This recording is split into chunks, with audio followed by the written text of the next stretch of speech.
Discretion is advised.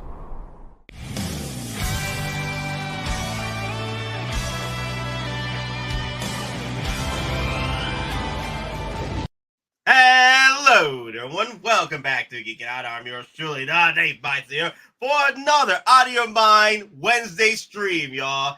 And I'm here with the boys today, DonPrime and CMB. What up, y'all? What's up? What's going on, folks? It's a Wednesday evening. We got some toy talk. Later, we got some show talk. So hold on to your butts.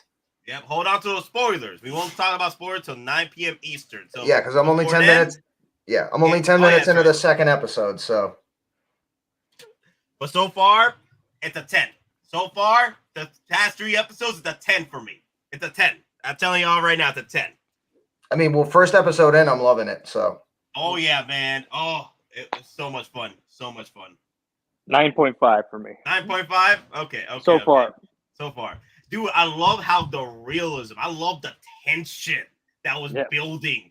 Dude, I'm like edging my seat. I'm like, dude, get out, get out. I was like the whole time, get out. It's about to go down. Oh God. Oh God, man. That had me rolling, man. I was like, just biting my damn teeth. I was like, damn, dude, hurry up. Good times. I can't wait to see more. But we'll talk more about it later through the spoiler stream. Well, it's still the same stream, but at 9 p.m. Eastern we'll start the spoilers. But so far, I don't care which hot toy drops first. I don't care which one, either Rogue One Andor or Andor Savage Andor. I want Savage Andor. Like, I'll take the Andor from Rogue One, of course, but Savage Andor, like freaking unhinged, unmuzzled Andor, that's the one I want from this damn show because he's a savage. But he also, he got a heart of gold though. But he's a savage. Don't get it twisted. Don't get it twisted now, dude. Yo. It's fire. It's straight up fire. But anyway, guys, how are y'all doing this week? Anything new with you guys? Any toys and whatnot? No, just getting ready for con. I'll be going on vacation next week. Thank God I need it. Yeah, so then I'll be going to New York working on finally decided which cosplay I'll be going. So the rest of it should be here on Saturday. So okay, Mr. Jedi Knight. Mr. Jedi, Mr. Knight. Yeah, pretty much. Jedi Mr. Knight. Okay, I like that. That should be cool. Yeah. Let's see. Lou cool will be with you, right? Lou will be with you, right? You should be able to take some photos with you. Yeah. And the way it is going now, so I can end up taking a white hilt that I painted. There's just spare parts as the baton, or I can also bring one of my normal sabers, just take the blade out and put a blade plug in, because it's too much of a pain in the butt to travel with the blade and then go through con with the blade, because if you just get tired of carrying it, what are you going to do? Without the blade, you just put it back on your clip and you're done. Nah, I got you. How about you, CMB? Anything new? No. Well, Chrome Stormtrooper will be here tomorrow. Nice. That's funny, man. That got sent out a few days ago. I was just told about that. I'm like, it takes that long? We're in Georgia. That's I know. Crazy. Yeah, dude, it takes literally it takes a week, man. Like from the day they ship it, it comes in 7 days after that. I'm like, it's so slow. Remember when UPS used to be like, from Sideshow, I'd get it in like 3 or 4 days. Before the dark times. Before the dark times. Yep. David says, just landed a diecast Mark 7 and stoked. Favorite suit, bruh. That's the Avengers suit. Oh, yeah. That is the Avenger suit right there. Well, technically, that's also the first and OG combat Iron Man suit, specifically designed for combat purposes. Yeah, designed for war, pretty much. Yeah, exactly. Yep. Yo, it was really good. The best thing they got is carrying the Star Wars on his back. You damn right. Andor's gonna carry Star Wars all the way down to the finish line and pass the baton to Mando Season 3 to freaking Pedro Pascal. He's gonna carry it the next. Yeah, we Latinos are saving Star Wars, baby. You better believe it. Black guys, baby. Latinos for life. We're saving Star Wars, man. We're making Star Wars great again. You better believe it. Yeah, man. Woo. Damn. Yeah, I just need Andors, baby. Just give me some Andors. Let's go. Now they. Oh God, Nate, you need to be hired by Lucasfilm to design the home planet. The Wepa planet. Yeah, the Wepa planet. Planet Wepa. Bacardi's all around. Gold. Bacardi, like screaming Bacardis, like everywhere Bacardi, bro. If it's ain't Diego Luna, it's freaking Pedro Pascal. Exactly, exactly, man. Yo, Diego Luna, man, he's pulling the acting chops, man. And it hurts me when I heard that second season of the second season they're shooting right now for Andor is supposed to be his last Star Wars fight. I get it because can't really do that much between the 5 years of his. You can, but I think it's proper that he ends it with the second season. Well, it's smarter too. Yeah, because it's not going to degrade what he's already done. It's almost like that aging athlete, Tom Brady. You go out with grace, you go out with something left, so there's never that doubt. But then if you keep coming back, essentially trying to rewrite the story is going to get muddled and it's going to get degraded. So yeah, look at Favre. Favre. Still, look at him. Perfect example. Mm-hmm. When it's good, don't try to come back after a while because then you just make shit worse. He tried. He just had that last one. He's one of the greatest quarterbacks ever. I'll give it to him. But he's also interception king of the NFL because he, retired and came back. And when he came back, all he was doing was lobbing interceptions. Mm-hmm. It was almost like everybody else on the other teams were paying him. Hey, man, just throw us the ball, bro. We got you. Don't worry. Hook us up, old man. Hook us up.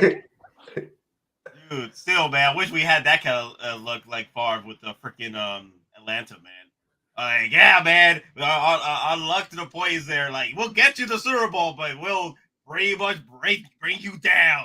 We'll bring all your hopes and dreams down. Hey, man, he's one of the only quarterbacks that broke his throwing arm during a game and finished the whole game with a broken arm. Yeah. Dude, that was brought to you by a lot of anesthetic and a lot of drugs. Exactly. You imagine throwing a ball over and over again with a broken arm? Jeez, that had to hurt. I don't care who you are. Yeah, that's like almost physically putting your body to the physical limits of what it can do. Dude, that's like, oh man, if it weren't for drugs, I bet you his ass would have been seeing blackout dots like, hey, yep, I'm spinning. Who that? But he also was probably feeling the best he ever was because he was so heavily doped up. I feel so good, bro. I don't want this game to ever end. That's another thing too I want to talk about. Like, that's one thing that InArt can do too. Get into football players and all that. That'd be pretty cool. Yeah, sports figures. Yeah. That's a market that's like very that hasn't really been touched. I mean, McFarlane touched it for a little bit doing sports figures here and there, but a 1/6 scale, that'd be kind of cool, man. Or like UFC fighters, that'd be really cool. No, he didn't die. Well, I mean, the thing is, though, like the NHL and Disney actually signed an exclusive deal because ESPN is owned by Disney, and ESPN brought back the NHL for the first time in like 20 years. Mm-hmm. And so there's actually a clause for an exclusive marketing and merchandise deal. So, dude, give me a 1/6 Wayne Gretzky. I'm all on it. Do like a Hall of Fame line. Yeah. Mm-hmm. Gretzky or Grant Fuhr. So Hasbro says it is debuting their 1/12 NBA figures soon. Wow. Well, Disney also has a deal with NBA. Oh, that's right too. Oh, that's right. Disney's all over the place now. So, Loco Lu is in the house. Tripod Daddy, what's up? And of course, we gotta get wrecked. What's poppin', people? Yep. What's poppin', people? Check this out. Everybody remember the movie Buzz Lightyear, right? Lightyear, the movie Lightyear. Right? Do we want to though? I'm pretty sure everybody's forgotten about it. No. Remember Taika Waititi? His only main part was to say, "I got the pen." Right? Check this out. There's a flip on that. I got the churro. The churro is in the house. Oh man, so happy. I am so happy. Happy, joy. Happy. As long as you're happy with that churro, bro. As long as you're happy. It's the churro. The only thing is it's too small, and that's what she said. So It's a Disney churro. They're always too small. That was she said. hey. And it costs you $49.99 before tax. $49.99. So David is asking favorite Iron Man suit and why. Are we talking about Hot Toys wise or film wise? If we're talking about film wise, the Hulkbuster will always be my favorite. Like that was my first pre-order, and will always be my first Iron Man. My first Iron Man was actually I think the Mark 7 that came in first, right? As I owned my first Iron Man was the Mark 7, but my first pre-order, just getting into the game, was the Hulkbuster. I loved every minute with that Hulkbuster in the freaking film. I mean, the only other moment that meets that kind of caliber of like suspense and freaking action for me, or the way I was feeling, was the Mark 85 moment where Tony Stark is like, and I am Iron Man, you know. So that's pretty much that's his pimp mic drop, right? Yeah, that's a pimp mic drop for Mark 85. But the Hulkbuster, that's his debut. You know what I mean? How I feel anyway. So let's go down the list. DonPrime, which is your favorite suit? It's gonna be both from film and the figures. It's Mark 7. You know, when it's just like the whole introduction. Skip the spinning rims, Jarvis. You put the bracelets on, and then you're like, what the hell's going to go on? Throws out, and then you see it pop, and then the pod, and it just wraps around him. And then you notice this ain't no normal Iron Man suit. He is jacked. He's ready for, like you said, he is ready for war. He's got the missile pods. He's got, you know, the different upgraded lasers. You know, even the backpack is removable. You know, it's that when you saw that, it was like, okay, now we're going to see some cool suits. But that's the OG. I'm here to mess stuff up moment. So, yeah, I really like the Mark 7. Mark 7 was very close to my list, but yeah, Mark 7 is definitely up there with the list. None loves the Mark 7 because it is a transformer. It is a transformer. The first one. Yeah, that's true. Yeah, the second one. It's the second one. Oh, that's right. The suit. Because it's my first. Yeah, the actual suitcase. That's the suitcase. You're right. That's you're my right. favorite. That's my favorite. The Mark 5. The Mark 5 is my favorite because it reminds me of the cartoon growing up. He always had his suit in a suitcase. So, you know, just having that moment was like, he did it. How would it look in gold? Instead of the red and silver, imagine it in gold. Now that I said that, watch Hot Toys make a repaint version of it since we're getting like 5 of them already. We'll probably get a neon tech. That's what happened. Oh, they haven't done that yet. Mark 7, if they do a repaint, I think they might go back and they do something like either a stealth version or the Arctic White Sub-Zero version. Ooh. I like the Arctic White version. Yeah. Arctic White with the white. Oh, that'd be nice. But it also has I think it was the black like numbering and specific. It had like the military like prototype stickers and painting on them. You know, basically it was a project or like a test suit. So before we hit up CMB's favorite suits, we gotta hit up Lane Kramer's $2 super chat, y'all. We got the DonPrime, we got the Cobra, we got my man Don and the victim. Yo, the Mad One. The Mad Dog. Oh, the Mad One. You talking about Loco Lu being mad? I'm the Mad. Yeah. He's the Mad One. He is mad. This guy.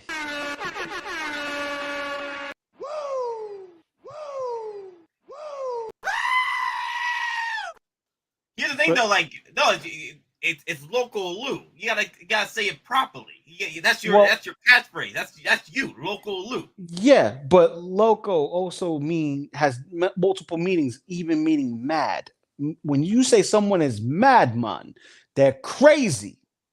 Yeah, but the thing is, it's Mad like Hatter. Mad Hatter. That's Mad Hatter, but you're not the Mad Lu. You're Loco Lu. You're tripping mad. I'm Loco Lu. I'm a madman. So Loco Lu, madman, double entendre. You get it, Nate. You know you'll catch up eventually. Yeah. So CMB, your thoughts. This English lesson not presented by University of Phoenix. I don't know, man. Like Iron Man's not really my dude, so I didn't really ever have like a favorite armor of his. Like I liked Hulkbuster because I was like, wow, heck yeah, big ass robot. I was cool with that. But I would have to say like anything, just because I like horror and stuff like that. Zombie Iron Man from Mysterio's Illusion. Nice. I always thought was a cool concept that they showed us. I haven't seen Mark 47 is a stunner. So I've been seeing a lot of different suits here. I've seen Bones on the list on the chat here. The Mark II, the best suit. Yeah, a lot of people have different suits here. That's pretty cool. Mark 46, Mark 85, Mark 7, the Mark 3. Yeah, I was the only one with the Hulkbuster. I'm actually surprised because the Hulkbuster was it's definitely one of my favorites. Well, if we're talking MCU, it has to, for me, it's still the Mark V. But if we're talking like comics overall, it's the aesthetic look of the Superior Iron Man suit. It's a Superior, because I love like that Listerine Iron Man. Just reminds me of that. Like I told you. Yeah, it does, man. It does, man.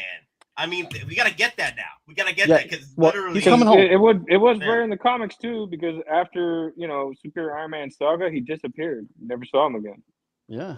So that would be a rare suit to collect. DonPrime with the mug. I saw the mug. Oh yeah. Look, I like that mug. one. Yeah. That's gonna be the mug I'm gonna get. That's the mug I'm gonna get a purchase. That's my mug right there. Good mug right there. Oh yeah, I mean, and the thing is, you think it's a coffee mug? No, it's actually like a camping mug. It actually holds a lot more than you think, and it's lightweight, but you seriously could beat someone in the head with it. Dude, it is exactly my coffee mug that I have. Legal. DonPrime, you gotta say your legal thing. Yeah, okay, yeah, we don't condone using this as a weapon. We unless it's against your liver. Unless it's self-defense, if you have to beat off. You have He said it. I was gonna say if you had to beat off. Whoa, where's the lawyer? But then I had to catch. Where's the Family Channel? Yeah, Family Channel. No, where's the lawyer? Where is it? Where's he? You can use the mug as self-defense in case intruders break into your house. You can crush their skulls with them. All right. There, let me reword it so that way we don't get hit with that. Like, we don't condone you. It's not a weapon of choice. It's a weapon of last resort. Using it as self-defense, but don't use it to blank off people. Damn. That new toy smell. You smelling the 501st? No, 501st came in. I got Spider-Man yesterday, bro. I got Spider-Man yesterday. This guy just got into the door. That's why I was late. I was like, oh, just arrived. So now I see what's the hubbub about the 501st. That's why you need to get two. Yep. I know. You're going to give me your extras. I know. Elton, no. Are you out of your damn mind? Are you out of your... No. Oh, there he goes. He's messing up the camera. I was just going to say, Nate, it's been a while since you threw something at the camera. Lately, when he does it, he knocks figures over, so he can't be doing it. You just got to be more careful. No. Listen, some of the fans have been asking me to throw things again. Listen. Remember, my dad was here, so I couldn't really throw stuff because I didn't want my dad to react like, "Oh, what the hell happened?" Like, why are you so angry?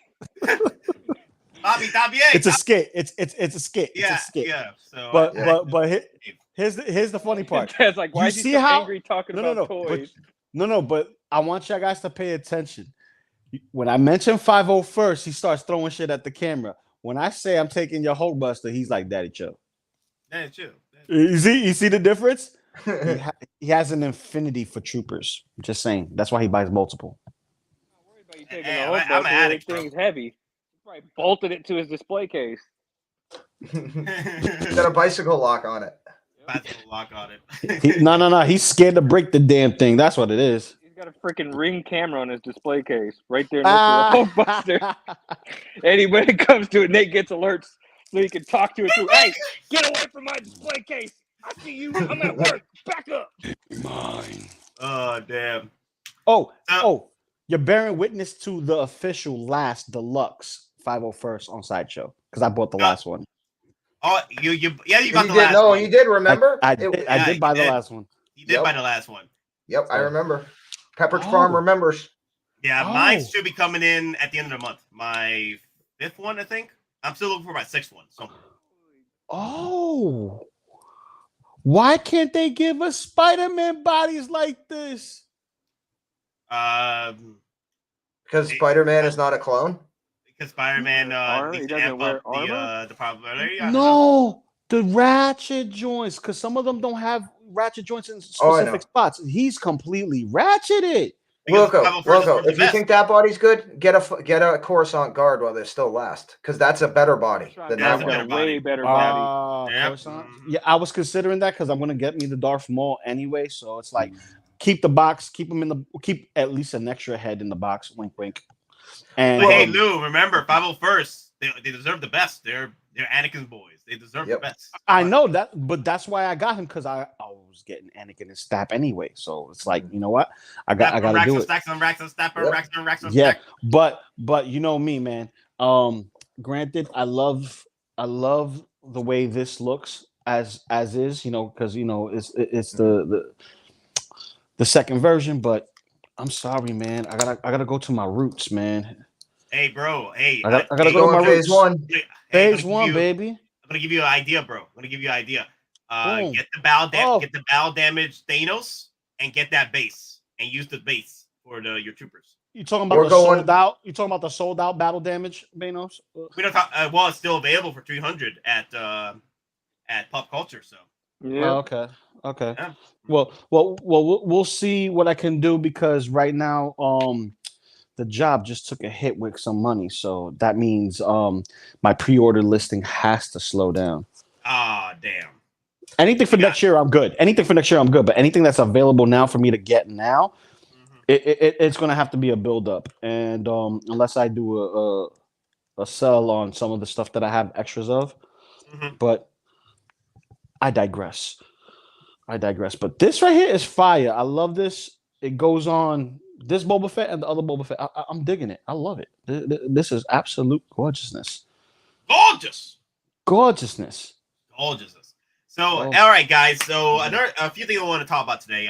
We'll talk about Andor at 9 p.m. Eastern. Wait a minute. Definitely even watch the other two episodes again. I've only watched the first episode, but for those who are joining us, goddamn! And I told Nate, I'm getting vibes of like the world building of Rebels merged with like the world building, the character structure, and the character development. And again, I know I might be stretching in some people's opinions, but almost like Band of Brothers. Because again, Andor is not just about Andor. It's about the actual start of the rebellion. And again, Rebels touched on this. It might be one cell, and one cell gets big, and that inspires another. So essentially, a cell is a network. So it has to show how Andor influences other people as actions, either help or hurt other people's efforts in the total grand scheme. Again, I'm feeling that vibe. Again, just through the first episode, they're going hardcore through world building. And again, it's almost got that Filoni slow burn. Not only that, it's the consequences. There's consequences everywhere, good and bad consequences everywhere. So that tells me stakes. There's stakes involved in this show. Like, it's not like stakes, Kenobi stakes, where it's like, oh, what's the consequence of Kenobi going by himself to a freaking Inquisitor base, Inquisitorius? Nothing. No stakes at that point. There's no consequences. He just went in all flashy, and we're all good, right? Here with Andor, there's stakes, all right. There's freaking consequences from good, bad, both sides. It's beautiful. But we won't get into spoilers because 9 p.m. Eastern, that's where we're going to start. I'm not calling it Band of Brothers. I'm saying the film style, the way that they're establishing characters and their relationships in the grander scheme, in that style. So I haven't seen it yet. So when 9 o'clock comes, I'll be off this and watching it because go ahead. And then you can come back if you want. And then of course I'm going to come back. How are you going to kick me out? Dude, you kicking yourself out. Yeah, No, he didn't kick no. You just said No. You just told me you're kicking yourself out. No. I didn't say I'm kicking myself out. I'm like, I'm a step out. I mean, I'm not kicking myself out. I'll be logging on. I'll come back in. But you can lock me out because I don't have the keys to the kingdom. But how you gonna lock me out? It's Loco. Dude, you got the link. You can come in. Listen. You know, it's like I'm that cousin that just pops up out of nowhere, and you're like, dude, where you at? I'm like, I'm going to your fridge to get a beer. That's where I'm going. That's where I'm at. Where have you been? I've been in your bathroom blowing it up. Now I'm going to get another beer. Oh, it's the Taco Bell Express present. No. White Castle. Oh, Murder burgers, baby. Murder burgers. Oh God. That movie, This Is the End, with Seth Rogen. oh, and yep. Frank Winona. Yeah. Lou is Danny McBride. He is Danny McBride. Oh my God. Straight up, Lou is Danny McBride. You ate all our food. No! What you don't know is I've been dropping loads everywhere in this house. Oh my Oh, they God. do the inventory. That's messed up. Man. Yep. Yo, hey guys, a quick thing. Let me see. There was something else. No, I wanted to mention the chat real quick about this. So I know people have been asking why doesn't Geekin Out have a join button. So me and DonPrime have been working on something that we've been talking about the past few days. I also been talking about it with Cisco Mafia. Yeah, you know, pass it down ideas and stuff like that. So we'll be getting a join system very soon with Geekin Out. Those that do want to join up for something for exclusive stuff. Just me and DonPrime have been talking about it a bit more, so we'll incorporate that in future stuff with Geekin Out. So I know people have been asking for it, so I was just letting the chat know there will be a join system at some point. So it's in the works. It's in the works. Exactly. And again, some more selfish self-promotion. Again, we still do have the shot glasses available. Again, yes, we have all your drinking needs covered. And there's also the water bottle on the site with our merch. Again, if you want to grab a shot glass pack from me, that's got to contact me on Instagram or Facebook. They're only available through me. We had these made up. Again, these are directly funding the channel, prizes, giveaways. You know, we'll be at Comic-Con in, less than 2 weeks. So that's going to help fund stuff there, travel, transport, maybe get some stuff for giveaways. So who knows? But again, we've got, in the mug, again, this is almost I love that mug. I love it, man. It's a camping mug. It's like a canteen mug. Yes. It's a canteen mug. And again, because you can tell because the handle's actually like steel. There's metal on the top, and it's surprising. It holds a surprising amount of. Also, show both sides because people. Okay, so we got our logo. Yeah, there you go. Get the original logo, and then we got me as a cartoon with Captain Weppa. Captain Weppa, there you go. So. Yep. No, I love it. But, all right, guys. Oh yeah. And I'm rocking the new shirt too as well. Oh, that's right. You do got the new shirt. Yep. So that's a good one too. Oh, it's so comfortable. This is like me and C&B says, you can tell this is a decent shirt. It feels right. It doesn't feel like it's going to just puff up or it's going to shift. It's comfortable. It's quality material and it's form fitting. So thank you, Oilers. You know what else is form fitting? My dude, Pierce Brosnan with the freaking Dr. Fate look, bruh. Yep. Yo, my dude. I just saw the TV spot for this. He is wearing, this is not like a behind the scenes photo. They're showing him in the suit without the helmet. Lore wise, he's supposed to wear the helmet to keep his powers. But I'm guessing they changed up the story a bit, which is fine because now with the Heskel, if he's able to perform his powers with or without his helmet, that means we can still get the Heskel with Dr. Fate. I want the Pierce Brosnan Heskel. I want this so bad. Yo, this is going to be good. Yo, this is going to be so much fun. I mean, this is almost tempting because if they do the proper head sculpt Hot Toys does for this, then that means they want to go and get the license for Goldeneye because you know how many Goldeneye figures they would sell. That is literally that printing press. That is literally a mini Fort Knox if they could do a Goldeneye figure, a proper one. That is money in the Federal Reserve. Screw the bank for Hot Toys. InArt will do that before Hot. Get out of here, Oilers! Come on, get out of here! Now, real talk though, I could see a rooted hair version of Pierce Brosnan if they do the the Dr. Fate version. But Hot Toys gotta come in with the heat with that head sculpt. because they showed it in the TV spot that freaking Dr. Faye's rocking around with Pierce Brosnan's freaking head. Okay, that there's no mask over or nothing. He's walking around with it. So I'm like, dude, give us the head sculpt now. Hot Toys, don't disappoint. Don't disappoint us. We've been waiting for this. Waiting for a proper Pierce Brosnan head sculpt. Come on. So also, let me see, my boy OG fan with the $5 super chat, y'all. Now hit up the air horn.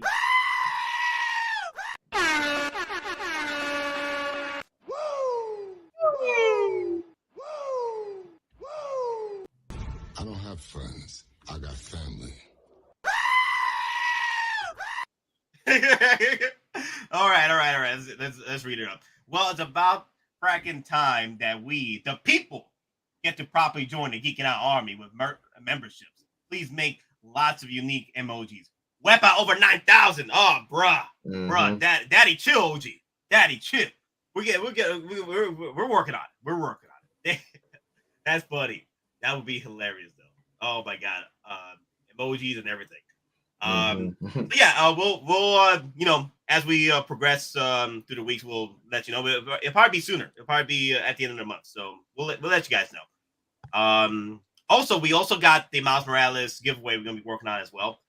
That me and Don have to sit down, and I know people were asking which one it is. It's the Miles Morales Bodega cap with the sweater. That's the one we're giving away through Collector Zone / Marcos. So that should be a lot of fun. Yep, and again, we're gonna do the video. We'll make it live before Comic-Con, but we actually did have to give out. So when that video is live, we're hoping to give a lot of these away as Comic-Con, but possibly shower Manhattan the best we can with our limited amount. And hey, let's paint New York red and Geekin' Out cards, and hopefully not get caught. Hey, not to get caught. So, what's you guys' thoughts on the Pierce Brosnan look over here? It looks good, but we know his body don't look like that. We know his body don't look like that. He's getting up there in age. You know that. Getting up there in age? What you talking about? You can't hit the ceiling twice. But you like it though, right? You do like the look. Yeah, there ain't nothing wrong with the look. Dr. Fate looks dope. And I think Brosnan is like the perfect choice for Dr. Fate. I just hope that they do this equal justice to what they have done recently with like Peacemaker or any of the other DC stuff that's been a success. Because a lot of the stuff has been duds. Let's keep it a stack. It's been duds. Yeah, the reason why Hot Toys hasn't dropped any DC stuff. They just been going back, bringing back Batmans. I'm like, yeah, DC has been doing so bad. We gotta do Batmans only. Well, what they need to do is go back to the fountain and give us the Keaton like they're supposed to, and give us Christopher Reeve Superman 2.0. 2.0 DX 25 Joker. That'd be nice. 2.0 Joker. But if we're gonna stick with DC stuff, give us the OG TV Flash. I had nothing wrong with that suit or the actor. Mm-hmm. Yeah, but my opinion. So okay. Wait, the OG Flash. You talking about for the TV show? The old TV show that now he's whatchamacallit, the new CW's Flash's father. And he also plays the other Flash. So basically, that iteration, or even better. If people are with me and wish that this season had gotten a second one and actually, picked up a little pace, Swamp Thing. Imagine a Hot Toy Swamp Thing, bro. From that what was it, Hulu series? Dude, that series was fire. Then they put it to Sci-Fi. It was on Sci-Fi Channel. Yeah, that was a good show, man. That thing was gory. That show was like bloody. It reminded me of the reminded me of Vertigo. Alan Moore's. It reminded me of Alan Moore's Swamp Thing. Yeah, bro. Wait, His is there? take, I his think they comics canceled were it because violent. of the viewership, right? The viewership wasn't. Mhm. Yeah, that not a lot great. of people were watching it. Like Yeah, it was yeah. weird though, because it was like the viewership it did have, it had a strong following, but it didn't garner enough attention on sci-fi for them to want to do a season 2. But the thing that they did, which was pretty cool of them, because they canceled it midway, so they could have just been like, all right, we're not going to show any more of the episodes. But sci-fi said for the fans, they would just finish out the first season. Yeah, and they finished it off with a cliffhanger, which is a little messed up for those who are fans. But sheesh, I wish they gave us a figure. That right there, I'll buy 2 of, even 3. Love Swamp Thing. So Well, what's your old thoughts? school. I like old school Swamp Thing, not new CB. school 52 Swamp. So what's your thoughts What's up? on the Dark Fate so far? Man, that looks good, dude. It's Pierce Brosnan. I mean, if we get a head sculpt like that, even if we don't, I'd still be all in for the figure because Dr. Fate is cool. But I like both looks, but Yeah, if we I get like the head both sculpt, looks. I'm gonna rock the head sculpt on this one. yeah, me too. I- Just because yeah. I'll have him holding the helm.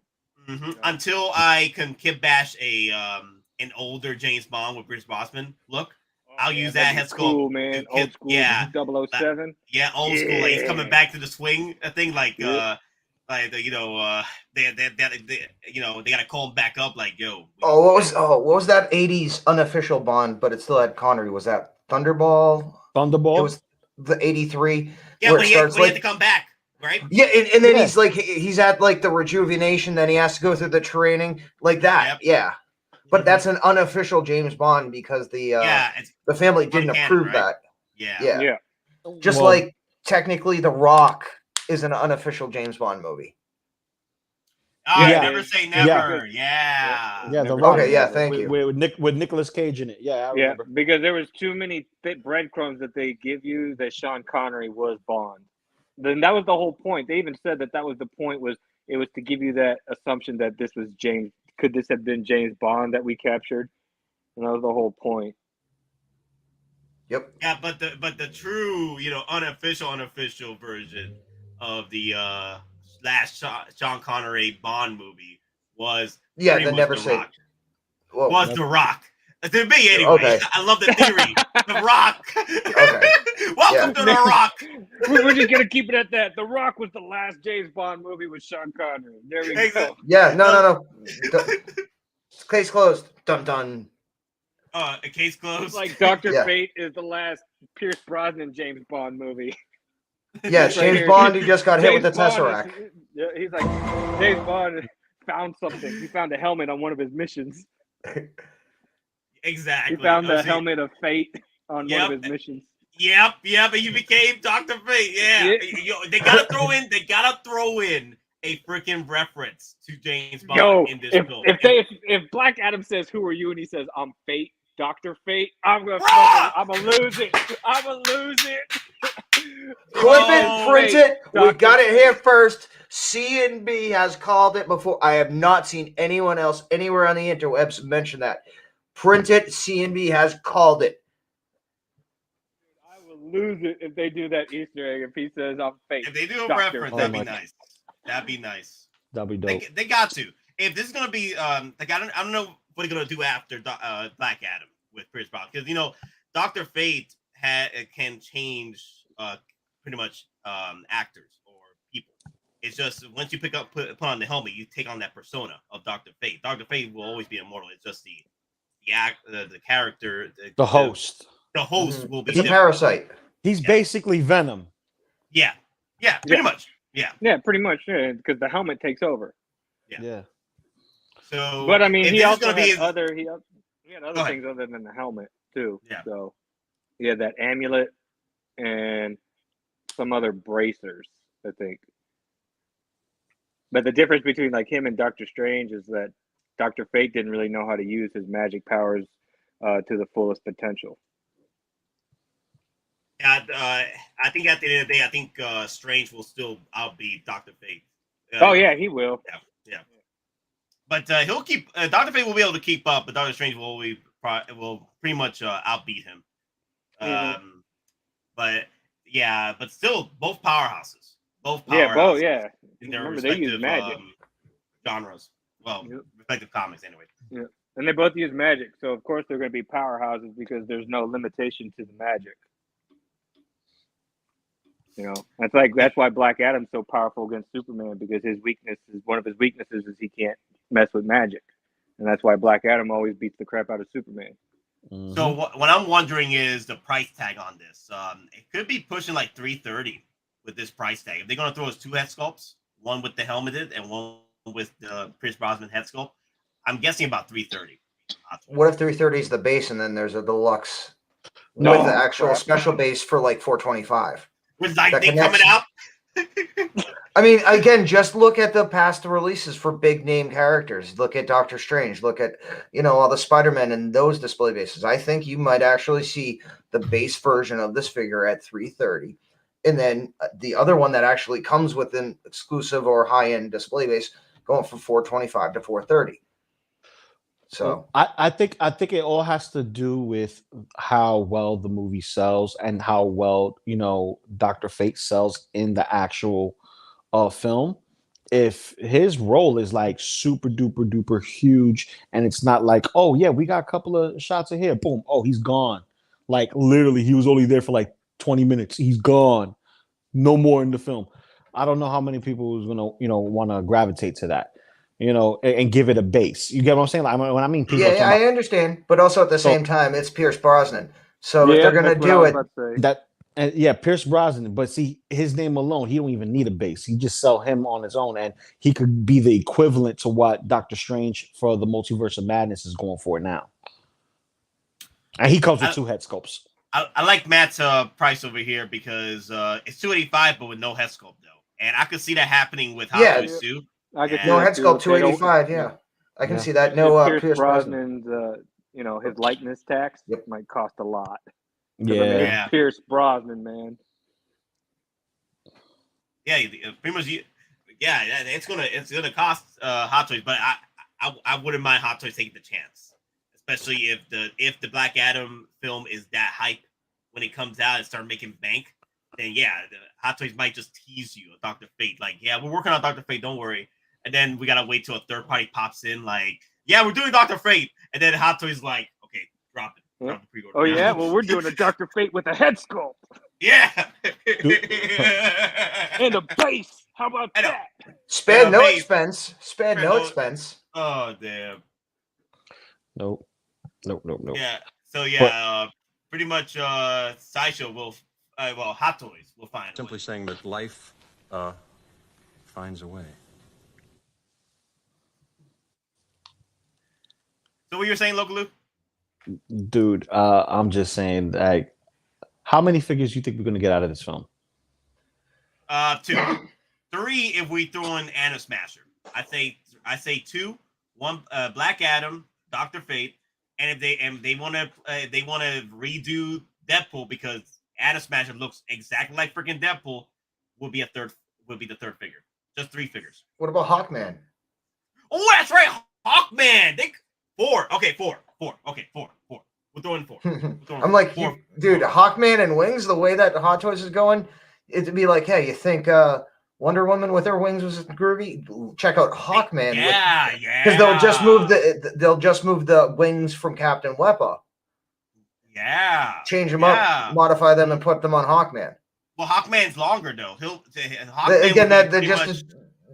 Longer is not a problem. Daddy, chill. Family chat. Yeah. Pause.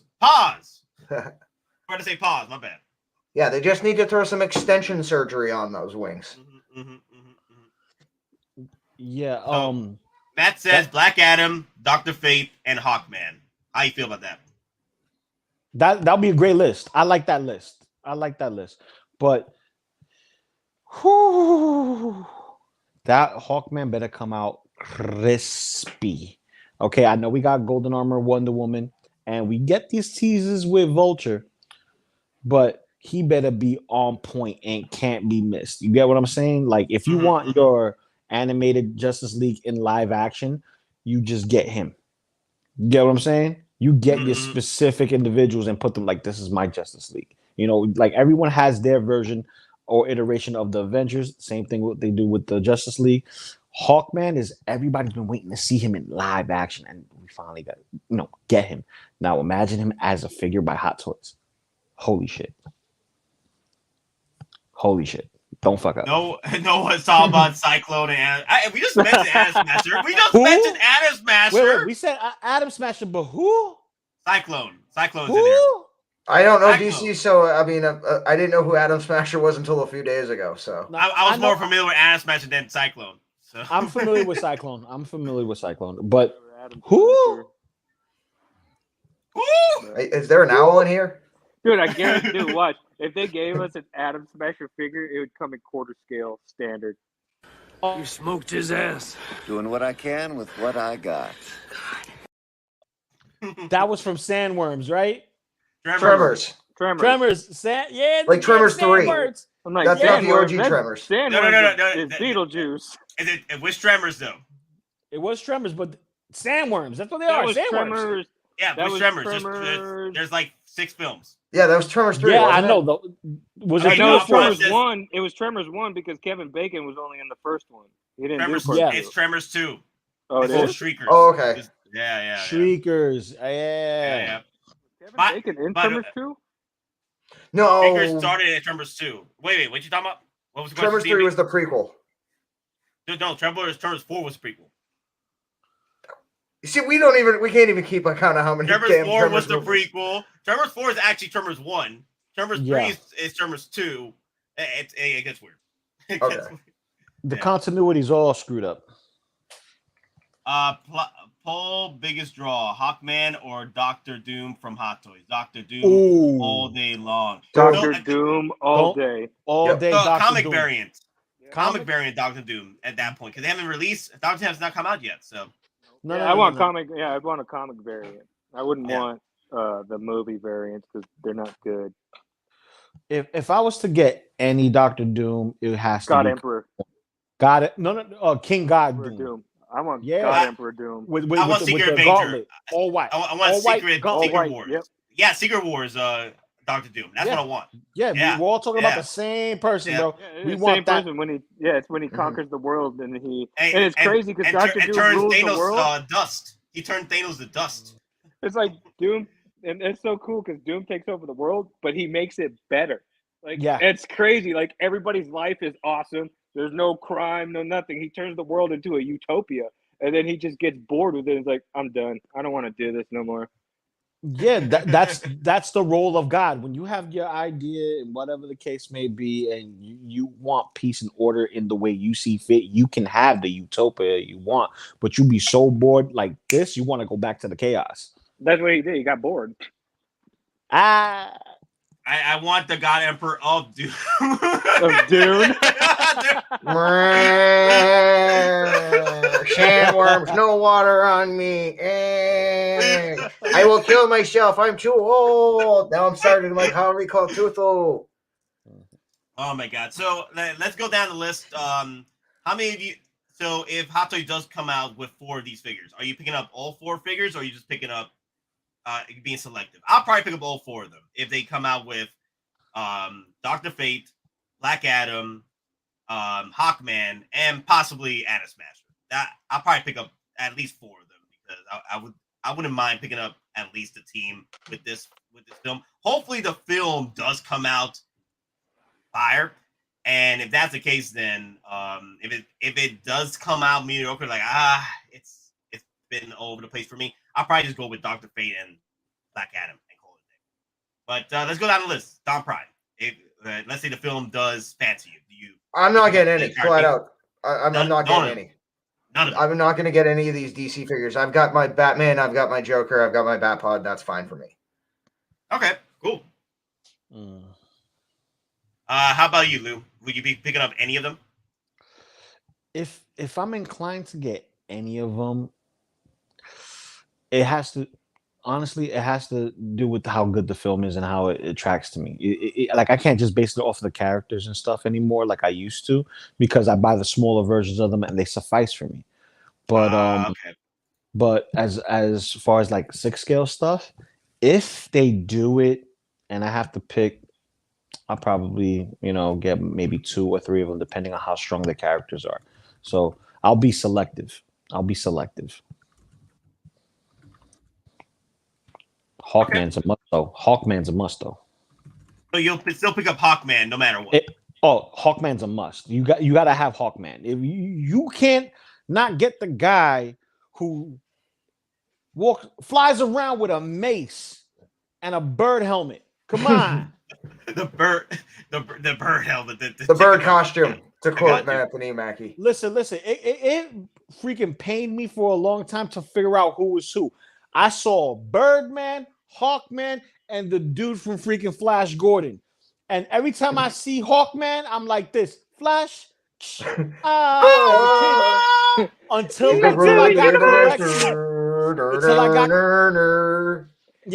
got corrected. And I never sang that song again until I got to Comic-Con. I was like, yes. All right, we good. It's cool again. How about you, CB? I'd be cool with Dr. Fate and Black Adam, depending on like how Hawkman is in the movie. Would depend on that. Atom Smasher and Cyclone, not really my thing, so it's not like that would be a loss. My thing mainly for this movie would be Dr. Fate, Hawkman, and Black Adam.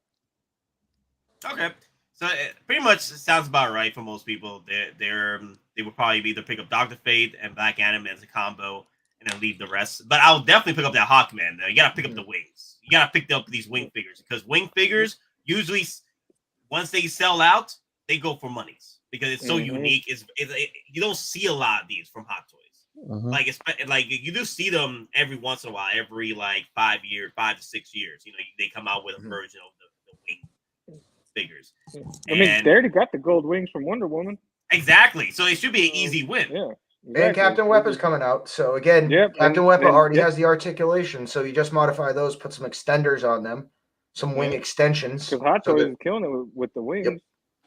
You know, you got Falcon, you got Falcon Captain America, you got Golden Suit Wonder Woman, we got Vulture coming. So it's not like they can't do wings. We know they're capable of doing wings. Hey, Mike does give us a good point here. They take up too much damn space. You know? Get more space. What's that? But real talk though, it's just, it's the sacrifice. You know how much I sacrificed?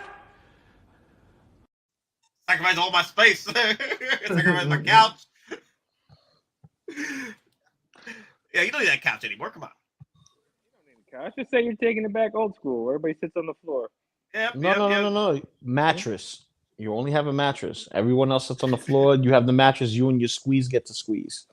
I'm saying, hell no, I ain't sitting on nobody's mattress. I'll sit on the floor. No. That's the point. You know what's on the bed. It's a family channel. That's how they get made. Family. What? I'm just saying, if you want to see a Navy SEAL, you know what I mean? They call them a seaman for a reason. Yo, Daddy, chill. But, all right, guys. Before we move on, I do want to address the votes. All right, so 90 votes in, and I'm still going to keep this up. But Andor show so far, people say 61% a do, absolute do, 61%. Do not for 9%. So I'm guessing you guys aren't Andor fans. I got you. A lot of people don't like Andor. I get you. A daint, maybe. So they're still got to go through the rest of the show to see if they're, it's a do. I get that. Now there is 22%. They're just waiting, literally just waiting. Pretty much, 22% just waiting till they can binge it and then make up their mind. Like, wow, 22%. Hey, whatever floats your boat. I do get that though, because I'm doing the same thing with Rings of Power. I'm just gonna wait till it's complete and then binge it. So I'm the same. Rings of Power outage, according to I'm not that hardcore Tolkien fan, so I'm not watching it. Again, it can be good, it can be great. I don't know. So, who here would have bought a Falcon Cap size Vulture? I would have been all over it. That would have been nice though. But the thing is, the wings on Falcon Cap, right? They're not as large as the Vulture though. Maybe the first version, not the the high altitude upgrades. Maybe the first suit. Not even. No, the first one is still long. What changes is the turbine. Oh, That's about it. Okay.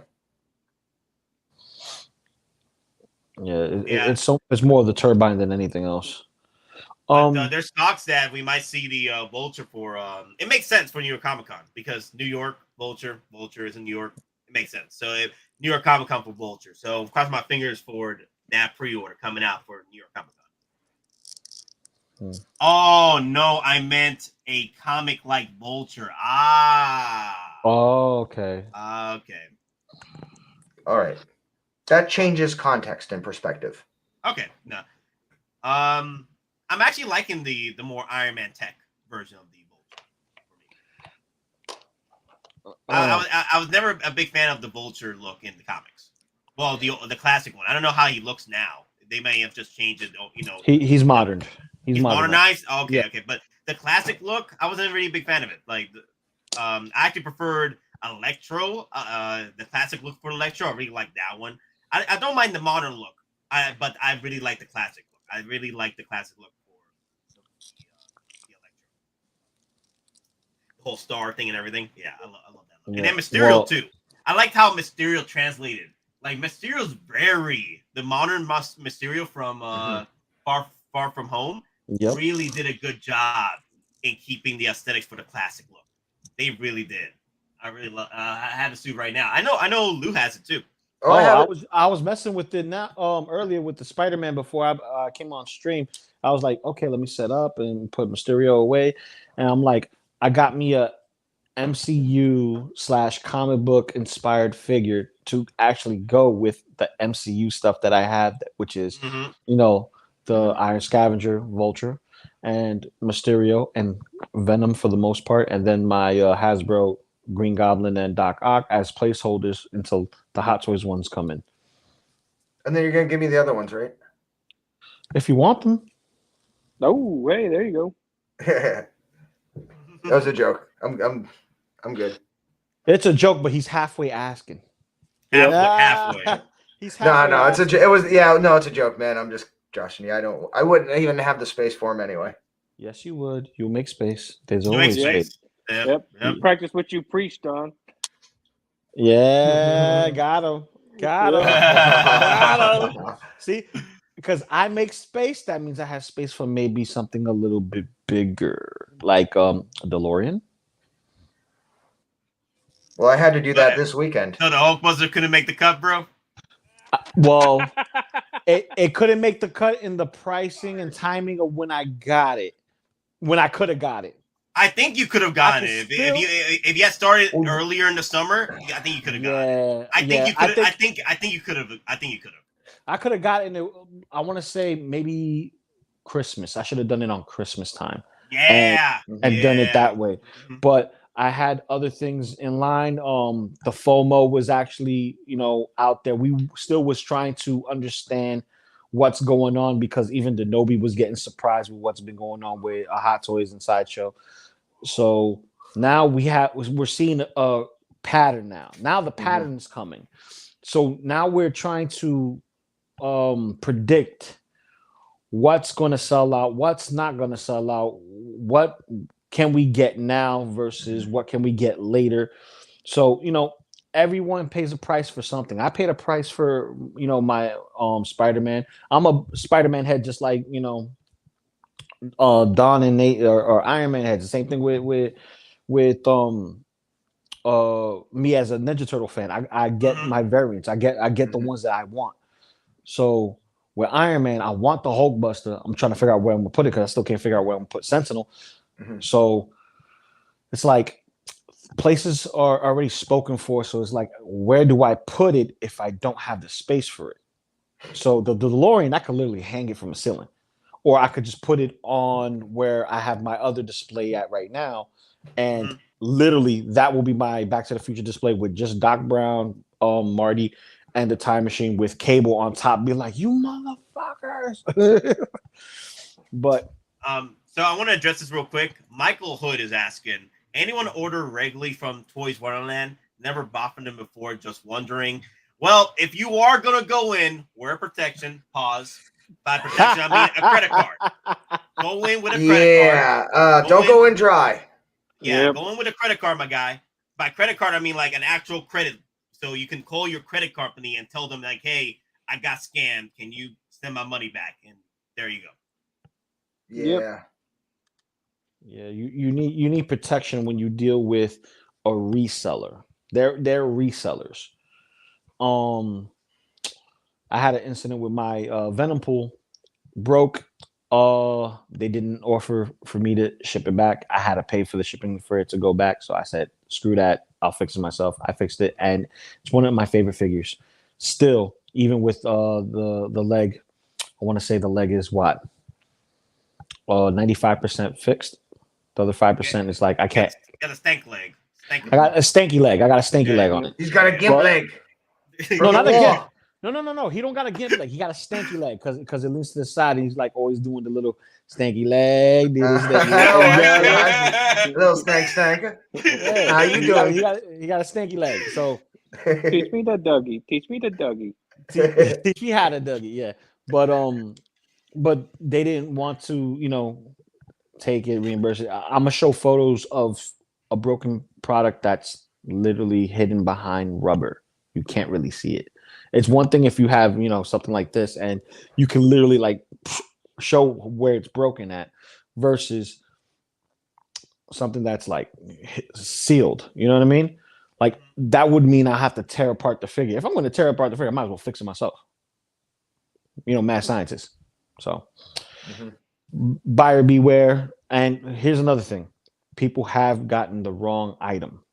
Mm-hmm.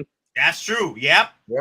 The wrong item as well, and it's a pain in the ass just to try and send it back, and even told one until you want you to send it back. Like, no, just keep it. But it's not the figure I want. No, just keep it. Yeah. Well, we'll give you a coupon. I'm like, but I can't use the coupon on any new figures. Just go home. I'm at home. No, I heard this one dude had to drive to another state just to pick up a figure that got delivered to another collector. And you had to go over there, drive over there, pick it up, and then message Toy Lorna like, hey, thank you for not helping me get my figure back. I went over and picked it up from the other state. And Toy Lorna messaged back, you're welcome. I'm like, what? Sarcasm. Damn. Good times. But anyway, so, speaking of, the FOMO, what have you. So, as we were all saying before, that patience is a virtue. Patience is key when collecting hot toys. Collecting in this game with 1/6 scale figures. And look what we have here. The Mark 46 and the Chrome Stormtrooper available for purchase. Yep. Available for purchase. Like, available right now. You don't even need to sign in or anything. And there you go. What the hell is happening here? There you go. You don't even need to be signed in or nothing. You can just order it. You don't have to go through the registration right now. This best member is over. You can just pre-order now. And I think, there's still no NRD for this. Wow, that's crazy. They just want you to take up the Iron Man Mark 46. I thought that the NRD was going to pop in after the best member, but it's still up here. Wow. They're like, we might have overestimated the market. We need the space. Christmas is coming. Wow. There's another reason to be worried when it comes to collecting, because we still have the fourth quarter skew. What's supposed to be released and what's going to get pushed back and get pushed forward, kind of like what's happening now. Oh, it's in the States. You can get this now. Add to cart. Shipping today. What else we're supposed to get this year? Before Christmas. Before Christmas. So Iron Man, War Machine got pushed back. I think the Blurg's gonna get pushed back because we're about to hit the end of September. I don't think the Blurg's gonna make it to the end of September. I think it's gonna get delayed. It got delayed, I think. Which is, hey, look. I think it already did get officially delayed. It did? Because for me, delayed is just music to my ears. You know why it's a music to my ears? because I could work on other figures in the meantime. I feel that. I feel that. And it's always patience, guys. It's always patience. Mhm. And because you get better deals with being patient, but you also got to make the right decisions when you have to pre-order certain figures. Like, for example, the Arena Boba Fett. You already told you what was happening in the news, what was going on with that figure selling out on HK, going for like $800 on eBay. Mm-hmm. That's a figure you did not want to be patient with. That's a figure you had to hit the pre-order button immediately, especially the fact that it was unlimited purchases, up to 6 per account. No, that was straight up red flags all the way. That's why I pre-ordered mine, and most of us pre-ordered ours. So I have him right here. gotta read the signs. And Gotta there he sniff. is. Look at that. And read Oh the yes, signs. sniff him. That black ink. I'm just saying. Oh man. Oh, I prefer him over him as a figure. I love the ratcheted joints on this one. This one's a nice smooth joints. Very posable, but still prefer this one as far as the body. The look though, this guy pops, but this guy stands out too. Like if you blink, you miss him. It's like, is that Vader? No, that's Boba. Why is he black? Read your stuff. Read your comics. Read your comics. Read your comics. And yeah. Good. Boom. Love it. I absolutely love it. You was not lying. He was not lying. I love this. That's why we bought 6, man. That's why you people bought 6. People bought both 14 of these damn things. Someone said in the chat they bought 14 of these damn things. I'm like, damn, Daddy, chill. Yeah. Well, worst case scenario, I'm still gonna get, probably 2 more.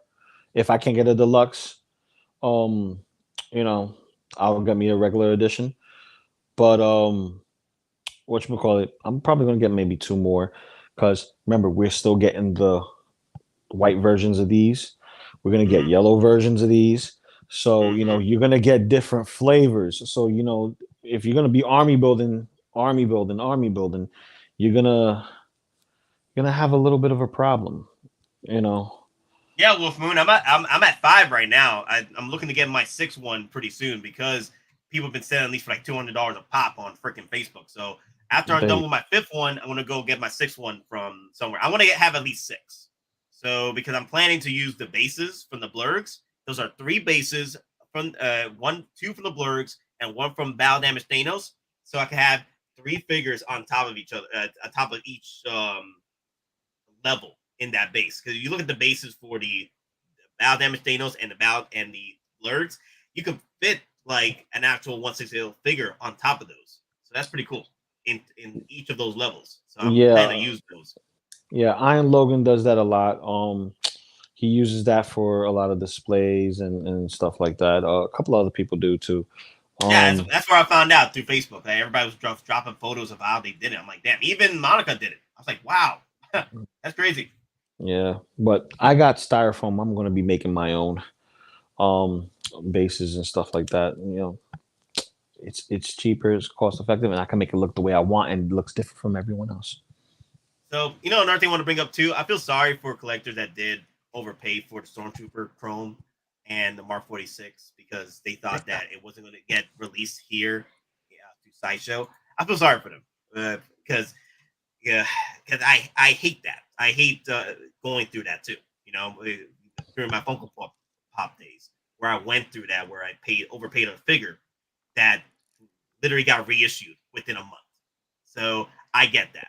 I do get that those sentiments. Yeah, that's the buyer's remorse. Yeah, buyer's remorse. I saw people just complain that they were being impatient about it on Facebook. Like, damn it, I didn't know Hot Toys was going to deliver this Shanghai exclusive to Sideshow. But hey, man, we told you it's happening. Yeah. There is proof.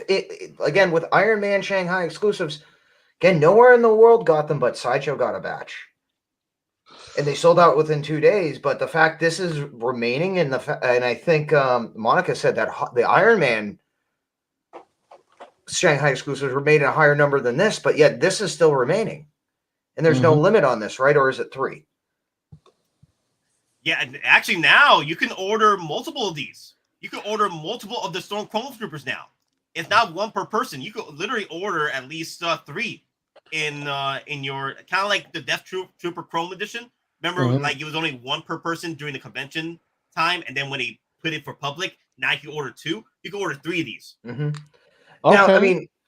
Now, I mean, I'll be honest. If my Chrome clone wasn't a piece of crap when it came in, and I know people are commenting that theirs also had paint issues too, I jump on this, but it's also, I mean, it's a combination. I'm 2 weeks out from a Comic-Con, and I had a bad Chrome clone. So it's one of those things, you know, if it wasn't Comic-Con, I might give it a chance, but with, you know, so much stuff I'm probably going to buy with Loco Lu and others there, I don't want to risk it.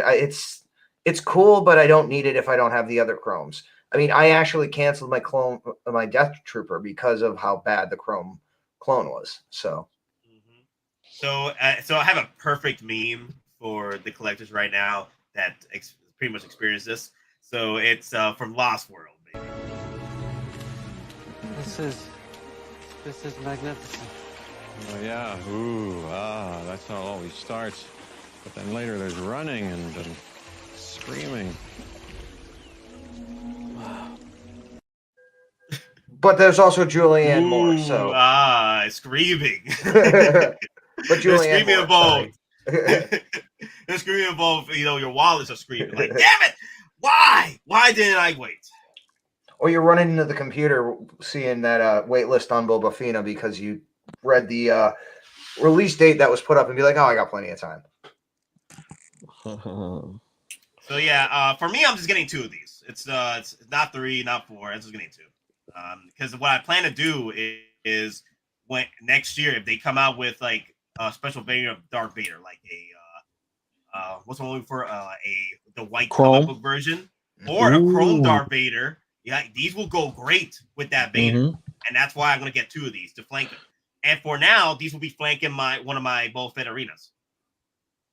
Boba Fett's? Boba Fett's. I'm gonna have these flanking my Boba Fett.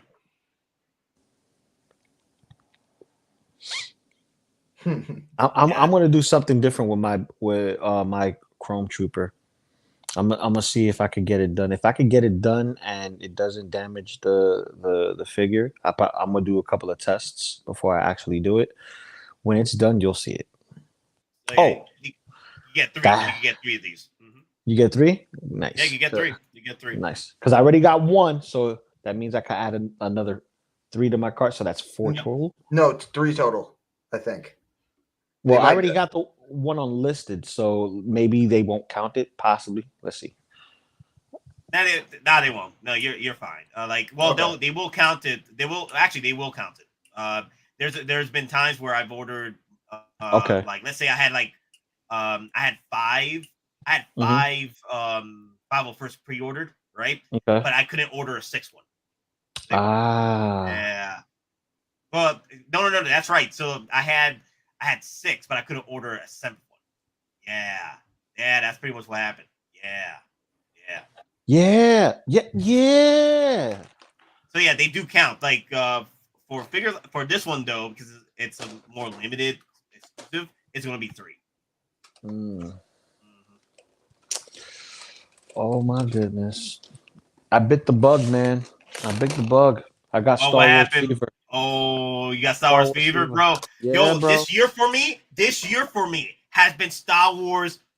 Like I haven't ordered a Marvel figure, but they've been like next year figures. But right now, what's on the freaking 10%, what have you? I've been doing Star Wars all freaking week. Star Wars. I'm trying to get all my Star Wars done before I move on, because the thing is with Star Wars, right? Star Wars. Okay, this is a new that we're living in, where Star Wars is sitting as long as Marvel, but Marvel will sit longer than Star Wars because Sideshow, they love overproducing on Marvel stuff, batches anyway. So I'm trying to get my Star Wars done first before I move on to the Marvel stuff, because Marvels they tend to sit a lot longer. So like the EndGame stuff was like freaking 3 years. So so right now I have priorities. Work on my Star Wars, get that done, and then jump into my Marvel line. So what Loco Lu you're telling me when we're at con is I have to be like the adult and tell you no, you can't buy that. That's too overpriced, or that's broken, or that box ain't right. No. Like last year. No. We're gonna be asking the tough questions like we do the InArts, and if they can't give me a straight answer, and I open the box right in front of them, they could kick rocks. Kick rocks. They could kick rocks, and I'll bring a rock for them to kick too. Oh, Loco, I don't know if you saw also. So my costume, the last parts of it will be arriving on Saturday or Sunday. Okay. It's the tunic, the Jedi tunic for Mr. Knight. Ah, nice. Mr. Jedi Knight. Bro, I'm going to be so tired that day. You have no idea. But it's going to be worth it because I'm calling out. So, hey, man, shot glasses and air purifiers, my friend. Get you through the day. So, I want to bring this up again with the chat. Well, not again, but something that a lot of people have been mistaken. So, let me show you real quick on my side. All right. So, you see this banner here that says Sideshow Daily Deals are not to be missed, right? So, throughout the 2 weeks, with Best Member, they had the FOMO blue screen on top, right? Or the last week of Best Member, like the blue screen, the blue banner with the FOMO. Oh yeah, that 30% off thing. Yeah. No, it also had Marty. Like there was one that said Marty's, limited numbers are running out of stock. There was an actual blue banner. Yeah, for that said, hey, don't miss out on Marty. Limited numbers available, and it was in the blue like FOMO banner.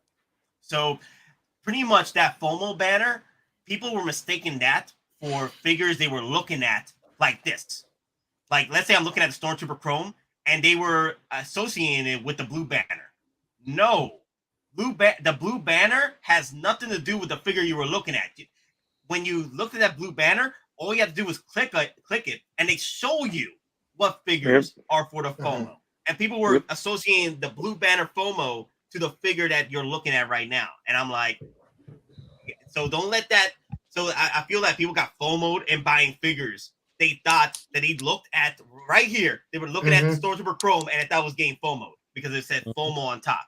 And I'm like, no, guys, no. Oh, I got a few messages like, hey, like, can I get this for lower? Like, what? No, you're fine. It's just, it's just an advertising thing. So TK592, I get that. Banner is his own thing. No, I get that. But to the uninitiated, it's confusing. Theatricality and deception. Powerful agents to the uninitiated. But we are initiated, aren't we, Bruce? Members of the League of Shadows. That's right. That was Sideshow Bane just coming into your wallet when you're ready to get the FOMO. Sideshow was right there like, gotcha. Yep. And remember, we give this information to you, the people. Yeah. Oh boy.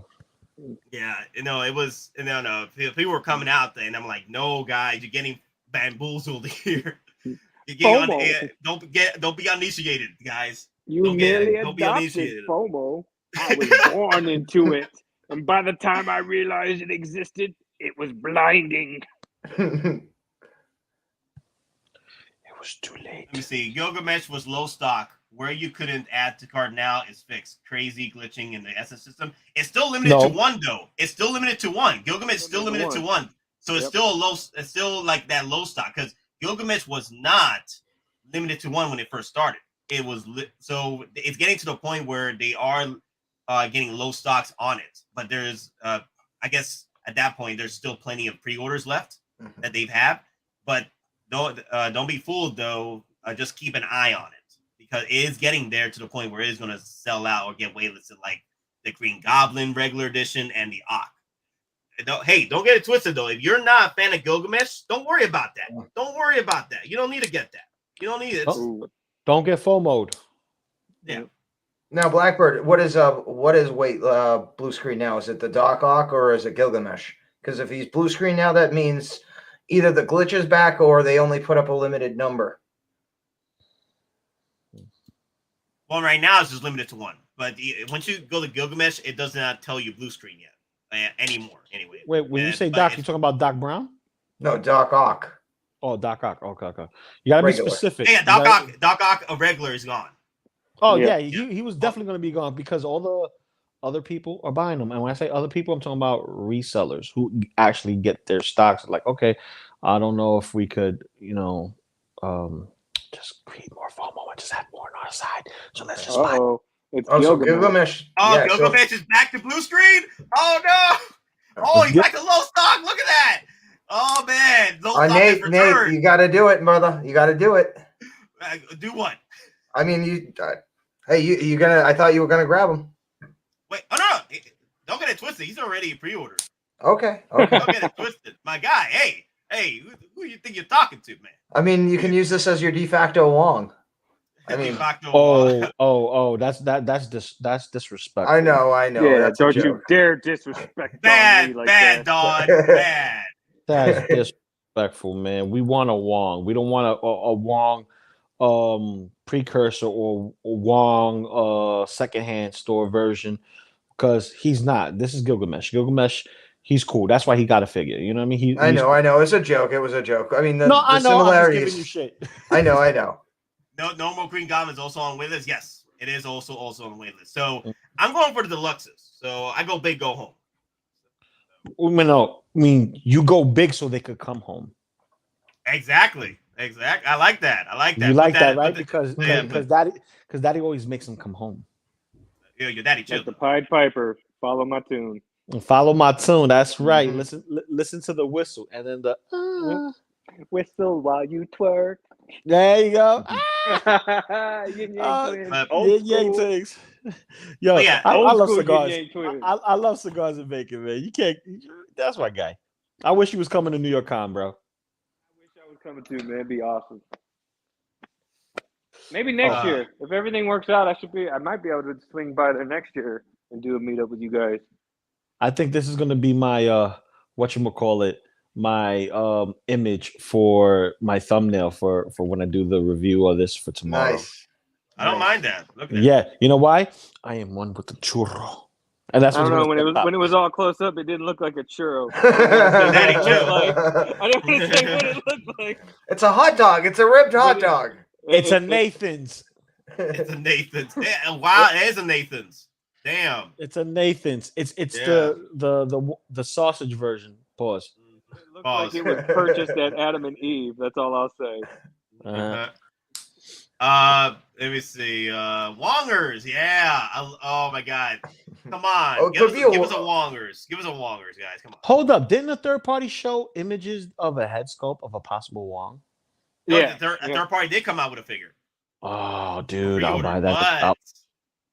But you know what that tells us, though, right? Hot Toys. Hot Toys. Yeah, if we get one more Wong from a third party, getting a Hot Toys Wong.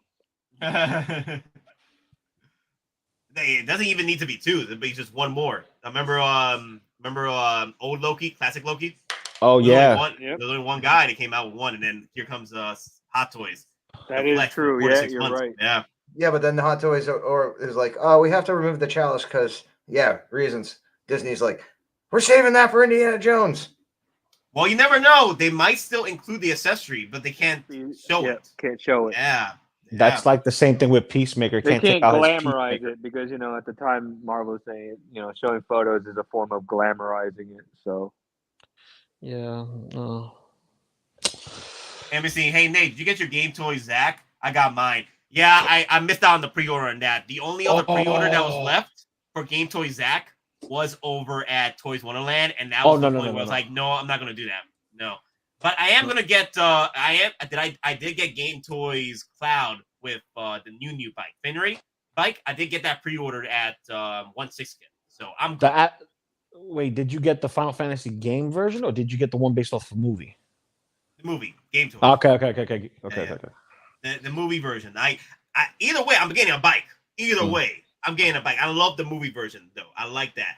And I have the I already have Sephiroth. So I'm gonna have Sephiroth. That's all you need. Yeah, that's all you need, man. If you got Sephiroth, that's all you need. Well, you want to know something? That Sephiroth, I want to get him and the freaking Cloud version of the Kingdom Hearts version of Cloud in the 6 scale form and give me a freaking Mickey, bro. Bruh. I want I would Vincent in 6 scale. I want Ooh, Vincent. Vincent in Give 6 me scale. I'm with Vincent. you. Yeah. I'm with you.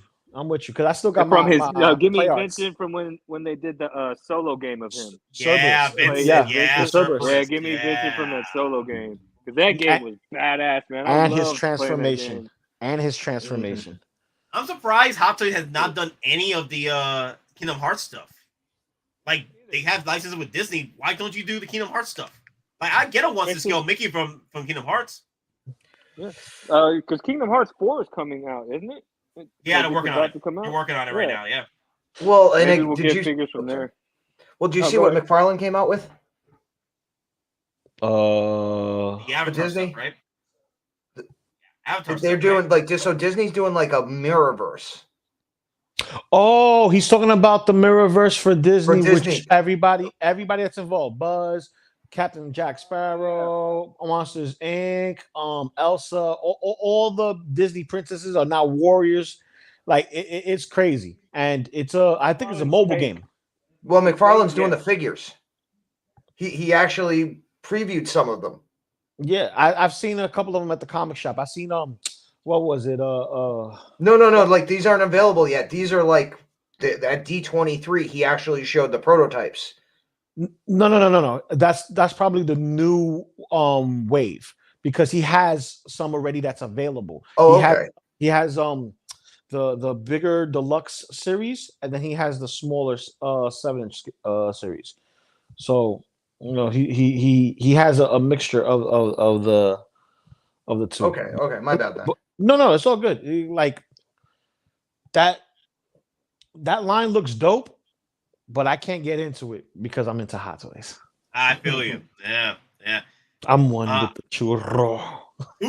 So Jack is asking, Jock, why is the market so bad every time I sell a figure this month? I make less than retail.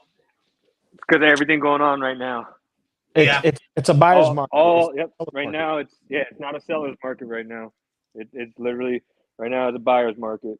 And it's worse for you in Europe than it is for us over in the US. I mean, again, we gripe about stuff, but the situation that Europe, especially mainland Europe, and again, if you're in France, given your approximate, general location of certain things going on, I mean, you're getting hit harder than us with certain things. And again, it's affecting everything.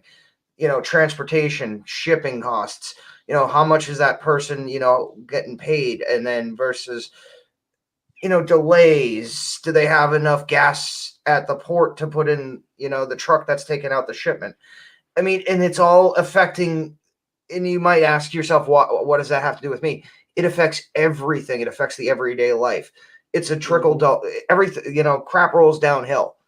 Everything. We're getting people aren't spending. Because everything going on right now, because they just did the new reports that came out this morning, and they said across the board, worldwide, not just U.S., they did the global finance report this morning, and they said worldwide, everything as far as sales are down. Housing, retail, anything you can think of basically all of it is down worldwide. Like people do not want to spend money right now because they're afraid. They don't know what's going to happen. Tomorrow morning we could wake up and something crazy be happening.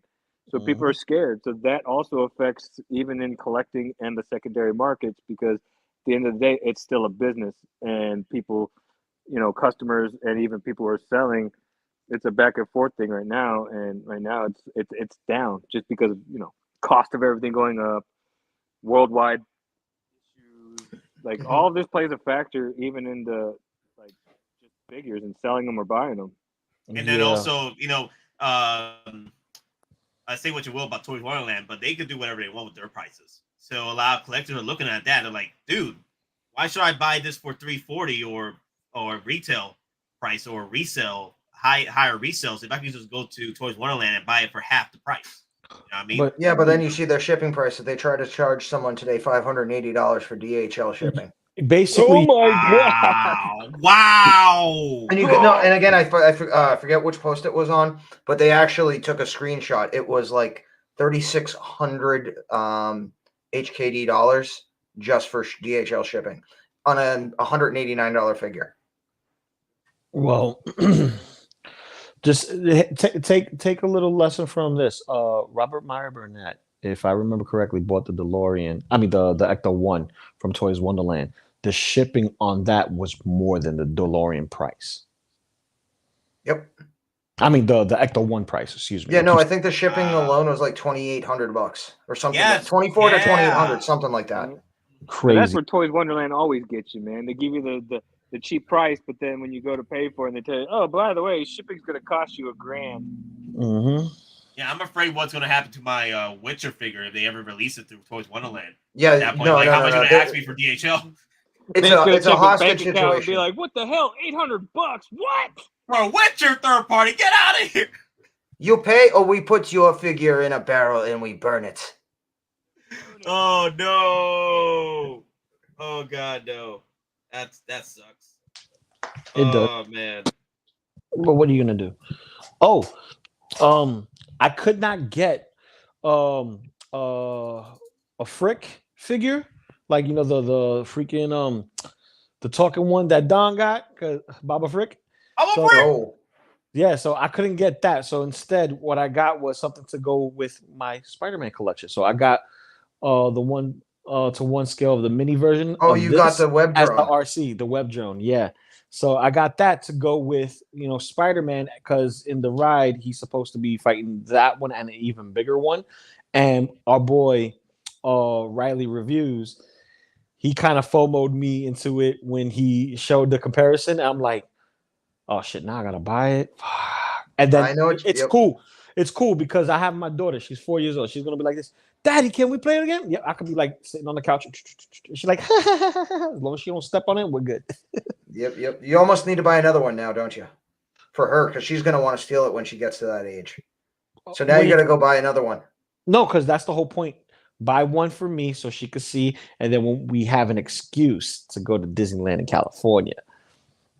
And that's when I hit up my boy Soro and everybody else in Cali, and then we get a couple of things. But yeah, I mean, see, that's the word. Yep. See, almost sold out. Well, it's been like this for the past. It's been that. Yeah, that's right. It's been like that for a month. Like that for what? Yeah. It's been 4 years. It took 4 years. It took 4 years. 5 years. Yeah. It's a good piece. It's a good piece. Man. I love it. It's my first Iron Man piece. Yeah, I think this was one of my first, but I think this one came in maybe after Mark 7. Yeah, this was my third Iron Man piece because my Infinity War War Machine Mark 4 came in after this one. Yeah, but if you guys are wondering about getting this one, dude, if you love the Mark 3 from the War Machine Mark 3 from Civil War, this is the same suit. This is the same suit, but paint job as Punisher. Same damn suit. And you get Punisher head sculpt from the comics. And this is a comic version from the game. Of that. I mean, from the game. Yeah, oh my god! That gives me the idea. That gives me the idea. I could put that head sculpt now on my Death Watch Mando, I think. Oh. Yeah. Wait a minute. Yo. Well, yes. You have to remove the neck piece. Said something. Yeah, I gotta remove the neck piece, I could right? take this comic head sculpt that I have for this War Machine with Frank Castle and put him on the Daredevil Punisher body. Ooh, yeah. I've seen people do that. Oh, really? Damn it. I've seen people do that, but other people they got the body that works with it and just gave them a classic suit. So some people actually took the Sideshow one, removed the head, and put that one in just to see how it looks. It looks great. But yeah, I have him. He's in the room right now, still on top of the Sentinel head, with the light up setup. I'm getting my solder equipment ready because the lights that Don gave me, they're all hooked up. I'm ready to just get them and have them, take a whirl. Dude, man, this is a beefy boy too. I love. That's what she said. That's what she said. Yeah, pause. I said pause. Okay. Yeah. The only thing I don't like about this suit, though, it's a small little gripe. I wish they did something with the eyes here with the Punisher because they lit up. The lights don't come out, as bright. You can't see it. Yeah, it's barely noticeable. you can't see it, unfortunately, when you turn on the light. Because when you remove this, you know, you can turn it on and everything, but when you put it in, too much tint. Yeah, you can't see it. There's too much tint on the eyes, so like the lights barely make it through. They should put Not even worth turning refractors on. in it, or even mini mirrors, or even like a little piece of a clear just to bounce the light off. Oh, hey, Wolf Moon. Yeah, I want to give a shout out to Wolf Moon. It'll be here tomorrow. He snagged me a Spider-Man, Churro Spider-Man. Nice. I've just been waiting for it to show up. It's supposed to be here tomorrow. It'll be here tomorrow, Wolf Moon. I appreciate you getting that for me. Thank you. Yeah, man. I wish I had the hookup, but it's all good. You know why? I have them in hand right now, and it's awesome. It's awesome. Cigars, you're gonna love them. And when he gets what was it, the Part A version of this figure, I will be buying that one too. What? So you want to get two of them things? Two of them damn things. Two of them things. You know why? Two of them things. Damn. No. You know why? I prefer this version of the suit because it gives me the best of both worlds. I have a classic looking Spider-Man / inspired one from an actual comic book that's existing, but it also looks like the Ben Reilly sensational Spider-Man with the web shooters being silver. Well, you know that's the actual Disney suit, though, because I mean, yeah, you were at Con in 2019, right? Yep. So you remember when Disney? It was right in front of their merch booth. They had like it was like the prototype, like almost like the Hall of Armor / the prototype booth. Yep. But it had the suit there. That is the actual suit. That is the exact suit. Yeah, I know. But see, this one marries both comic and movie together in one, and that's like the perfect representation right there. You get what I'm saying? Oh yeah. I see it. Yep. So that's why I'm buying two. I get one to like beat it to shit, and then another one to keep nice and pristine. Because putting on that hoodie on this will damage the figure eventually if you don't know how to mess with the fabric and futz with it. It will damage it. So I'll have one with the hoodie, one without the hoodie, and that extra hoodie goes to a Tom Holland Spider-Man. Oh, Tom Holland in the Disney, verse, if you will. I mean, you'll probably some point see him do something with, like, because there's supposed to be a Doctor Strange dinner show coming up. So I would not be surprised if they film something. Yeah, Disney Avengers Campus. There's going to be like a Doctor Strange dinner show. Really? Oh, it's going to be so awesome. My God. Bet you's going to have like laser lights and all that to show magic and stuff. So Give me the like blood of Ashanti. It's gonna be like a Mad Hatter dinner show. Well, like I mean, from what it sounds like, what's gonna be. Avengers Campus is everything that Star Wars Galaxy's Edge, the hotel in Florida should have been. Exactly. Yeah, I can't wait till this comes out. The A version comes out on Sideshow. I'm definitely gonna buy it. Yeah, because like I like the churro, the book, the can of pen particles. I've seen an actual can. That shit's huge. Pause. And then you get the nice little flyer. If I wanted to, let's say I wanted to make a rundown apartment room, a rundown apartment, right? The best thing to do is have these little tchotchkes just in that one room, and you can put anybody in it, Deadpool, Spider-Man, Punisher, whatever, and just have these little things there as Easter eggs, like they do in the MCU or any other films where you'll see something like, oh, wait, is that a Firefly poster? Oh, shit, that's a reference, So that's my main reason of getting it and just adding it to my collage when the display is up, which it's coming soon. Yes. Nice. Yeah, I really like how they pretty much turned this into a 3.0 not upgraded suit. Is it called the upgrade? No, not upgraded suit. No. It's campus suit. This is the campus suit. It's basically a combo of what you see in What If and the whatchamacallit, the tech suit. Mm-hmm. Yeah, the tech suit upgrade. And that's what I was talking about. The tech suit from Homecoming, the head sculpt, they really improved it. Yeah. Now the thing is, too, this is the actual suit that the cosplayer and the animatronic that does the flips at campus. This is the actual suit he wears. And if you go on like on a Disney Marvel cruise, the person playing Spider-Man is going to be wearing this exact costume because this is the Disney specific costume. Marvel actually cannot put this in comic books or any other material unless Disney gives its explicit approval. Spoilers has the comic. Yeah. The Web Academy Spider-Man comic. Yeah. No, I'm saying that was in partnership with Disney. But what I'm saying is, say like a couple years down the line, they're going to do another run of Spider-Man, and they say they're going to do another Spider-Verse. They can't add him in unless Disney says okay. Yeah, of course. Okay, that's what I mean. It's not like we're never going to see him again. It's just Marvel can't put him in the Spider-Verse without, just like Spider-Man 2099. This is a specific character only for Disney property.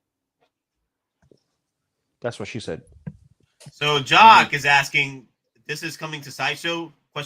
So this is the reason why tinfoil hat time. The reason why we believe that a certain version is coming out. Okay, so the Spider-Man exclusive accessories here. This is a B version of a set that has also been shown at other resellers. Pretty much like I think what's that store? What's that name that Monica keeps bringing up? That Enigma Toys. Enigma Toys. Enigma Toys had the B version, which is the exclusive accessories set. So there is an A version out there, and with tinfoil hat time, I believe that the A version is this set right here, without the churro. Yeah. Without the churro, without the book, without the flyer. Because there's 2 SKUs. Yep. Also, it says exclusive accessories.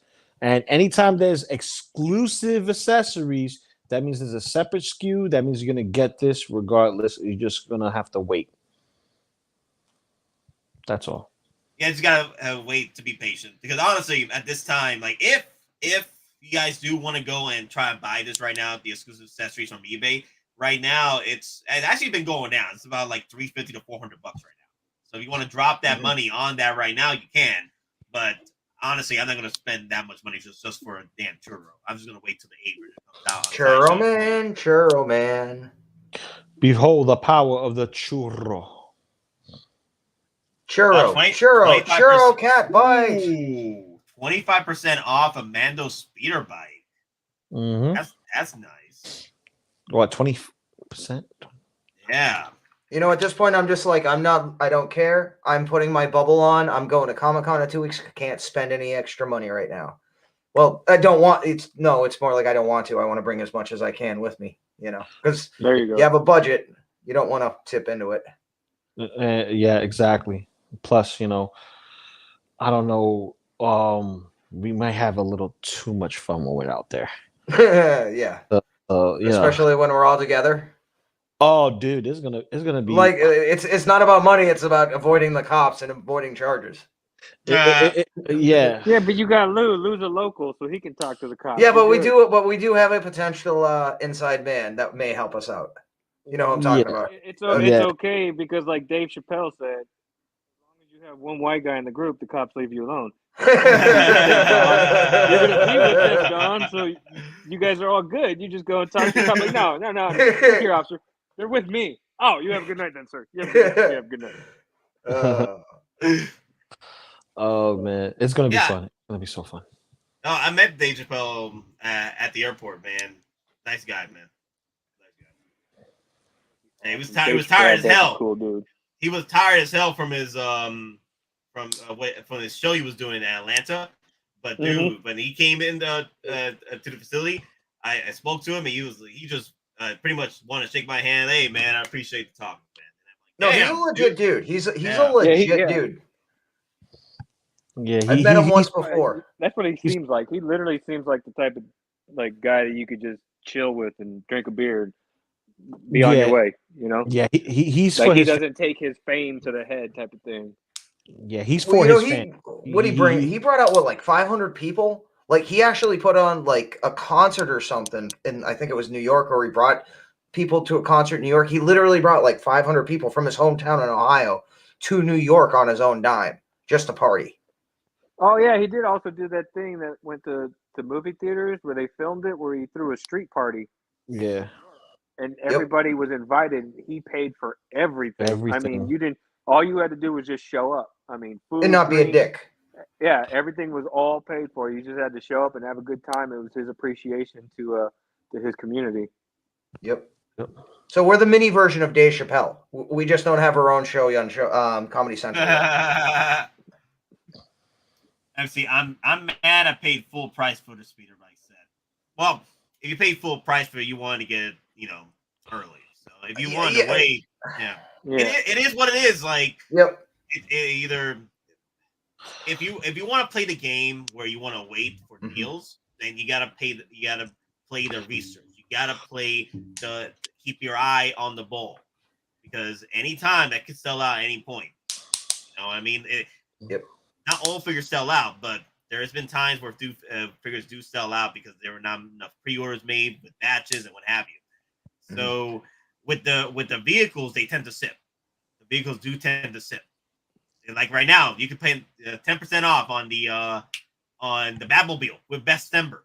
The Batmobile, the Tumbler, 10% off. Ooh, it is awesome. It is amazing. I readjusted my shelf this weekend, so I've got my new Batman display. So I've got my Tumbler, my Batpod on my Oilers bases he made for me. Aside from, and again, the 2 prizes were already claimed; they're already shipped out. So again, thank you everyone who participated. Don't worry, we've got another one coming soon for Comic-Con, and then we got another one for Christmas coming up. So again, hold on. But I digress. So the Batpod is actually very amazing. If you have DX19, it actually has a slot for the EMP rifle. There's a dedicated slot for it, just like in the movie. And engineering-wise, it's quite ingenious because the 2 wheels are offset, so it's not going to tip over unless you physically make it. And the fact it actually has the 2 pins at the front, so the wheels can't physically turn, so they can't get damaged. The only thing is every couple of months, just like the Ecto-1, like Denobi says, you want to turn the wheels so there's no constant pressure on that same point over long periods of time. Every couple of months, you just don't want move it flat. them. Yeah, you know what I'm talking about. It's just not going to be as prominent on the Batpod because there's not as much weight pressing down on it as the Ecto-1. And because the 2 wheels on the Batpod are actually offset, it won't tip over, even though it's on 2 wheels. Doc says, I'm so pissed. I'm so pissed. I paid full price for Boba Fett 2-pack. Got burned full for Cap and Thor. I got burned now with speeder bikes. Hey, well, you know what? It happens, my friend. At this point, let this be a learning experience for you as well. And also, you always find another deal on the next figure.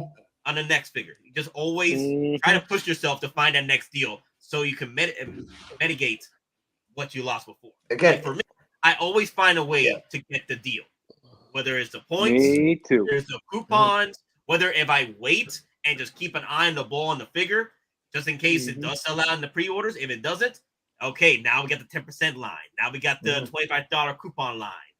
I always find a way. Always find a way. Exactly. Now, if you've been in this game long enough, you're going to come to a point where everything averages out. You're going to overpay potentially on some stuff, whether it's by choice or whether it's by necessity. But also on the flip side, you're going to get items that you want for ridiculously good prices if you know where to find them and you jump on them. So it's one of those things. It's not a zero-sum game in the first few years. It's one of those things. And again, I'm not saying a new collector is any different than, quote-unquote veteran collector. It's just the amount of time and money you have invested. At a certain point, everything averages out. You're going to pay X amount for this. You're going to pay X amount for that. But then when you put everything down the line, it's going to average out. And again, keep an inventory list. What did you buy it for? What is the market value for? And again, that's what I do for insurance. So, I actually see what I've paid for items, and then I also adjust what their market value is. And again, it's not an investment. It's not to flip, but it's one of those things also you have to realize what do you have in and what do you, as far as financial value, and what is they worth now. Also at the same point. And again, not investment, but if you have to flip something, even in a bad market, if it's, you know, a rare figure, original trilogy Star Wars, you know, core Avengers, something like that, you can get your money for it.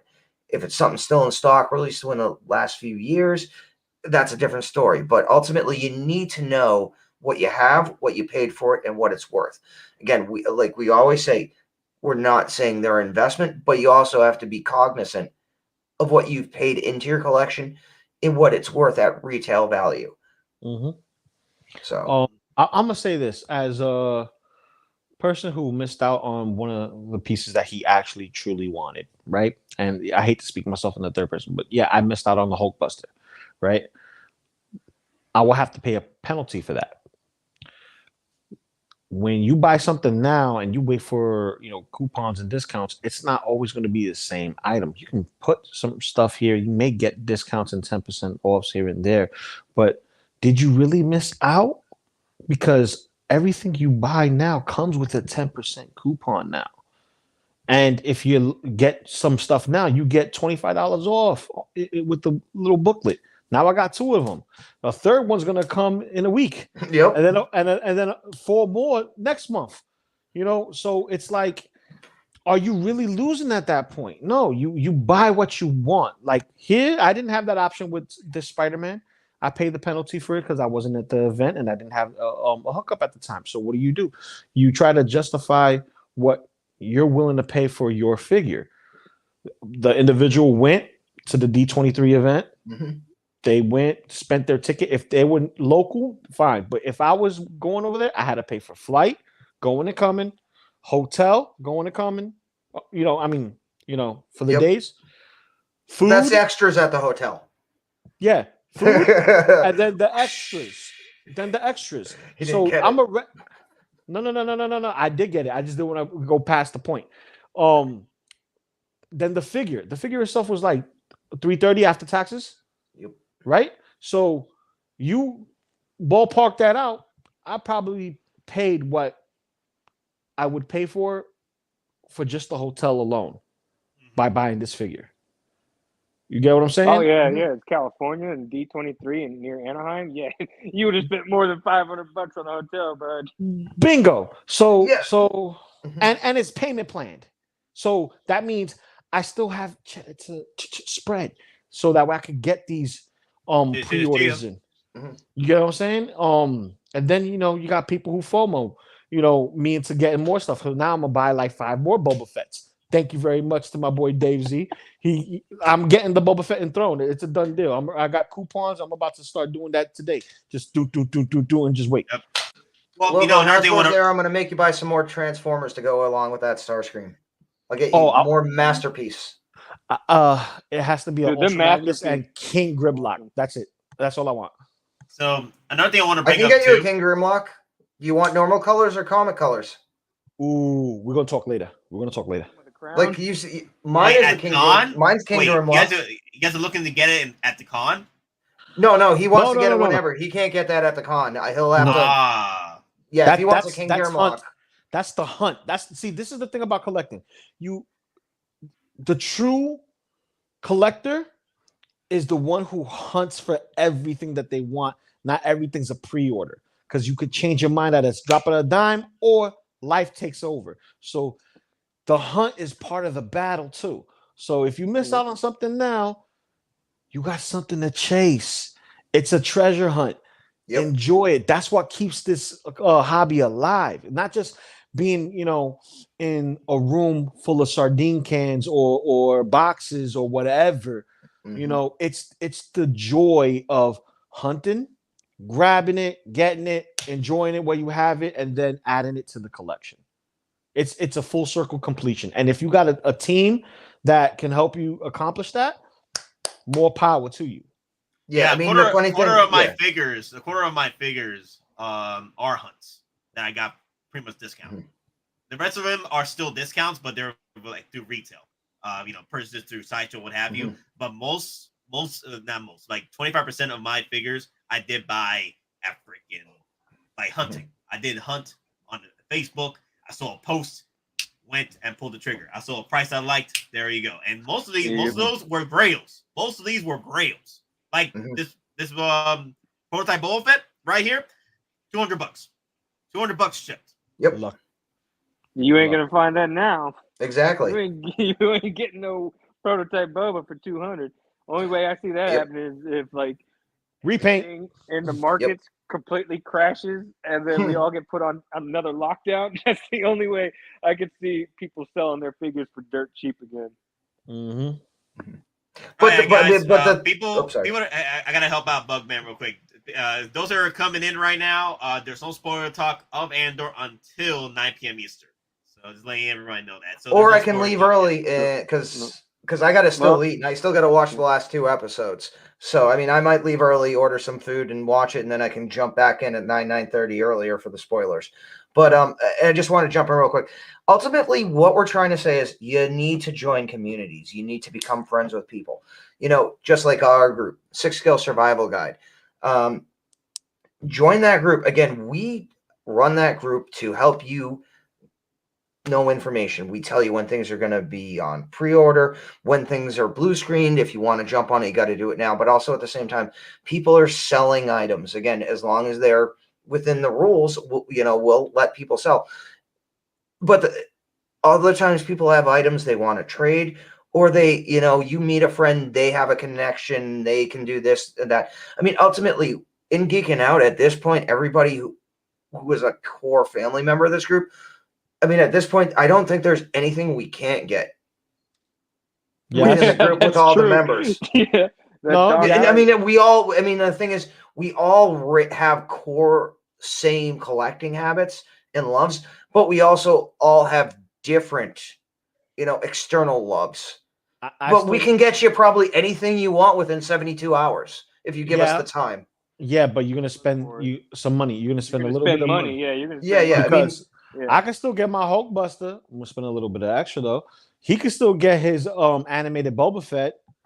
Still gonna pay extra. You know what I'm saying? Right now, animated Boba Fett going for the Hulkbuster price. Yep. Ooh, don't tell me that. Exactly. Yeah, well, here's the thing. I got my DID Buzz Aldrin. I've got my Apollo Neil Armstrong. I'm looking for Michael Collins. He was the CSM pilot. You'd figure, he doesn't come with a pack.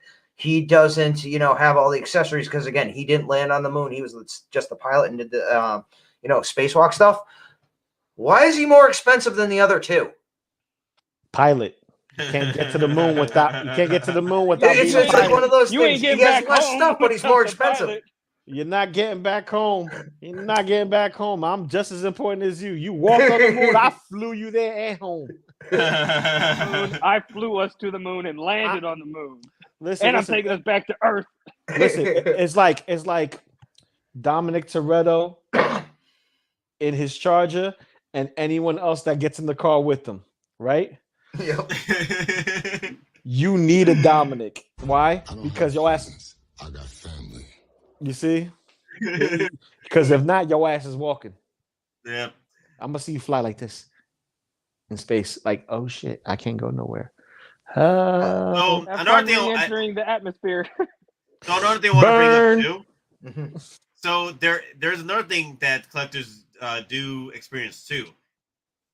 Even though you see all these deals happening on these figures, there's collectors that are like debating about if they should make this purchase. Right now there's deals going on. This one I remember had a 10% off during Best Member. A lot of these figures had 10% offs, and collectors are still trying to figure it out, like if they need it or not, or if the deal is worth it at the end. If you're really overthinking it at that point, it's not for you. Exactly. If even the deals that are happening on certain figures, especially on this one, is not hitting you, then you shouldn't lose sleep over it. Yep. You should not sleep over it. Yeah, I mean, ultimately, psychologically, and again, there's actual studies done to this. You look at something and you're wanting to purchase it, you're thinking about it, you actually make your decision within 5 to 10 minutes. Now, you're not necessarily deciding to buy it at that point, but you're establishing you will buy it at some point and you'll make efforts to. And here's the thing. If you keep going to an item and looking at, and you still don't have it in the back of your mind, you're committed, you're just playing yourself. I mean, again, you literally know within the first 5 to 10 minutes of looking at something, if not sooner, whether it's something you need to have quote unquote, again, no one needs any of these.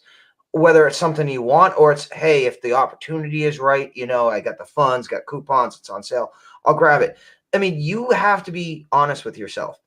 If you see a figure, if it doesn't immediately elicit something in you, doesn't complete in something in your collection, or doesn't enhance something, you don't need to fool yourself into thinking you need it. Again, just because it's awesome looking piece, you don't need to buy it. Again, you got to curate your collection to yourself, to what you currently have, and what means something to you. Don't buy into the FOMO.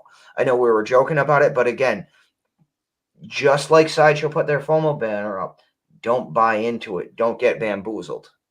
That's all I got to say about that. Yep. And it's actually better deals than what Sideshow has right now with this War Machine, if you can find it. Like, I think Popcultcha had it. Popcultcha had it too. Yeah, I think I'm trying to look for it right now over at Popcultcha. But Popcultcha, I think the Iron Pages over there still a deal, like 300 shipped. Yeah. Yeah, I mean, I'll be completely honest. I got my my rescue from them for dirt cheap. Like, I think it was a 187 shipped. 187 shipped, bro. And I still love need it. to get that. You know, I know that we joke a lot about accessory figures, but I put that next to the Mark 85 Battle Damage with Tony on his knees, and just I have her hand on his shoulder as he's doing the snap. That is almost like a centerpiece to me. Yeah. Because you come into my display, you see that that's the first thing visually when you turn the corner is Tony Stark and Pepper doing the snap, especially when it's all lit up. So again, and here's the thing for Popcultcha, their customer service is also very great. I've had an issue. I bought a Chewbacca from them way back in the day. They sent me an Ant-Man. Now they actually had technically the same MMS number. Like one was 228, one was 328. I contacted them. They actually have a return site in Seattle. So, you know, as soon as it was there, they shipped right figure out. I actually got to talk to them. You can talk to them, you know, if you have voice over IP. So I was actually able to talk to customer service on another question on a recent order direct through my computer. Granted, it was like 3 a.m. here, but they will take calls. They are very good. They're almost like the Australian Sideshow, so to say. So another thing too, sometimes you know, if you're debating about pulling the trigger, you know, on a certain figure or what have you, especially with the deal, and you're taking, Chris Bergen says it takes about 3 days for him, and it's still on his mind, he's going to make the purchase. Again, at the end of the day, it's within your collection as far as like if you want this figure or not, and if you're still debating about it, like as if like, yeah, I really don't need, or I don't need another Iron Man. You know what I mean? Well, this was more expensive than it should have been, but because I got the statue and I got the DID Buzz, so this is like a 6-year-old kit. You know how much Lego Creator kits cost when they're 6 years old? Yeah. Too much. Yeah. Wow. Yeah. Oh, so wait, I have a question for you, Senor Astronaut. Will you be getting the Buzz Lightyear from Hot Toys?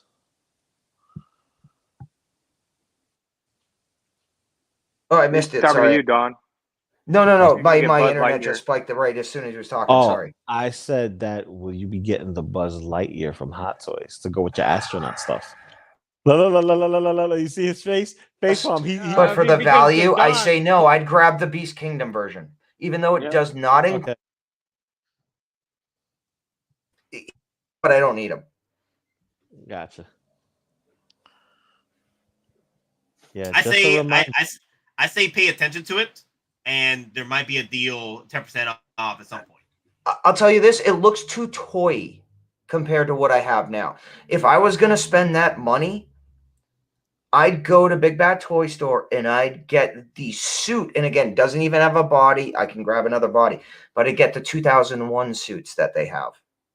Mm-hmm. Or if you do get this, just take the head off and you got yourself just a suit. No. It's the suit itself still looks too toy. Really? Like with the joints exposed, it's not seen. It doesn't, you know, like look at the knees. Yeah, I understand the knees. They're like armored, but look at the elbow. It just, again, when you put it next to the NASA suits, like the AL7 suits that I have, it doesn't aesthetically look right. And again, there's nothing wrong with the Buzzley suit, but what I'm going for now, what I have, aesthetically, it would look out of place, if that makes sense. Yeah, I get you. It's like having your animated stuff with your live action stuff. This is why when you get your clone troopers, they're not really gonna go with your Sideshow stuff because they're stylized to look lanky, boxy, and stuff like that, and your Hot Toys don't kind of match up with that. I get you. Yeah, I mean, for $89, I'll take the hit for Beast Kingdom version. Oh yeah, Beast Kingdom, like you get the lighter feature and different expressions and stuff like that. Yeah, and you could futz around with them. You could throw him in any scenario if you wanted to, even in if you get yourself the lander and you're there, you just put him there. It's like, okay, that could be like, oh yeah, we went back to the moon. Oh, I remember when he did that. Yeah. I mean, and I'll be honest, if I want to get this version at this size, again, I'll get the 12-inch Disney version for $55 from the parks. That is literally 80% the same figure. So, gotcha. Again, materials are going to be different, but the base aesthetics are the same, and he doesn't have socks. Yeah. But he'll have the jetpack on him, and his wings are integrated into the whole suit. It's not a separate element. So again, there's pros and cons, but I can't justify $345. Jock got Rogue One Vader for $390 shipped. That's not bad. Ooh, damn. Wow. Nate's like playa. Respect. That's what you call put some respect. That's respect. That's hunting respect right there. That's a hunt. Yeah. That's a hunt. That's you're taking that boar home, bro. Taking that boar home. Hot Toys Andor drops soon. Hot Toys have been very weird with their drops when it comes to shows. Comic-Con, if they do it. Sometimes they drop one for the beginning of the show. Sometimes you drop it halfway into the show, like 3 episodes in. Well, 2 or 3 weeks in. Sometimes they don't drop it until 2 or 3 weeks after the show ends. Yeah. They've been very weird with it. I'm thinking New York Comic-Con, Sideshow Con. Again, it's only 2 weeks. I mean, it's 2 weeks because I'll be traveling at that point. So I think all the big, announcements, drops, they're saving that because that is the biggest event in the world, right now for collectibles. And the thing is, New York Comic-Con, aside from San Diego Comic-Con, New York is more focused on TV shows, TV properties. Sideshow, I keep saying Sideshow. San Diego Comic-Con is more focused on movies, big tentpole. Exactly. So everything is lining up for there to be Andor drop during New York Comic-Con, Sideshow Con, because it's TV related. But also on the flip side, I've seen some of the panels that have been announced now for New York Comic-Con. One of them is named Captain America Cold War.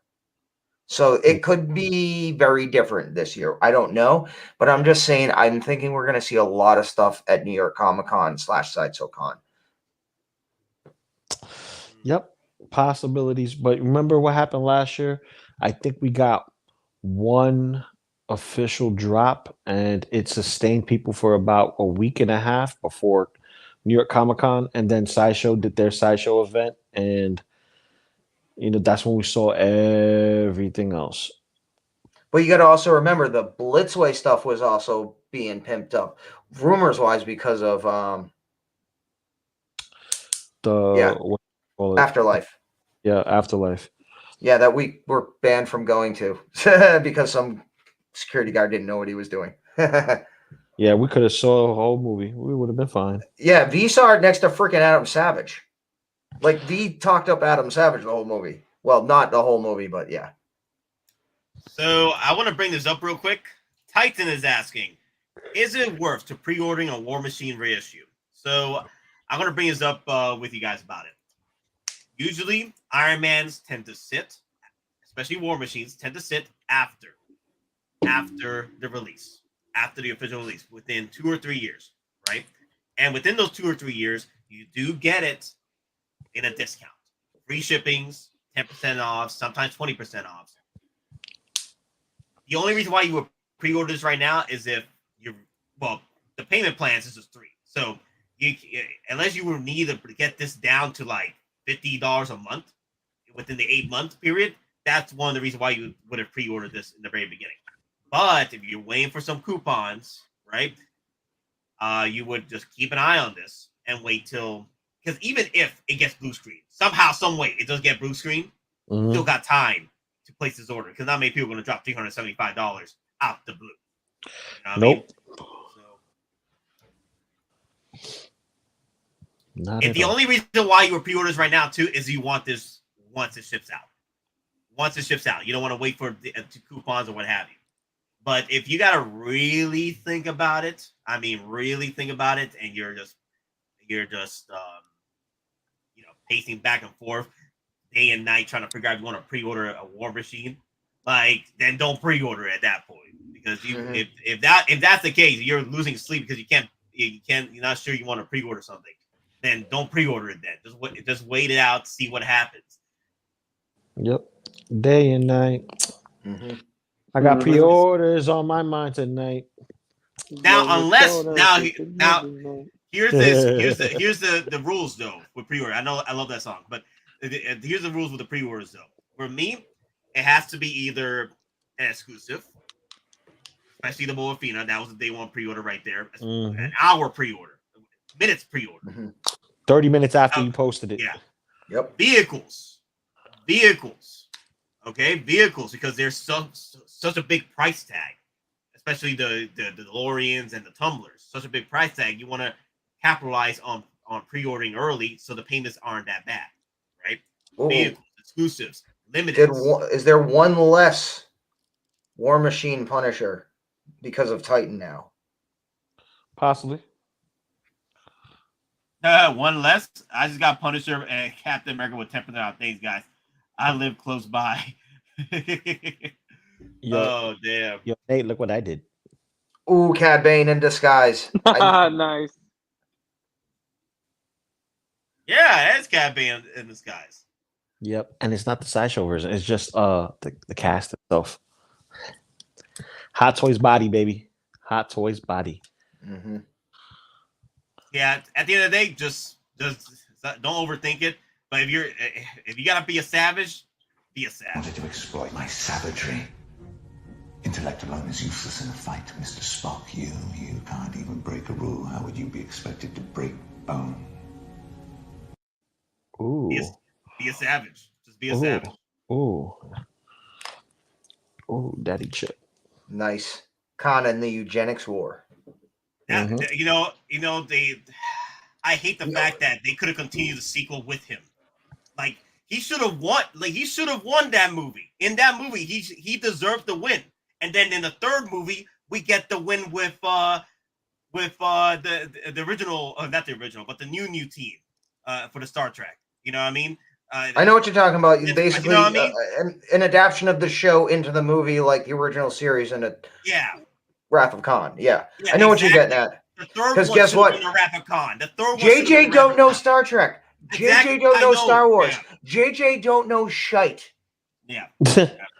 JJ knows lens flares. That's it. Yeah. He tries to turn every movie into that show Fringe. No. Oh, what was God. it? Lost. Not Fringe. Lost. Oh, even worse. I got lost and lost. Yeah, they're all the dead. final Spoiler. episode. Yeah. Spoiler. This many years later. Yeah, they're all dead. They're in purgatory. Well, people. Spoiler. People They all watching. died. People were watching She-Hulk and they got spoiled by Sopranos. You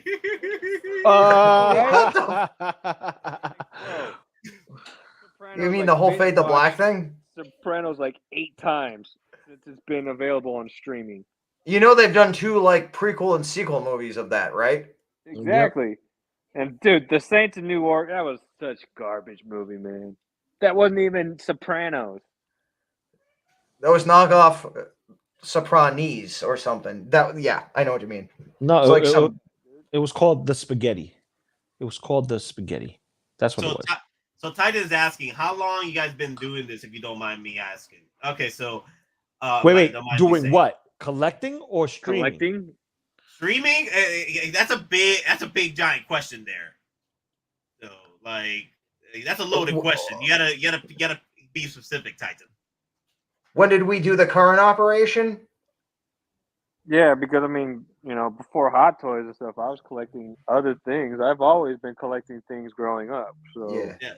Same. I mean, I'm 10 years plus now in my current iteration, but if you're talking about like Geeking Out streaming, I mean, the current iteration is what, since we're going almost on 2 years now, right? January 2021. Geeking Out's been the channel has been around since it's been about 2017. 8 years. 8 years, I think. Oh, 7 years. even longer than that. Yeah, I started in 2015 with Geeking Out. With the Funkos, yeah. With the Funkos, with gaming, and then I moved over to Hot Toys at 2019. There we go. Yeah, 2019. So Geeking Out has been around since the gaming days. I was doing Battlefront gaming and stuff, and then I moved over to Funkos and collecting.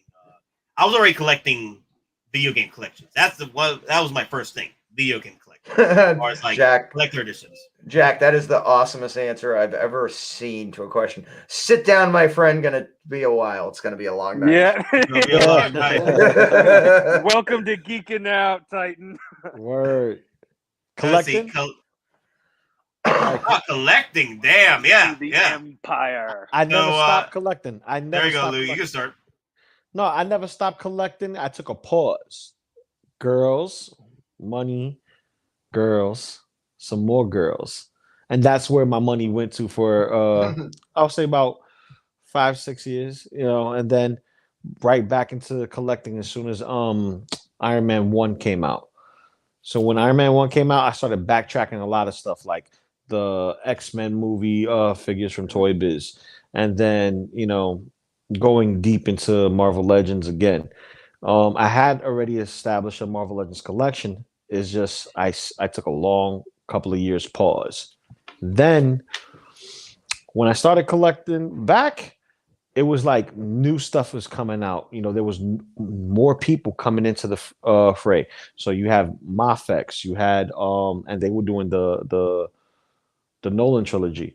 They also had what was it, the 1/12 scale Mezco stuff, figure arts, you know, like, you know, name it, I own it.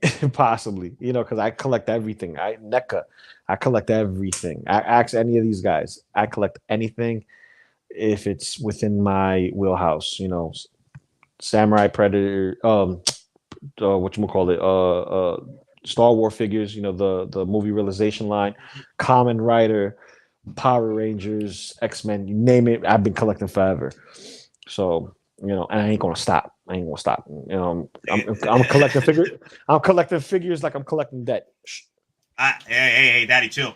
Geeking Out started when Nate was cosplaying as Tony Stark. I remember those days, and kicking up Funkos like Matrix, Neo. They was eating breadsticks with the homies and always getting late because he was army building Ecto ones. Yo, you flatter me, Doc. You flatter me. So for me, I started. If we're talking about collecting, I started collecting since I was like straight out the freaking womb at this point. Because I still got figures. I still got figures from Star Wars from the 90s when I was growing up. Because my dad was involved. My dad was involved with me collecting. Like I have like figures from the Revenge of the Sith line and the Attack of the Clone line to this day. And also Phantom Menace. I still got Phantom Menace stuff too. But yeah, I still got them to this day. And then I moved over to Funko Pops when I was in my 20s and doing Black Series and stuff. And then after that, I moved over to freaking Hot Toys. And that was like 2019. So I've been collecting straight off the womb, bro. All youngins, all younglings. I remember my parents taking me to like Toys R Us or for those in New England, Child's World in the 80s. And going and buying like different Transformers, like Metroplex, Soundwave, Galvatron. I remember getting Galvatron as like a graduation present one year. You know? Oh my God, the original one? From the '86 movie. Oh wow, that's cool. Yeah, and it had all the sound effects. I remember my mom, and again, grew up in the Boston area. There was an actual amusement park. It was called King's Castle Land. It was in Whitman, Mass. It had its own toy store. So I actually remember going into that toy store. The funny thing is, it's this building of the store still remains, even though the area was turned into like a Stop and Shop and all that other, retail area. The actual toy store still remains. So, yeah, KB Toys. KB Toys. That's another one. Yeah, that's where I got most of my Zoid figures from. When I was model kitting. Yeah. Yep. I love those Zoids, and then Gundams. I bought a lot of Gundams from model kits from Toys R Us. They always had sales. Oh, they had the sprue kits. Remember they had the sprue kit 1/6 Master's Chief? Yeah. I wish I picked that up. Oh, I had that. I had that. We still don't got a 1/6 Master Chief right now. That's what I'm pissed off. Yeah. But the problem was the problem was it wasn't the OG version. It was the one that had like the extended shoulder armor that no one loved. Yeah. So yeah, that's half the reason I got rid of it, because I didn't like the shoulders. I'm still pissed off to this day. To this day, we don't got a proper 1/6. I don't care what anybody said about a 3-0. I don't care. That's Master Chief from Halo 4, which is crap. Okay, I hate that damn suit. Damn, girl. I need a proper original. Like there's the Halo Infinity Master Chief that looks pretty much like the original Halo 2 Master Chief, but updated. Like they updated the form for that. Like they gotta do a 1/6 for that one. That'd be perfect. But yeah, if you're talking about Hot Toys, guys, I started in 2019. Started 2019 right after EndGame. Right after EndGame, that was my vision, my dream. To collect the EndGame line and display them in the Avengers lineup. That's my dream right there. After that damn movie. So. But let me see. CMB, when you start collecting, I know he's muted right now. Collecting. I mean, if we're just talking collecting in general, then I started when I was a kid. And a kid, because I started when I was little. I started with cards, like collecting, comic cards, baseball cards, basketball cards, football cards, comics. Then evolved into, obviously I was a kid, so I collected toys. I had the Turtles toys, the original Turtles toys, Transformers, G.I. Joes, all of those. And then as I got older, I kind of moved away from that and just collected comics. And then I got into sneakers. And then I left the sneaker game and went into statues. And then just then moved from statues and Hot Toys. So pretty much just evolving from a child collector into an adult collector. Yeah, it's just the evolutions. Yeah, it's like when you're going with your parents. It's like when you're going with your parents and you're like, "Can I buy that? Can you get me that? Can you bet that?" And they're like, "No, no, no." And you're just thinking, when I'm an adult, I can buy whatever I want, and I'm going to buy it all. And it's funny. It's like a lot of people joke about that, but when you actually reflect on it, and you're like, "Holy crap, I can, and I am." Yep. That's what I used to tell myself too. Because when you're a kid, you ask for stuff, and your parents tell you no. So then I'd be like, "Well, when I'm a grown up, I'm going to get it. I'm going to buy whatever I want." Exactly. Yep. And then, yep. Don't tell me what to do with my money. You grow up and you still get guff from your parents. No, actually, because I showed my dad my new NASA module case area, and he was like, literally, that is the best stuff you have. He's like, oh, he told me to buy more than NASA stuff. Churro. I wanted it, so I bought it. The churro. On here, churro. On here, churro. And let's not forget about the pimp particles. So the pimp particles, you gotta have some pimp. Gotta have some pimp. Nice. Was that pimp particle soda? Yep. My dad is the same way, Don. Every time he comes in, like, damn, what's the other hot toy you got today? Well, I'm probably gonna get Andor at some point. Well, he's always asking, "Where's Han Solo?" I'm like, talk to Hot Toys. He's like, because I had Lando. He's like, "Okay, you got Lando. Where's Han Solo?" Yeah, talk to Hot Toys. They haven't dropped him yet. Hayden's asking, who is y'all's favorite Star Wars character? Mace Windu. Mace Windu. One of my tops. Mace Windu. Okay. And of course it's Boba Fett, Darth Vader, and Anakin Skywalker. And Oh of yeah, course, keep going with the list. Keep going with the list. You're gonna end up saying everybody in the freaking roster. Exactly. I'm gonna say me. I mean Jar Nick Binks. Mayfeld. Yeah. Nick He wants Mayfeld. you I to mean pick. me. He wants you to pick just one. Mace Windu. character. Mace Windu. He's at the top. Mace Windu's in the top. Though. Mace Windu. If I had to choose my favorite, Mace Windu. And Samuel freaking Jackson is a freaking Jedi. Come on. And second to, and if you tend to go through the lore, he's actually the top Jedi Master next to even Yoda. He could outpace Yoda at some points. Vapad. Yeah. Because of Vapad. The Vapad, yeah, the pod. Yeah, so that's my boy. That's my boy, Mace Windu. Gonna have to go with Rex. Dude was so hardcore, he fought at Endor and beyond. Okay, Nick Saint is Captain Rex. It has been officially, unofficially. There you go, retconned. Nick Saint. There you go, that's his name. Yeah. I have two. Yoda from Attack of the Clones. That's my favorite Yoda. And Din Djarin. Mando. Nice. Din Djarin, yeah. That's a lot of people's favorite because he brought back Star Wars. Because of Din Djarin. Din Djarin brought back Star Wars for a lot of people. For me, that moment where he did the 4-1, that I knew Star Wars was back. The moment he did that with the Remnant Troopers, we got you 4-1. I like those. Yo, that's pretty much Han Solo right there. Don't tell me the odds, bro. Don't tell me the freaking odds, man. Never tell me the odds. Yeah, you bet 4-1, bet. That's what Mando was saying. Bet, and he did bet. Listen. He went in there. It's four of them took him on, blasted him with the whispers, right? Listen, from episode 1, when he cuts that freaking whatever that octopus face dude's name was. I forgot the species, but basically a squid guy. When he cut him in half with the door, that's when I knew we had John Wick in our hands. We had a John Wick. Oh, I know. Oh, it's not a Moncala. It's the species that lives with the Moncala. On Moncala. Yep.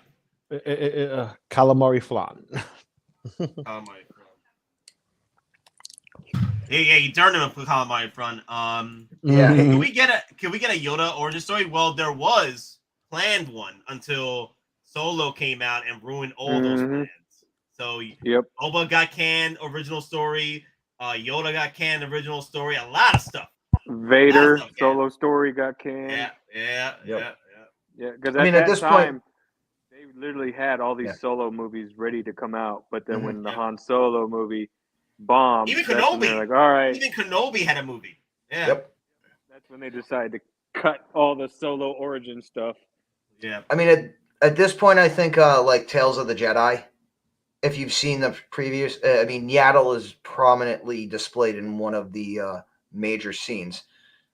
And again, I think that's not necessarily more to Yaddle. I think that's maybe a back-end Grogu origin story. Because again, that's what I was thinking.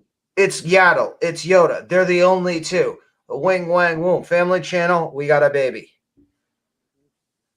The Force with me. I am one with the Force. Daddy, too. Jock is asking Nate, name us 3 hot toys you regret buying. I don't have 3. I have 1. It's the Empire Strikes Back Boba Fett, and I'll tell you why.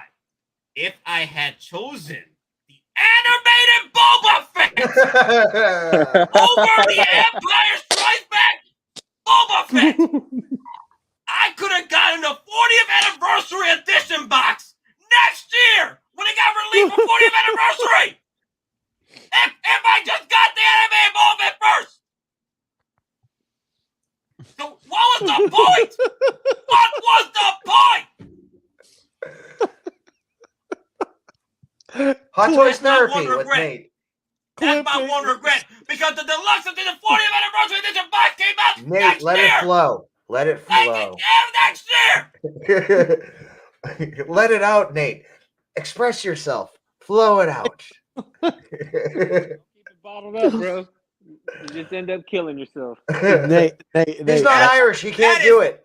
My one regret, because every time I look at my Empire Strikes Back Boba Fett, I look at the fact that could have been the animator right there. Because I was gonna, because I could have pre-ordered the the freaking 40th next year. Oh, damn. Nate, just remember, you're not Irish. You're not built to keep it in. No, we're Boricuas. He can't keep it in. But I he's know. Puerto Rican, Yeah. so he's built to just drink. I it know. I and mean, then I'm throw it Irish. away. We drink it in.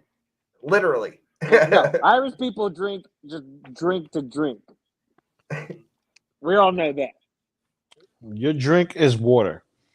Irish people, any type of emotion is a reason to drink. Oh, you got fired? Let's drink. Oh, you got a promotion?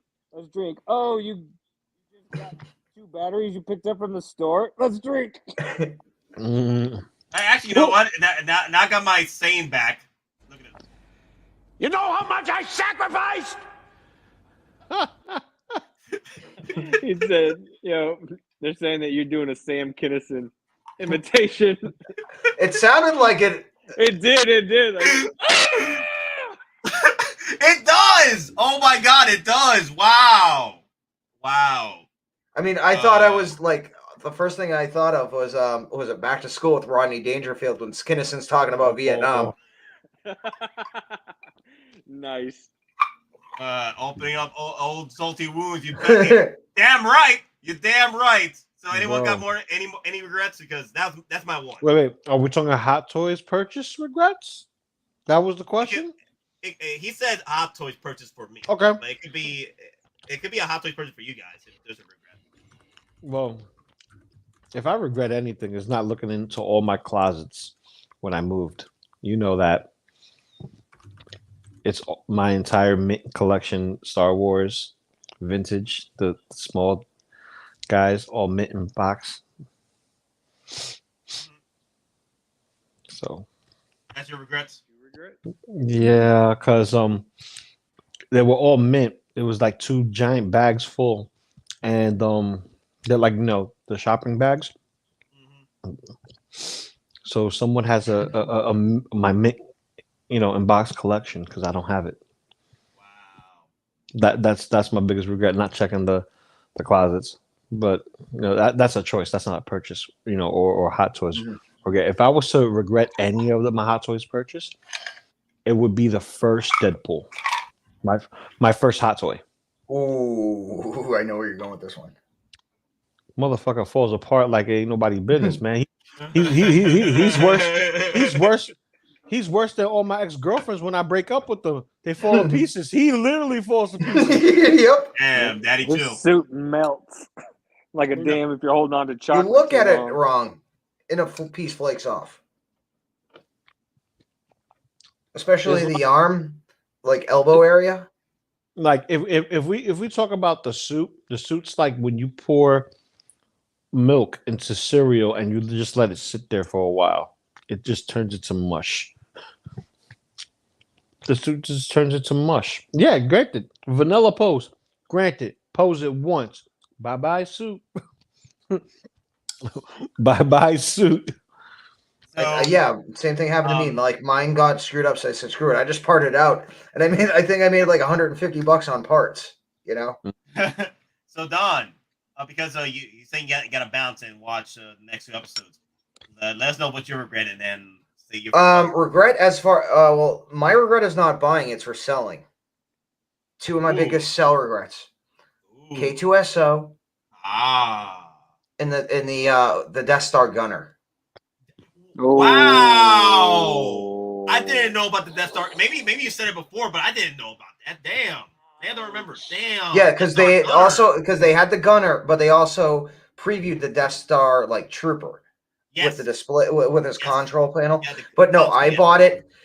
I sold it. I got like for both of them, I got my money back. But I'm looking at the prices at them and the rarity of both of those, and I'm like, Jesus, what did I do? Wow. Because it's one of those things. Your collection changes at the time. But again, that was 5 years ago. So again, you can just say, hey, it sucks I did it. But also at the same time, you can't say, hey, I knew this was going to happen. You had no idea the freaking gunner was going to be going for so much. There's no logical person who would have told you. Yeah, 5 years ago, it would be going for that much. For $1,600 on eBay. I know. I saw. I know that literally would pay for Comic-Con alone. That one figure. insane, man. Keep smoking. Ain't nobody gonna pay that much for it. Keep smoking, guys. No. Yeah. So the collector says, I sold a Dark Side and an Emperor. I was expecting them to be reissued. I was dipping into statues, and it was the easiest way to get money. Well, you got your statues, right? Damn. All right, I'm gonna bounce. I'll be back in a bit. I gotta go eat. I gotta watch Andor, so I won't be spoiled when I come back. So, and again, just stay tuned, folks. I'll be back on as soon as I can, and keep it popping, right? Yeah, man. Take it easy, Don. I'll be back in a bit. All right, later. Later, bro. Right. Yeah, the Dark Side Anakin and the Emperor. Wow. Was that the Emperor Deluxe? Because I know people are hunting for that Emperor Deluxe with the throne, man. When these were available at freaking Sideshow for free shipping and what have you, 10% offs all around, OTs and PTs, you know, damn right, I capitalized. Man, I bought up most of them. Most of them, if not all of them. The only ones I've skipped out on because I already had the Hawk layup. I didn't need the Andor layup. So I said no to that because Hop Leia is that's my princess, that's my queen right there. So you don't need to army builds on Leia's. If you want to, that's a pretty penny. But now if they do release, now I do love box sets though and sets. Like if they do release a Leia 40th anniversary edition for Andor Leia with the speeder bike, I'll probably pick that up. Ooh. I love box sets. I'm weak for box sets, man. You're weak for anything hot. You're weak for anything Hot Toys, Nate. Yo, I'm the victim here. God, man. Yo, you know how much I sacrifice. It's not even Hot Toys. Just if it's 1/6 scale and he wants it, he gets weak for it. Oh yeah. Oh my God. Yo, you should have seen him when he got that Sephiroth. I remember when he got Sephiroth, man. That's No, what I I'm was talking to the chat. I was like, yo. Yeah, because we remember when he got it. He just kept going crazy with, look, guys, I got Sephiroth. The whole time singing Sephiroth. Yep. I was waiting for him to demonetize himself real quick just to play the music in the background, but like Andor might be the show of the year on Disney Plus right now, maybe. So we'll talk more about that in about 30 minutes, 9 p.m. Eastern. We'll talk about the spoiler talk at 9 p.m. Eastern. But CMB, tell me your thoughts on the wait, no, not thoughts, but tell me your regret, your Hot Toys regret over that, either selling or buying. The Hot Toys Jawa.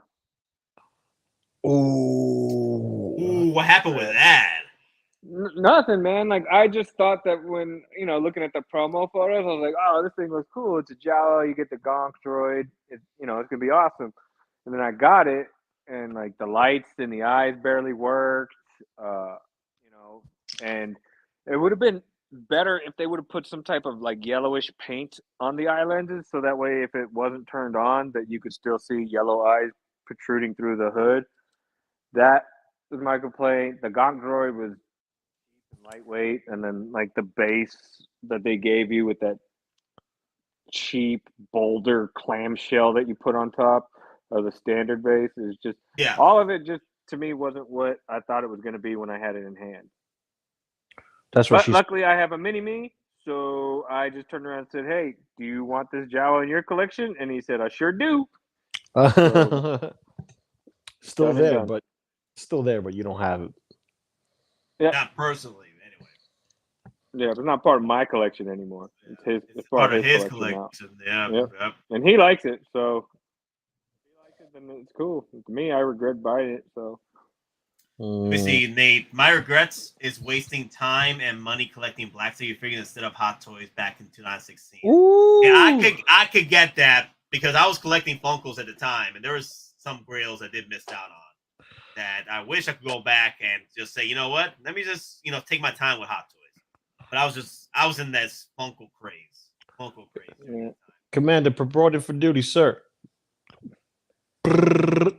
Yo, dude, I'm stoked. This guy right here. Now I see what the hubbub is. I switched to helmets just to see the contrast, and this looks good. Now I gotta get Ahsoka like sooner than later. So Lou, you thinking of doing any posing streams on your channel? Yeah. Like posing tutorials or anything? Well, not so much tutorials because a lot of people have been doing those. More of, let's see what I can break today. Let's see what I can break today. If I can break the skin, then it's a successful stream. If I didn't break nothing, then it's a good stream nonetheless. Oh wow! So you're pretty much the mad titan at this point. I've always been the mad titan, bro.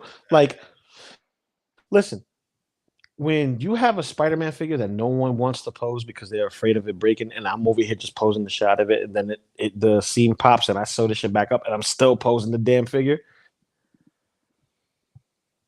That's a match made in heaven for me, man. I just love posing figures. It's the curse. It's the curse of just posing figures and having a good time. Like right now, I got this. I want to do something with this. The drone. This was gifted to me by my boy Dave. So, just gonna put it on and just have my Avengers Academy kind of crossover with Mysterio, and just have some fun. Wait until you see what's gonna happen on the review with this. All of them are coming out. All of them. Yeah, I love your Spider-Man poses, man. Thank you, sir. Thank you, sir. Tier, top tier. There we go. Yeah, comic book right there. Comic book pose right there. Comic book cover. Yep. Or hold on. There we go. Ballet. just like thwip. Like there's so many ways you could display this guy.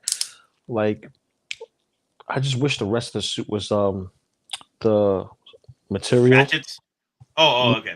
The suit was more material than this rubber shit that Hot Toys keeps giving us. Like seriously. So let's say you were in the board when it comes to R&D.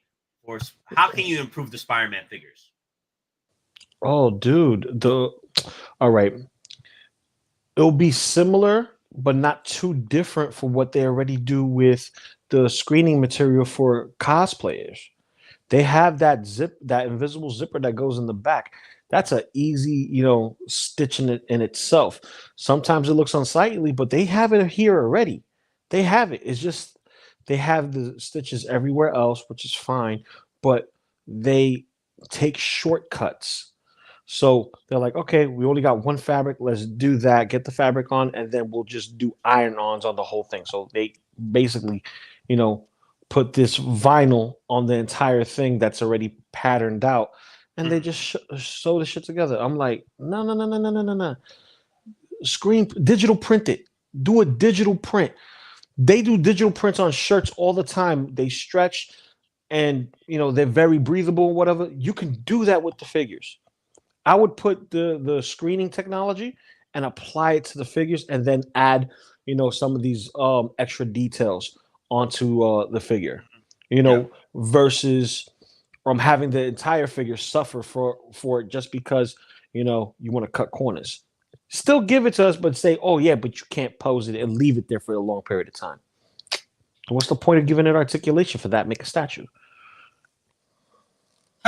Command degree. Nate Loco Lu should get paid to show people how to pose a hot toy. That'd be the dream. But I'm guessing Loco Lu, if he continues with his channel, he should be able to, get some revenue in. Oh yeah. Speaking of which, it's not much, but hey, Speaking of which, your boy Loco Lu yesterday officially hit 500 subscribers. 500. Let me get the sounds for you. Thank you. There we go. So 500 subscribers. I'm halfway there to 1K. So road to 1K. Here we go. We'll be putting out more content. So be prepared for that, because I still have Arena Boba Fett to post up. He's already filmed and done. Got this Spider-Man with comparisons. Got him on the 501st, which everybody's seen, but you're gonna get my reactions and my poses. And then you're gonna get Cable later in the weekend. Okay, so Jock, I gotta set it up properly. Okay, so Jock says, can we get the DJ Khaled voice? God did. Okay, so we said that the Shanghai exclusive were gonna be released to Sideshow. No one believed us, but God did. God did. God. If you really think about it, like it's actually humans that don't believe in us. Shame on them. How could they? God did. God did. No, I know the chat believed us though. Hey, we appreciate y'all. Yeah, you guys believed us. Oh my goodness. Yeah, but we are going to get more Shanghai exclusives at this point because I wouldn't be surprised if Mark V gets released to Shanghai. Shanghai exclusive Mark V. Yo, the hell is going to break loose for that. Hell is going to break loose if it gets released here. Oh yeah. That's the one that they should not do it because everybody was like it was worse than the Cable. Everybody was just freaking pissed off at that damn thing. So Yeah, and now not release it. Yeah, a lot of people are getting a little sore because of the whole InArts thing. I'm like, man, please. Wait, what's up with InArts? No. Because InArts is showing us the new stuff and giving us the Joker, the Pennywise, and then we get Cable, and Cable looks exactly how he did in the promo pictures, and people forget. People got amnesia. There ain't nothing wrong with Cable. He looks a little malnourished, yes, but he's meant to be with the clothes on. People are comparing it to the third party body. Not too many people are complaining about the face sculpt, but everybody wants what they're seeing now. I'm like, you're only seeing prototypes. Wait until the final product. And then you'll be bought. You'll be bought by then. And we'll just wait and see, because a lot of people like, oh no, Hot Toys is doomed. The new news here. Everybody hop on the new. But new. We're still waiting. Speaking of which, hold up. That reminds me, Nate, how's Electro doing? Ooh, let's go over there because the regular editions of Doc Ock and Goblin were hit waitlisted, right? We gotta go over and check that out. Yeah, you're right. Because Let's go. Doesn't he come out sooner than everyone else? No, he's coming out after because the Goblin and Doc Ock were released first for pre-order. Yeah, but his payments were coming out right away.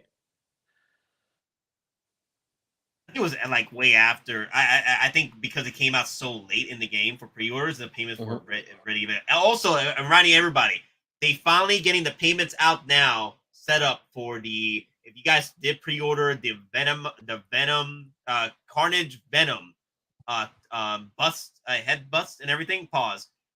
That deluxe set is available for payment plan right now. You could, if you had it for pre-order, you can switch it to payment plan right now. Oh no, that's staying as pre-order because I'm buying that in one shot, Daddy. I ain't doing a payment plan on that. I'm saying that's why I'm paying off everything now. No, he's still good. Electro's still good.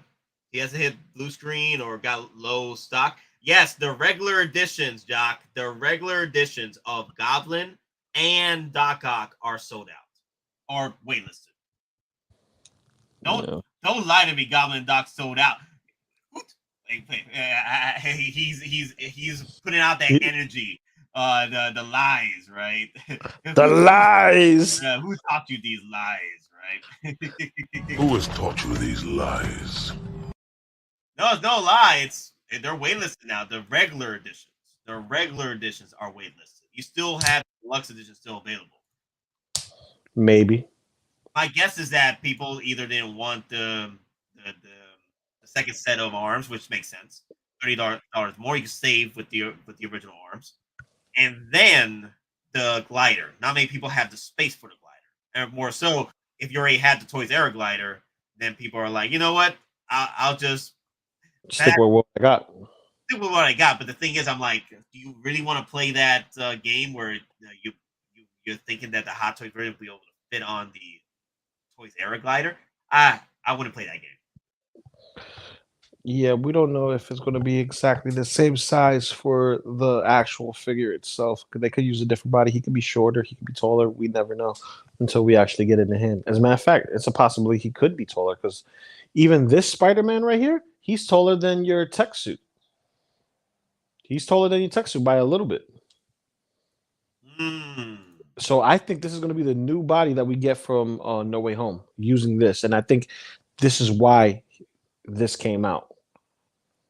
I think this is why we got the D23 Spider-Man as a prototype to see. Because, yeah, you'll see a little bit of imperfections on these rushed figures, right? It's not enough to cry about, but they'll be there. But this right here, this is a little taller body.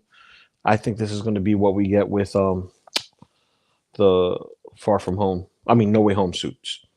So, just be aware, be very aware of what you're getting yourself into when you're buying these Spider-Mans. Because I know people don't want these. They want the Toby. They want the Andrew. That's what they really want.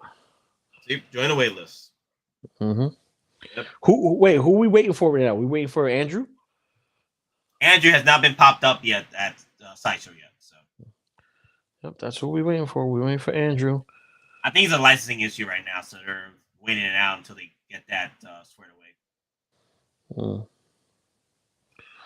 I bet they want to see how many people are going to buy the Lizard figure first, or the Lizard diorama. I want to treat myself this Christmas. Any suggestions on some figures, Marvel or DC?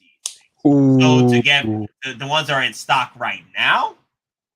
Okay, yeah, so let's talk in stock. Let's talk in stock. In stock. Okay, so for me, for DC, DX19. If you're a Bale fan, DX19. If it's Christmas and it's DC, Tumblr.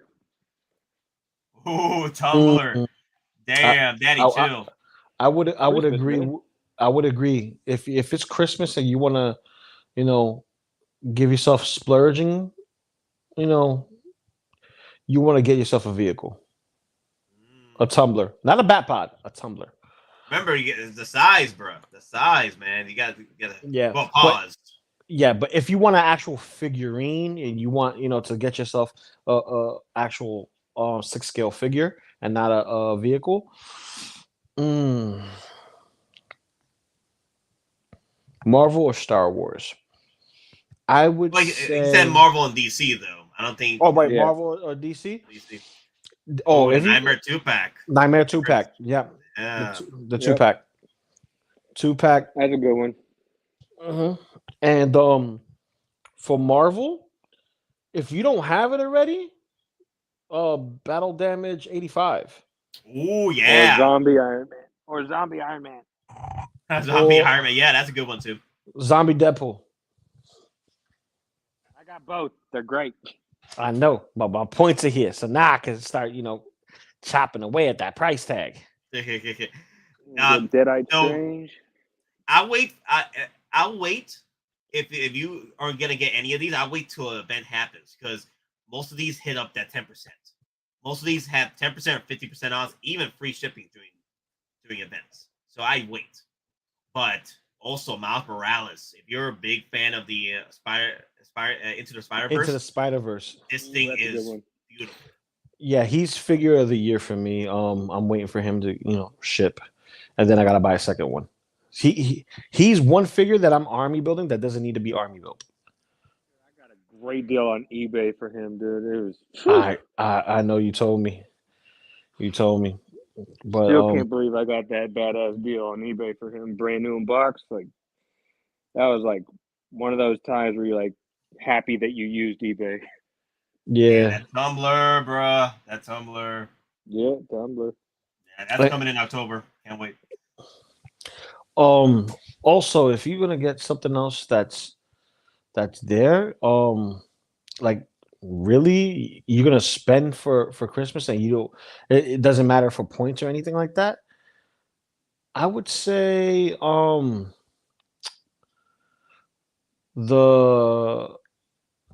actually the 2020 miles. Yeah, I was about to say that too, Luke. 2020 miles. 2020 miles. Yeah, right here. It's the first USB figure that's actually in stock. And that's USB powered. That's could, save you a lot of, trouble with how you want to set up and display. Like he's posable, but a lot of people just have him standing in front of that little diorama piece and just, like, oh, what's this? What's that? He's one of the people that I'm going to use the coupons on.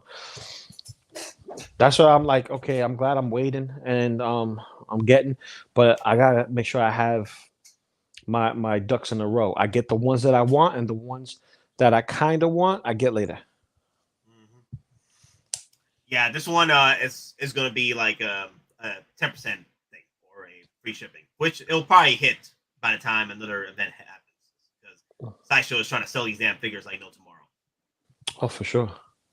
Definitely. Because look what's happening with the Toy Fair exclusive Spiderman. They're sitting. We still got 2099 sitting. Yep.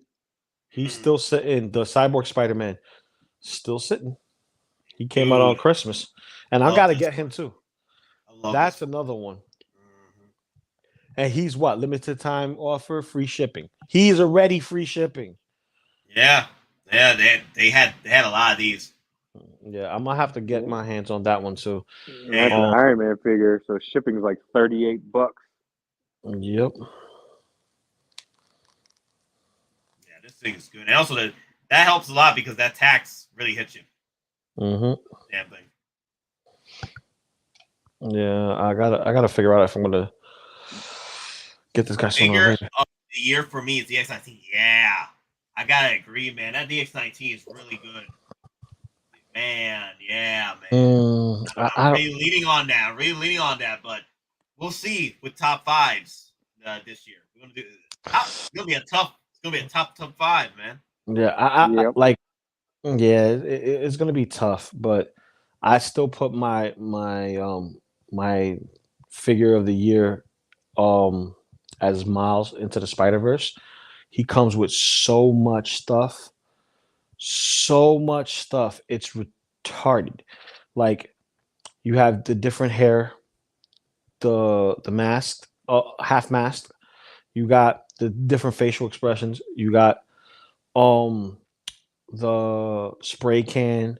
You got technically you got 3 outfits. You got the Spider-Man. You got the Spider-Man with the hoodie and the shorts, right? With the kicks. And then you got Miles, where he could with the sweatpants and the jacket and everything like that. So you can make 3. If you bought 3 of these figures, you can make 3 versions of Spider-Man. You get what I'm saying? Like that's how versatile that figure is. It's not like the DX19 where the versatility is only in the head sculpt. Yeah, I also love the fact that you can literally buy other bodies and then buy some loose bodies and create different versions of this thing. It's pre-set up for you to do this. So that's what I love. Like you can literally buy a random 1/6 body. Well, not random. You got to get the proper size. But you get the proper size 1/6 body, loose. You can just create another version of Miles Morales. Mm-hmm. Also, if you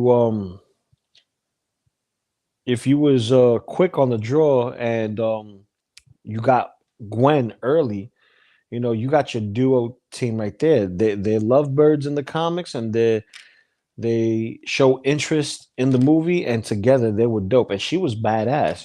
Come on, everybody knows Mommy Gwen is fire. You know what I mean? Gwen is fire. Yep. Mommy Gwen is fire, and she even looks appealing, and she comes with Spider Ham. So you get 2 figures or 2 characters in one, kind of like you do with the Deluxe. But it's not a deluxe. It just comes with it, and her background can just match up with Miles, and then you got yourself a nice big Cool World situation. Who remembers that movie? Trivia time. Who remembers that movie, Cool World? Cool World. Oh, awesome, Cool World. man. Yeah. Yeah. Classic. Yeah. Kim Basinger. Kim Basinger. Yeah. Yeah. My dad had to like change the channel. Change the channel because like, dude, no. Watch Who Framed Roger Rabbit. Ah, man. Like, but I want to see this one. Nah. Yeah. Wait till you're older. You can't right now. You gotta wait till you're older because Brad Pitt's having a little fun time with cartoons. Yeah. Mm-hmm. Sweet. So, quick thing. All right. So, stop screenshotting here. So, Brandon is asking. So, I am in an interesting predicament. Sideshow delivered Wonder Woman 84 Deluxe gold figure when I was to get a single Boba Fett repaint. So I just keep it as a value way more and order the Boba again? I would keep that golden armor Wonder Woman. Wow. She's worth more than that Boba repaint. Yeah. Well, he's not getting golden armor Wonder Woman again. He accidentally got sent. He got sent a Wonder Woman 84 Deluxe instead of his Boba Fett repaint. So that's why I said I'd keep the 84 Deluxe and just reorder the other one. Yep. What's the price difference between the two? That's my question. The repaint, Wonder Woman Deluxe is like almost $500, isn't she? Well, 360. So so if you're going for the repaint deluxe set with the throne, it's about like $10 cheap. It's $10 cheaper, I think. Okay, so it's not that much. It's not that much of a difference. So yeah, but did he go with throne or was it repaint just a figure? Because if it's just a figure, then I'd definitely get Wonder Woman and keep her. Yeah, well, if you're comparing the prices, the deluxe set is comparable to the deluxe Wonder Woman. Oh, okay. Yeah. But if I agree with cigars. I agree with cigars. If you keep Wonder Woman for the higher value, because DC becomes more real. It's $40 more, or no, $30 more. Yeah, 30. So it's $360, right, for going on. Yeah, $30 more for the Boba Fett. Than the Boba Fett deluxe set. Okay, yeah, you keep golden armor Wonder Woman. That's he says single, no throne. Okay, so yeah. Wait. You clicked on the single? Well, I'm gonna go into the single, but the 390 is for the Boba Fett Deluxe with the rate. This is the one that comes with the head sculpt, though. The regular edition doesn't come. Yeah, the regular one does not come with it. So let me check. Okay, so I'm gonna pull it up. Come on, my damn dog. Damn dog. So, guys, after we settle this question, we're gonna go right into the spoiler review of Andor. We just hit 9 p.m. Eastern. Yep. There you go. Repaint is $245.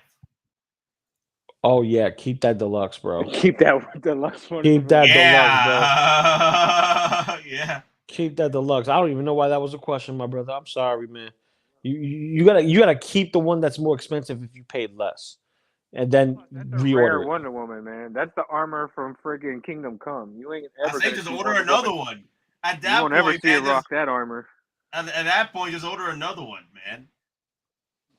At that point, just order another one, my guy. Because, dude, yes, Doc, yes.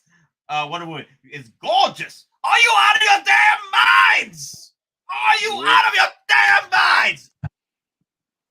Am I back? Okay. I just hit the other page for some damn reason.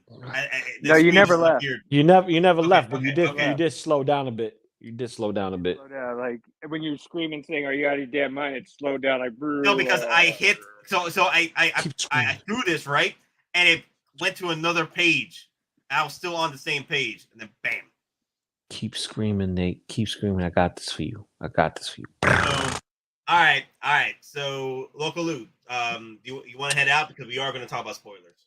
Yeah, you're kicking me out. I know. No. I'm going to go watch Andor right now. So, and clean up the mess right here that I got, so that way I could get ready for the review. But yeah, I'm gonna be watching that. I'm gonna catch you guys on the flip. If you guys are still up and at 'em when I'm done watching these episodes, I'll pop back in. We should be. You know, you only have to watch episode. Oh, you have to watch all of them, don't you? Yeah, I got it. We are going to talk about all three of them. Yep. So I'll see you guys. Don't forget to hit that like button, hit the subscribe, and don't forget the power of the churro. The churro. It's the churro. Like, I got the churro. That, like, Buzz Lightyear, Churro, I got the pen. I think that's the only part that I liked in Lightyear that freaking Taika Waititi ever said. Like, his character was so like, this guy again. But I got the pen when it was at a time of emergency. So it's emergency time. I got the churro. I got the churro. And you know what I'm gonna do? Take a bite out of Snickers. You know what I mean? Oh, swear to God, don't do that. Snap it to a Slim Jim. That's what it looked like, a Slim Jim. But I'll catch you guys on the flip. All right, hit that like button, and I'll see you guys in what, 2 hours, 3 hours? How long is the episodes? 40 minutes each. One is 50 minutes. Or 47 minutes. Chances are you will be going to sleep, Nate. I have a feeling. I feel it in my bones. By the time I'm done, you're gonna be like, okay, stream is ending. Loco Lu will know when he can't get back in. All right, bro. Take it easy. Peace.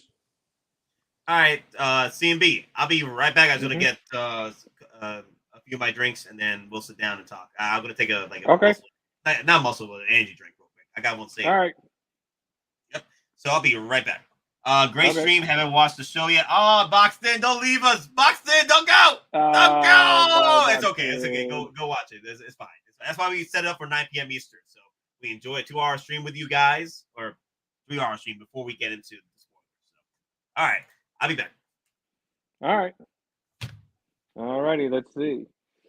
Let's see. I can't click on any of these comments, so let me see if I can bring them up real quick for you guys.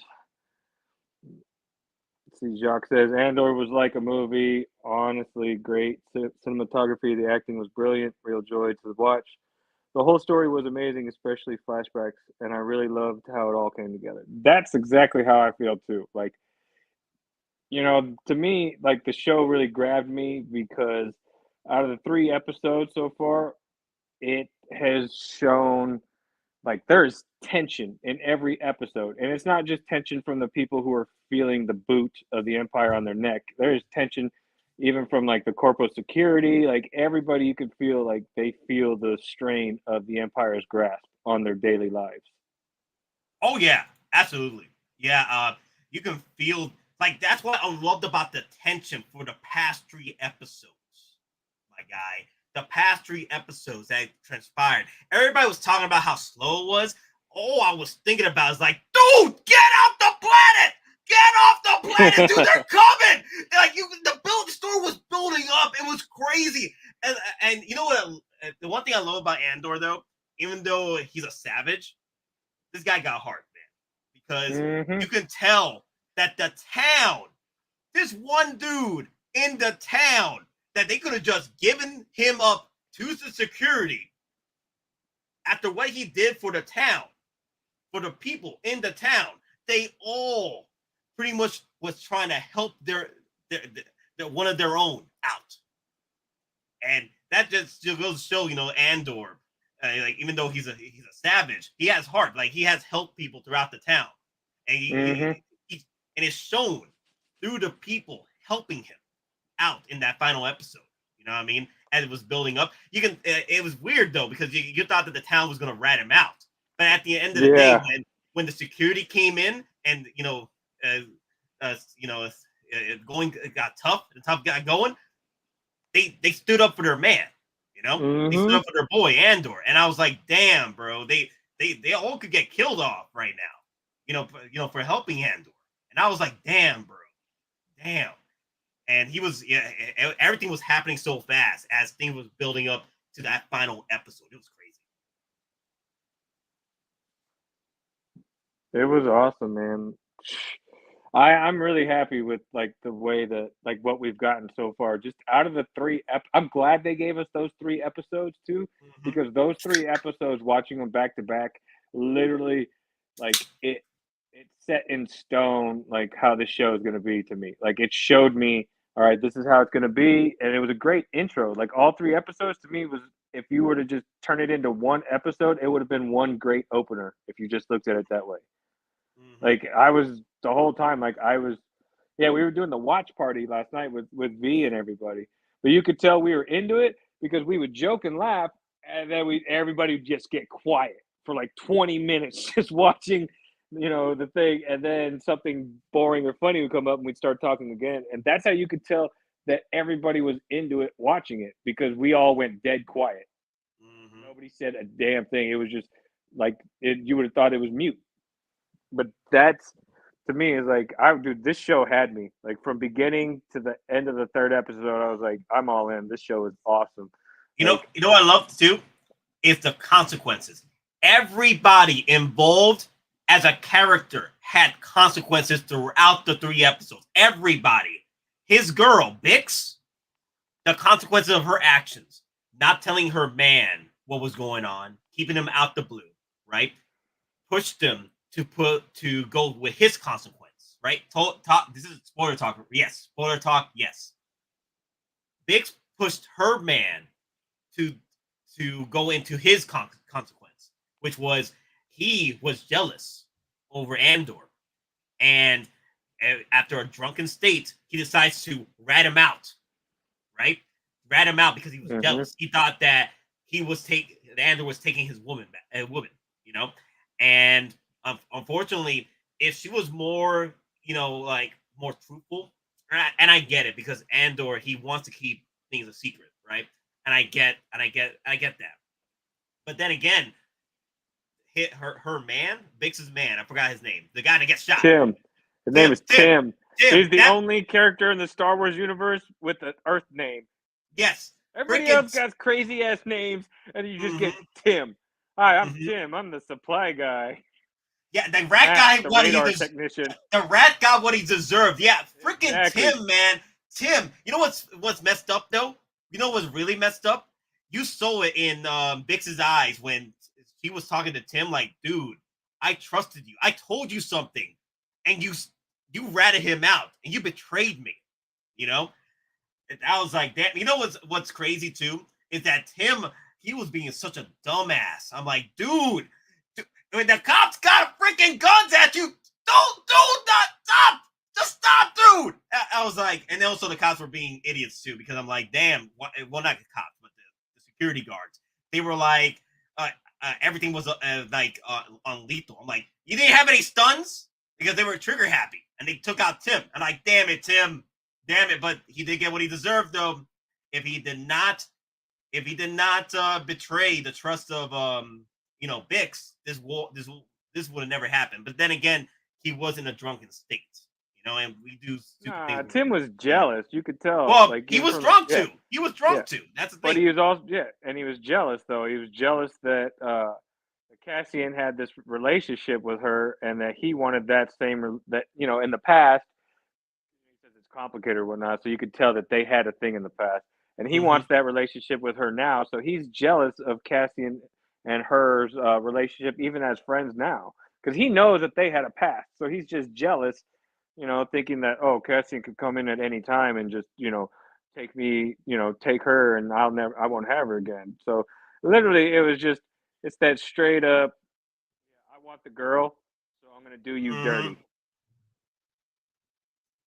Did y'all like the droid? If we get an Andor from this show, we don't get the droid, I'll be pissed. I'm gonna be pissed. Other than C-3PO that could speak English. Yeah, exactly. Well, K2SO. Lie.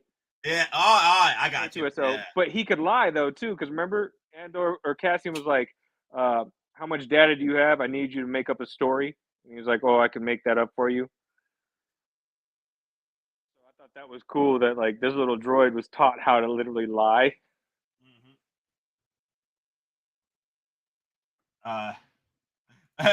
Cigars and bacon. You sound like the real housewife of Star Wars right now.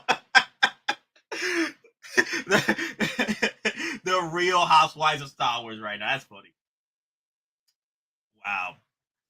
Ah, man. Sounds like he wants me to punch his skull into his rectum. Yo, Daddy, I'm just messing with Oilers. Come on. I'll punch your skull. So I like Bix. And you can tell, there's a lot of consequences involved because a lot of consequences led up to what happened with episode 3. The consequence of Cassian revealing himself in the bar, which pushed the escort in the bar to reveal his whereabouts as far as like his name or where he's from, originally from, and then that also pushed over to the what's the one for the wanted posts that pushed also Tim like, oh, I know a guy from so and so planet. That's Cassian. I'm gonna rat him out because I want my girl back. You know what I mean? It just a lot of these things were like a domino effect. And I love it when you picked up on the details, these small little details leads up to episode 3. That's what I loved about this setup. Like they really wrote this down perfectly to lead up to episode 3. That's what I love. Like all these little breadcrumbs and all these domino effects and consequences leading up to what happened with episode 3. I like that too. The whole consequences thing, like you said, like your actions have a ripple effect, and that's what they're showing from the first episode into what's playing out now. Like his decision is rippling. It made that effect, and now it's not only affecting him, it's affecting everybody that's close to him. Andor was not leaving no witnesses in the beginning. Oh, yeah, he left one witness though, which led to his pretty much downfall on this planet though. Like him can't be on this planet anymore. He had to go. Was the escort at the bar. So the escort, they got the whereabouts of where he was from originally because he told her, hey, my sister's from so and so planet. I forgot the name of the planet, but so and so planet. And put 2 and 2 together. If your sister's from the planet, then you're from that planet too. So yeah, a lot of details here. So before we get into the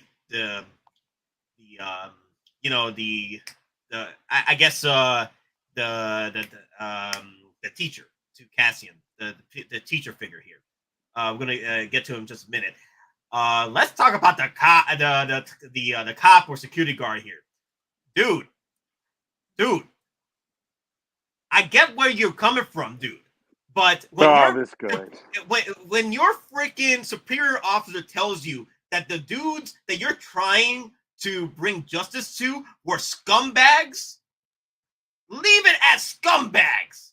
Like what you were planning originally with the superior officer? Hey, just make it to where they die like heroes, and that's it. That's all you gotta do, because they were scumbags anyway, and they were literal scumbags. So dude, this guy didn't get the message. Like, dude, these guys were they your close friends or just colleagues? Because literally, these guys were scumbags. They were crooks. They were crooked cops, and you're literally trying to pretty much justification for their deaths. By finding the culprit that did this, the murderer. At this point, if they weren't being crooked cops, they would have not died that night, but they did. Yep. Even his superior told him. He sat there with a list of why they should drop it. He's like, they were in the district they shouldn't have been in. They were on duty, so they shouldn't have been drinking. They're only on a corporal security guard salary. So what are they doing at that brothel? How are they even affording it? Like, everything his boss told him was like, basically let him know these are dirty guys. Nobody's going to miss them on the fact that they died. Let it go.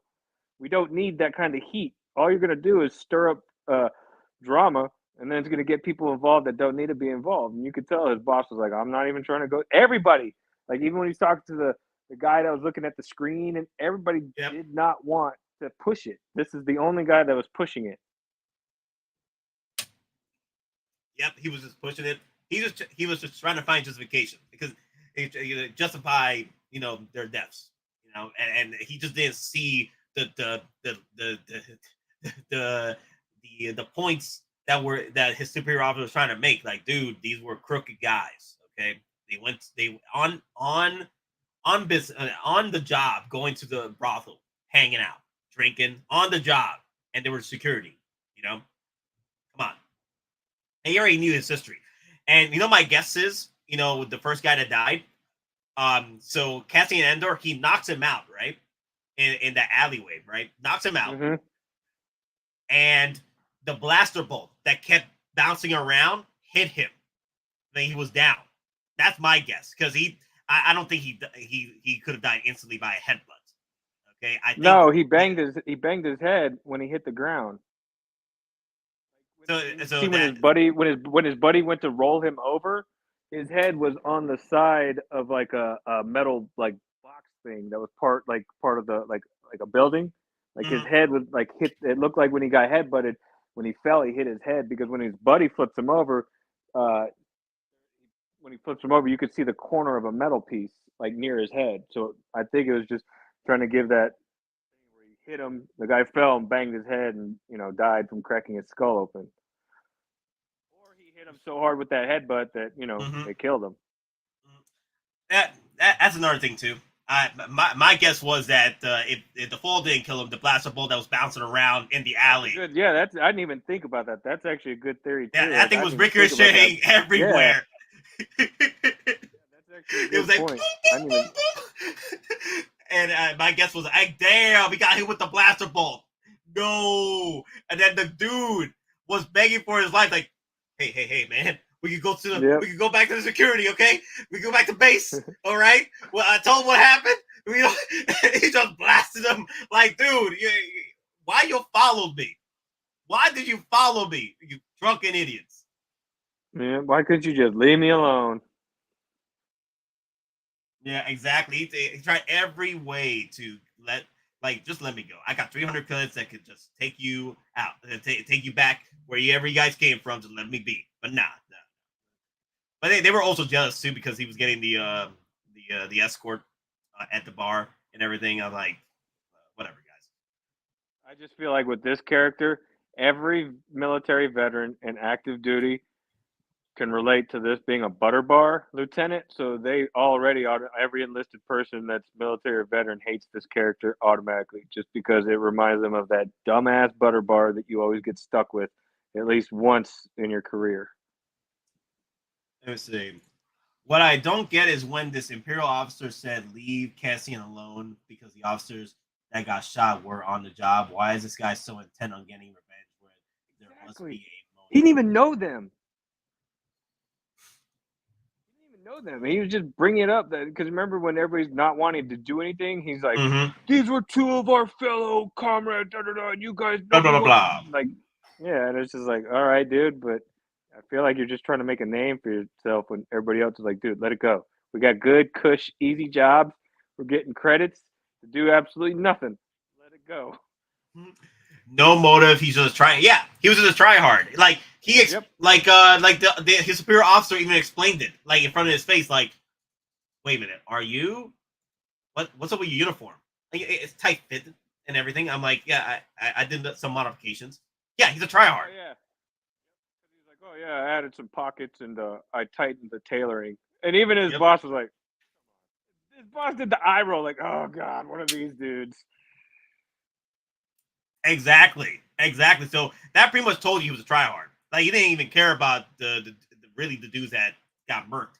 He just really wanted just the thrill, just to create control. He's trying to make a name for himself, is what he's trying to do. Exactly. You know? Yeah. Even like when he gives that speech on the ship, nobody's impressed. He doesn't hype anybody up. Even like the fat dude behind him comes up and taps him on the shoulder, like, it's okay, you tried. You get an E for effort. I took it to blaster bolt because I said the same thing. I felt that because of the ricochet of that blaster bolt was going all around that little alleyway, I'm guessing he just bounced around the walls and hit the guy that was on the ground, and that's what happened. Like, they didn't have to show the blaster bolt hitting him, but you could see the blaster bolt just bouncing around him. And my guess that was going to happen. Like, the blaster bolt was going to hit somebody with the ricochet, and that's probably what happened to that dude. Let me see. Let's move on. That's everybody getting together. So I did like the flashbacks. I think they did a better job with the flashback here than they did with the Book of Boba Fett show. Oh yeah, dude. That's exactly what I brought up last night during our watch party. I was like, at least this flashback, they did it all in the beginning, got it out the way, and it was good. It wasn't oh look, Boba's in the back of the tank, so that means we're gonna get a flashback. Like, Or spend an entire episode on flashback. Yeah, exactly. This one was literally he was doing something and he would have a quick memory and we would get this glimpse of his past and then it would go right back to where he was at. It wasn't like I'm sleeping and I'm in a tank healing. It was literally he's remembering these things while he's out doing his mission, and then it gave us more of where his origin. Like, he was part of a tribe on Canary, and then he snuck onto that ship, and then the smugglers found him and took him in. That's like pretty much, to me, it was like, I like how they explained it. They're not focusing too much on his past. They gave us just enough to where we're like, okay, this is where Cassian's from. Yep. He's this is how he got involved into all this. This is how he made it to the other planet. This is how he's a smuggler now and all of that. We get to learn that just from this little bits of his flashback. So I thought it was cool because I'm hoping. I don't know if they're going to give us more. They might, only because he's looking for his sister. So they might show us how she got taken, because the last we see of her is when he's leaving to go with the group to the ship. Yeah, my guess is the Republic cruiser that comes in, they probably wipe out the planet, or at some point the Imperials, Republic turned Imperials, ends up wiping out the planet. I don't know. We'll see what happens. We'll see what happens in the next episode if they're going to go back to this. He's looking for her, because remember at the bar he says he's looking for his sister. So I have a feeling she's alive and she was kidnapped. Like, maybe they came in and took them all as slaves to go work in the mines. Yeah, because they did see that when they get here, they probably see the dead body with a whole bunch of bunch of blow darts. Blow darts. That fool got rocked. Especially when they were done. Yep. So they probably saw that like, yep. Human cactus. Ah, man, that was funny. Yeah, I don't mind flashbacks as long as they do the flashbacks right, and I feel that Andor did it right. They did it right with the flashbacks. They didn't spend too long with them, just enough to where they get you, pretty much feeling what Andor is connecting with, with what's going on with the situation, like Singby said earlier. So I'm really liking this pretty much teacher and apprentice type of deal with him and I forgot his name. What was his name?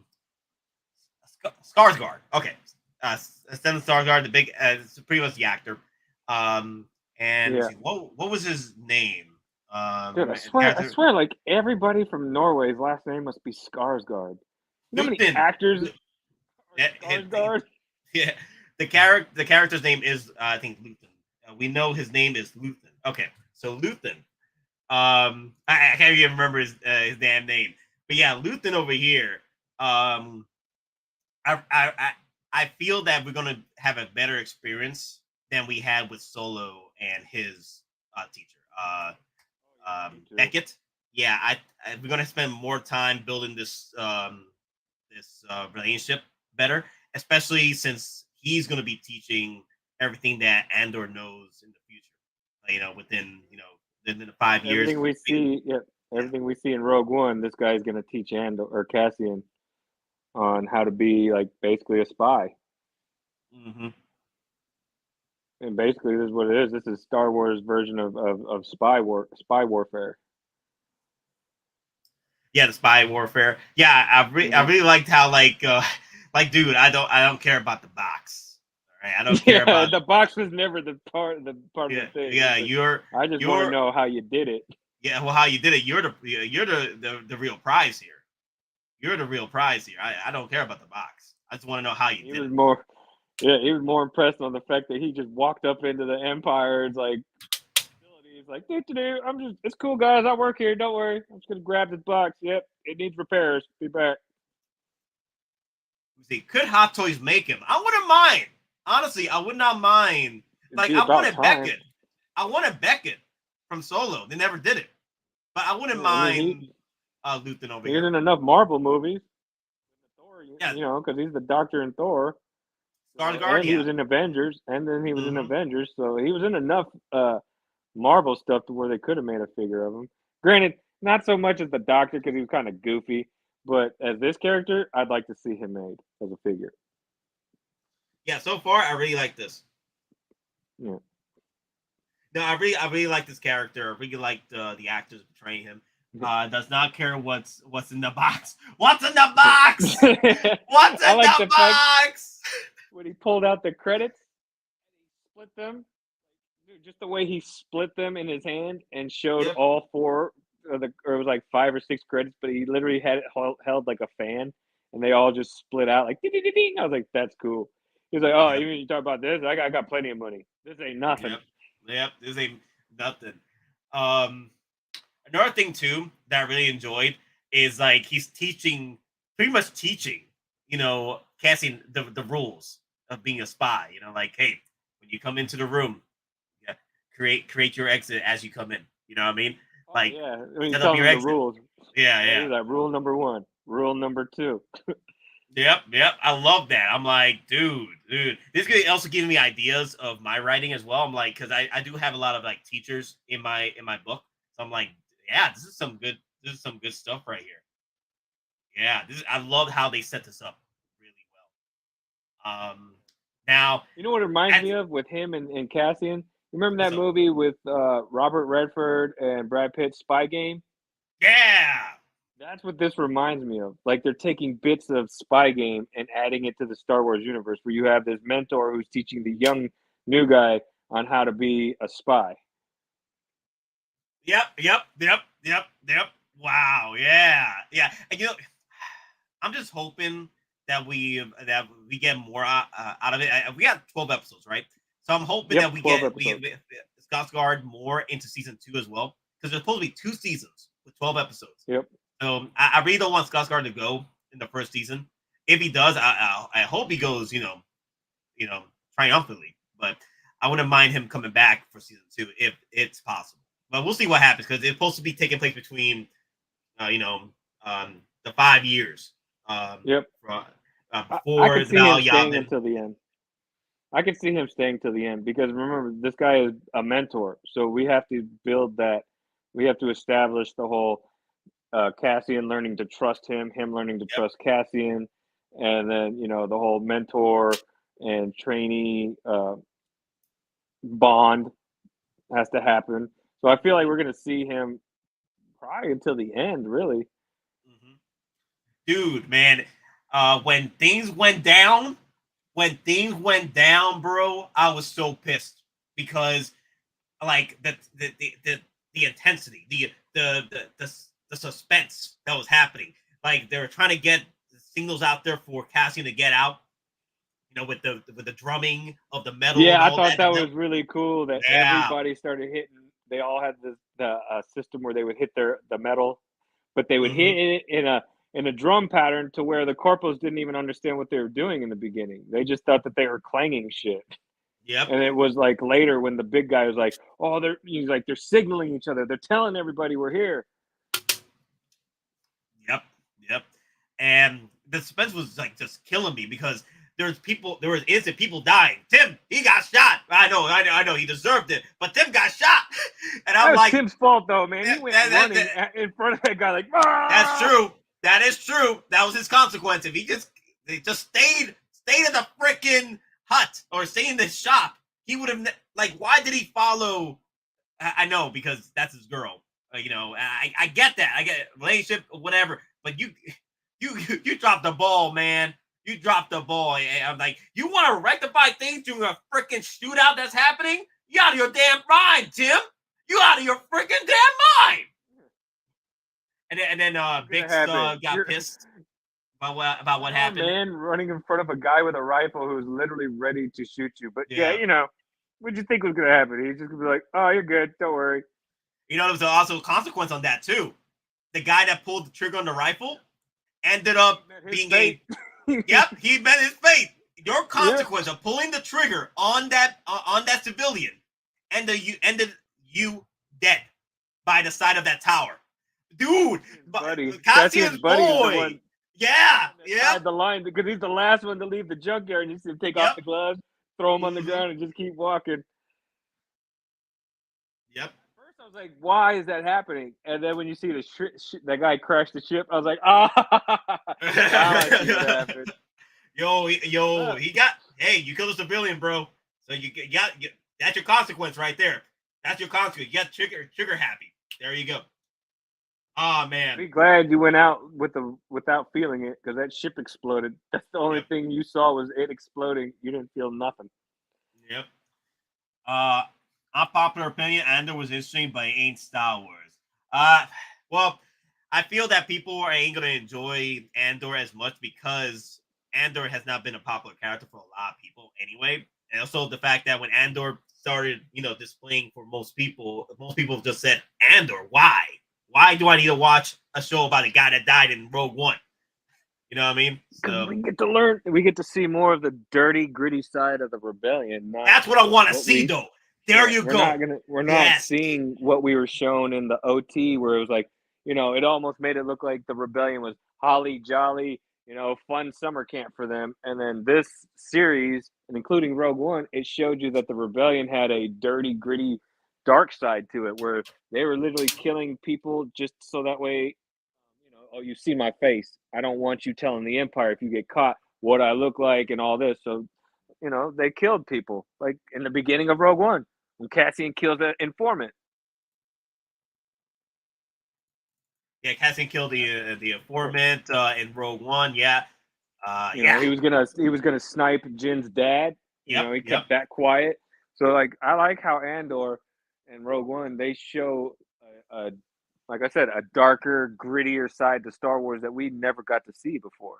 And I like the fact that it's not focusing on Jedi and Sith and all the characters that we know about. We're getting thrown into all new characters without the whole using of the Force or any of that. This is legitimately characters who have to struggle like everyday people, and they're fighting a different battle within Star Wars. It's not Jedi versus Sith. This is literally spy versus spy, trying to create a rebellion that will lead to what we've seen, to the defeat of the Empire. The dude that killed the rat was determined to break free in that ship. I want to break free into a damn freaking tower. Yep. Smart. I mean, like, how did you not? If I felt that extra weight, I literally be like, I better land. I better land this slow ship. down. Yeah. Land this ship. I gotta land this ship. Well, what's up with all this counterweight that's happening? Dude, you have to slow. That guy was an idiot. Oh my god. That's what he gets to, anyways, because he literally got in the ship and was going to leave all his buddies behind. So he got what he deserved. Yeah, I thought that was a little. Well, the thing is, a lot of these guys, well, most of them anyway, they weren't even they were trained, but they were in. It looked like their first outing with dealing with civilians or dealing with this kind of like situation.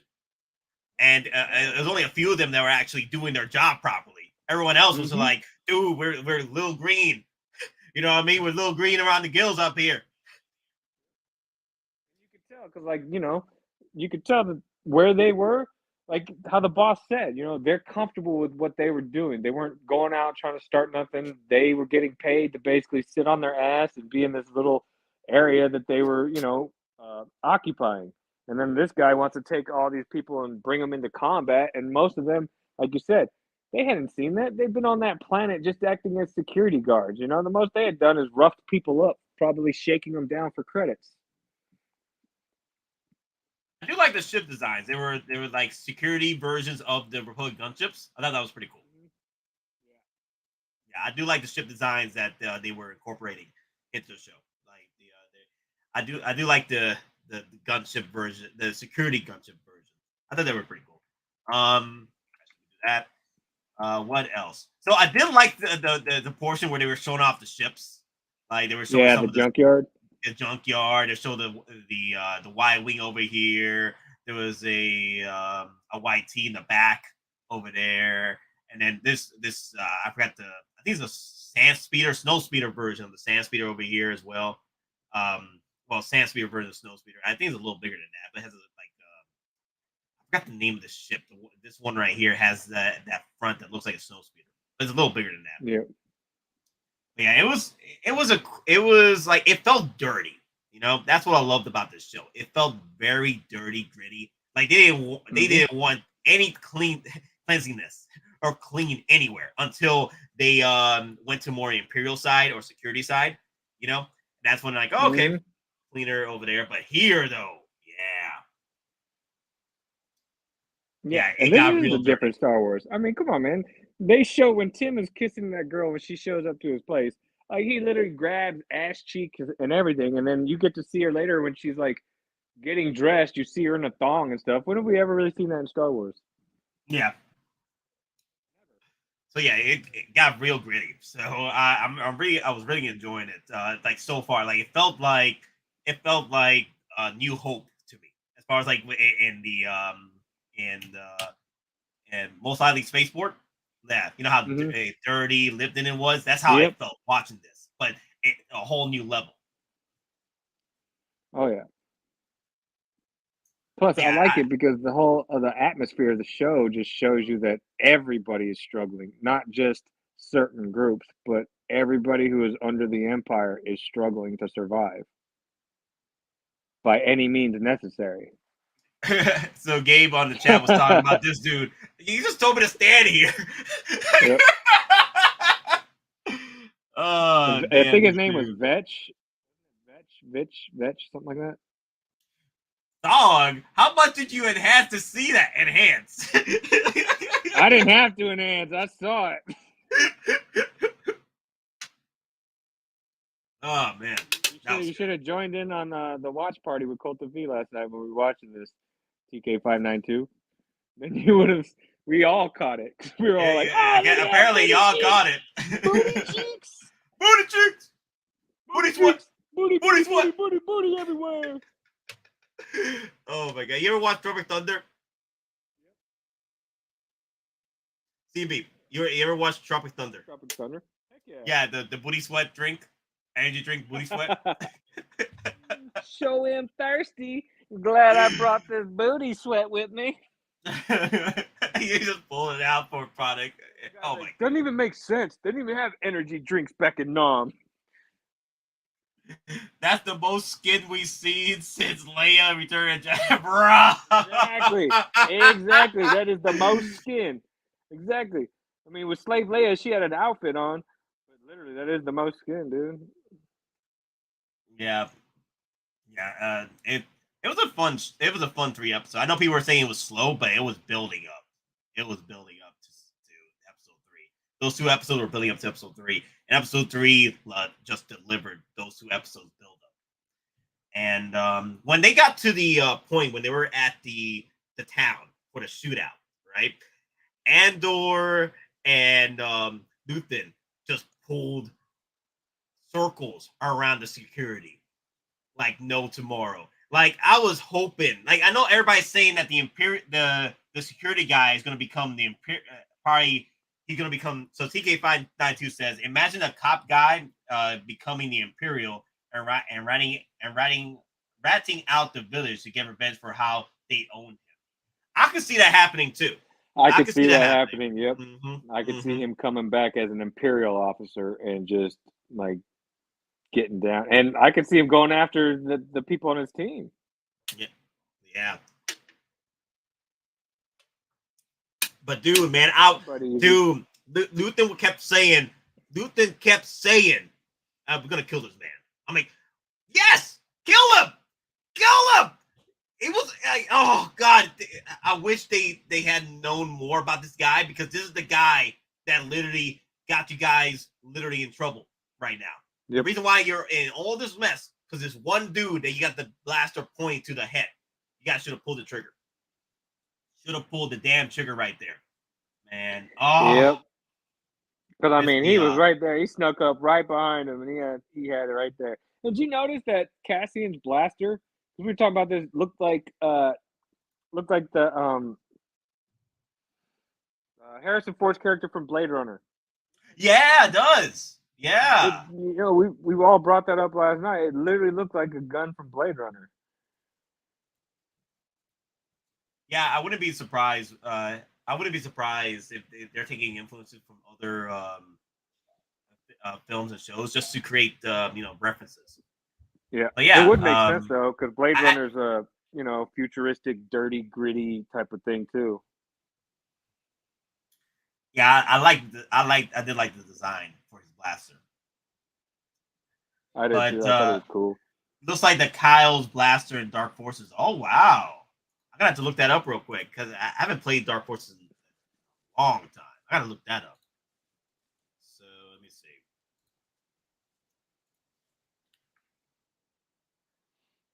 Dark Forces.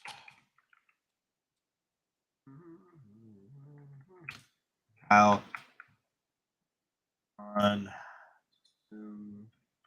blaster. Let's see what pops up. Wow, it is. It's the same blaster. Look at that. Oh yeah, it is. Except Cassian's has brown, like the ripple thing, like on the top. But Cassian's is like a tan on the top. Was it on the top or was it on the bottom? I can't remember. But I just remember Cassian's has the tan. Like brownish kind of.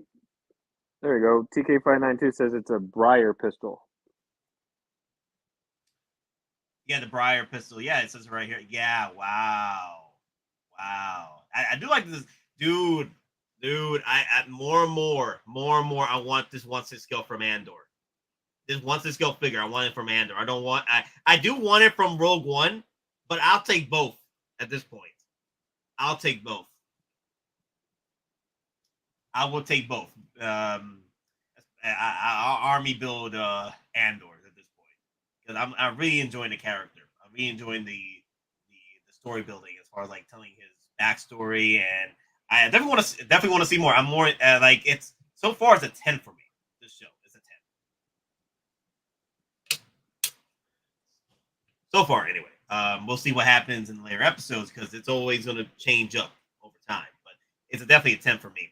But another thing I do want to bring up, though, during the moments towards the end where things were building up and they were like escaping from the town, that I was tearing up because you're seeing Andor just thinking about everybody that he's leaving behind, right?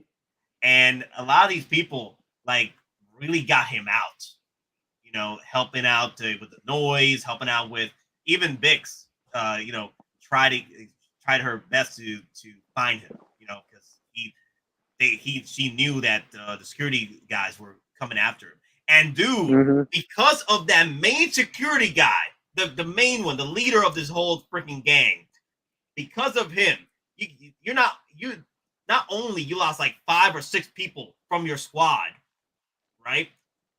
Dude, I bet 5 or 6 people died.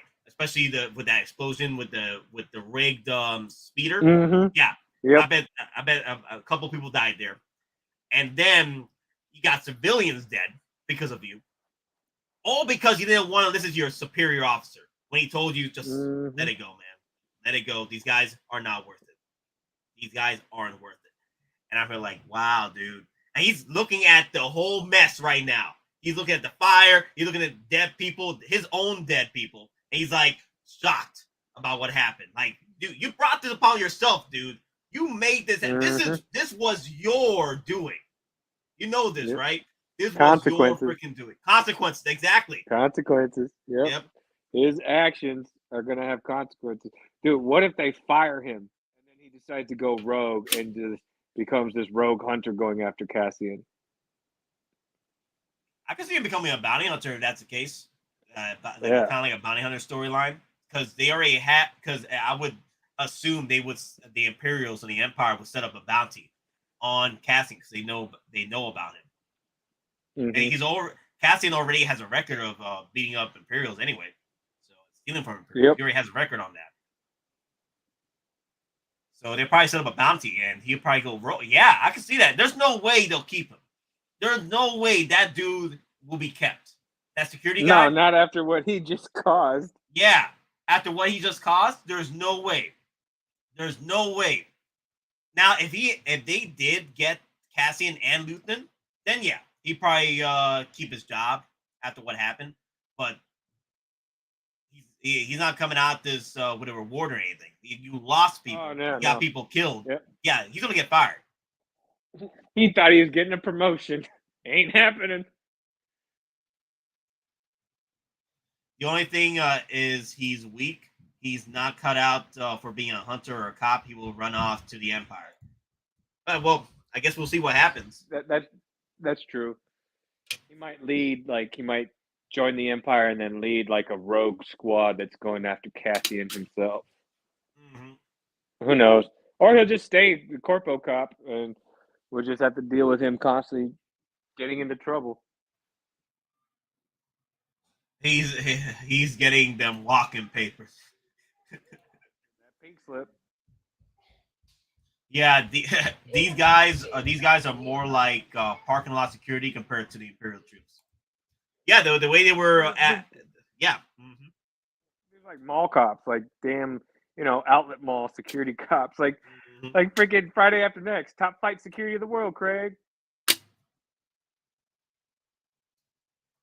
Yeah, I think they got a banger. I think they really got a banger with how much work they put in for the first 3 episodes to build up to this build up to what happened in the 3rd episode. I think we got a banger. So CMB, you said yours was a 9.5, right? So why? Why was it 9.5? I didn't want to give it a perfect 10 just because I haven't seen the full season just yet. Okay. That's why I mean, giving it a perfect 10 for me right now when we've only gotten 3 episodes in, it's fair. I'll give it a 9.5 just because, yeah. Okay, no, so this leaves some room. To me, it was excellent. Yeah. For me, the way I do my ratings, it starts off at a 10, as I build up through the episodes. It either stays a 10 or it starts going down. And that's how I did it for Kenobi. Like, it started out at 10, and then started going down, ended up being a 6 as a 5 towards the end. I still enjoy Kenobi, but there was a couple of faults. Yeah, exactly. But ended up being like a 5. But it started as a 10 and worked its way down to a 5 or a 6, depending on the day. But I did like the Darth Vader and Kenobi moments. Those were the bangers. And also, there's times where Viva was enjoyable, like when she was taking on Vader and then taking on Kenobi, even though the troopers were trash. Like, damn, those troopers were trash. Like, they can't even hit worth the damn, even though they're all the rebels are crowded in the damn freaking. Oh my god! In the cave, I don't want to talk about it. We're talking about Andor. Anyway, do we see? So of course, troopers are going to get made. I know troopers are going to get made. We haven't seen them yet. Troopers are going to get made through the show. Death Troopers, we've seen them in the trailers. They're going to get made. But Andor, do you think they'll make the Rogue One Andor first, or they're going to give us the Andor from this show? I think we're going to get Cassian from this show. Because this show is focusing on just him. Like, he's the main lead. So I feel, if anything, we're going to get it from this show for him. And like you said, we've seen troopers, so we know they're coming. We know that's a definite.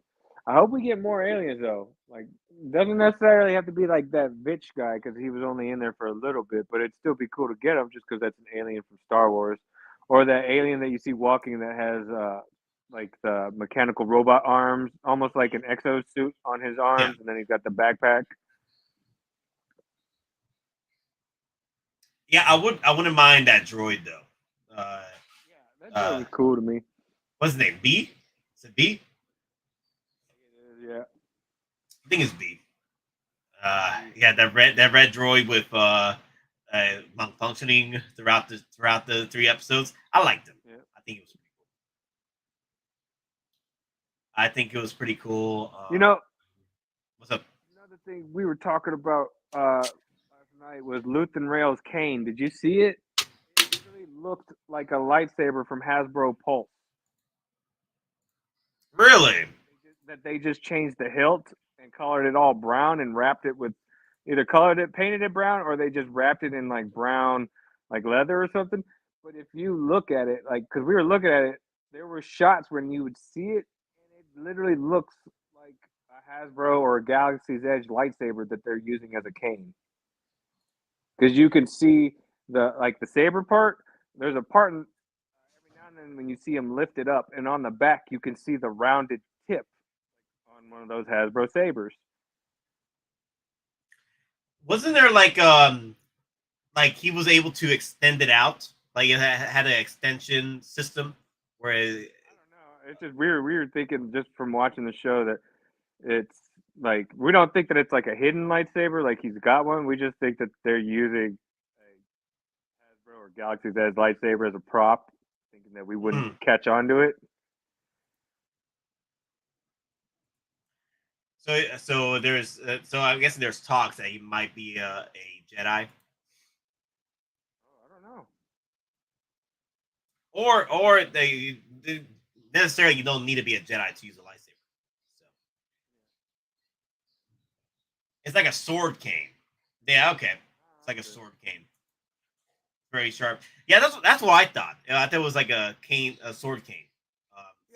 Maybe a vibroblade. There you go. If you look at it, it just looks like they used a Hasbro lightsaber and gave it a couple of quick paint up effects to make it look more like a cane. But if you pay attention to it, it literally looks like a Galaxy's Edge lightsaber. Like he's just holding it upside down and using the hilt as the top of the cane.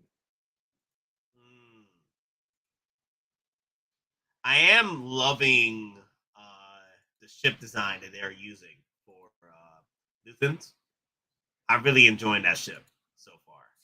I think it's very unique, and also it's unique. But then you also get that feel that's it's Star Wars. You know what I mean? Oh yeah, dude, that thing was cool. I like how when they were running up to it, how the wings came out and unfolded and all that. I was like, man, that is cool. I was like, he's got a nice ship. Then again, when you're rocking that many credits, you've got to have a nice ship. Yep. I really like this ship, though. A nice ship. Yeah, I do like the design. It reminds me of like a more advanced YT. You know what it also reminds me of? It also reminds me that that advanced ship that was used. Like, it's not the same cockpit or anything, but I really like that ship in Last Jedi. The one, what's his name? DJ was using the one they stole from that casino planet. Oh, okay, yeah. Yeah, I really like that ship. I really like the ship. We never saw it again, but I thought that ship was pretty cool. This fits right there with my favorite ships right now. I really like the design. Very unique. Looked like it was produced by Corellian Engineering. Yeah, it does because of the cockpit right there. Yeah, it has that Corellian look. It looks Corellian. Yep. Yeah, looks like the U-wing. I know people were asking in the chat, like, are we gonna see the U-wing come into play? I think maybe towards the end of the show, he'll probably get his U-wing because the U-wing was involved with the Rebels a lot more. So I'm guessing he'll get it maybe at the end of the show, a U-wing fighter. Yeah, I could see that. The cockpit has the Falcon look, so it might be made by them too. It's kind of like the cross between the U-wing and the YT. Yeah, that's what I was thinking too. Yeah. Yep. The U-wing and the YT. Where do y'all think Andor will be heading next since he left the planet at the end? He's gonna be heading with Luthen, so wherever Luthen's at. Well, I think Luthen got a job. He's gathering up like-minded individuals like himself and Cassian. He wants to get a job done. That's what I'm guessing what's going on. You know, because he's wondering like, how did you end up with this box? I forgot his Imperial box is able. I think it's for ornaments or what have you. Luthen part of the rebellion? So isn't his job to recruit people for the rebellion? That's that too, but also you still need a story too, right? So Luthen could also be they're gonna do missions and stuff together. So yeah, that's true. There's probably a job, and I've seen trailers where there's more people involved that weren't involved in the first episode. That seem, very rebellish. So I'm like, okay, so they're probably either a flashback or they're actually working with Luthen and Cassian. And also we got to see Saul Guerrero at some point. We're going to see him as well. So he's coming back with 2 tubes. So there's probably going to be a mission where we go through, the exploits of the rebels and how dark and gritty can get through the underworld. Yep, this is gonna be cool, man. So, let me rephrase. So, with Mandalorian being showing the dark and grittiness of the bounty hunter underworld, right? The crime underworld stuff. Here, we're seeing more of the. I think you said it earlier, CMB, like the war grit, like the dark side of the rebellion. Yeah, exactly. Because we never got to see that in the OT, We got to see like the rebellion's dark side. Because even every good movement is going to have a dark side too, presence. Yeah. Because there's going to be people, you're going to have to do things that you normally wouldn't do, but given the situation that they're in, with it being a rebellion, they have to do things that they normally wouldn't have done. Yeah, I think we're gonna get more. We're still gonna get flashbacks because I'm guessing the father Luthen mentioned is the adopted father. That's what we were thinking too. Yeah, that's what we were thinking it's his adopted father because you don't see him. Yep. So obviously, his adopted father is who they're talking about that they publicly hanged. Yeah. So I'm guessing we were probably gonna see a flashback. Yeah. When you see them on their planet, you see adults, but you never see Cassian with his parents. You just see him with his sister. You don't ever see adults with him in his flashback. So yeah, we're probably gonna get another flashback here and there. So they are sprinkling flashbacks throughout the show. So you expect more flashbacks. If you don't like the flashbacks, we are gonna get more flashbacks. It has to be the adopted guy because Luthen had the information. Remember, he's like, I know that your dad was like Luthen wouldn't have had that information if it was on Kanari and they hung There you go. That's the planet, Kanari. Yeah, they wouldn't have he wouldn't have had that information because remember when the Corpo Securities, that lady's bringing up all the information. She's like, not much is known about Kanari other than it's a small planet with indigenous people that they're not technologically advanced. They're still tribal. So, what they do know about Kanari is just a little bit because, it's not like they leave their planet because they all live in huts and hunt with spears and blow darts.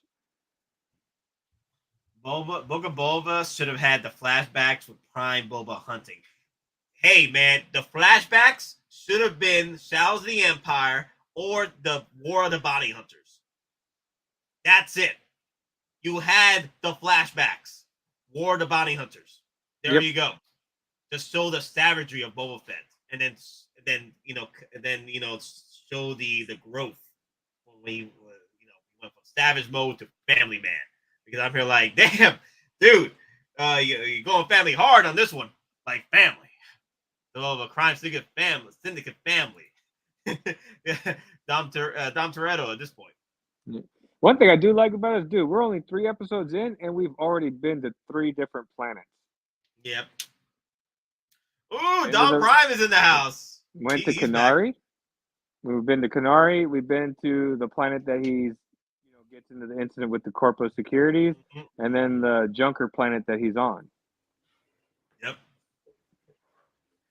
So Don, what do you think? 9 out of 10 so far. 9 out of 10. Nice. I love this ship. It's like this is a pimp custom job. Yeah, pimp, it is the pimp. Look at what we were just talking about. I was saying, Luthen's got money, so Luthen's got a nice ship. This is a custom Carillion job because you got elements of the 13 and the 2400 in this. Because look at the docking ring. It's the same docking ring as the Millennium Falcon. Yeah. That's right. Yeah. Let me look. I can't see it from this angle. Yeah. Yeah. Oh my god. I love this ship. It's my brand new favorite ship now. Well, again, it's got a hidden turret too, if the trailers are to be believed. But I've already noticed one change from the trailers to the actual show. Now, you remember in the trailers when they showed the ship exploding or coming over Andor's home planet when he was a kid? Yeah. Originally, that was an ISD. But then for the show, they changed it to the Republic cruiser blowing up. Oh, wait, no, that's a different scene, though. Are you sure? Because I thought it was like scene for scene. No. The thing is, in the trailers, they make you think certain scenes. Okay, all right. If you cut to the one with the IST flying over, that's Bix looking at the IST. Yeah, all right, but did you guys go over like why the Republic ship crashed in the first place? No, not yet. No, not yet. Why do you think it crashed? Tinfoil conspiracy hat, but if you looked at how they were all wearing breathing apparatus and some of their skin was all screwed up. Yep. Death Trooper virus. Death Trooper virus. Oh my god, the Death Trooper virus. Oh That's my like, god. I'm sorry. As soon as I saw that and I saw like the faces and they were all wearing like protective masks and all, and I'm like, you know what? What if they don't call it like that again? The novel was called Death Trooper. We're not actually referencing, the actual stormtroopers, but that's the original novel where there was a virus that had essentially turned the stormtroopers and everyone into zombies. So what if that is the canon version of that idea? Like a virus or a retrovirus? Because again, why would they all be wearing special uniforms with enclosed breathing apparatus? And then the exposed ones, their skin is all jacked up. Like yellow. Like they got cirrhosis of the liver. Exactly. So what if that mining accident, quote unquote, that happened on Canary, maybe it was more of the biological accident and they try to cover it up? Oh.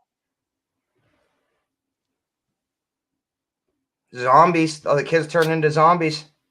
No, I mean, yeah, because it's in the books. It was it 2 or 3 books? There's 2 books. When it was Death Troopers, and then when it Red Harvest. Oh, it's been it's been a while, but yeah, but I mean, I might be coming out of left field. I might be right, but as soon as I saw that, and I'm like, wait, they're going Death Trooper route from the books. I don't think they're going to bring zombies into this though. Yeah, I'm not saying. Well, I'm not necessarily saying zombies, but I'm saying like the actual virus. Oh, like aspect. They're just going to change it instead of zombie. Just it can kill you. Or I don't know if it's. How about like reanimation? No, but I don't see Disney and Star Wars doing the whole zombie. Well, this is also the first property that swore. Yeah, but this is trying to give us more. No, they were swearing. They flat out swore in episode 3. The old Scottish guy. The Scottish guy was dropping curse words. I just don't see them going that zombie route because this is supposed to be more of the human element with Andor. Yeah, I don't think they're going to go back to that. But hey, if they ever want to do a zombie or Razgul virus, that's another one from the Old Republic. If they ever want to do that, there's opportunities. Yeah, to work on different viruses. The Razgul virus turned you literally a freaking creature, apocalyptic creature at that point. Yeah, so I mean, hey, that's what I thought. So no, it could be like you said, it could just be a virus that they're going to explain. It could be like it was a lab ship and they were working on like bio warfare. So so what else you want to talk about DonPrime? Because we talked about a lot of stuff. I don't know. You want to all right. So like episode 3 is almost like a little bit of spy games involved. It's like, look at that. Yeah, spy games. Same thing, dude. I was like, dude, I got like Robert Redford, Brad Pitt, spy games vibes. Dude, yeah. Again, we're both of us are former military. We both watch the same movies, but we also have the real life experience. Yeah. So it's like he's like, I thought you were smarter. Rule number 1: always plan your exit when you come in. Yep. I love that. I love how he was mentoring our boy. And that's why I got a lot of the spy game vibes. Because remember, Robert Redford would tell him, "Hey, rule number this, remember to do this," and always like every time he was reminding him of the rules to the game. Yeah, just mentoring him, like, hey, situational awareness. Hey, here's your thing. Yep. Look at everything around you. This is what you do. Plan this. Yeah. Dude, yeah, like, and it's one of those things. If you've been in, you've seen some stuff. It's like one of those things that's ingrained in you. Whenever, especially you go someplace new, you're always checking the sight lines. To quote Jason Bourne, you're always basically have the plan already done within 30 seconds of you coming in. Yep. You've got your primary and you got your where backup. the choke points. So Matt brought up, damn, they dropping some KOTOR knowledge. Yo, I'm telling you, man, KOTOR is the last either saving grace or the final frontier for Star Wars. If we ever get to that point. They're talking about that they might do the Rise of Revan. Yeah, there's talks about that. I think that should be the next trilogy. But the thing is, Dave Filoni got to be involved with that. Like, I swear to God, if Ryan Johnson gets the KOTOR trilogy, oh my God, I'm leaving. Bro. I'm leaving. I'm gonna watch it. If Ryan Johnson gets the KOTOR, I'm gone. Nope. Yeah, you know he's gonna ruin it. I'm not watching them. That's oh my God, that'd be the first 3 Star Wars movies I won't watch in theaters if that ever happens. Oh my God, I can't believe I'll be saying that. Like he would destroy. He would destroy Revan. He would destroy Malik. He would destroy other Sith during the. It was involved in the Rise of Revan. It was Malik, Revan, and let's see. Damn it, his girls. Yeah, that's why I'm like, Bastila. Bastila. Yeah. That'd be cool. I mean, there's been in talks for a couple of years now where they want to do the Knights of the Old Republic through Disney, and I believe they are moving forward. We are getting a KOTOR, but they just haven't figured out who's gonna do it yet. There was supposed to be a remake of the game, but it got switched over to another company because the last company that tried to do it they failed with it, I guess, with management. So they moved it over to another company.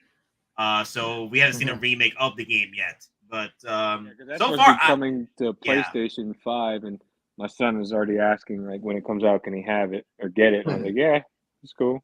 Yeah, you'll play it when you buy it for him. Be like, I bought it for you, but I'm playing it. Yeah, Bastila Shan was cool. Bastila Shan, I definitely want to see her come into play if they ever do it, because she's a powerhouse with the Force, and to the point where her because she got with Revan, of course, and they made some powerful kids throughout the KOTOR universe. But let's get back to, because we're diverging, but let's get back to Andor. I am loving the dynamic, the connection and the relationship that's building up between the mentorship of Andor becoming the rebel that we see him as in Rogue One. I love this build up here. Really love it. I also love the suspense that was happening. DonPrime, I bet you were just going crazy with the suspense. As things were happening with the episode. Well, I mean, the first 5 minutes, first 10 minutes, when he leaves the brothel after looking for his sister, and then they grab him, and then he does the head knock, and the guy falls, hits his head, and he dies. As soon as he grabs the gun, and I'm like, okay, he's already done for one. He's gonna do it because you've already seen him murk his own guy, and I think that's almost like a callback to Heat. You remember the what was it? A Wild Bill or whatever? The guy that he dropped the 3 guys, and then there was the last guy standing, and then they gave him the okay to do it. It's like, if you're already in for a penny, you're in for a pound. So at this point, you already have to do it. So I like the fact that they're establishing, like you said, this is Savage Andor. They're establishing he has no training. He has street training. But street training is not legit training. It's not tactical training. It's not, you can take thugs down, but again, you won't take down, I hate to say it, stormtroopers, so to say, if, they're actually trained correctly. He's street smart, like Yeah. like Aladdin. He was street smart. Yeah. Exactly. But if he's going into the bigger game, he needs actual training, because corporate, security in the corporate zone is one thing. I mean, yeah. I mean, and the thing is, like, people are saying, "Oh, Kathleen Kennedy hates the EU." I mean, EU, the whole corporate sector, the whole business aspect, that is coming straight from the EU. That is a hardcore element of it. That is a major vital plot line in essentially half the stories, because the corporate sector, they're an autonomous unit. Again, we talked about it a little bit real quick. As long as they do what they're supposed to, they pay their duties, and then they make what the Empire orders on a timely fashion, they can do whatever the hell they want. And that is strictly from the EU legends, however you want to call it. The only other section of the galaxy when the Empire was ruling that had that autonomy was the Hutts. So as far as the Empire is concerned, the corporate sector is as important as the Hutt space. So I got the shot here that the dude with the flying aces. This dude. What are you doing? Yeah, and then he goes, "Oh shit!" Right after that, we're under siege. Man. They're behind us. Oh man, things got real quick with these security guys, man. They got wrecked by two people. Honestly, two people, man, wrecked them completely, man. I want to break free. I want to break free.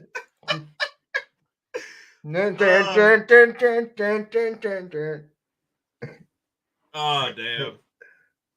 Guy got wrecked, man. But I loved how they rigged. I loved how they rigged the speeder for them to blow up their squad. Oh my god, they didn't see this coming, man. They didn't see this coming, bro. Yeah, because you know why? Because these are corporate security, meaning they're corporate, they're softies, they're greenies, they're slick slaves. The most they're used to is just shaking people down. But yeah, so Don, how you feel about Tim? Tim getting shot up. Which one was Tim? I'm sorry. The dude that got jealous. Tim was the one that ratted Cassian out. The rat. Hey, snitches get stitches. Yeah. Yeah. That's what I said last night during the stream when he got blasted. I was like, "That's what you get. Snitches get stitches." No. You ratted, then you yeah. And you felt bad about it, but hey, you did the deed, both the good and the bad. So hey, live with it. Not for long though. Yeah. In Tim's case, because he died, snitches get left in ditches. True. But that's what he gets, like we were talking about earlier. Who goes like unarmed running in front of a guy that literally has a rifle pointed at you? Yeah, but then that was some real life stuff. The guy shoots him and like, "I'm taking your rifle." Go like, you're just like, "I'm waiting for the 15-6 to come. I'm waiting for the 15-6." So that is the look of I messed up. You messed up. This is the. I just screwed myself. No, I got some explaining to do. Oh damn! I don't know. Do you guys think he's gonna come back? Next episode, I guarantee he's gonna be standing tall in front of a supervising officer, the one that told him to drop it. He's gonna be standing in front of an Imperial moth. Oh yeah, that's true. Wait, did that happen in the yeah, right? In the trailer? In the trailer, we had the the Imperial riot guard, all the guys with the riot shields. I think they're gonna be coming to this planet. Because I'm telling you, his actions have consequences. Like I told you, what he did is now got the Empire is now gonna be involved. Because now they're gonna be like, what the hell is going on? Because that's what his boss was warning him, saying, "Hey, drop it. We don't need that kind of attention." And then when he was like, he didn't say that word for word, but like what he was telling him basically led me to believe like he was trying to tell him like, "Hey, if you keep dragging this along and making a fuss about it, like you're gonna get the Empire involved, and then all hell is gonna break loose." Yeah, people are gonna get, because of this guy's actions, and also a lot of people's actions. A lot of these consequences built up to episode 3. All this, like, it wasn't just one person's consequences. It was a lot of people's consequences building up to this. Meet the Jar Jar Binks of the original trilogy. He's the one that caused the rebellion. Just like Jar Jar was the one that caused the Empire. See, no, look at that face. Be like, dun dun dun dun. I caused the rebellion. No, I mean, it's one of those things. It'd be like because he just couldn't listen to orders. His actions set, the domino effect that led everything. Because Andor's only fighting in the corporate sector. The Empire, aside from when he was in prison, which will probably, that actually might be a flashbacks, because they already referenced on Imperial military prison records. They think his home planet is this, but he's actually from that. So the Empire thinks he's nothing. He's not on the Imperial radar. So by this guy forcing him to go, with full spy now, he's actually triggered everything. So he's escalated the situation, and he's the one that's going to eventually force Andor to go do whatever. And I know we talked for the streamer starting. The way this is setting up, we might see actual EndGame, the actual business, start losing X-Wings to the rebellion. Lose the data plans so that, subsidiary factories and locations can start making X-Wings. We're going to see other companies losing the Nebulon Bs. Don, what if Luthen and Andor are the ones that set up for that? Yeah, what if they're the ones that are setting up all that for the rebels, getting all these blueprints or what have you?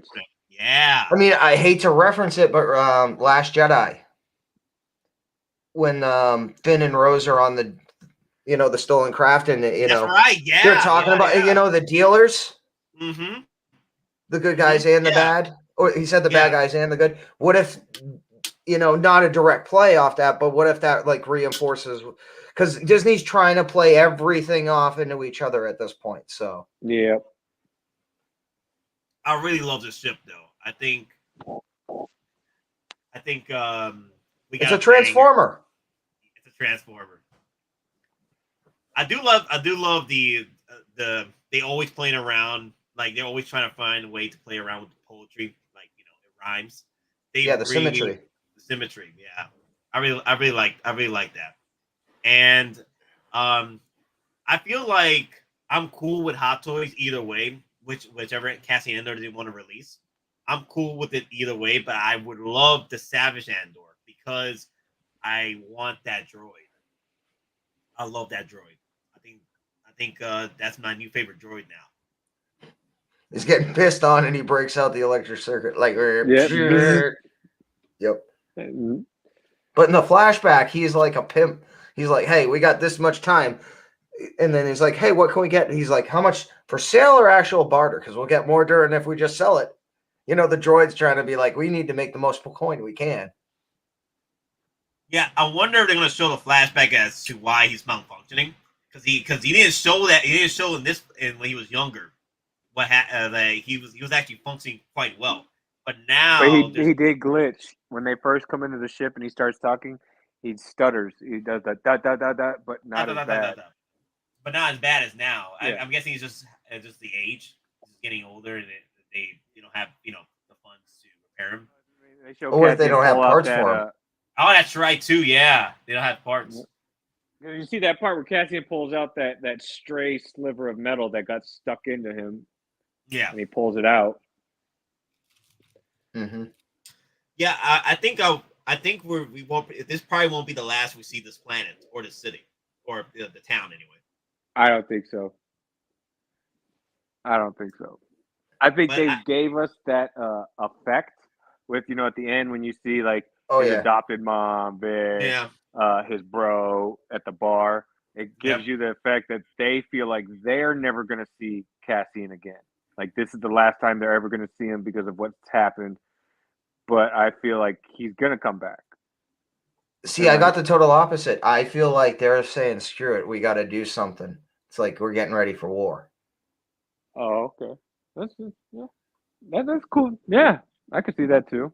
Yeah, I mean, either are completely logical options. It's just one of those things, especially, like I got the impression when the guy was at the bar, it was like he, because he knows Cassian, obviously, but if they're coming up and they're roughing up the people, they're shooting civilians, that's going to be the spark, even though it's in the corporate sector. If that guy, if that detective didn't do what he did, Andor wouldn't be the one that's now brought over into the actual, beginnings of the alliance.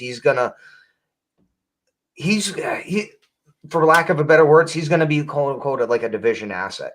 Like he's going to be brought to the headquarters. He's going to meet Mon Mothma because it's already was established in Rogue One.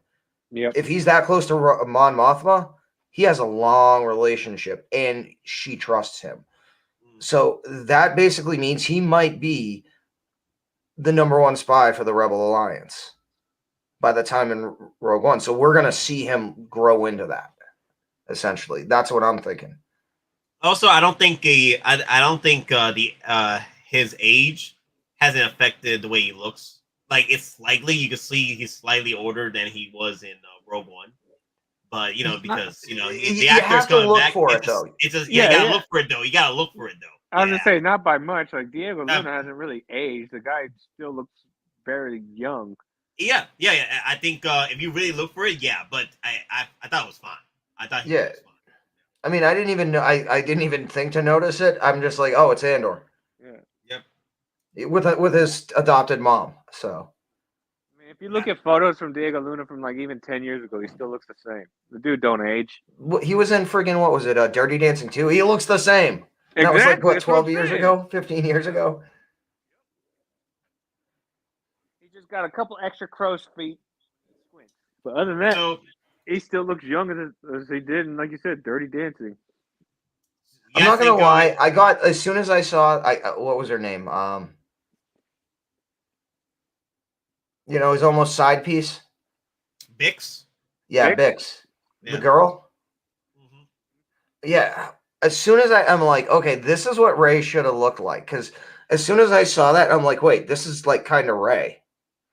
Like a reimagined Rey. You see when she took her pants off, got them booty cheeks. I'm more like when she took her jacket off, I'm like, oh, we gonna go there now? Booty cheeks! I'm talking front cheeks. She's taking off her jacket. I'm like, we going there now? We going for Game of Thrones now? Yeah. Hey, do you also notice Tim had a regular bed? That was like the first time in Star Wars I ever saw a regular bed. Not like they got AKs. They got AKs in this movie. Yeah, they got AKs, and why would they have regular beds? Like Tim, because even like all the other beds in the show, it's typical Star Wars. It's that twin. It's got that white bumpy mattress. And then it's you look at Tim's bed. You look at Tim's bed. It's just a normal bed, like a king size bed. Like they got it from damn Ashley's Furniture. Hey, why do you think he's pulling her down though? She's like, I'm the only one with the real bed. Daddy chill. I'm the only one in this town that has a king size bed. What's up? Exactly. I have a champ. That's how families are made. So you think Star Wars showed us? Star Wars showed us what Tim and Bix were up to. Speaking of Bix, you think we'll get a figure of Bix? I know someone asked it in the chat earlier. I'm not sure. Well, we got Reva, right? So unless Bix wears like some type of armor or something later on, maybe. I don't know. We'll see. Oh, side question though. So is this now officially more darker than Revenge of the Sith? Because unlike Sith, this show actually had the balls to show kids being killed. Oh yeah, because that girl gets the blaster to the chest. Yep, and you literally see her like fully dead when they're in, like before they pick her up and carry her. Open. Yeah, oh yeah, she's like full, like she's coated. Well, I think Rogue One was darker than Revenge of the Sith. Yeah, but they didn't kill kids. They killed kids the second friggin' episode of a 24-episode series. That's pretty much laying the groundwork of where this is going. Well, Kenobi showed more. Dead kids. No, Kenobi showed a kid in Carbonite or Amber. We didn't actually see Anakin finish the job. You saw the dead kids with Anakin coming in and slashing them in Kenobi. Don't you remember that? Like Reva having the flashback? It was implied. You didn't actually see it happen in the results. I mean, the only thing we saw was Reva. And Reva survived because she's the bestest. Yeah, she probably has 4 stomachs. That's why she survived. Yeah. Plot armor is a wonderful device. You know, what you don't know is that I'm half cow. I have 4 stomachs. Leave moo. You know what I like though? I really liked how so throughout the episodes before, you know, the final moments of episode 3, you got you got friends that cared about Andor, and you got people that were like iffy about him. But when push came to shove, the town came out in defense. You know, like his boys, his friends he made throughout the years in this town helped him out to get out. You know, I thought that was how tight knit this community is, though. That they definitely look out for each other. That if one is in trouble, then they're all in trouble. You know, and it showed that even though they make it known that Cassian owes a lot of people money in that town. So the fact that he still has these debts to pay off and these beefs with other people, but they were still willing to come out and help him, just shows you how tight knit this place is. Like how they definitely look out for each other. Yeah, I thought that was pretty cool. Like I thought for a minute that the town was gonna rat him out, but they did as much as they can. You know, the people that cared about him did as much as they can. They did. They got him out. But I think that's also the town's consequence here in the next few episodes of something something's going to happen to this town after them helping Cassian, you know? Yeah, and that's where you're going to see the Mud Troopers come in and the That's riot what I was saying. shields. Yep, but the riot shields are coming to that town because they're going to be informed of what happened with the corpos. Yeah. Yeah, and again, but it's not going to be the Stormtroopers. It's going to be the Imperial Army because they're not going to deem it worthy enough for the Stormtrooper Corps to waste their time. It's just going to be a local uprising. So I'm guessing we're probably going to get Cassian. I would like Luthen. I would like a Luthen figure. I wouldn't mind a Luthen figure, but then we're probably going to get more troopers more than anything anyway. So the Death Trooper Specialists, Mud Troopers, Riot Mud Troopers. I want Death Troopers though. Oh, they're gonna get. You know what? Now that they're gonna get Death Trooper. No, now that I'm thinking about it, the Death Troopers in the trailer were at that city, I think, as well. So the Death Troopers might be coming when they show the episode with the Riot Troopers there, because they're doing mount. They're going in, they're clearing, rooms and houses, and you can see them coming through the alleyways, which matches what we've seen so far. Like the structured, it's like that, almost like that Eastern Istanbul type architecture where there's, the different layers. I think that we're going to see the Death Troopers when the Riot Troopers show up. Almost acting like as a sweep and clear element, a special forces element. Maybe they're going to pull these people for questioning.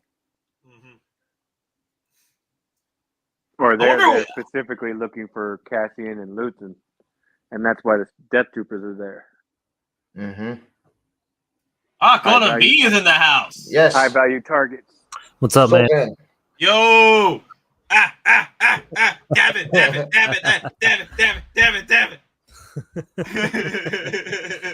What's happening? Oh, no, not even.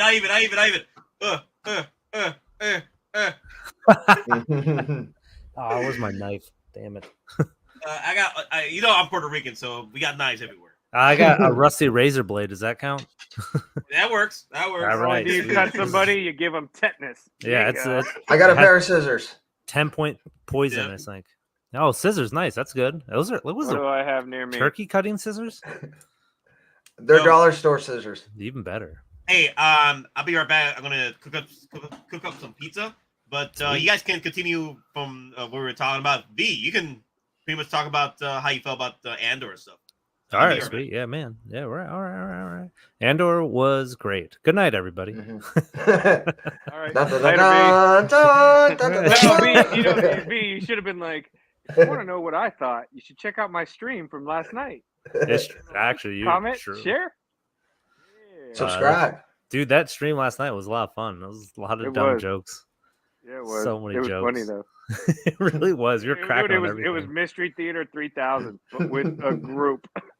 It was just off the cuff, just anarchy. Cult of V is just anarchy. That's all it ever is. It's pure anarchy. I mean, we had some good insight though toward the end, like when we did like the recap. We we're like, man, we were actually impressed by this whole thing. So, JB, what's up, my dude? Ash, how you doing? Good to see you guys. Nah, man, we were discussing on Cult of V. Where basically to sum it up, is like we just really did like it, but we didn't really. But we were like, we went on a tangent of trashing every other Star Wars show that came out earlier this year. So, like, how do you think about this? It's like it wasn't fucking Kenobi, this piece of shit show. Yeah. Oh, it's so funny. It's almost like a crime spy drama.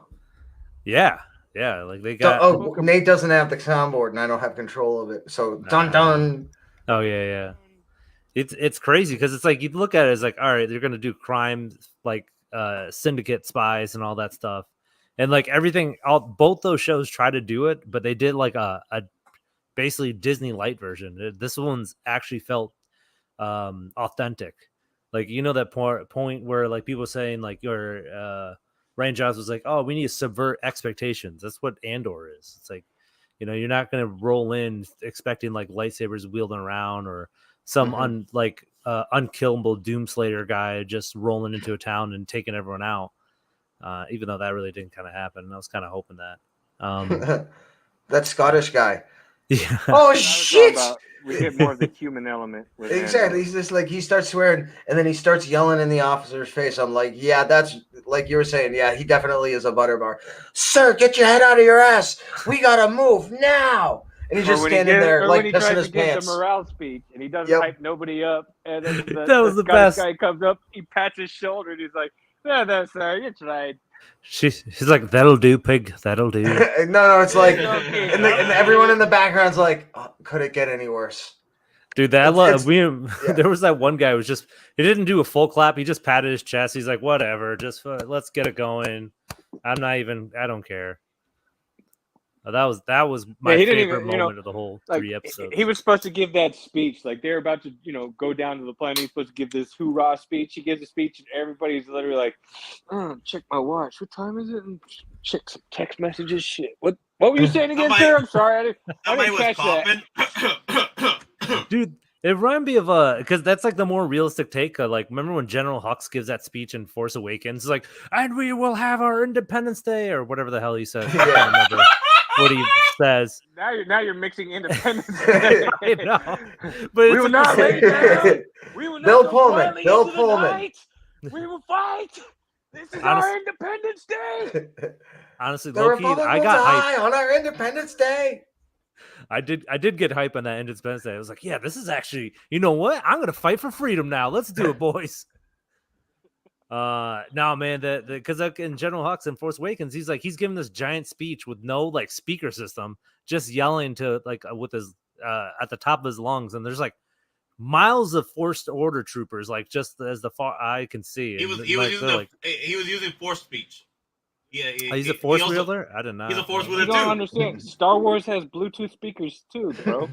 Was it like just in everyone's like intercom? So it's like blaring. It's like natural acoustics of the planet. The red levels natural acoustics. Going like the Grand into Canyon. Their ears. You zoomed in on the First Order troopers, you could actually see the blood coming from their ears because the volume was just that loud. That's why the First Order is so confused because they're deaf. They just didn't know where to go. That's why they had to wear Hell helmets. Hydra! Yeah. Why are they doing this? Anyone seen a Mando scout bike?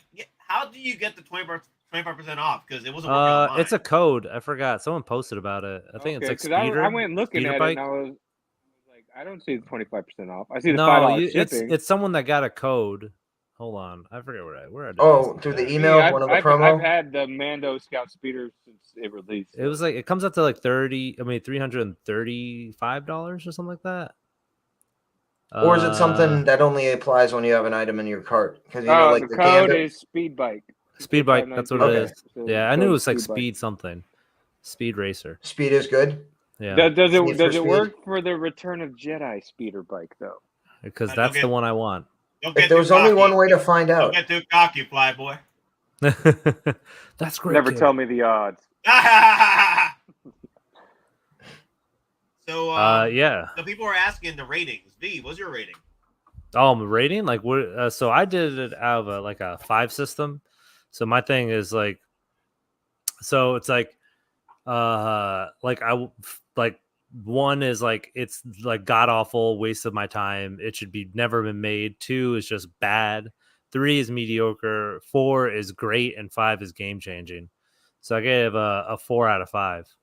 Yep, that's what I said. 9.5 out of 10. Yeah, I said 9 out of 10. So I think we're all at that same general area. And Nate's a 10. He said it's a 10 out of 10 for him.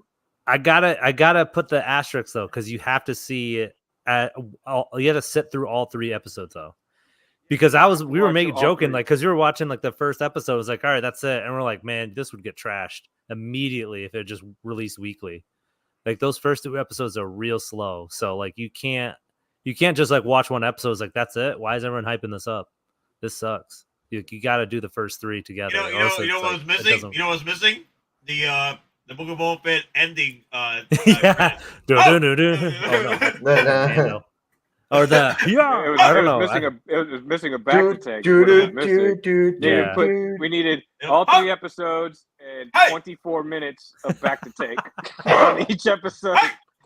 Just we also need the concept art with the background at the end. Yeah, we need all the concept art in the end credits. You guys know episodes 10 through 12, Mando's gonna be in it. Just putting that out there. Yeah. You need more haze. You need more haze in that end credit song. Hey. Just throw it anywhere. I need to get the guy that did the Mando and Book of Boba Fett intro songs to do the Andor one. I mean, I'm not gonna lie. Some of that music is pretty damn good. Like at the end of episode 2, when he's walking through the like the pits, or the salvage yard. It's almost like when he's walking. I hate to say it, but it's almost like kind of on Wiki, because he's got that flow with the hair and he's just walking with the bag. He's like, I'm gonna do some shit. Yeah, no, for real. We had a lot of vibes going through that all the different episodes. When we watched the first episode, we're like, what is this, Mass Effect? Like, what's going on? He's going to a bar with like hot ladies, to a strip club.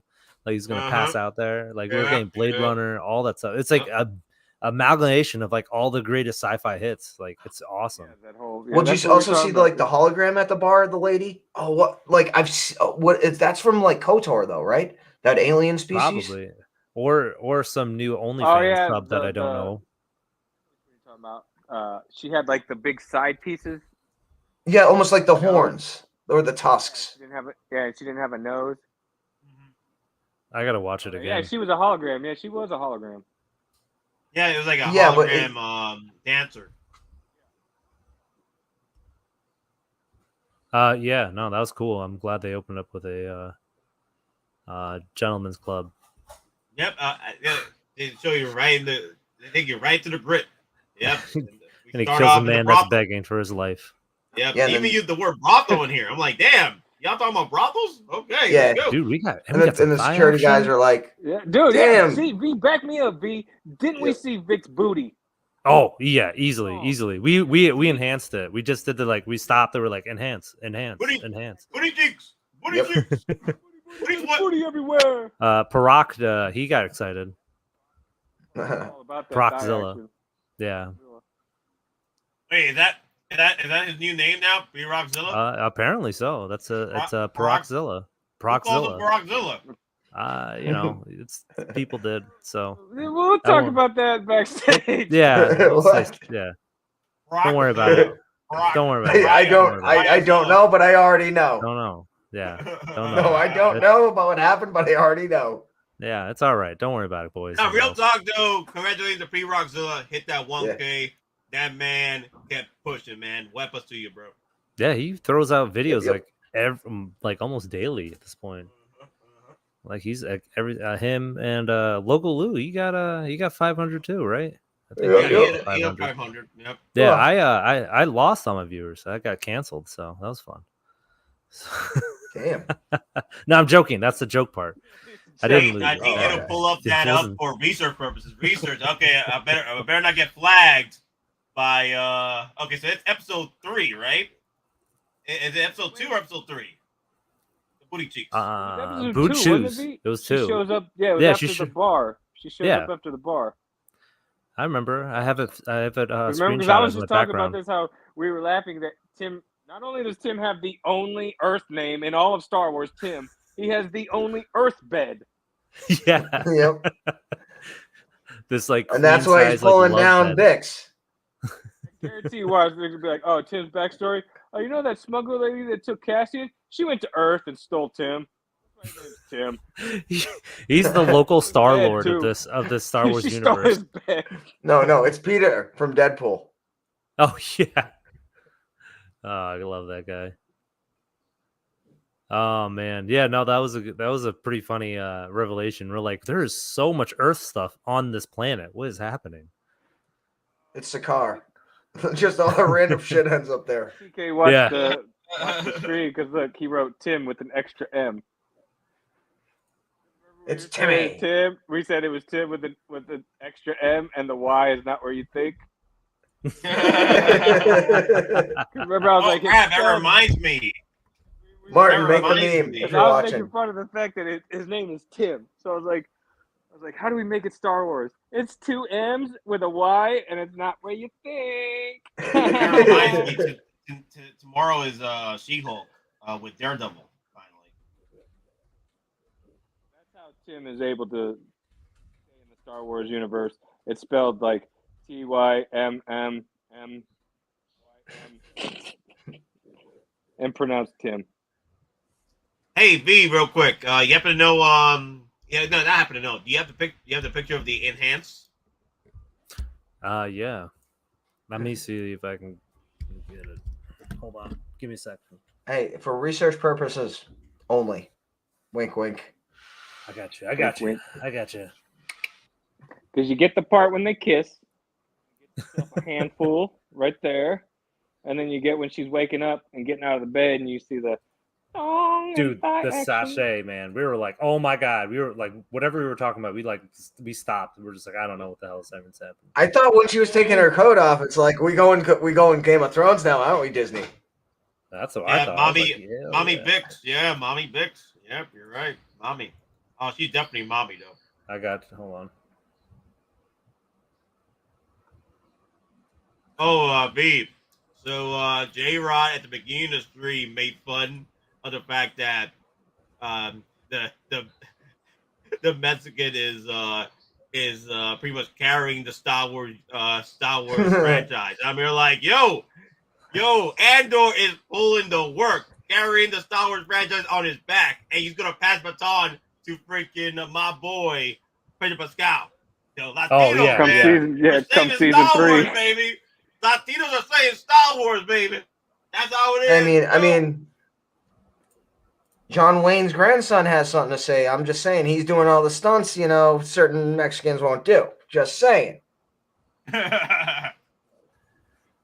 Here's the there it is. Boom. Right here. There's her side cheek. Some thigh. She not be wearing much, my boys. Quick with them eyes, because everybody in the chat was like, "How did you see that C&B?" I was like, "Gotta be quick with them eyes, boy." You gotta be quick, man. And we all caught it last night when we did the stream. We even paused it, went back, reviewed it for obviously reviewing purposes for the show. Exactly, educational purposes. All right, I don't want to show too much because I don't want you to get a ban. Bix is getting in on that Dix. Tim and Bix. What could have been? Yeah. Poor Tim. That idiot. Fool of a fool.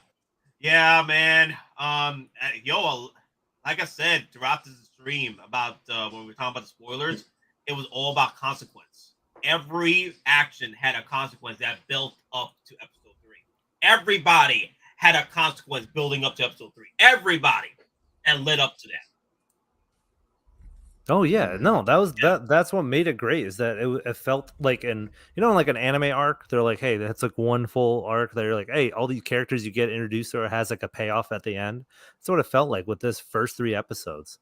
Like there's the intro, whatever, the universe, and it kept building to all these other characters, like even minor characters, like the dude that he's like, hey, I need an alibi that we were at a bar the other night.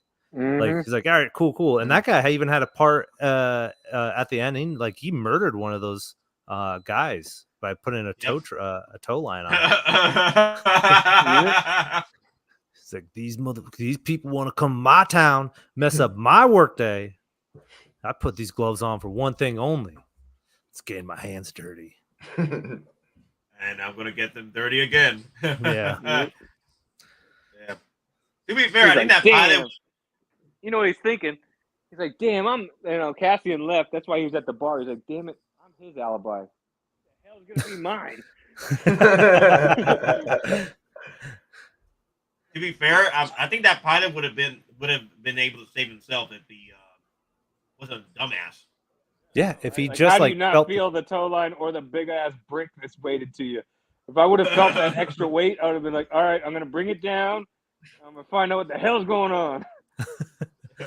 But no lie, that's kind of how I fly in Battlefield. Like legit, like you get in a helicopter, like, all right, let's go, boys. You're like, oh no! He said last night as soon as it crashed, he's like, "True story, guys. That's how I play in Battlefield." For real. I'm glad it's in Battlefield because I was waiting you to say, that's how I fly in my pilot's license, my helicopter with my license, because I was waiting for that. I'm like, does he really fly like this? So, oh man, I would have said that and been like, remind me to never get in a helicopter with V. Oh yeah, if it's up to me to fly a helicopter, I'm like, we're better off just dead. Just surrender. Just blow it up. Don't worry about it. So let me see. The last time I was in a helicopter, I was playing Warzone. Yeah. And the helicopters there don't have any armaments. Your co-pilots don't have you. They carry around do have the guns. And I was my whole team got wiped. So I was like flying around my helicopter by myself, trying to get to these loadouts and stuff.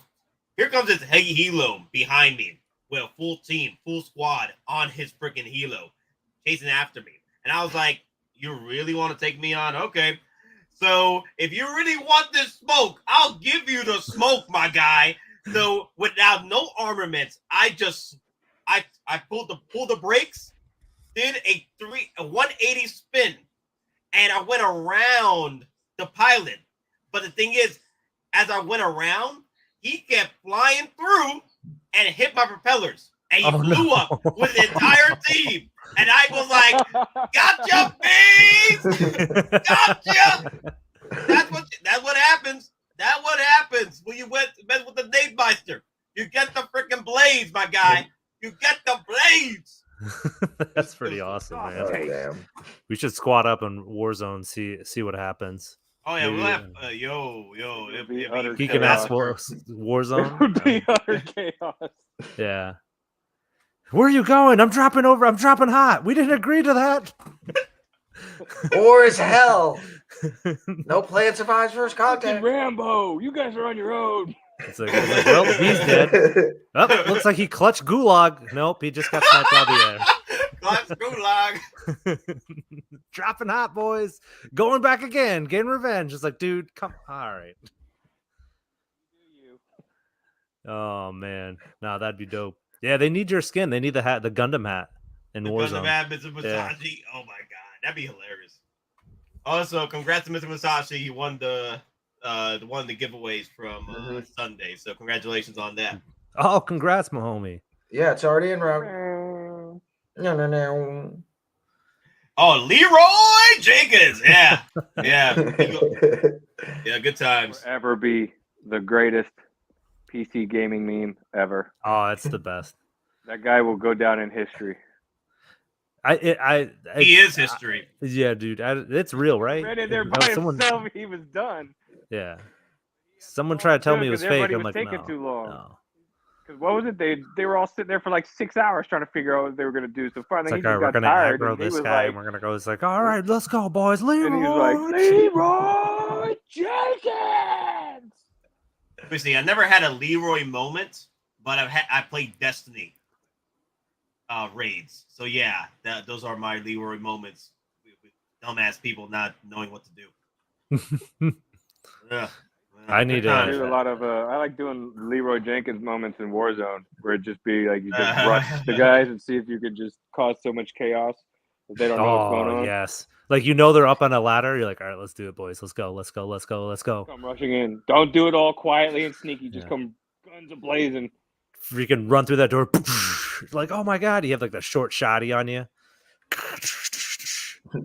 All right, now we have to play the Kicking in doors. Do you have a moment to talk about Jesus Christ, our Lord and Savior? I just come in. It's like, have you heard of the Hare Krishnas? Hare Krishna! Have you heard of Jehovah's Witness? Here's our pamphlet. we're all peddling different types of religion on them. They're all dead, just leaving pamphlets on their dead bodies. Like, hey, wherever you're going, you might want to take this with you. You never know. Options. You never. It might. Hey, come take in this handy. to the gulag, boys. You'll need it. Gulag. No. So let me see. So Think Bad the Boy. I love this one. Damn. What is it? Whatever. Yeah, Prockzilla. Prockzilla. Prock must have been going nuts for thighs and booty.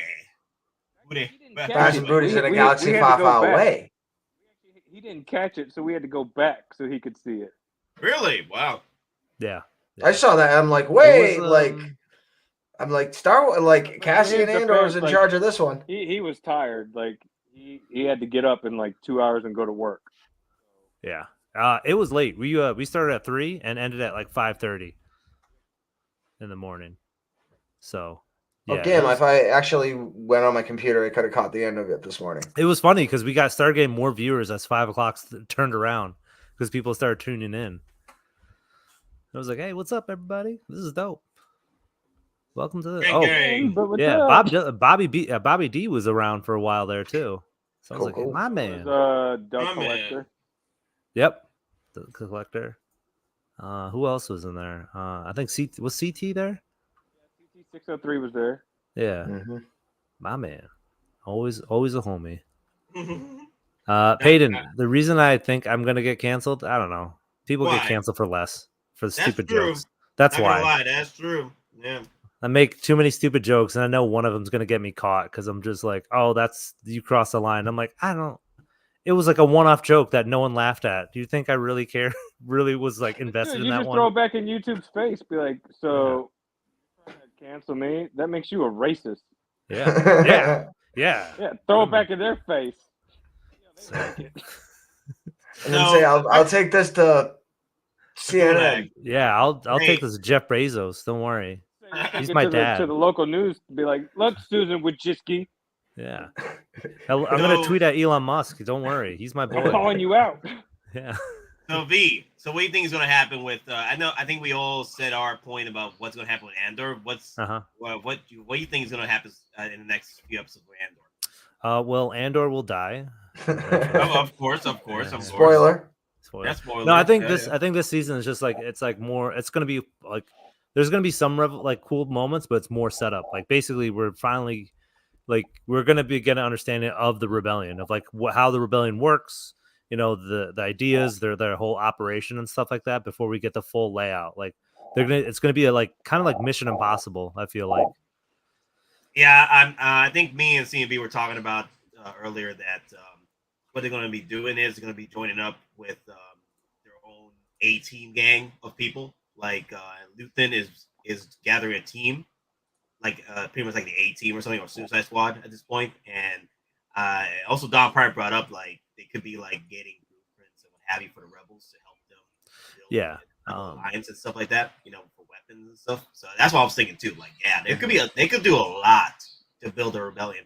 It made it sound like Andor did when he was talking to Jin about what he'd done for the Rebel Alliance, he made it sound like there was a lot that he did to make the Rebel Alliance possible. Hey, you're coming in and out, Nate. Oh, well, I mean, yeah, he was, but he wasn't lying. Yeah. Like he said, like he tells her, I've been in this since I was 6 years old. So he's done a lot. Yeah, he knows the whole gambit, which I like. I like how they're fleshing out like the Lord of the Flies little backstory that he had, and his skills. Like this is the first time I feel like it's just like kind of like you're really getting a regular dude show. Like, what I mean? Like he's not some like special agent or well. Yeah, no, that's exactly. what I mean. So that's Like, what I was saying earlier. Was the exact same thing. It's the human element to Star Wars. It's not Jedi, Sith. There's no Force. He's not really an alien or anything like that. He's just a normal guy brought into the rebellion, like this huge, the resistance and everything. Yeah. I mean, the thing is, it's like it's painting how war is ugly. Like there's just like every side is just like it's not. There's regular dudes on the other side. Like they showed like those guys that are coming in, like they weren't bad. Like there was like that just one dude that acted like Dwight. He's like, but he was like, it's like, dude, we gotta avenge our homie, man. 2 homies got gunned down by some like scruffy nerf herder. We're gonna let that dude get away with it. He's like, nah, man, let's rally the troops. Even though his nuts didn't drop for that speech. So like it's like like that's what I like. You can see every angle and see like why they're motivated to do what they need to do, except for fucking Tim, that piece of shit. I'm glad he got capped. Yeah, he did it for the booty. Hey, snitches get stitches, or snitches get stitched in the ditch. Yeah, fight for the booty, die for the booty. It's like those people that think they can charge like a police officer, and you just see him get speared. And I'm like, yeah, that's exactly what it was, dude. The Spartan kick. That's the best. I love it every time. The Spartan kick. I am Spartan. Why he got shot, right? Because he didn't bother to say what Chirrut did. One with the Force, and the Force is with me. The Force is with me. And so far, what I'm liking is that nothing mentioned about the Force yet. I mean, he's average Joe's just. Hey, I mean, Tim was using the Force. Tim was using the Force, just a different kind. My man. My man. Yo. Die for the fight for the booty, die for the booty. There was like a lot of but the thing is, at this point the Force is just a myth.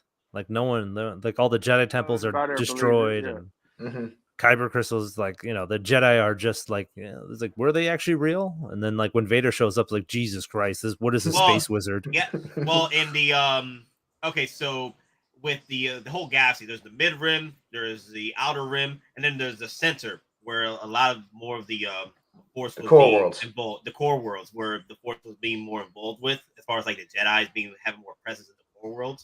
But the mid rim and the outer rims, it was like a myth or like rare to see a Jedi going off, because at that point the Jedi's were more in the core worlds during the the end years of the Republic. Like they separated themselves from the mid rim and the outer rims. And at that point, people were like Jedi's. Like when you hear about Jedi, like a wizard or something, and then in the core worlds there were more like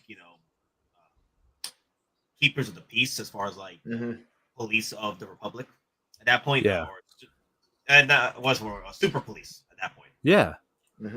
The way I look at it, man, is like if anyone ever played the Star Wars Galaxy MMO before their change up, essentially what it was like you're like you get to pick a class, but except for Jedi, right? So you could be a bounty hunter, smuggler, farmer, whatever, like Wookiee and all that stuff, like and anything. But if you ever encountered a Jedi, you're like, oh fuck, like you either run or you better have the equipment to take them down. So it's like that kind of mythology that you're going around is like, hey, the universe is still running, but you got to do your own things. And like, if you do encounter one of these guys, like, it's not going to end up pretty for anybody on that end. So I think that's, I like how they're going about it. So the leader of the Waddle species, the king or what have you, in the first episode of Clone Wars, he heard about the Jedis to the point where he was like, they were like myth, like he was like explaining to Count Dooku, I hear that a Jedi is worth 1,000 of your battle. Yep. Yeah. He said it to that. I remember that. To that nature, something like that. So at that point, these Jedis were pretty much like superheroes at that point, or gods, or like living gods, or gods that are living among immortals at that point. Yeah.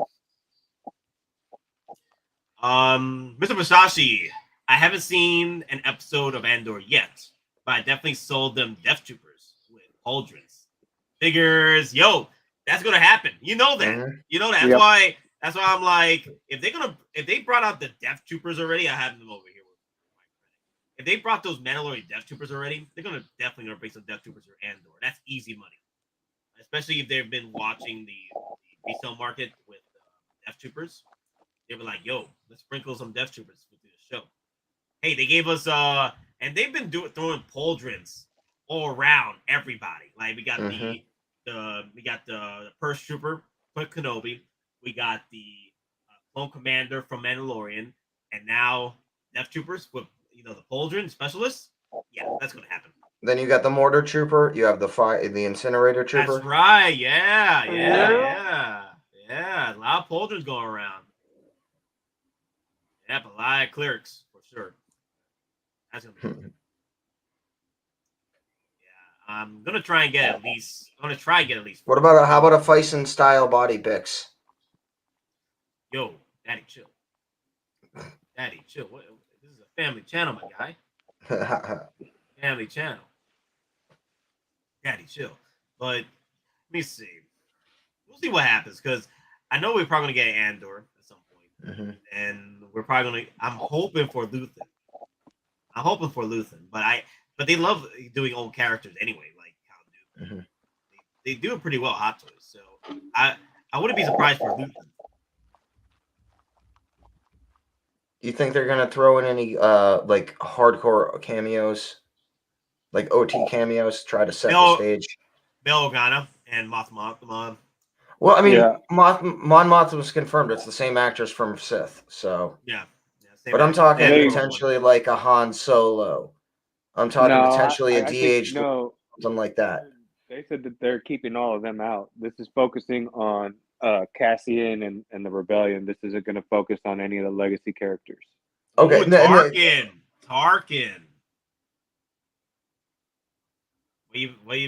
How about that Tarkin, maybe?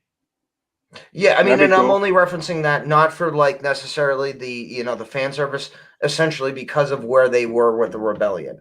Because they've already established in Solo that Solo kind of maybe knows a cell within the Rebellion led by Emphas Nest. So that's what I'm. If they try to tie the pieces together even further, I think that would probably be in the second season. I know Krennic is coming back. Is all of the buildup. And I know that they said that they didn't want any of the legacy characters in the first season because they didn't want people to feel like the legacy characters were piggybacking the show. Yeah. They wanted the show to be on its own 2 feet. You never know. We might get a Mando reappearing somewhere, maybe, or we might see what's my boy's name? Krennic. Yeah, another chance for people to get Krennic. I'm hearing that Krennic was involved with Andor at some point. Yeah, he is. That's what they said. That Krennic, the actor, was there on set. So, and that from what I heard, people said that he was reprising his role as Krennic. So that's another chance for people to get this. Krennic when he sold out. He sold out within a few weeks after release. People were getting videos and reviews of it, and he was perfect. People were like buying him up on because no one pre-ordered him, nobody, and that's why it sold out so quickly. But it was not well. People did pre-order, but they didn't make enough batches. Now that chick we've seen, that woman we've seen in the white Imperial, Directorate uniform. What if that's I don't want to say it's Krennic's daughter, but what if that's like his protege? Possibly a protege. Because she's important if she's rocking Death Troopers with her. Death Trooper, and she's also science officer as well. So maybe we'll see what happens. And I'm thinking, whatever Luthen is going after, she's involved with it as well. Because I wouldn't be I don't know why she'd be involved with the city that got a shootout. I'm guessing Luthen is with Andor and the team to steal whatever science, what have you, for the rebels. What if she's a science officer what they're gonna be, what her thing is what we saw in the beginning with that ship. And how Don was saying that it might have been like, you know, a virus, and how I was saying maybe that ship was just like a mobile lab. Yeah. Science lab spaceship. So what if, because she's a science officer, what if like she was responsible for that? And that's what we're gonna find out, is that maybe, like Don said, if it was a virus, maybe she's the one in charge of making this virus. So she's the Star Wars equivalent of like a virologist. Yeah, like we're gonna get, you know, like a Star Wars version of chemical warfare. Well, they did stuff in Clone Wars. Yeah, there was chemical warfare in Clone Wars. So. I mean, there was nukes in Clone Wars too. Yeah. Say bio warfare, though. Yeah. More of a, it'd be bio, not chemical. Yeah, Akbar was involved with the Alliance at this point. Yeah, because this is 14 years after the Empire took over. You know, 5 years BBY. So this is good. Battle of He wasn't an admiral just yet. This is when he was just a captain. He would have been a captain during this time point. Akbar. Okay. It's been a while, so. Yeah, because by the time, you know, we see the OT, that's when he's an admiral. So if this is before that, his rank would have been, you know, not that admiral yet. Okay. But who knows? Who knows? That's just. I know people are asking, can we get Bail Organa? If we do, I like I said before, guys, I want a prime Bail Organa. Daddy Bail, okay? I want Chad Bail, and that is Revenge of the Sith Bail Organa. Yeah, I don't want old man. I don't want old man Jimmy. Old man Jimmy's cool and all, but give me younger Jimmy. It's time for him to leave Jimmy, you know, when he's on the balcony and he sees the youngling popped. Yeah. And you different looks, too. You can throwing the cape and everything. Yeah, you can do so much with Bail Organa and Revenge of the Sith. Have the protocol droids memory wiped. Mm-hmm. So either way, I'm thinking that we might get the that droid from Andor. That's what I'm hoping for. If we get the Andor figure first from his own show, we get the droid with him. Oh, B? Yeah, B. You know what he reminds me of? He reminds me of the depressed robot from Hitchhiker's Guide to the Galaxy. Yes! Oh, wow! Yeah. Good call. Who was What's it? his name? Alan? Was it Alan? Alan's, no. Well, it was Alan Rickman that voiced it. Hans Gruber. The voice. Alan I Rickman. remember the, Yes, Alan Rickman. Yeah, but what was the voice? Who was the robot? I'm gonna look it up. I'm gonna look it up. Oh, I know who you're talking. What was his name? Y'all gonna die. Marv. There he is. Yes, Marv. Marv. Oh, yeah, bother. Marvin, the paranoid android. Yep. Dang, you guys are still here. What kind of question is that, my guy? Of course we are. Yeah. Of course. Geeking out. We don't sleep. We just take breaks. It's true. We were up this morning at 3 a.m. to 5. Someone is always on. Like 7-Eleven. Yeah. Thank you. Come again. Mine's not. I could say that. Are we do you think we're gonna get Yeah. Do you think we're gonna get anything tonight? Tonight? No. Maybe. Hot toys? I don't know. Maybe. Who knows? You know, I don't know what we would get though. That's the thing I'm thinking about. Like, what will we get? Andor. Just Andor. That's it. No, not at this point. It's too close. It gotta be something else. It'd be wishful thinking at that point. I'm trying to think what other property. She-Hulk? You know what's funny? You know what's gonna be so funny? Let's say the first figure we get from She-Hulk is not even a She-Hulk. It's a Daredevil. It's a Daredevil. Give me the yellow and red Daredevil. Cool. I'm cool with it. That's what I'm talking about. Yeah. That's what I'm talking about. It's gonna be like Kenobi. We got the Purge Trooper before we got Kenobi. Yeah. That's what's up. That's funny. Either way, if there's an announcement tonight, it's going to be a do or deny in the morning. So I'll be there. That'd be for sure. I'll be at work. I'll be there. We'll always be there. It's 24 Yeah, hours. we're always I'll be there. I'll be there in I'll go spirit. live on Cult of V for no reason. Just like, hey, I'm here on Geekin Out live while I'm on Geekin Out. Hot Toys making beats down. Yeah, with twerking action. Like, how could that be your nickname? Do you even understand what a stallion is? Male horse. Do you know what a stallion does? Hey! Dun, dun, dun, dun, dun, dun. I Hey! thought it was short for Megatron. Don't you dare disrespect Megatron like that. Listen, she's a villain. It could be a villain. It could be a villain. You know? Oh, she's a villain, all right, just not a good one. Don't disrespect Megatron. Hey, they like reboot Transformers quite a lot, so you know, you never know. It's a new that. Oh, version. so Megatron's new ability is he can twerk? Mhm. Yeah, I mean, he turned into a small gun for a person's hand to shoot out. Let me transform into a twerk machine. One shall stand, one shall quirk. Twerk. One shall twerk.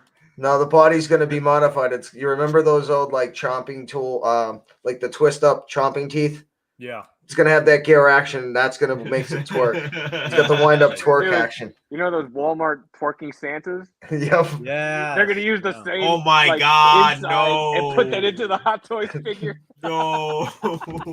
Dude, I forgot about honestly, those. that's like money if they do You that. just- Like, to make you a just She-Hulk walk with by it, twerking action. Walk by it and just clap, and then just start Clap them working. Like, cheeks. Clap them cheeks. Clap them. Clap, clap, clap, clap, clap. Oh, but they're too cheap to take out the original soundboard, so it's like have a holly jolly Christmas. Doc Mizzy is in the house. What up? Hold on, Doc. What I'm up? just playing with some toys. Nice, dude. Oh, you got cable? How dare you do that? Yeah. on this Oh, podcast yeah. now? I got cable the other day. Monday, I think. What was yesterday? Monday? Yesterday was Tuesday. Are you Oh, stuck in a time well, I've loop? had cable since Monday, and Okay. so I've been. I think I just opened them up yesterday. Then Nice, dude. Where'd you get Wait. it from? where else? I don't know. The mothership? Yeah. DW? DW? DW? DW? No, absolutely not. Never. Only except Yeah, for he's, cable. he's not so bad. Cable's not so bad. I told you. Compared to Well, what? I still Canal? think the head sculpt's a little soft, but I don't know. You futz with it a little bit, and you put everything on him, and it kind of makes up for some of the lackluster things. But he's cool. He looks good from here, though. Look at that. Yeah, I like him. No, I do. I think this is a good figure. He's a B. He's not an A, but he's definitely a B. B plus. I give him. So a B. what would you recommend the price of him would be if you had to do a non-retail price? You're like, hey, if you see this for the cable for this price, If you can throw get your for money down. 200, I'd do it. 200. Like he's in stock solid. now, so you can use the 10% off coupons right now. So that's already Nice. $25 off right there. Another Solid. $25 in rewards, and boom, you just pay tax and shipping. Or if you can find a better deal. All right, that's solid. Second question: if Hot Toys were to release one tonight from She-Hulk, and it was Madison, would you instant pre-order? Ooh, yes. Real quick though, just to touch on what y'all were talking about as I was joining in, I do think that they will do the Daredevil before She-Hulk. Really? Yeah. Wow. that's because that's what everybody's waiting for that Yeah. show is literally the new Daredevil. Yep. Impossible I any agree. Punisher link. Oh, Exactly. Punisher, yeah. They could do their I don't know. I doubt he'll show up on the show, but if he did, we can get 2 for 1 right there. Well, I'm not He's even supposed- expecting he's him to gonna- show up, but I'm supposed to thinking be them to drop introduced links. in the Daredevil show. When they bring the Daredevil, that's when they're gonna bring back Punisher, and then either like he'll be in an episode or they'll reference him, but it's going to be that's how they're gonna bring John Bernthal back as Punisher into the MCU. I hope Bye, it's like when he's Collector. getting like donuts. He's like, "What's up, Red?" and then just leaves. Right. But didn't they Nice- also Nice reference? going, Red.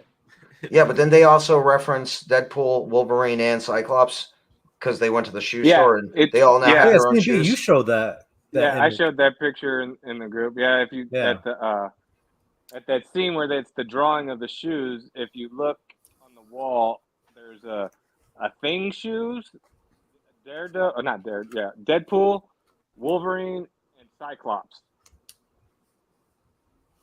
Yeah. the wall.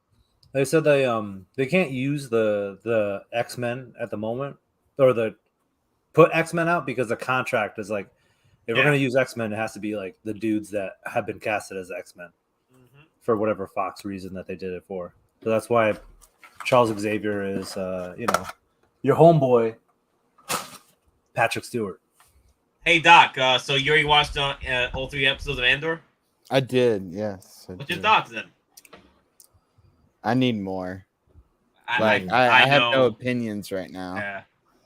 I like what it is. Like, there's definitely some political intrigue. I like what they're doing, but man, if anyone's judging that show off of 3 episodes, like you I think got a long road to travel before you can make your final decision. Because ultimately, no one knows anything about Andor. Like, judging in a bad way. Yeah, just I've seen some people be like, yeah, it's good, but it's not Star Wars. I'm like, well, what is Star Wars? That. Like it fits in perfectly with Star Wars. Exactly. If anyone's ever seen on the Sci-Fi Channel back in the day, Earth 2. Oh, I just think of everything as a continuation of Earth 2 from here. Like, I'm like, this is a part of that universe. So damn, you're dropping deep into that. What, like 95, 94? Yeah, that was like I was like so devastated when that show got canceled. Wasn't that the show what was where it? Anthony like... Sabatos Jr. was like the main star. I don't even remember who was in it. I just remember like I was like, Dad, we're watching this show, and in 1994, huh? Damn. Yeah, it was a fun show. It was cool. It was one really show I did not watch. Oh, I remember that one. From I got one Steven for you Spielberg. though. Space Above and Beyond with Arlie Armory as the drill instructor for the Space Marines. Oh, damn. You don't remember that one? After Humans. I like Life After Humans, where they showed you what Earth would be like if we went extinct, how the Earth would continue to move on after us. Yeah, and didn't Discovery do that? Yeah. Yeah. It was cool, man. It was either Discovery or National Geographic. It was one of those, or science, one of those. But it was Life After Humans, and it was like what life would be like if we went extinct, but everything else survived on the planet, like animals and everything. Cockroaches 10 feet tall. I'm telling you, these cockroaches, like once humans are gone for good from the planet, either we go extinct or we go to another planet. These roaches going to be fighting all these damn freaking Iron Mans. And Deluxe Grogu sets with Mando. Yeah, like these are gods. These are gods to the golden Midases everywhere, as far as I can see. The Chitauri that still remain. Grow to like huge fat things because they're going to get into like the Twinkie factories. They're just going to feed and gorge off of Twinkies for a decade. Oh man, 50-foot tall roaches like roaming the earth. And they're gonna be posing that next Twinkie. For the next hot toy. They're gonna be posting these hot toys at their homes. Oh, yeah, they'll evolve by then, though. They'll have fingers and thumbs. Oh damn! The evolutionary jump, huh? Hell's in Twinkies. Damn Twinkies. Oh, so Doc, any figures you're looking forward to with Andor so far? Maybe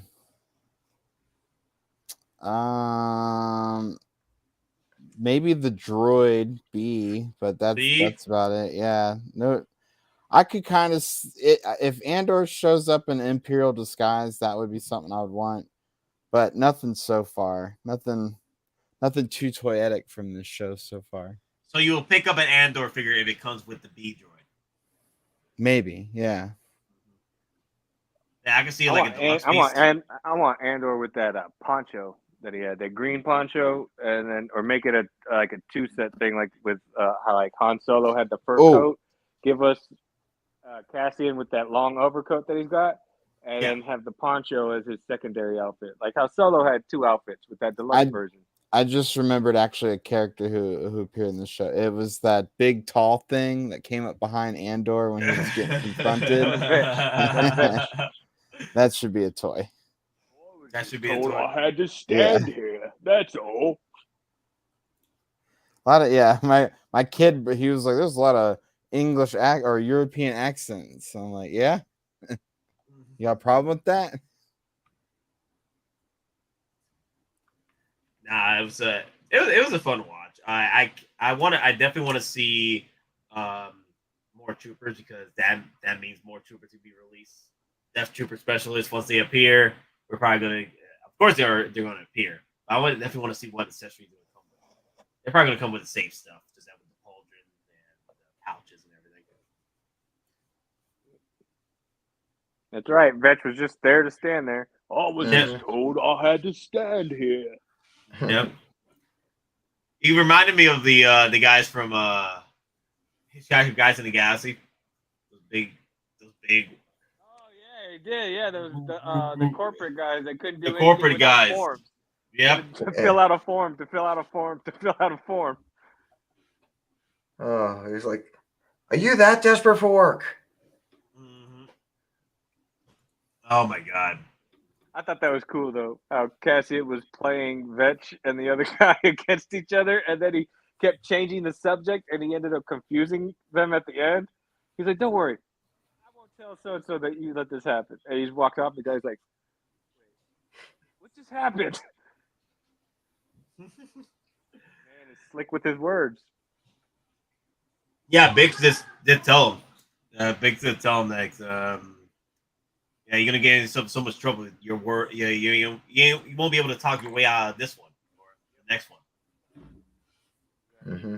And nearly like, yeah, he can't at that point because he got hit with all these security guys popping in episode 3.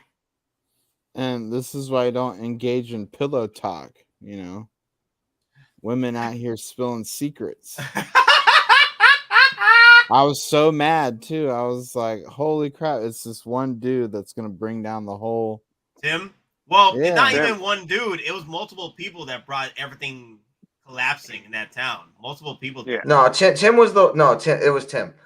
No, Tim screw actually It was ratted him Tim. out to the corpos though. Tim was like, "Oh, that guy that you're looking had for." Tim I know never who done he is." anything, they would have no idea who Cassian Andor was. They would have kept looking for what they say, a dark-haired male from Canary. That's the only No, male with dark information they had. features. Yeah, there it was. Male with dark features from Canary. That's all the information they had. And then Tim, Tim wanted to throw a monkey wrench into the game because he was jealous. Mm-hmm. That's why you don't engage in pillow And that, talk. you know what happens? Snitches. Snitches get stitches or get thrown in the Left in ditches. ditches, dude. Yep. Yeah, Snitches or a found blaster in bolt to the ditches. chest. Or a Yeah, blaster he bolt got- to he the got- chest. his ass got left behind. Guy got wrecked. I'd be like, dude kept chasing after the whole thing. I'm like, dude, you're gonna get shot. Hey, there you go. Talk about putting it on a pedestal. Funny story. Tim's future lineage is the sheriff's deputy who gets Swiss cheesed in man.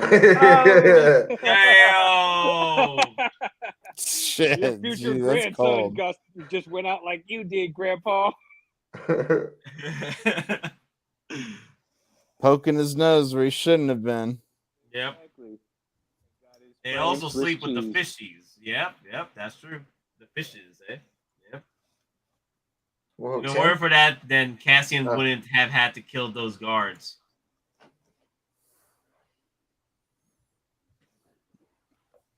Well, the first one was a mistake, but once he did the first one, he's like, "Hey, I got to do the second Oh one." yeah, I was like, no witnesses, Cassian. You know what you gotta do. Yep. And then I was like, oh shit, they actually did it. Well, you kind of knew they were going to, especially after Rogue One, was going to murk a member of his own side. Yeah. Well, the moment the guy put his hands up and he started pleading, I was like, I was like, this wasted is breath. not gonna end well. Yep. You know, I was thinking too. I told CMB already, like when Cassian knock out the guy with his headbutt when they were fighting over the blaster bolt kept bouncing around inside the alley, and my assumption was that the blaster bolt finally landed somewhere and it landed on the body. Yeah, I watched the episode twice. I was like, dude, that guy got taken out quick. Yeah. Because I'm like, damn, dude, you really got knocked out, and then yeah. So I'm guessing the blaster bolt just. I would assume so. Yeah. Yeah. Ain't no way a headbutt killed him like that unless he like slipped and like broke his face on something. Well, yeah, because like I thought that he hit his head on the corner because when his buddy rolls him over, you see that corner piece of the building kind of sticking out where his head would have landed. But that's what I thought. But then Nate was like, remember the blaster bolt was ricocheting. I was like, oh yeah. Well, they both probably maybe did show it, but they cut it, and maybe it was too graphic for Disney Plus. I don't know. I mean, they were showing but booties, it seemed very and quick. swearing. So, Yeah. Well, The Simpsons. One thing I thought they were going to do is I thought that they were going to pull away, like when Cassian shoots the guy in the face. I thought they were going to pull away and not show it, but they went through and you basically see him pull the trigger. That blaster bolt goes right in that guy. I mean, you don't see it hit his face, but it's directly in the direction of his face. Yeah. I mean, the only thing it was missing was Bullback. What I thought was freaking hilarious was that this dude was having a hard on to justify his team that got killed, and I'm like, dude, these were crooked cops that was in a brothel on work hours. I know, and his supervisor was telling him like, "Hey man, like chill out, relax." He's like, we don't need this kind of attention. He's telling them they were crooked cops. They weren't supposed to be at that brothel. They weren't supposed to be drinking on duty. And they were on a salary that shouldn't have been able to afford the brothel or the drinks. So he was basically giving him a laundry list of like, look, these were bad cops. Nobody's going to miss them. You need to drop it. Yeah, it was an accident. Yep. You remember he said, we'll just say that they died helping somebody. He's like, don't make it too heroic. Give him a hero's death. Yeah. Yeah, because he even said, listen, these two guys, they picked a fight with the wrong person and they paid for it. They tried to rip somebody off. And they did it to the wrong person. They said, his boss said that to him. Yep. So, and he still pushed it that he wanted to go after. That's why what makes me wonder is because remember, like when he finds out they're from Canary, what if he's one of the kids that was from there? No, I don't know. I mean, it's an interesting option. I don't think though because. I mean, he's almost like he doesn't match the skin tone in the aesthetic. Yeah. You're right. That's true. You're right. Yeah. Yeah. A lot of Latinos in that. Because then if they mentioned Canary, he would have been no. You're right. Because if they mentioned Canary, then he would have been like, "Oh, I'm from there. I know everything." Yeah. But here's an idea. What if he's not? What if he's like a plant? What if he's like an ISB agent? And that's why he's pushing it so far. It does seem kind of Imperial rookie, like I wouldn't be surprised if assignment type situation. Yeah, I wouldn't be surprised if he gets fired though, and then joins the Imperial Army. Yeah. Well, I thought I had read something in our little group chat that was a spoiler, so I was like fully expecting Vader to show up and like take this dude out. And like, oh, you're gonna get it. Vader's gonna get you. And then Vader never came, and I was like, okay, all right. Vader was too busy. Back in my good gracious again. Damn. Yeah. The whole thing. Yeah, Carlito, you're right. Tim deserved it because not only he betrayed Cassian, he betrayed his girl, Bix. Bix was the one that told Tim about Cassian and his history. And Tim would have not pretty much ratted if he didn't know that part of that history of Cassian. That's why Doc's Tim would be alive today had he just he's played still it getting cool. more, and he's still not. He wouldn't be getting some. He'd be getting more. Yeah, he just played it cool. But he played it cool. Well, again, it's also Bix's consequence of not telling him the full truth of her, outgoings during the day. In that episode, that what brought Tim to go. He's still a narc. He's a narc, no matter what. But the consequences of Bix keeping everything a secret, incognito during this time of that Tim was feeling like, you're gonna betray me or / cheat on me or whatever. Hey, it's plausible deniability. I also have another figure I haven't opened up yet. What do you got? Ooh, Churro. Wow. Yeah, I've had this one for almost a week, and I haven't opened it yet. You know that bad boy right now is going for like 360 right now. Yeah, I've seen it drop in price. I figured that was gonna happen. Yep. I told people to be patient. I told people to be patient. It's gonna really drop once the other version drops. The I'm a version of sucker Churro Man for drops. accessories, so I was like, this is one I want. So Don, you gotta go. Yeah, I got to go to work in the morning real early. So, but yeah, I'm actually impressed with Andor. I'm thinking, but again, aside from the Mandalorian, what is there to be impressed with? So again, it's kind of like a gauged response. So, I mean, I like what I see, but I don't want to hype myself too up. I mean, it could get to the point where Denobi thinks it's that bad. He brings out another bingo card. No, I don't. I think this was, well, to be fair, Denobi doesn't like Andor to begin with because some dude that gets killed at Rogue One. Spoiler alert. So he Denobi came out. You know, he's not interested in watching Andor anyway. I mean, then spoiler the whole prequels. Right. Star Wars is really bad about going backwards and retelling stories, and it always has been. Well, I mean, technically, from Knights of the Old Republic, we know everything to a certain point. So yeah. Yep. Genobi's just starting to become the old man that shakes his fist at the cloud. Yeah, TK529. Tim survived the blaster shot and will be recruited by Baker. No. He got scooped up and was sent to a back to tank. Yep. Here's your back to tank. He's gonna come back like Cobb Bant. He's gonna be Robo Tim. Nah, man, that section of the planet that they're on seemed like they were in the grottos. Hey man, they got plenty of junk scrap. They can make Robo Tim. I thought for sure V or B was going to go on like a suicide mission and blow himself up in that room. Like I thought for sure like he was going to just go kaboom when all the blues were in there. Yeah. Hey Doc, before I go, how'd you like Space Amsterdam at the beginning of the series? With all like with all the bubbles and like the strippers. It took me on my strippers. second watch to figure out what I was looking at. On the first time, I was like, "What the hell?" Then the second time, I was like, I've been around too many red light districts. Yeah. As soon as I saw that, I knew exactly what that was. I was watching it on my lunch break and hanging out with the baby and the wife. I figured it was probably a Tuesday night on that planet. Exactly. Just by judging by the brothel being so empty, I'm gonna guess it's a Tuesday night special. Yeah, I mean, hell, if you've been to some of the airports alone, just the airports in Germany, you know exactly. Yeah, like the airport gift shops look like brothels. All those girls with blonde wigs, that's how you know.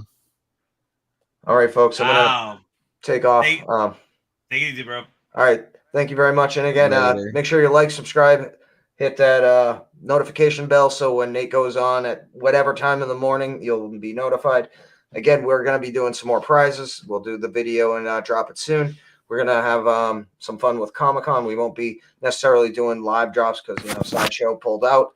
Unlike Tim. So, yeah. So thanks for everyone watching, and may the weapons be with you. I know that's Nate's line, but I'll steal it for now. Thanks, everyone. Later. Have a good one. Take it easy, bro. Peace. Let me see. I love. Oh my god. I love the how Brasso sabotaged the ship. That thing was hilarious. That dude just the worst pilot ever. I'm like, dude, you do realize you got something that's behind you, right? I laughed so hard. The moment they showed that cutaway of that one character walking away from it, was like, oh, I thought he put a bunch of explosives on it, but that's what I thought too. Yeah, it was better the way he did, because that was what he was like a mechanical engineer kind of guy. So he would link up something to the tow cable. Yeah. So I thought that was pretty funny. Yeah, I thought that was hilarious. Like, yeah, he got what he deserved too. Consequence. You shot up a civilian. Well, time to hit that wall, hit that tower. Yep. Yeah. Mad Mad Makes just finished Andor 1-3 and was absolutely blown away. This show may save Star Wars. Great 3 episodes arc for anyone waiting to binge. Go ahead and treat yourself. It was a lot of fun. I'll tell you that much. We'll see what happens. Like, I'm excited. I'm very excited for it. For me, Mandalorian saved Star Wars for me. So Star Wars has not been needed to be saved. We probably had some hiccups here and there after Mandalorian. After Mandalorian season 2 anyway. But we should be getting right back on schedule. Definitely with Andor and Mandalorian season 3 in February. That's what we got Tales of the Jedi too. So that'll be another banger. And that's pretty much Dave Filoni front right there. I'm excited about Tales of the Jedi. I like little shorts like that. And I'm glad it's not like a full-blown series, like, because it's hard to keep up with some of this content these days. That's true too. They're trying to keep your attention. Like, yeah, especially if you're into Marvel and Star Wars, like you're watching 2 shows a week. Yeah, don't even include animes at that point. Mm-hmm. So you know what's crazy though, man? Nate over under 50% hot toy. Makes Nate over or under 50% hot toys makes Andor figure. Over 50%. Over, yeah. Over. That's like 100% they make Andor. They're probably gonna make it. Now the question is, which Andor? Row 1 or Andor? That's the thing. I'm leaning over Andor because I want that droid. Yeah, the little mop bucket droid. Yeah. Yeah. It grew on me as each episode went by. I was like, okay, I can get down with this thing. Just treat him you gotta treat him like Marvin from Hitchhiker's Guide to the Galaxy. He's always depressed. I still like Ned B. That's the one I want. Ned B. But if they're gonna start giving us just random droids, they got to give us Chopper first. Yeah. And AP5 because that's the one I am partial to. It's AP5. What if Hot Toys? He's the one that reminded me of Marvin. Which one? AP5 from Rebels. Oh, okay. Oh, that's right. Yeah, AB5, the friend of the. Yeah, he's the one who like sound like he gets. There's this one episode where he gets like sucked out into space and he starts singing this song. It's like really depressing, and it reminds me of exactly Alan Rickman's character from Hitchhiker's Guide to the Galaxy. Yeah, Marvin. That's such a great character. Alan Rickman did such a great job with that character. R.I.P. man. R.I.P. Voice was perfect for Marvin. Yeah, Ash Chase, get Cable, do it, buy it. Rodney, my thoughts on Cable. I see you still got him. Yes, my thoughts on Cable. He's a B. The B positive. Yeah. B positive. Okay. I'd say B positive. Yeah, I'll be nice. I'll give him a B positive. Like my things that I knock him down for. No butterfly swivel at the shoulder because they decided you could take his shirt off, and his head can't move up and down because it's a fixed neck. Probably because of the sculpting that they did with the nanovirus in it. But I like it. It serves its purpose. It's still disappointing. Yeah, I guess the job done. So Peyton is asking, what if Hot Toys decides to drop the N1 tonight? Would you consider a 24-hour stream? I would definitely consider a 24-hour stream at the N1, but I will probably need. What I'll do is I'll call out. All right, I'll call out. Take a sick day just to do the 24-hour stream. So if that's the case.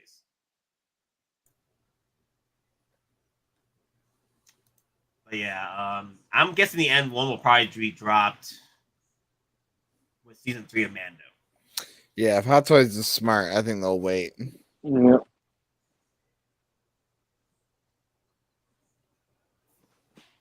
So Hey Lauren says, I just finished episode 1 through 3 of Andor, and I was ready to call it quits at the end of episode 2, and just for the hell of it, watch episode 3, and okay, I'll watch episode 4, but ready to drop it. Yeah.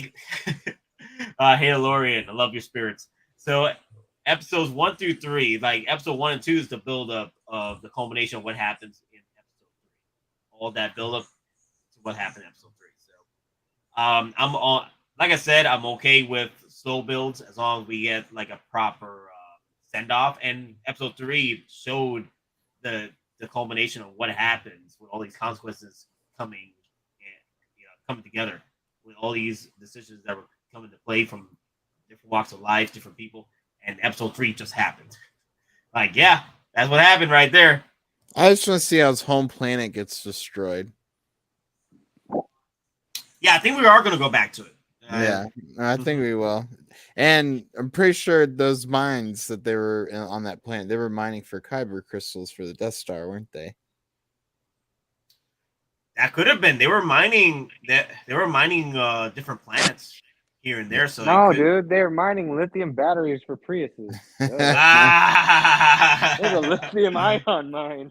But I'm pretty sure this is why Andor was so hell bent on getting the Death Star plans to blow it up, because of they basically destroyed his planet to build it with the mining for the kyber crystals.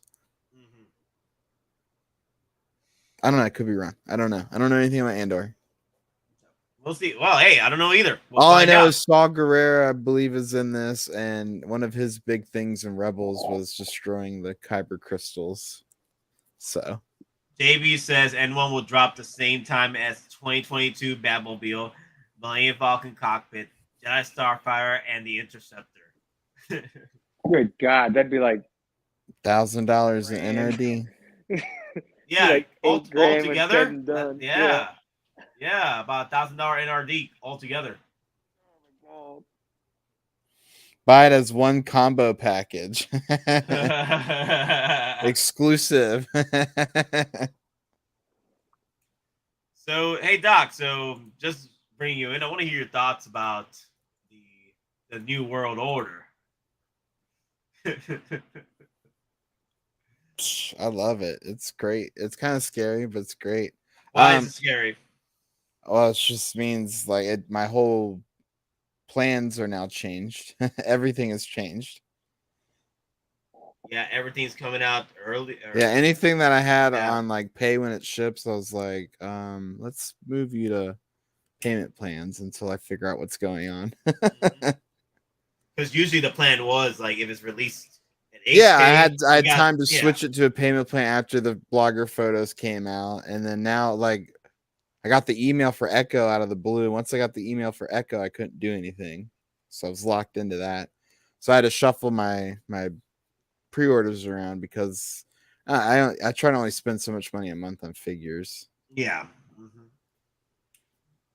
because otherwise, like, it's a little excessive. People are getting these. Yeah, people are getting these figures now early, and I've been seeing complaints that damn man, they're messing up my entire payment plan thing, because usually I had like 2 or 3 months before they get released to Sideshow, and now they're releasing way before HK.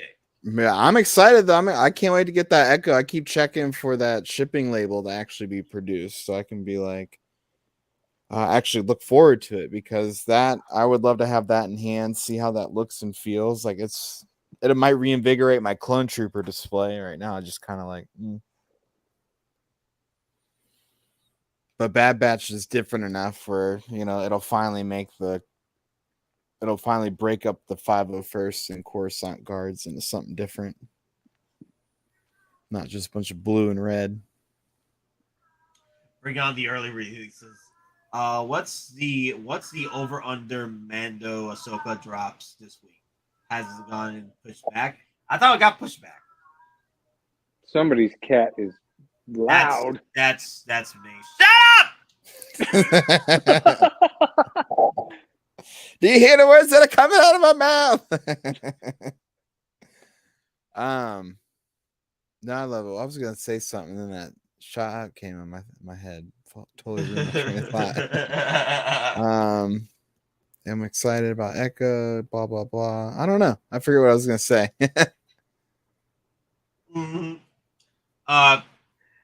Yeah. Ooh. What happened? What I do know though is we are all right, and that Sideshow is in fact they are in fact ordering less pre-orders.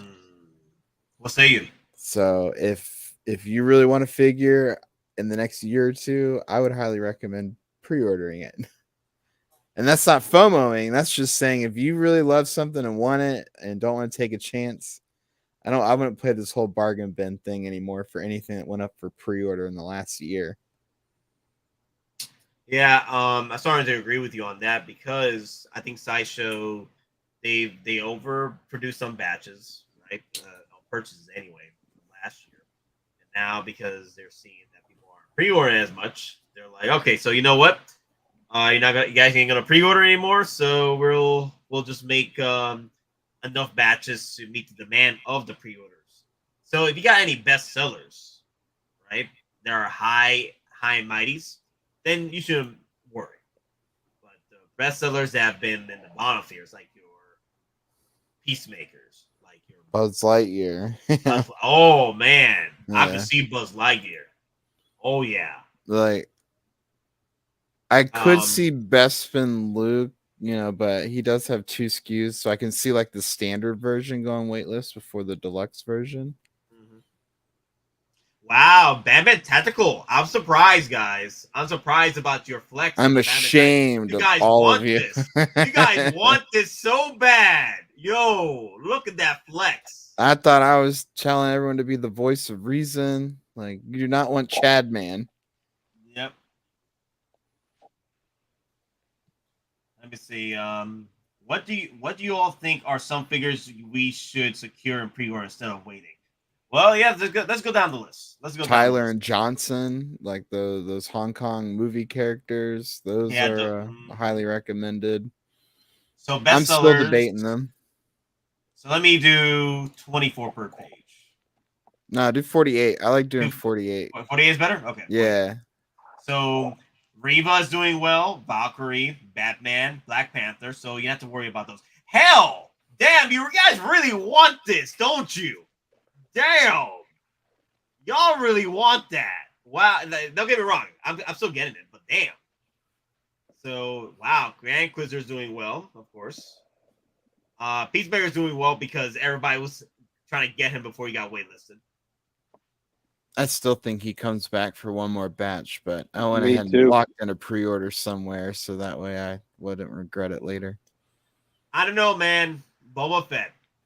This repaint version wasn't doing well with the Pike because people got tired with Boba Fett's. Mm-hmm. If you like this repaint version, but I'm not sure we're gonna get the new head sculpt though, the new clean head sculpt.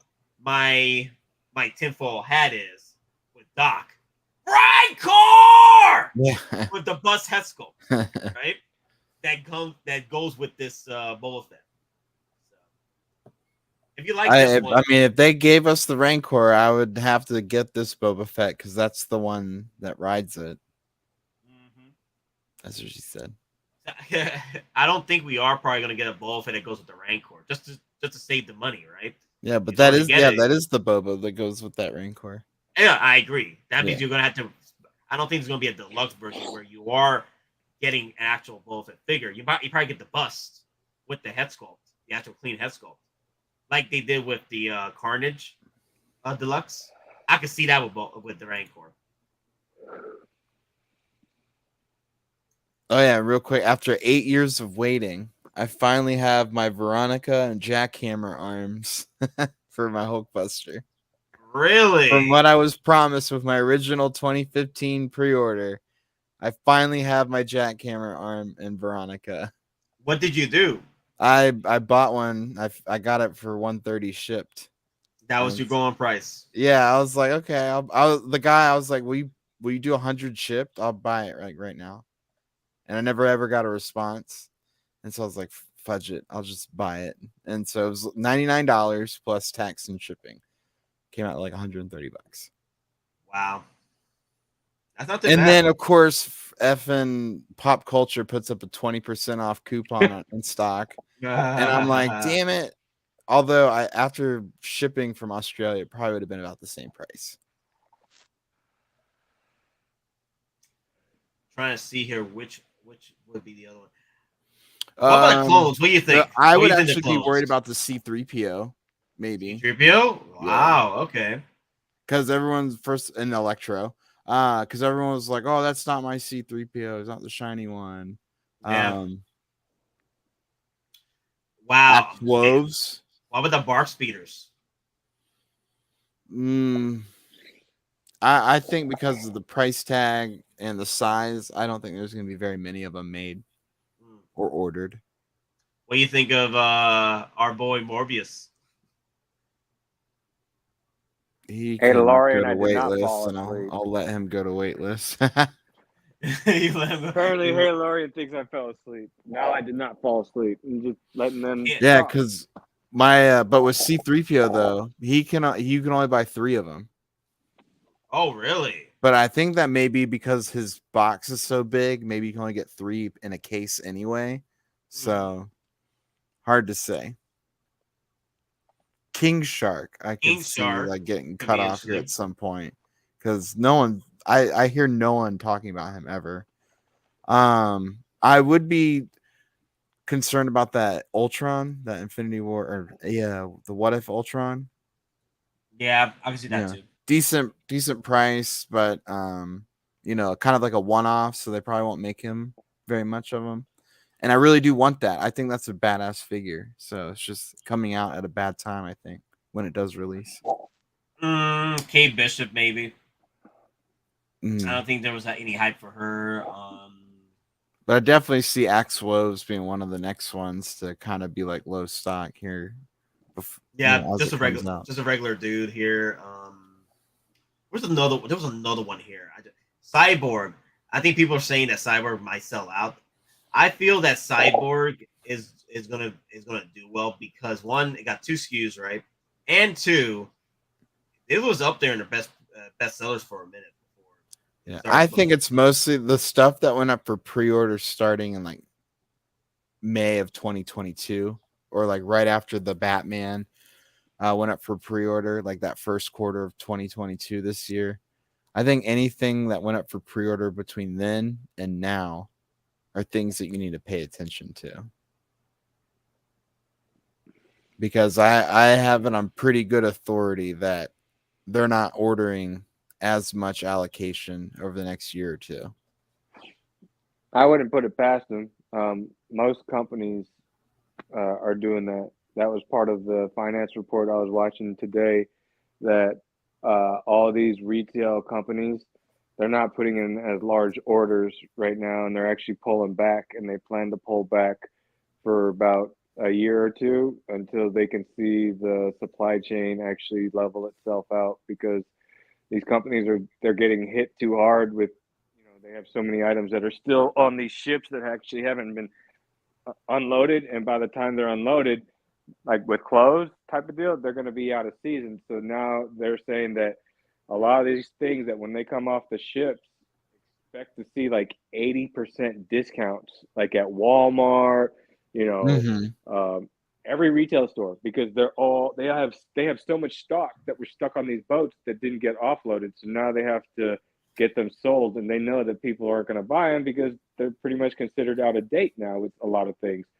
So they're going to start discounting a bunch of stuff. And then they said that these companies, because of that, because now they're going to have to take this huge financial hit, that anything that they're ordering from now on is going to be like the minimum, just because they cannot afford another to run little into what's nugget. happening. The mothership is increasing their restocking fee to those that they distribute to, and they're giving them their those little smaller shops the opportunity to cancel some of their allocations now if they don't feel that they'll be able to push the product later, to have them avoid higher restocking fees at a later time.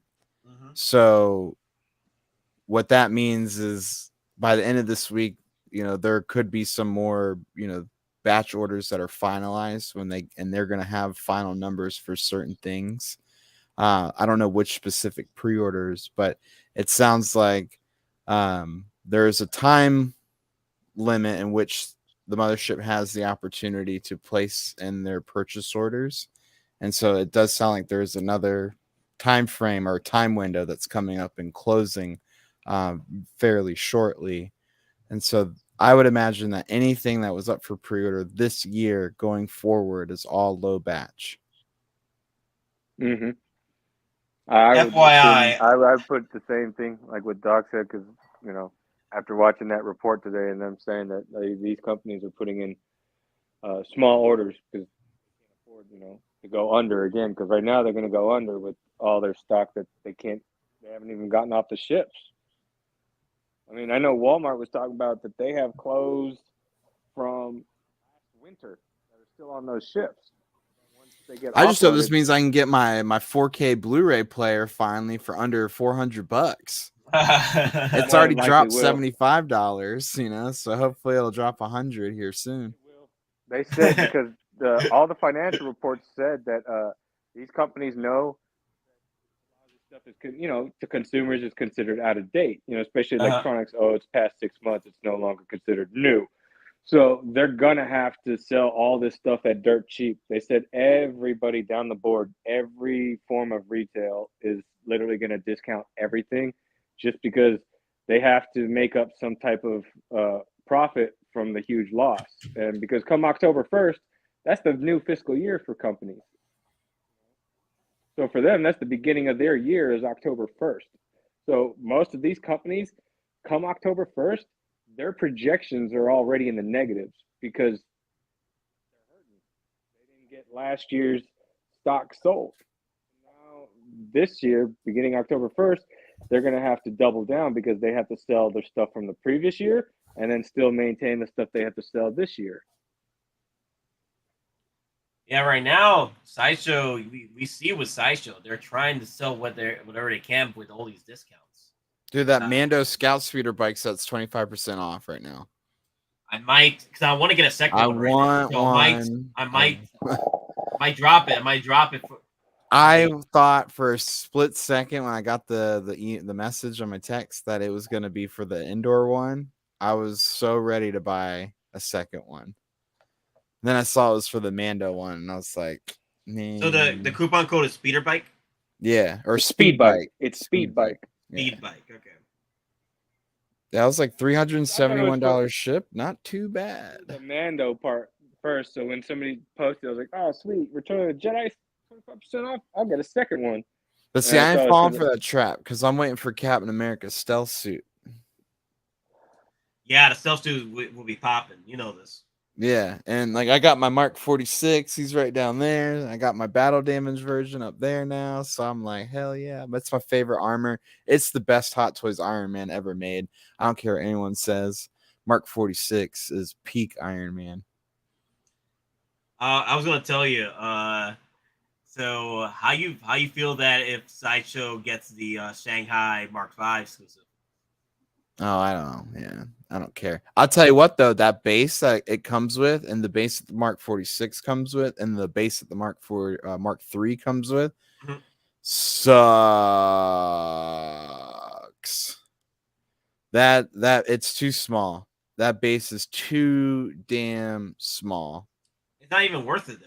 Yeah, I was trying to put the Mark 46 on it yesterday, and I was like, he doesn't even stand on it. He doesn't even fit because they molded in this, especially for the 46 base. They molded in this little piece of rock or debris, like almost like offset from the center of everything. So when you put your Iron Man on it, it's like stepping on this pebble, and it really messes up the balance of everything. And I'm just like, I'm gonna put cable on it. $113 off. Yeah, Mando Speeder Bike. Do you toss some rewards on that? Yeah, I might order this. I might order my second one this Friday then. Catch me up, Nate. What's going on right now?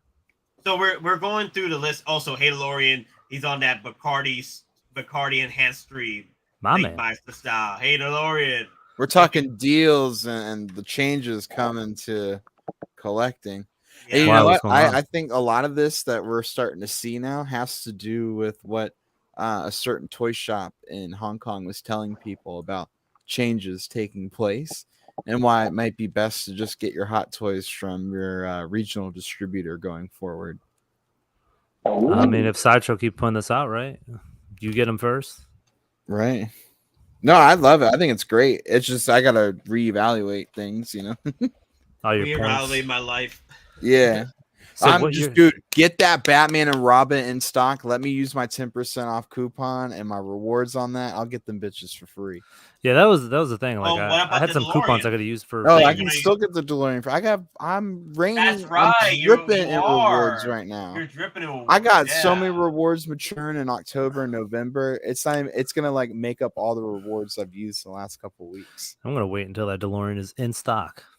Yep. I'm worried that could actually That's- go that's way scary, less bro. sooner. Well, the Yeah, best- you know. Well, it was on bestsellers for a minute though. Yeah, If that thing but hits blue look where it is screen, right then now. I'll go ahead and pre-order it. But if it don't hit blue screen, I'll just wait till it's in stock. No, Yeah. I know, that's what I'm Like the cycling my Chrome rewards Trooper, through the until it's Stormtrooper. time. We thought that was gonna be sold out. Like it was gonna be the next Arena Boba Fett because it only had 150 produced overseas, and over here it's like it's in stock, guys. Let's go, and you could use every coupon Let's your go. mother I could- contended. I can see So You that gotta was- get that Taskmaster though. I can see Tina hitting at some point. I'm all right with Task. I don't need it. I can see Tina hitting. But I want or at least Taskmaster for my almost sold Avengers display. Hey, I was with that thing. Athena, I Did, got did any of you get the 1/4 scale Mandalorian? No. No. All right, that's a I'm solid smarter pass than then. that. I only But got it, I got out it's of on quarter scale sale real quick. at Popcultcha, like for Yeah, I know. you I can was get looking the at it. I Deluxe was for like, is it? $4.75. But is All it I worth need it? is my Return of the Jedi Boba Is Fett it worth and Return it? of the Jedi Vader. Yeah. I think it's worth it. I think it's awesome looking. I've seen it in person though, because it was at a local shop. I just didn't Yeah. have the funds on me to get it. The base Plus, is they're as asking cool like as $50 others. more than what it's supposed to sell for. So it's none of this. Yeah. I said no. The It problem looks is, good in person, man. yeah, I'm about because the problem is I'm about to go to freaking Comic-Con and they got exclusives and all Yo, that Daddy, fun chill. stuff. Daddy, chill. So like Daddy, chill. Hot Toys, I'm like, you don't need that. yeah. You don't need that. You don't need that temptation. You don't need. I don't need Comic-Con. I'm just gonna You cancel. don't need. You don't need no. You can get a Comic Con, but you don't need that temptation though. Don't get tempted, bro. Keep your eye on the ball. Comic-Con? I mean, dude, it's that. That's the real FOMO. It's like, hey, listen, these are con exclusives. Good luck, gentlemen. And then you're fighting for the first place in a Funko Pop line. It's like you're fighting like a 10-year-old and a 30-year-old at the same time. Like, come at me, bro. No. You ever seen that meme video? The guy's eating a sandwich while he's getting bombarded by people punching him. That was good. So hey, Lori is asking Nate Meister, serious question. Who's tapping out when all those blurgs drop? Quill and Blurg and Mando and Blurg. I'm all in. So I only have the Blurg and Quill pre-ordered. The combo pack. That one is already paid off, and I'm gonna start working on my Mando Blurg pretty soon too. So, but I'm pretty much hoping I will get that 10% off and free shipping on the Mando Blurg before I commit.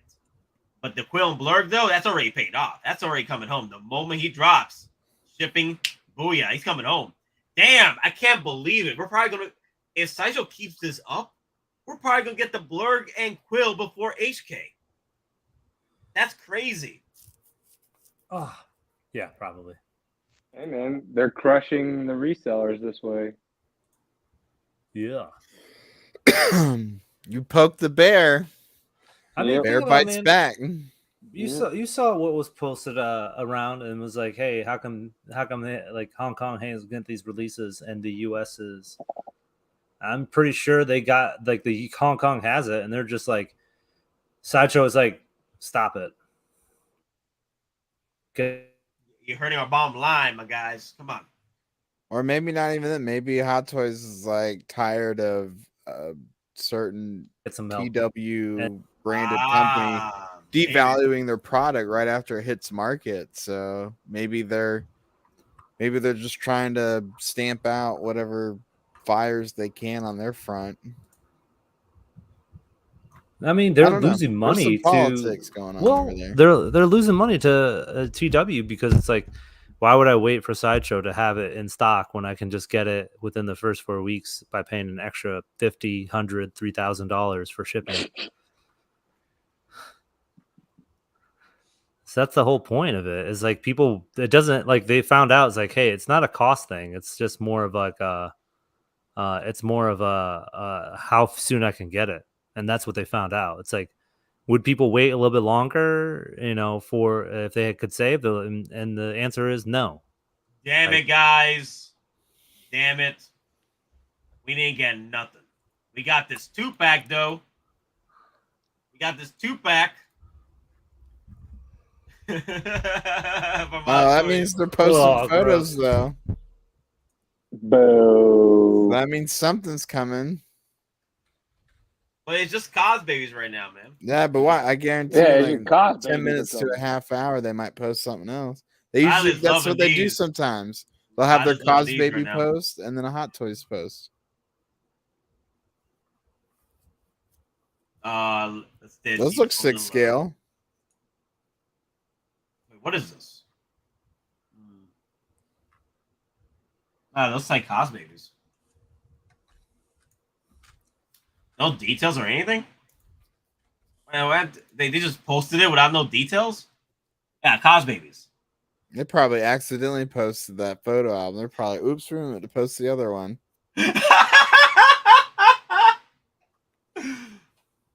Howard has spoken. We're apparently wanting more cos baby stuff. Absolutely. Come on, the cos baby collectors. They've been complaining that why we haven't got a Stitch cos baby. Come on now. Yeah. Andor it just got reported. Andor has the highest Star Wars rating since The Mandalorian. Hey!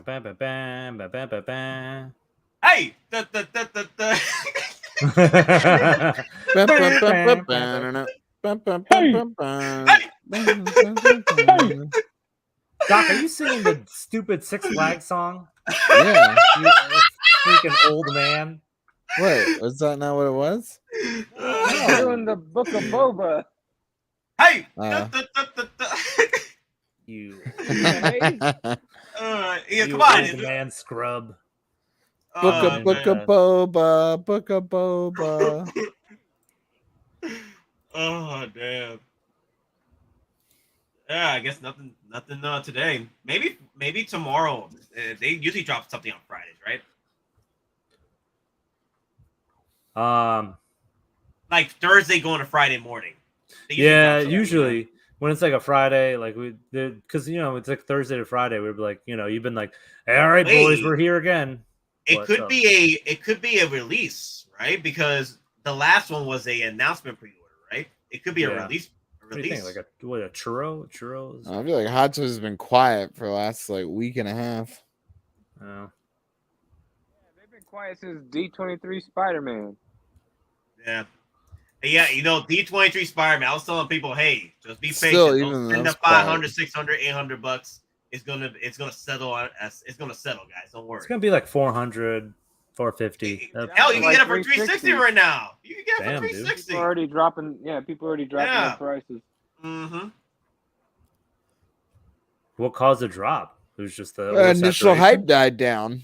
Hype died down. Everybody it was the talk of the town, but then people got hyped up like, I won't be able to get the churro. So, yeah, everyone that bought one only bought them to sell them. I blame. And so now they're all competing with each other, and the free market's winning right now. Oh yeah, man, dude! I saw pictures of people leaving D23. Like one dude had a bag, and it had 8 Spider-Mans in there. Yep. They made plenty of those. Damn. They made plenty of those. Damn. Yeah, he's gonna be. They'll probably be losing money after taxes and fees, like on all that and shipping. Now, unless they had that membership, I think like you can get. I think you can get them for $270 with some sort of 10% off membership discount. So if they were able to get them for $270, then maybe they could weasel out like maybe $40 of profit. Did you get yours, Doc? I remember you saying you got one. I ain't bullshit. So did you get one? Yeah, it's right here. Yeah, there, look. I know, I'm just fucking with him. Yeah, I'm not. I was like, maybe he just bought the box and was just like, I got that, boys. I got the box. Not green screen, okay? That's not green screen. I just haven't opened it. Well, because I thought my wife and I were gonna do a what's in the box. Oh shit! I thought we were gonna do something special to unbox it, and we just haven't done it yet. And I was like, well, I'll just open up my Mark 46 and Cable and Captain America coming tomorrow. And wait, Mandalorian, what are you talking about? It's like one of the top bestsellers. That reissue Batman. What are you talking about? Dude, that Batman is so Did you? gross, Hadelorian. I don't know why anyone's pre-ordering it. I did. Oh, look at this. Look at my post, Doc. You got cooties, V. Good. I'm gonna spread it. I'm gonna give you monkeypox. What's the other one? I'm gonna give you Super AIDS. Super AIDS. Yeah. He's gonna give you the Whatever. Here, monkeypox. where's my shield? Oh, I have all my hands inside. Are you gonna do that cootie shot? It's like circle, circle, dot, dot. Now you have your cootie shot. That's just a blowjob, dude. Let me see. To be fair, that reissue Batman was, in my opinion, Yeah, it should have been dumb 89 decision. Batman. I agree. It should have been 89. Yeah, I do agree. But also, this is also a good release too for collectors that missed out on. No, I'm more hopeful about There's this nothing to because miss out on. The figure's not even. hey, Doc. I'm hopeful that we're gonna get the Snyder line, like the completed, like the reissue Wonder Woman updated, the reissue Aquaman, and then maybe, just maybe, the Flash. I doubt they'll do Flash. I doubt they'll do Flash again. I doubt it. With all the controversy, I doubt how to do it. I like my idea of a amalgamation Justice League with stealing Cigars and Bacon's idea of using a fishbowl with a little fish in it for Aquaman.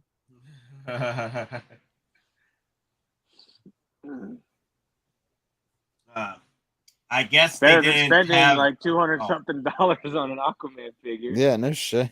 And probably be more interactive too. I'll go find them old school like Kenner DC Aquaman figure, like a 3.75 inch, and I'll just put that in the display. Like, there you go, that's Aquaman. That's about Or get a fishbowl, yeah, and then put the little 3 3/4 in a fishbowl with the fish.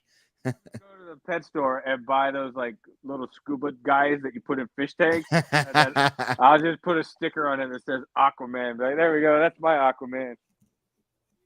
I'm Scuba Steve. A mixture of the Deep and Aquaman. Ooh. So, hey guys, I'm thinking that with coming up New York Comic Con, I think Hot Toys will probably drop several pre-orders during that event. Didn't they drop several pre-orders with New York Comic Con last year? No. Well, did they? I don't think they did. Recall. No. There was something happening New York Comic Con, right? It was let me look at my pre-order list. Because I remember Denobi coming on New York Comic Con, right? Talking about it. No, not pissed. He said it on stream that, yo, I feel for the community. And remember, guys, we all stick together. We're gonna come out all broke ass poor. Yeah, but New York Comic Con, wasn't that when they were just displaying the Back to the Future figures? No. No, that was before New York Comic Con. No, that was after. Oh yeah. No, that was before. That was July, before, that but was July, yeah. they released stuff after. With the DeLorean stuff. Hold on, I'm pulling up my pre-order list. Hold up. Trying to remember what was shown at New York Comic Con for Hot Toys. I pre-ordered nothing in October, so they didn't announce anything sweet in October last year. That's what I'm saying. My pre-orders go from September to November. Were you in the pre-order train that year, though? Yeah, I stopped pre-ordering around the time Doc Ock came out. Doc Ock was my last real pre-order, and then I just because this time last year is when all of us had a shit ton on our pre-order list. But then I had a whole bunch of other things. Dude, it was I'm back. Wasn't it when they were showing off the safe house, the Imperial safe house? No, that was May 4th. That was the Sideshow Con. That was the Sideshow Summer Con. Yeah, they did. They didn't do anything. That was the summer, and then because that's when we saw a bunch of stuff there. They're like, oh yeah, here's the databases. Here's the Spider-Man, something new, from the Spider-Man game. The Miles Morales stuff they showed. They showed your boy in the Boba Fett. What the hell's Cobb Vamp? They showed the Dancing Queen himself from Thunderbolts. Not Thunderbolts, freaking. Oh, Zemo. Baron Zemo. Yeah. So they showed all that during the summer because we were like, oh, if they're showing this, I can't wait for what they have in New York. And then we all went and we're like, Well, time to hit the old dusty trail. Yeah, because remember, didn't they didn't really have much because it was the first con opening up right after the pandemic. So What they may have shown, backed out. What they may have didn't even have shown an was the offsite. Captain Carter, the Hydra Stomper, and the What If Ultron. That was after. That was after. Well, I don't have them on pre-order, so I can't see the exact date they were announced. Yeah, because that was after What If that stuff. So V October. The Captain Carter was hey, V, before What If. This is what they showed. When V, I got a post from you from October 6, 2021. This is what they showed in October Sideshow Con. I'm about to show it right now. Yeah, we're going back. We're going back in time. Yeah, we're going back in time, y'all. So yeah, because that October Sideshow. Oh yeah, Con, I made all these posts. Remember, they did the October Con because they didn't go to New York Comic Con, so they did an October Con. Did they show the Beskar Mando and the Swoop Mando? Didn't show it in person. No, this was like I think this is the first in person we saw of them. No, well, I'm saying pre-order wise. The New York Con showed nothing new. Oh, that one was that new? I can't remember if that was new. Because I remember when this was going on, we were like, "Oh, we all saw this 2 weeks ago." And that's right. Yeah, because I remember I got crap for it for posting. It's like all new. Dude, yeah, you got roasted on that Reddit post. I was like, fuck you guys. I felt bad for my Reddit community there for a minute. I was like, damn, this is supposed to be the cool community, not the. Oh wait, even after I said sorry, I was like, hey man, I'm sorry about that. What are you talking about, TK? What do you mean another Hot Toys update? Let me go see what you're talking about. All right, at least you're talking about the damn Stitch. I mean, I feel like. Oh my god! No way. Shut up. Oh no way! I can't believe they did that to us. What are they showing us? I hate you, Doc. I hate you, man. Oh, look what they did. Look what they did, guys. Really? Really, Hot Toys? You just trolling us.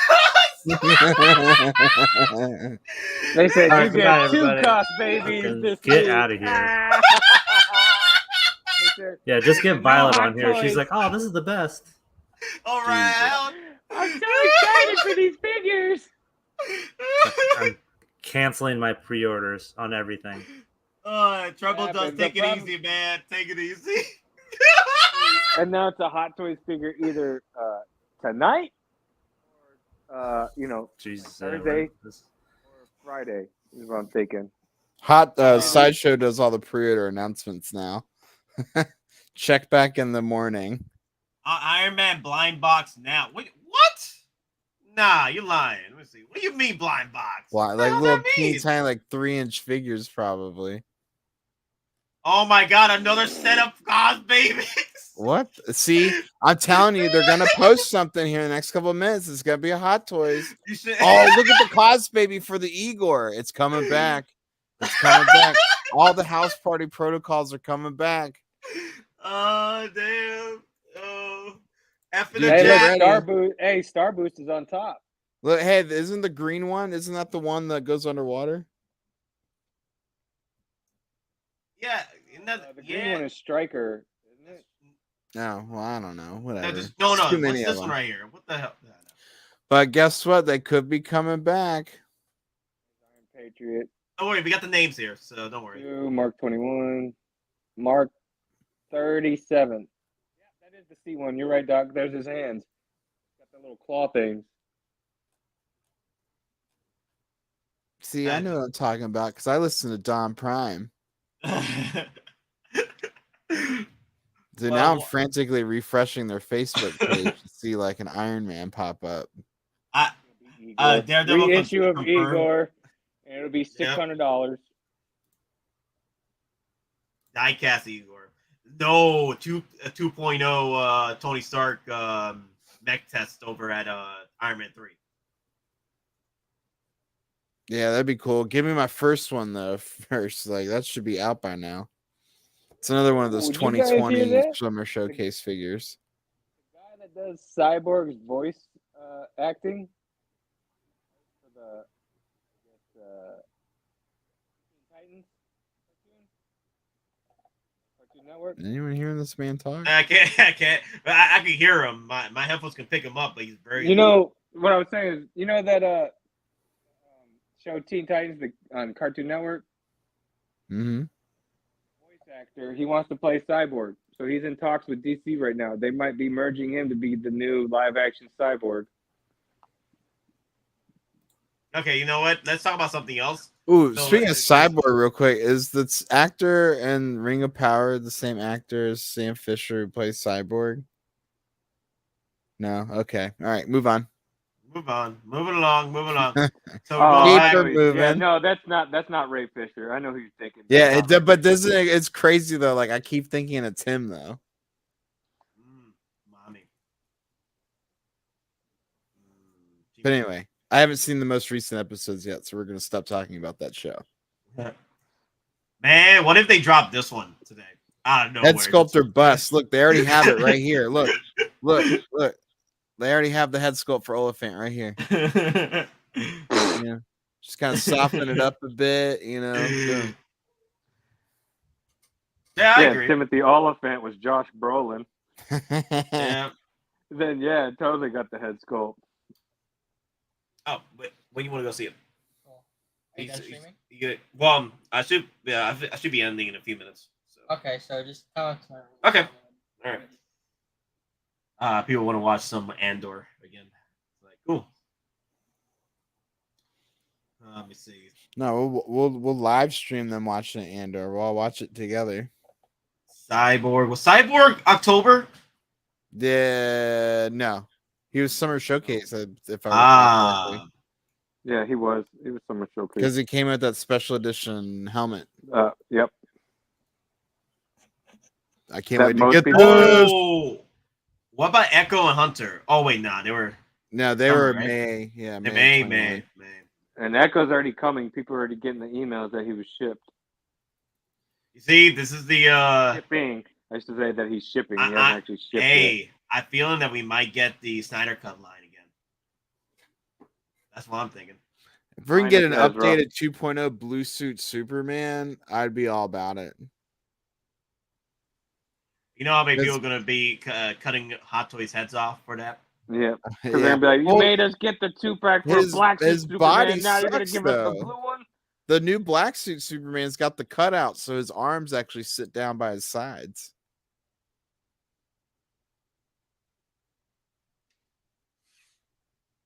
Nah, I wouldn't be surprised if they get us out with the Snyder Cut. It'll take us time. It'll take a few years. I know people just been quitting out Hot Toys. Oh, look, quitting out Hot Toys. The moment I say that, the man, the myth, the legend. Hot Toys had an announcement? Did I miss something? Are we doing a 24-hour stream here? What's going on? Nah, we were just waiting to see if Hot Toys dropped something between now and 1, but it looks like they're just dropping Cos Babies. So was I. Have they dropped anything? Just Cos Babies. Mickey Mouse. Mickey Mouse, Stitch, not Mickey Mouse, Donald Duck. Well, yeah, whatever. It's branded as Mickey Mouse for whatever reason. Let me see what do we have here? Oh boy, look at that. Oh, let me throw the bones on the steel drum. Let me see what the stars are saying about these little Cos Babies. Is that the House Party Protocol suits there we're seeing? Oh yeah. Yep. Oh yeah. Oh boy, they are going back old school, aren't they? Look at that. I'm waiting for a House Party Protocol 1/6 scale figure to pop up now. Who's the I forgot his name. The underwater suit. What does shoot, this is gonna kill me. Is it Shark? No, it's the Mark 37. Yeah. What's his House Party name though? Is it because that's like Don's favorite suit. Yeah, he's always talking about that one. Yeah. Yeah. I think he calls it the Merman. I don't know. Well, they all have marks, right? They all have their mark, but Tony in the expanded Hammerhead. See? Yeah, I knew it had they all have a unique name. Hammerhead. That's his there's like Red Snapper and there's so shotgun, yeah. And then didn't one of them Scrapper. A House Party Protocol suit mysteriously showed Heartbreaker. up though. Didn't Sideshow find something buried in the warehouse? Was it They sneaky? did, yeah. There was Mhm. several of them that popped up. I'm the other telling day. you, man, they're still cleaning. That's house cleaning for Sideshow. Now, Yeah, man. I'll They had go the out there. damn Sub-Zero Mark III. That's Yeah, right. that's how I got when they were cleaning up shop during the spring of 2020. That's how I got my Hot Leia surprise drop. That's how I got my Jedi Patrol Stormtrooper. Two of them damn things. Yeah, they dropped a lot of stuff. They just found a Return of the Jedi Stormtrooper in their warehouse. Really? That's right. Yep, that's right. That's them just cleaning. Can you imagine how big is this warehouse? Is this the same warehouse where the Ark of the Covenant is probably kept? I mean, it makes you wonder, right? Yeah, you have to wonder, right? Hey, they might find some of those old environment sideshow dioramas from the Ark of the Covenant and stuff. Wow, that'd be dope. That thing goes for like $1,000 on the aftermarket. What? That's a what real is- grail. What's wrong with Doc Smizzle's camera? It looks like there's a booger on the lens or something. What is that a booger? Oh, it's this cable. guy? Sorry. My bad. Damn, I'm offended. Come on, dog. You love that thing, okay? Come on. I Give it a B I plus, love my it for guy. what it A is. B plus. You still love that But thing. I love B plus. this more. What is it? Oh, look at that. Did you just You know earn what's 10 inside that points? box, right? Wait a minute, though. Wait a Inside that minute. box. You earned 10 points, but to keep the 10 points, though, Doc. Oh yeah. Did you pay retail or did you pay a sinful price? I did on it? pay retail. My wife had a friend at D23 and was able to pick it up for me. Then you can keep your 10 points because if you're going to tell me I paid $500, no, that's not how we absolutely not. curate our collections. Mine will Absolutely be not. delivered tomorrow. Wolf Moon. He hooked me up. I had mine has a fun story. So Aren't they on the Disney store? Can't you buy some of this stuff already on the Disney store? No, you can't buy it in the Disney store, but you could. The prices have gone down with those suits. No, not suits, but that Spider-Man suit, like $350, $360 right now. Well, it's very bland, right? It has what, like the churro stick or something, right?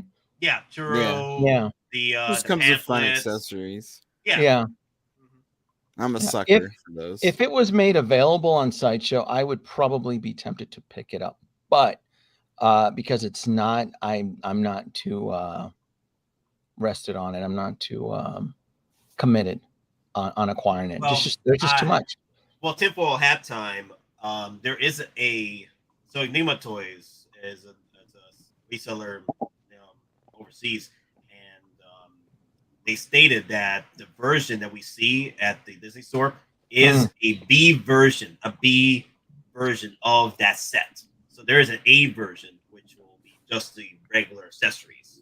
So the exclusive accessories are the D23 stuff. You can only get a D23. So if that's the case, most likely we'll probably see the A version of that suit with just the regular accessories. That's the hoodie and the backpack and the little spider droid over at Sideshow.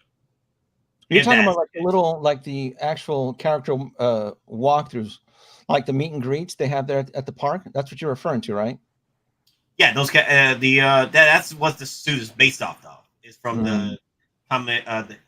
They call it comic book line for that suit, but it's the character that we see at the Avengers campus or the Spider-Man. All right. What, Nate? Why are your lights turned off behind you in your detox? What's going on there? Oh, because I was about to end the stream, but then you popped up. I was like, okay, cool. So let's keep on going. So you turned off the lights in the middle of the stream? You were. I was gonna end the stream, but I could turn it back on if you want. Oh, Nate, come on now. All right. I was gonna say, come on now, show some class. Come on now, you gotta come on, get those things powered up now. Where are you? Are you in Alabama? What state you're in? Are you in Mississippi? Georgia. All right. Well, you guys are nuclear over there, so electricity's cheap. So you should be fine. You guys are good over there. All right. Yep, that's true. That's true. Doc, where are you at? What state are you at, Doc? Florida. You're in Florida? What part of Florida? Orlando, Miami, Northeast, Jacksonville. Jacksonville. Ah, the city built over the ocean. Do not buy any of Doc Smizzle's figures. His stuff is tainted with salt water. Oh no, I wouldn't touch his shit if you gave it to me for free. Air purifiers. Purify my ass. That's all. That's quackery. We have a word for that. That's quackery there. Jacksonville. Oh man, I love Jacksonville. The city built over the ocean. God, boy, isn't there a hurricane coming in your way right now? Hurricane Fiona. Hurricane Hot Toys. It's one of those hurricanes. Hurricane Hot Toys, most likely. One of those hurricanes, I promise you, will get you by the end of the year. I know we haven't had a hurricane in a while. Yeah. Nope. Yeah, we're clear of any hurricanes coming our way. There's always a hurricane. Well, there's always like a cold front that makes it hit taking a wide across. way up to always, Nova Scotia. There is always a hurricane. I'm telling you, that's the thing with Florida. The 3 o'clock, the storms. There's always water, rain. Yeah, I would put a ban on any Hot Toys ever leaving Florida. It's kind of like I wouldn't buy any. I just got my check camera. I tell you what, though. I tell you what. If they release a hammerhead, it'll fit right in. I don't. Florida's humidity is just too much, man. It's just too much. And we have when I lived there, the collectors that would keep their stuff in storage units, even with like the air condition, even after a couple of years or so, the card backends on action figures would just instantly peel. It doesn't matter with climate control or not, they still peel. It's just the way of the world there. So yeah, you need to move to Salt Lake City. You need to move either to the Salt, Arizona, Nevada, Las Vegas. Do you know that Arizona has the world's largest airplane boneyard? And I heard about that. Yeah, and there's a reason. There's a reason why Arizona was chosen, and it's because of the lack of humidity. So these planes are almost locked in time. So you brought in, a World War II Spitfire or something like that, and you park it out there. Yeah, the sun will beat down on it, but rust, no, it won't experience any rust. It'll experience sun degradation, but never rust. So a lot of those planes will never see rust as long as they're kept in this boneyard in Arizona. So it's on my to-do list. I have a bucket list. One, and on my bucket list is to visit this place, and the other is to visit the Salt Flats in Utah. I haven't been up there yet. Yeah, I haven't been up to the Salt Flats yet. Yeah, so I can pretend I'm Jack Sparrow and pretend I'm in the in Davy Jones' locker. Davy Jones' locker, yeah. Mm-hmm. Have you gotten the meme yet on your stream for the you won't get any sympathy from me? Davy Jones. You'll get no sympathy from me, Master Sparrow. Yeah. I'll be using that one by the end of the year after InArt leaves everybody empty-handed. That'll be fun, huh? I'm 3 pre-orders deep with InArt. I'm all in with them. You'll get no sympathy from me. No, I don't need it. I don't need it. If it all goes south, down to David Jones' locker, you'll stay down there. Adobe, did you decide that you were going to go to the Vegas event? So is this a family show tonight or not? You got before I answer that. Hey, we're in after hours, past midnight. Let's go. Fuck no. Not going out there. It's cruel irony that I seem to be the only one able to go, and a lot of the YouTuber influencers who lobbied and supported this cause and gave away the key to the city aren't going to be attending this event. What are you talking about? Huh? What are you talking about, Willis? Who's coming?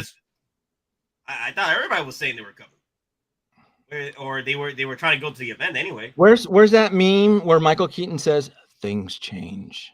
The world is changing. Yeah. Oh man, things change. Which Michael Keaton was that? Was that that can't be Homecoming. It was Homecoming. Yeah. Well, that was the The world. world's changing. changing. That's Yeah. the world The world's changing. And we need changing, to there you change go. too. But yeah, but he says it on, is it Batman? Things change. Oh, Batman things change. Things change. Yeah. I've been trying to vet people, the YouTube influencers who have channels that apparently, you know, had Queen Studios over for dinner on multiple occasions and now aren't going to be attending the event, right? Have you seen the Facebook group for this event here in Las Vegas? It's like 22 people. That, yeah, it doesn't look very promising. So, yeah, I don't. Doc, are you going? Is anybody going? No, that was way too short notice for me to pull that off. Not planning. Yeah, so, you already spoke about it. Yeah. So yeah, so it's open to, I guess the Queen Studio fanboys, I guess, are going to be the ones that are going to be attending this little shindig. So what is that open bar? No, I saw the fine detail. I didn't see anything about no open bar. I didn't see anything about they updated that. I would recommend going. Yeah, I didn't see any of that. And then I Googled the address, and it's like in downtown Fremont, which is like 2 blocks away from one of the scariest parts of the. This is a part of downtown Vegas. Really? Yeah. This isn't. Yeah. No, I Googled that address. I know exactly where that is. And hey. I mean, I've been here in Vegas for 15 years. I'm like, the first thing I'm going to do is Google this address. And I'm like, oh, what's it doing out there? Oh, it's one of those. But see, you wouldn't know that. See, you would see the address. You're like, oh, it's Vegas, right? You think Vegas is all, glitz and glamour. It's on the strip. It's on the strip, right? And you probably all assume that when I walk out my front door, the Riviera and then Sahara, right? Right? Mm-hmm. I just assumed you live in Henderson Valley. Right? I mean, that's what people just assume. They're like, well, I assume you live in a gated community with a bunch of matchbox houses. Because I used to work out in Vegas, so I mean, I just assumed you lived out like towards Henderson Valley and not the Strip. What does TK592 say? Open bar? Everybody's saying open bar, dude. Like apparently it's gonna be open bar. Could mean vodka and soda for all we know. I mean, I don't know. I don't know. If you go to Vegas and play the penny slots, you can get drunk for $10. That's if you're in a casino. This is not being held in a casino. This is being they reserved. I would go to that event and be like, all right, I'm gonna head over. Yeah, they reserved like a convention floor, off season in downtown Las Vegas, Fremont. It's walking distance from Fremont. 3 blocks north is the hotel that they used for alternate 1985 for Biff's Palace, right? The Palace State, the hotel there. Yeah. Yeah. They used that casino hotel because at that time it was actually pretty grimy. They cleaned it up though, but it's kind of grimy. It's in the Jakku part of Vegas. I wish. This is more what's that little seedy town that opened up with Rogue One where Andor had to kill? It's more similar to that. The little town, whatever. Yeah, I was over in Asteroid Belt or something. Look, I made several attempts to verify if they were going to have final release products. They're not. They're going to have the same Queen Studio statues and the prototypes. And they're going to have an appetizer table, an open bar, for 2 hours. They're charging admission, and the influencers that rallied for them aren't going to be there. That's as much as I know. As far as I'm able to verify, the YouTubers that had the ambassador John on their channels on multiple occasions aren't even going to be there. And so people just assume because it's in my backyard, I'm going to be there. No, because I've seen enough red flags. I can see the signs. I've been pretty spot on most of my semi-educated predictions. Do you know why? Look, I have a theory why the repainted Boba Fett arrived a bit early from Hong Kong. Then does anybody have an idea? I mean, it's pretty apparent why the repaint Boba Fett was shipped super early to Sideshow and quickly charged and shipped out very fast. What's your take on it, Nate? Have you talked? I'm sure you guys have all talked about this, but it's black and white. Well, just to combat pretty much the resellers over there in HK. Yeah, but I think it's a little bit more. Really? I think it was to. I feel it's a situation where they threw a rock to hit multiple birds with one stone, right? But the main bird, I think that they were probably aiming to is that they were trying to avoid a year's worth of repainted Boba Fett sitting in Sideshow's warehouse for a very long. People don't get a chance to cancel. Yeah.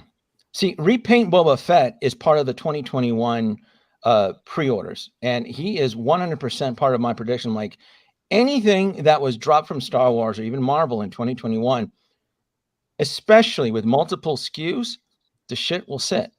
And I guarantee the repaint Boba Fett, if it had been released in Hong Kong and then 30 days later shipped out from Sideshow would have had a couple years worth of stock of the repaint Boba Fett. It would have sat there forever. They couldn't give. I mean, it would show up. You know how the two-pack Boba Fetts are showing up with 25% off? The repaint would be right underneath it. Hey, we'll give you 30% off if you take this off our hands. Yeah. Well, yeah. That definitely would make sense because Sideshow has been practicing making orders for people without notifications, like charging people on figures early before getting the invoice, right? So that's your invoice right there. That's your before the email. That is your warning. We took your money from your account. That's your warning. Put this twit on the comment. The Hatalorian. He's bugging me. Put him on.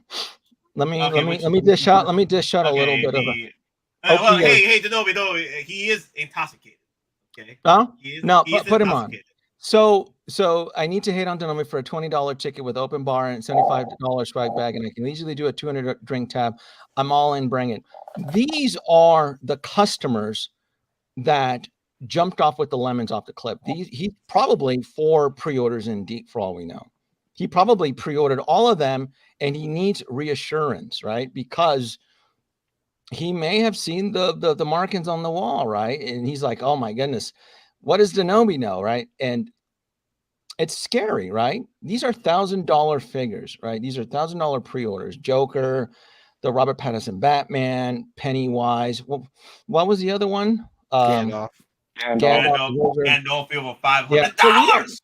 Well, we don't know how many pre-orders, and I've gotten a lot of pushback, and it's typically from viewers who went in balls deep in pre-orders and now expect the next coming of Christ from a company that has yet to produce their first figure.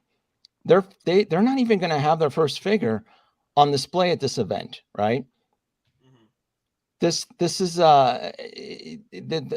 I don't know how many more red flags, right? I had my John Campea class from my live stream. Nate, I know you saw it. I'm telling you, that was I looked at my retention. Everybody was glued onto that part. There's three Grail device challenges, and I stated it. I go, there's way too many obstacles. So it's only remember that stream I was sharing with you, the Will stream where they had the John in. Hot Toy brought up a very good point. Like Hot Toy's been doing this for 20 years, right? 20 years, and they're still kings of kings of 1/6, and they still have QC issues.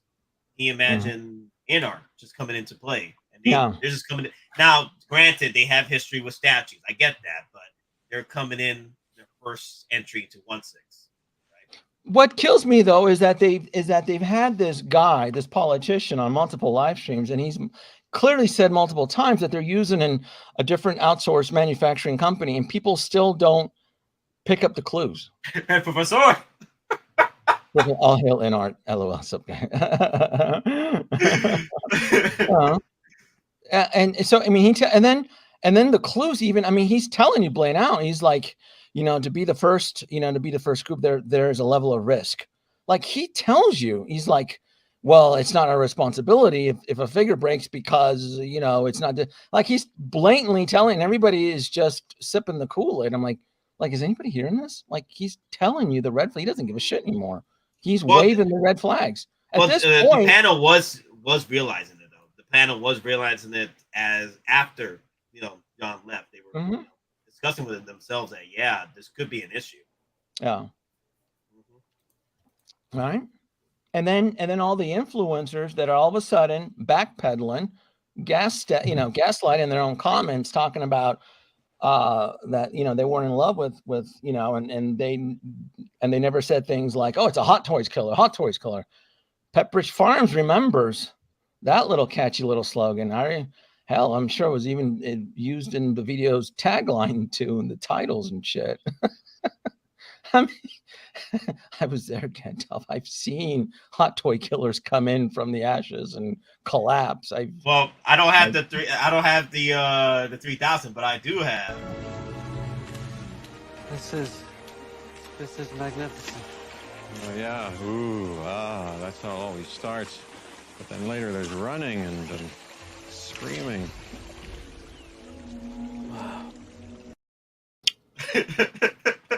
Oh, young Jeff Goldblum. I have something here, and I've titled this card "Expulsion from Eden." This is Expulsion from Eden, and I keep this card around, right? Because it's a reminder to me that all things end, right? How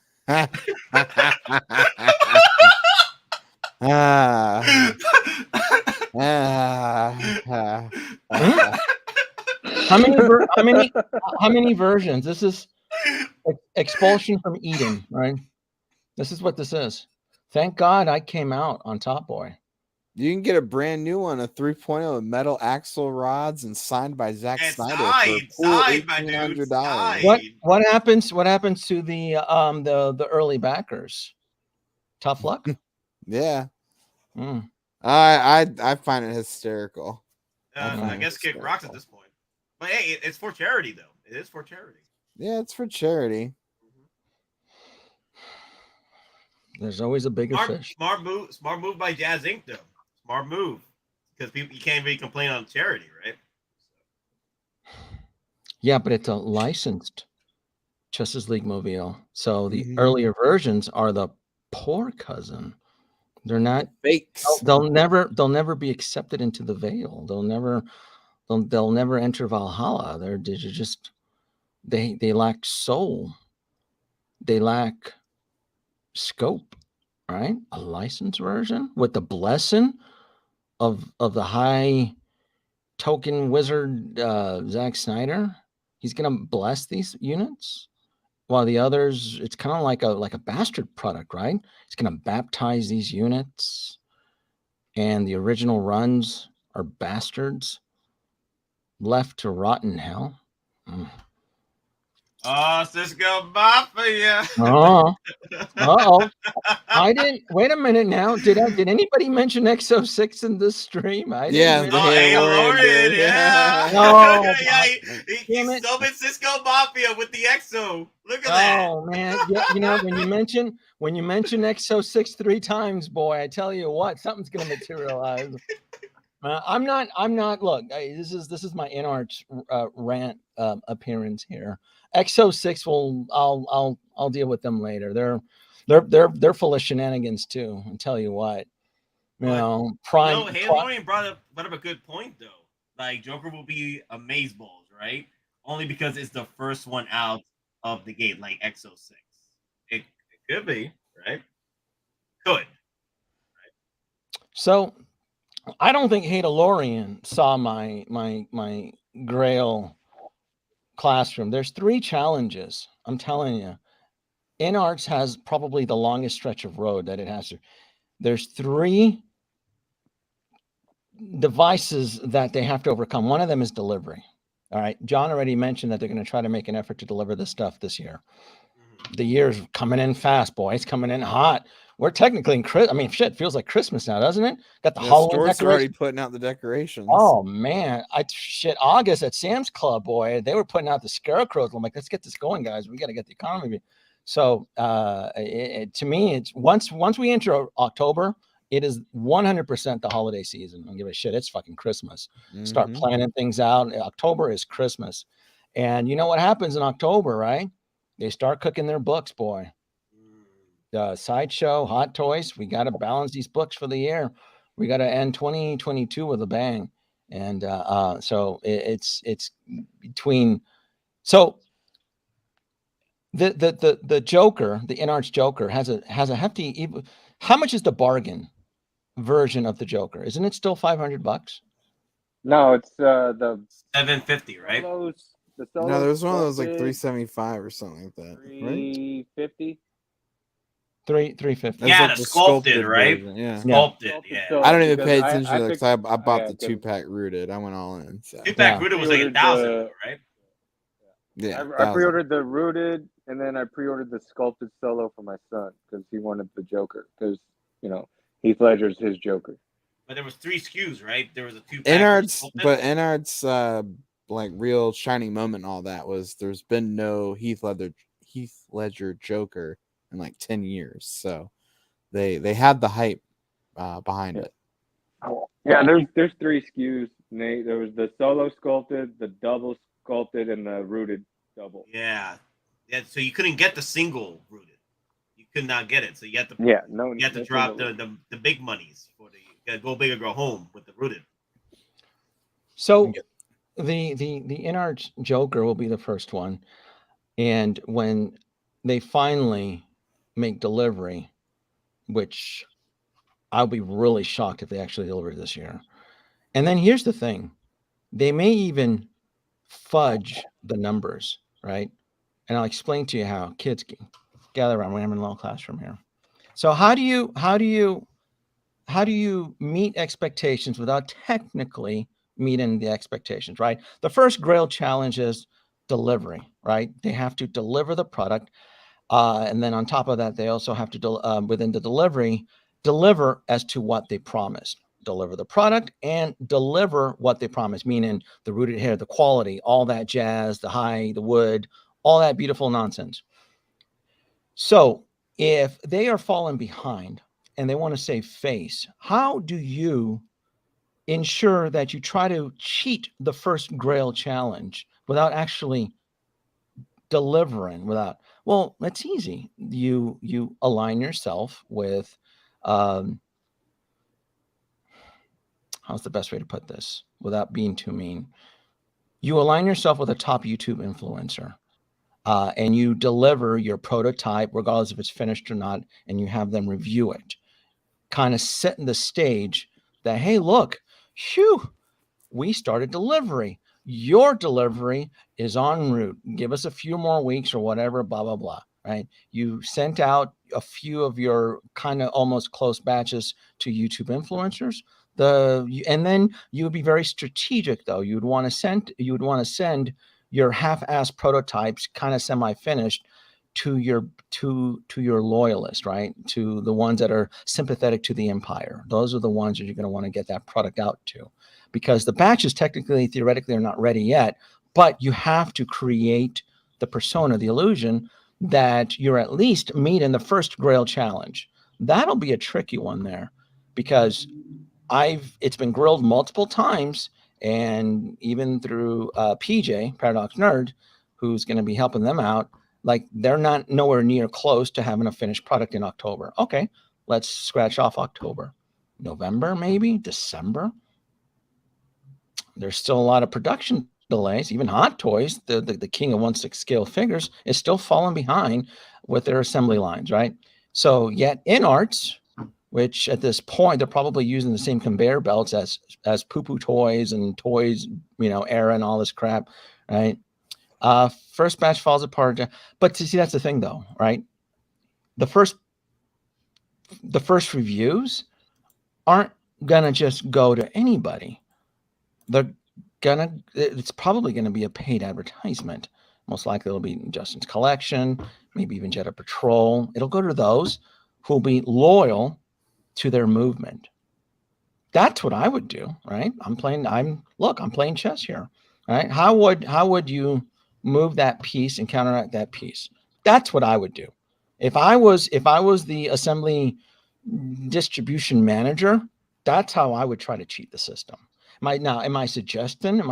I don't know. I mean, you can look at the telltale signs, though. Who's going to review the figure first? I don't know how many more red flags I got to point out to the kids. I honestly do not know. But the key is who's going to review the Joker first. That'll be very important.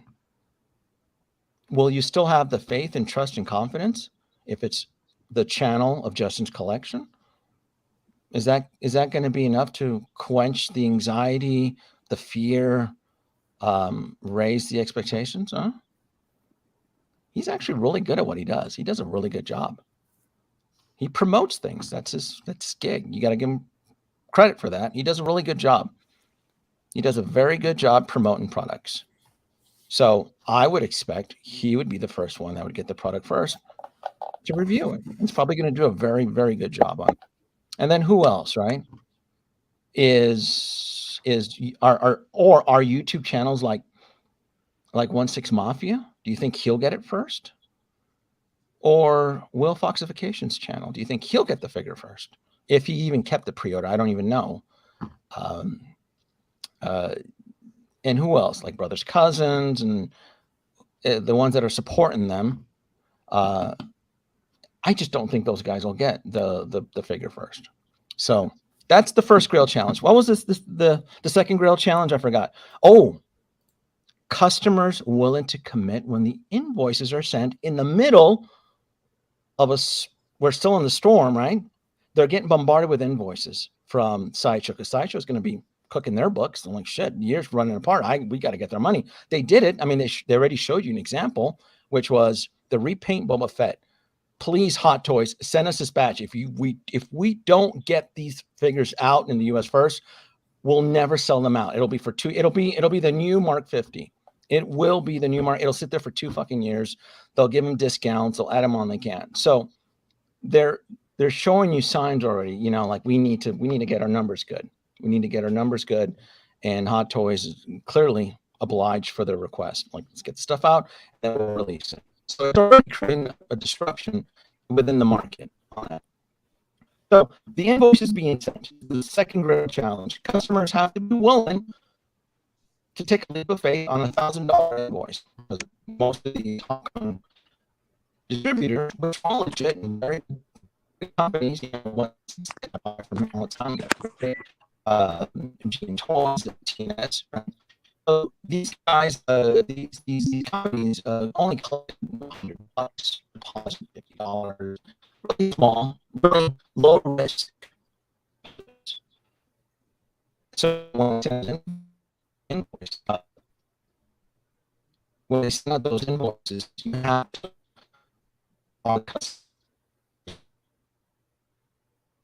Is it just me, or he sounded like how? No. Yeah, he's having. He's sounding like how 9000. Dude, I thought it was my. I thought it was me. I was about to send a private chat like, "Hey, be right back. I need a reboot." Damn, InArt heard what happened. Shut this man down. Cisco Mafia sent his boys. Cisco Mafia sent his boys. But damn it, I wanted to keep hearing though. Attacking Denobi with DDoS attacks. And I hate when he's like in these like really long monologues, and then like, you know, there's some sort of audio issue happening. He doesn't realize it, and all that wasted air. Yeah, all that. Damn. Damn it, Cisco Mafia! Look what you did. DDoS I should be getting to bed though. I got work in the morning, and then I got the weekend. Yeah, unfortunately, I get 2012 cap tomorrow. Oh, nice. Yeah. Got him for 20%. My Stormtrooper is in, so I'm gonna check him out. Can't wait to unbox that one. That's gonna be pretty good. Chrome Storm will be here tomorrow, and my Churro Spidey will be here tomorrow.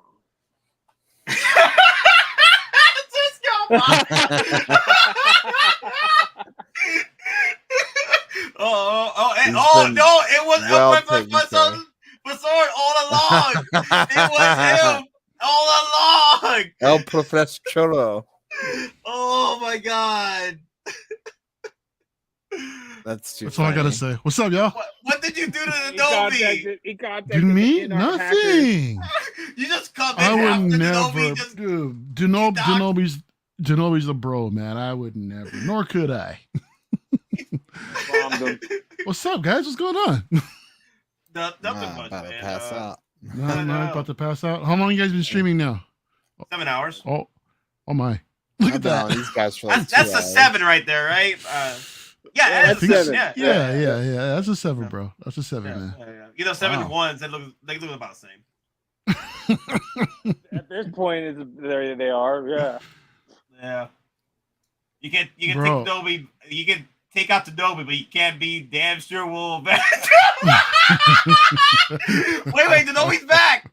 Wait, the Dobie's back. He lived. I was hacked. I was hacked by InArt. I'm telling you. Hey, I'm they reading- hit you with a DDoS attack. Yeah. It was China. Yeah, I got hacked. Yeah. Yeah, I'm like, oh man. I'm looking at my threat detector now. It was China. They don't want me. They don't want me speaking it. I'm telling you. I'm redirecting the signal right now. We're gonna try to. I'm like, they don't like it when they clearly do not like the Grail challenges. Look at this. I was gonna say, I resetted my modem here, but look at my speed, man. Look at this. Hold on here. You gotta look at this here. Look at that. Can you see that? Look at this. I got good shit here. Look at that. Look at that. Look at my download speed. Look at that. Bombed you. Look at that. Upload, download. You can't beat that. And I'm like, holy crap! Your upload is 150. Uh-huh. Damn. Wow. Damn. Look at you. Oh yeah. Holy crap, man. Mm-hmm. Impressive, isn't it? You know what happens in Vegas got Vegas? all the good shit. Yeah, what happens in Vegas stays in Vegas. Redirect the signal from live support. We gotta get the signal. What was I bitching about?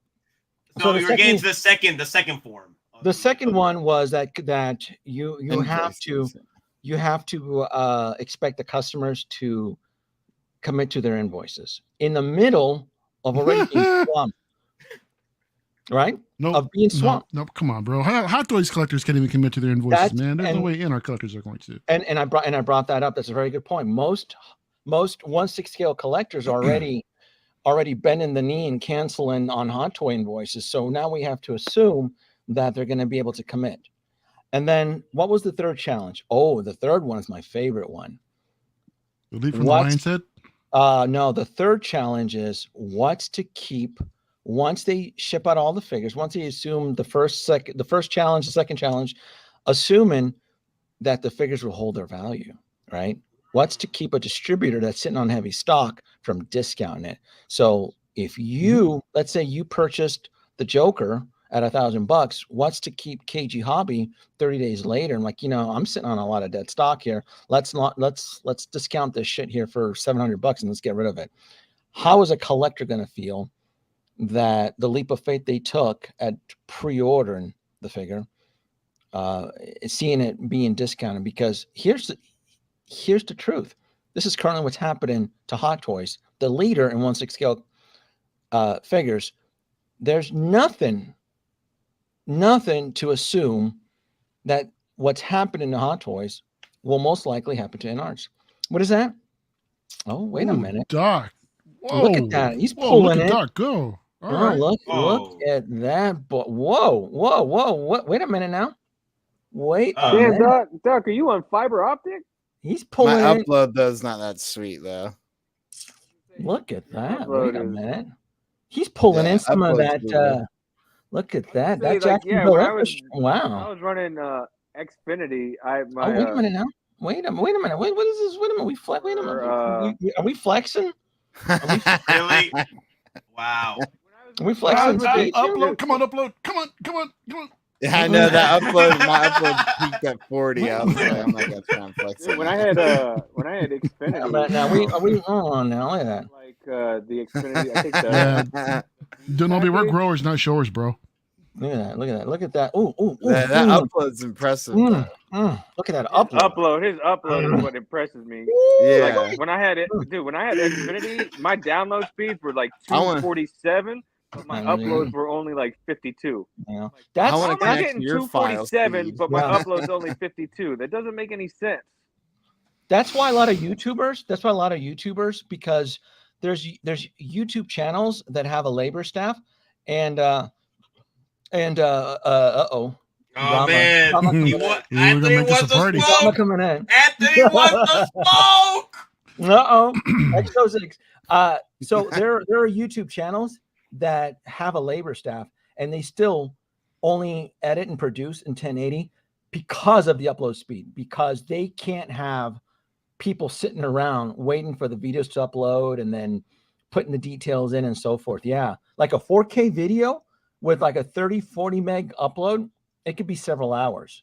And when you're constantly uploading videos, that the channels are like, look, it's just 1080. But that's why with that type of upload speed, do you know what a 4K video of mine, like a 10 gig, it's like 7 minutes, like 7 minutes, like 10 gigs just pumped up to YouTube. It's crazy. It's under 10. Yeah. With my upload speeds. Denobi versus SS hell in the cell match.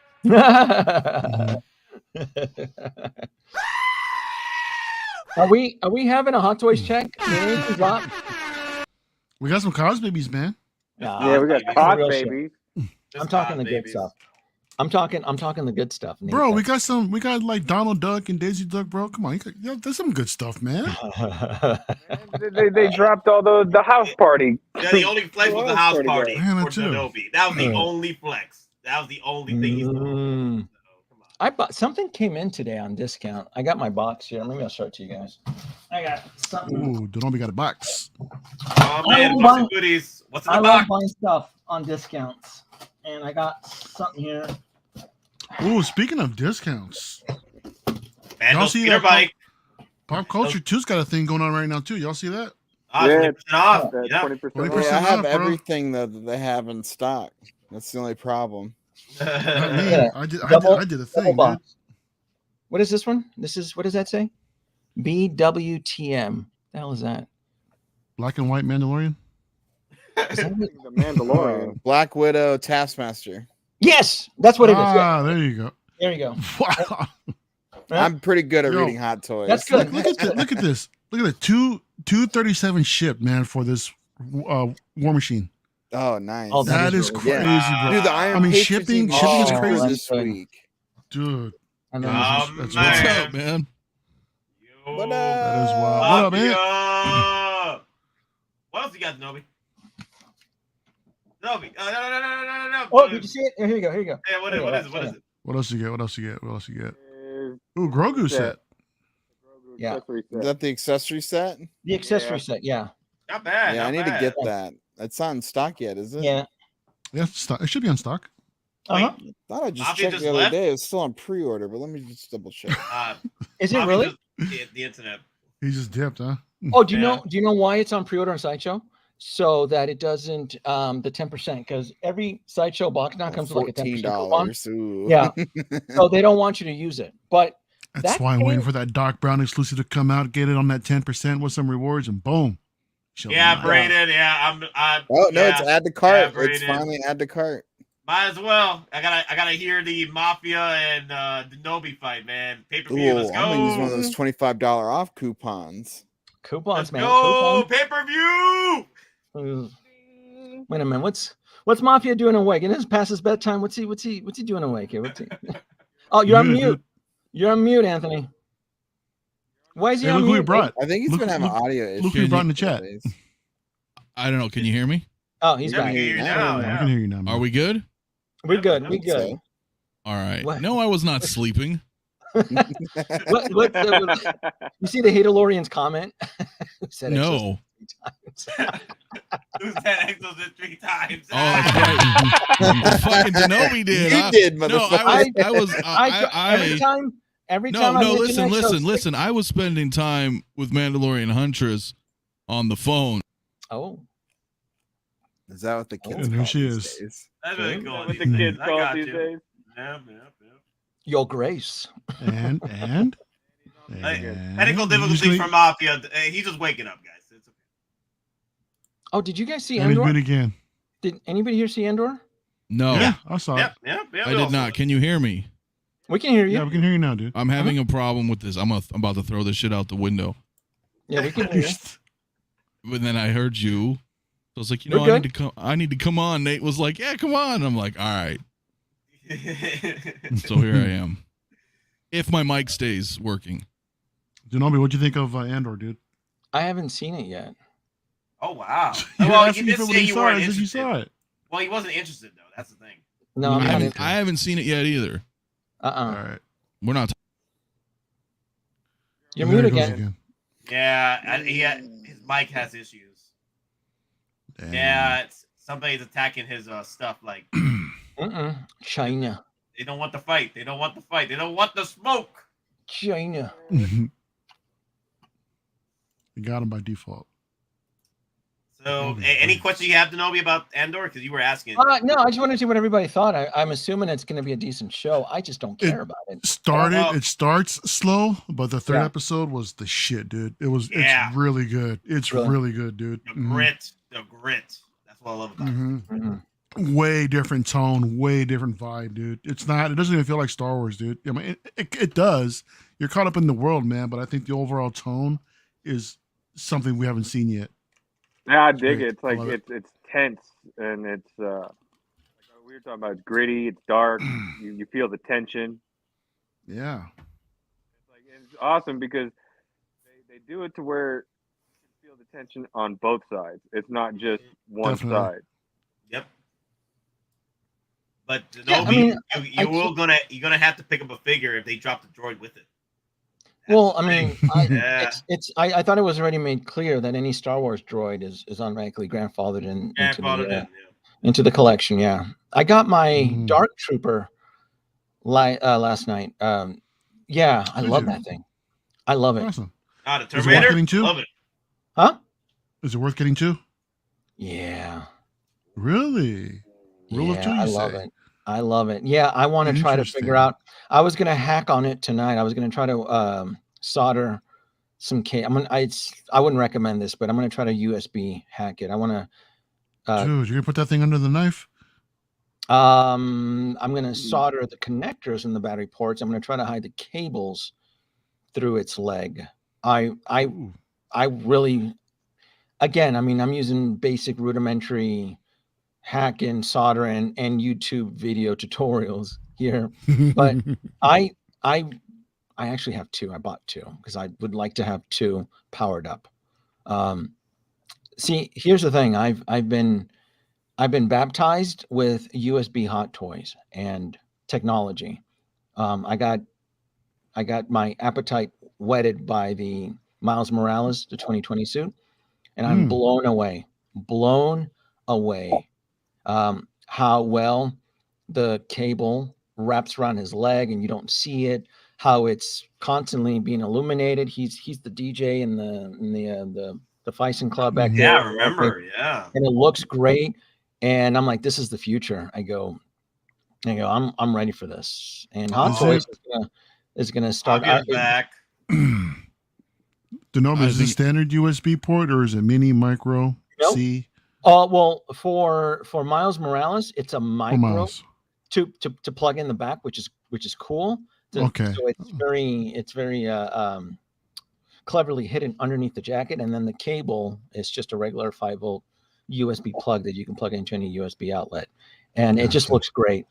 Like that is something that would have, I think, made Ultron really, really pop, because Ultron is just one of those characters that he looks dead if his eyes aren't lit. So like Ultron would have benefited. And I remember seeing it on Facebook years ago. Someone did the whole soap reactor for Ultron, because Ultron is just, unfortunately, one of those characters that has part of his look is he glows. He's radiating energy from his eyes and so forth. So when he's turned off, it looks dead. So like I'm ready K2SO. for it. Yeah.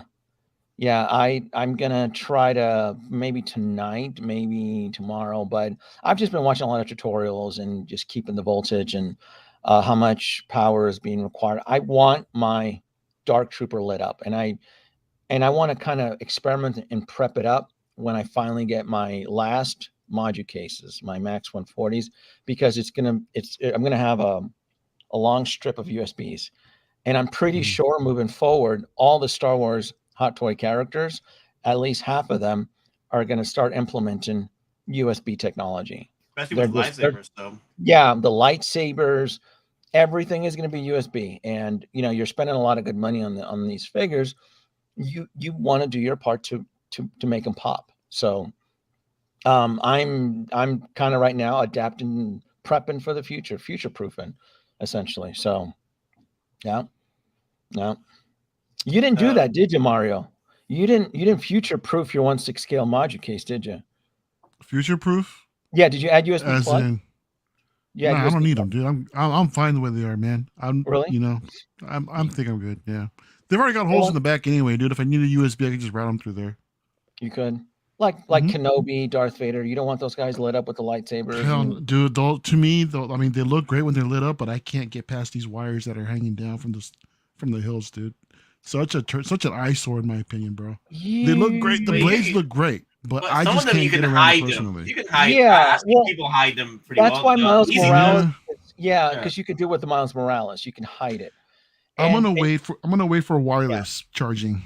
Then I'll start that's real innovation right there. Not no hardwired connection bullshit, dude. Like that, dude. Give me some wireless charging, man, and then we'll talk. It's not going to be for $250 figure though. $350 at that point. I was going to say it's you're talking upgrade there, but like individuals who have like a shelf that's black, you have the advantage of actually hiding the cable. It blends in versus a DTOF and having all these USB cords running around. Yeah. Right. Yeah. So we would technically have the advantage on that. Yeah. Ooh, Anthony, did you figure this out? Can you hear us? Yeah, well, I'm having a software issue with my soundboard. It's really driving me nuts, but you can hear me, right? Yeah, we can hear you now. All right, cool. It's good. No, until take your not. shots. Take your shots now. What are we talking about? What shots am I taking? We're talking about USB. I got off my InArts because I got hacked by InArts. They well, that's what happens when you shit on them for 9 months. Wait, Denobi, I may at have some missed point, it. enough's enough, Denobi. Bro, are you heading out to the thing or no? Oh hell no, I'm not going out there. It's in your backyard, dude. I know, right? That people just assume that you're already there, man. You'll like your You're just a hop, skip, and a jump away, man. I know. People I open up my front door and Caesar's right there, the Riviera, Sahara. Like, sure, why not? No, wasn't man. it? No, it's not. No, dude. This thing, this little event, it's in downtown Fremont. It's like a few blocks away from the ghetto in Fremont. It's not even on the Fremont Street. Yeah. Anthony knows. Yeah, I know where it is. Isn't Fremont Street on the way to North Vegas? If you take that one exit that you're not supposed to, yeah, sure. That's what. Fremont's like the old Vegas. It's old Vegas. Old Vegas, because that's where Hobo Alley is, where all the bums are. Oh shit! Why the hell did they choose that venue? Well, I don't think they know the location. Save a buck, huh? They're trying to save $1. Sounds like they put this thing together in the last 30 days. That's why admission's only $20. It's only $20, right? So $20 for park, right? I'm assuming they're going to charge. Fly my ass over there. I'll pay entry. Yeah, $20 to get in, but you just get mugged on the way there. You get mugged on the way there and a mug on the way out. It's cool. Now, Mario, are you going, Mario? I'm gonna try to. Yeah, I'm gonna see if I can just drive over there. Oh wow! Yeah, it's only 4 Mario, 4 hour drive, bro.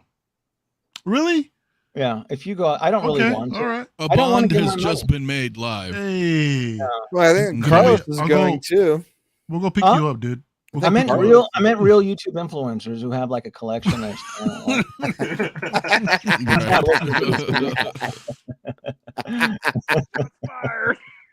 No. Right? He's just. Carlos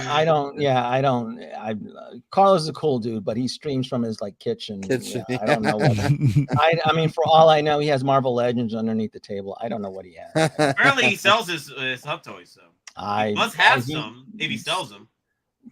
That's all cool and dandy. So I don't know. I all I see is he streams from the kitchen, and he says he has all this, and no one has vetted him. So I have no clue. He showed me some of his stuff. His They're stuff or someone else's stuff? No, they're on his kitchen counter because I recognize the toaster in the background, so I know it's him. Are they still there? Well, how old are the photos? They're probably he probably sold them, dude.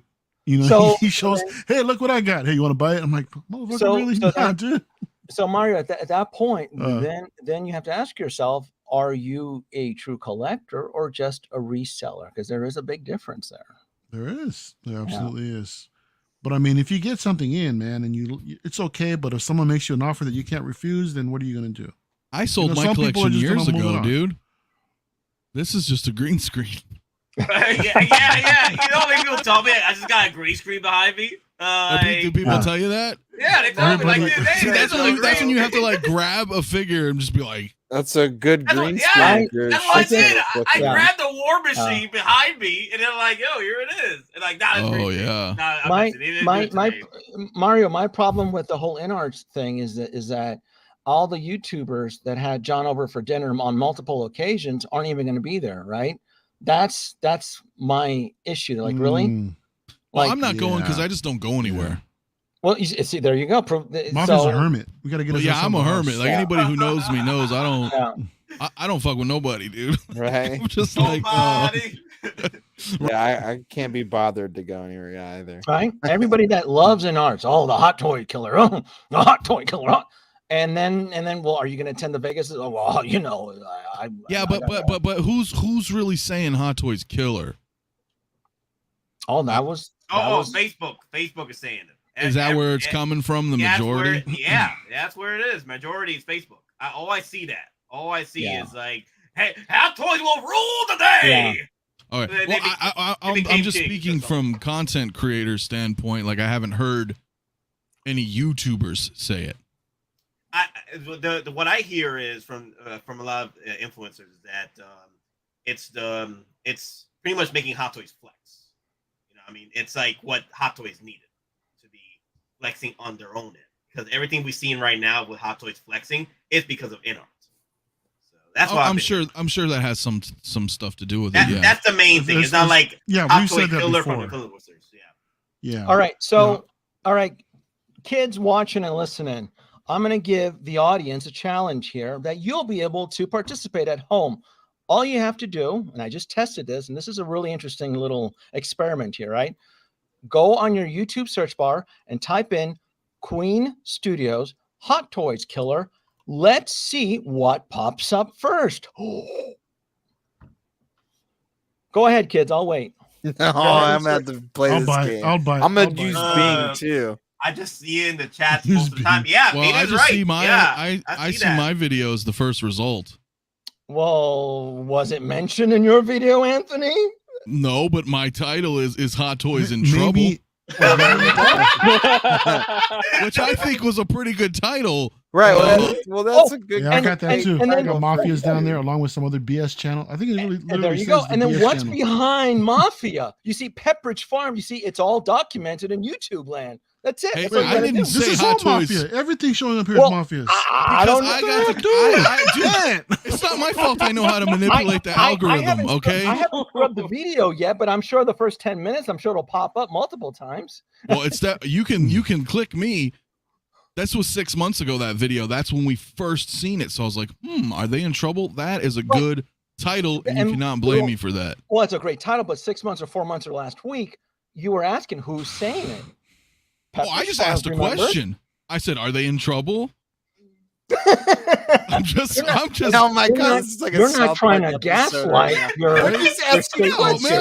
Listen. What all I'm doing is trying to get some investigative journalism going on here. And my favorite does the same thing. And then my favorite one is that Will Fox Vacations is underneath you, and he just swore that he's not giving away the key to the city. And yet that's the first thing that shows up is his channel and yours. And he's like, I'm not giving away the key to the CD. Well, I just searched it. Queen Studios, Hot Toys Killer, boom. Now yeah, but see, if you get rid of the Hot Toys Killer and you just type Queen Studios, the same things still show up. Well, I mean, why is it they're a little different. Oh. I mean, but there's no Hot Toys Killer hashtag or keywords. From a certain point of view, I mean, if you want to play, Well, this ain't fucking Star Wars, dude. I'm speaking in reality, man. Like I didn't. I mean, are we going to tap dance through this when the Joker figure comes in with a Toys R Us a label on it, and then and the audience comes in with the pitchforks? I never said it was a Hot Toy Killer. I said it was in trouble. I said it was in trouble. No, I asked a question. With a thumbnail. Did you watch that video, by the way? I mean, I know it was 6 months ago, but well, I'm sure I'll find Hot Toys Killer in it if I go in there, right? I mean, no. Yeah, but what if it's in the chat? What if somebody actually just like leaves a comment? Hot Toys Killer, Hot Toys Killer. I've been seeing that either on Facebook or on the comments of the chats. I've been seeing that a lot. So in that case, then it's not it's not Andy's fault, for sure. Thank you, Mario. Whoever's commenting on the video, man. You just want to throw me under the fucking bus. No, the point, because I can take it. I'm holding the classroom. People need examples because the thing with this YouTube community is that we tend to forget what happened last week. It seems to be. I forget what happened the day before yesterday. I mean, I forgot how I got here. But YouTube doesn't forget, though. That's the beautiful thing with YouTube. Right. It doesn't forget. It's Mhm. all documented, and well, that's the end of my channel, guys. It's been a blast. Hey, Emperor Zord, I love you. It's gonna be okay. It was fun while it lasted, man. I think to be fair, if anybody who watches my videos, in particular about InArt, I've remained quite neutral in my position. Let's wait and see what they have. They look great. Blah blah blah. And that's it. Yeah. I think at the end of the day, as long as we don't get molecule aided again, if that's a word, then I think we'll be all right. Nobody made that happen. I don't think that's going to happen in this instance. Yeah, we'll be all right, man. I think we'll be all right. Prices can be questionable. But here's what's funny though. Worst case scenario, Asmus. That's why I see. Worst case. Asmus. Okay, but now what happens? What happens if this Joker? Let's theorize for a moment that the Joker comes out. And it's a home run. Mm-hmm. Okay, now, what is your response, Zenobi? Are you going to be like, well, it's their first figure. We're going to have to see what the next one looks like. No. Or I've already documented my stance in YouTube land by bringing up the 3 Grail challenges. It's all there. It's all documented. They have 3 Grail device challenges that they need to overcome. Even if they overcome the first one of delivery and deliver what they promise, they still have the second Grail challenge. Are customers going to pay for or when the invoices are sent? And then the third challenge, are the figures going to hold their value? Well, the second challenge is kind of not really a good judge of character, right? Because we see people do that on the daily with everything. Exactly. Hot Toys, whatever. Exactly. But I don't think a company can control that. That's beyond their reach, right? If people tap out, like let's say you pre-ordered that Joker, just a pre-order, $150, whatever.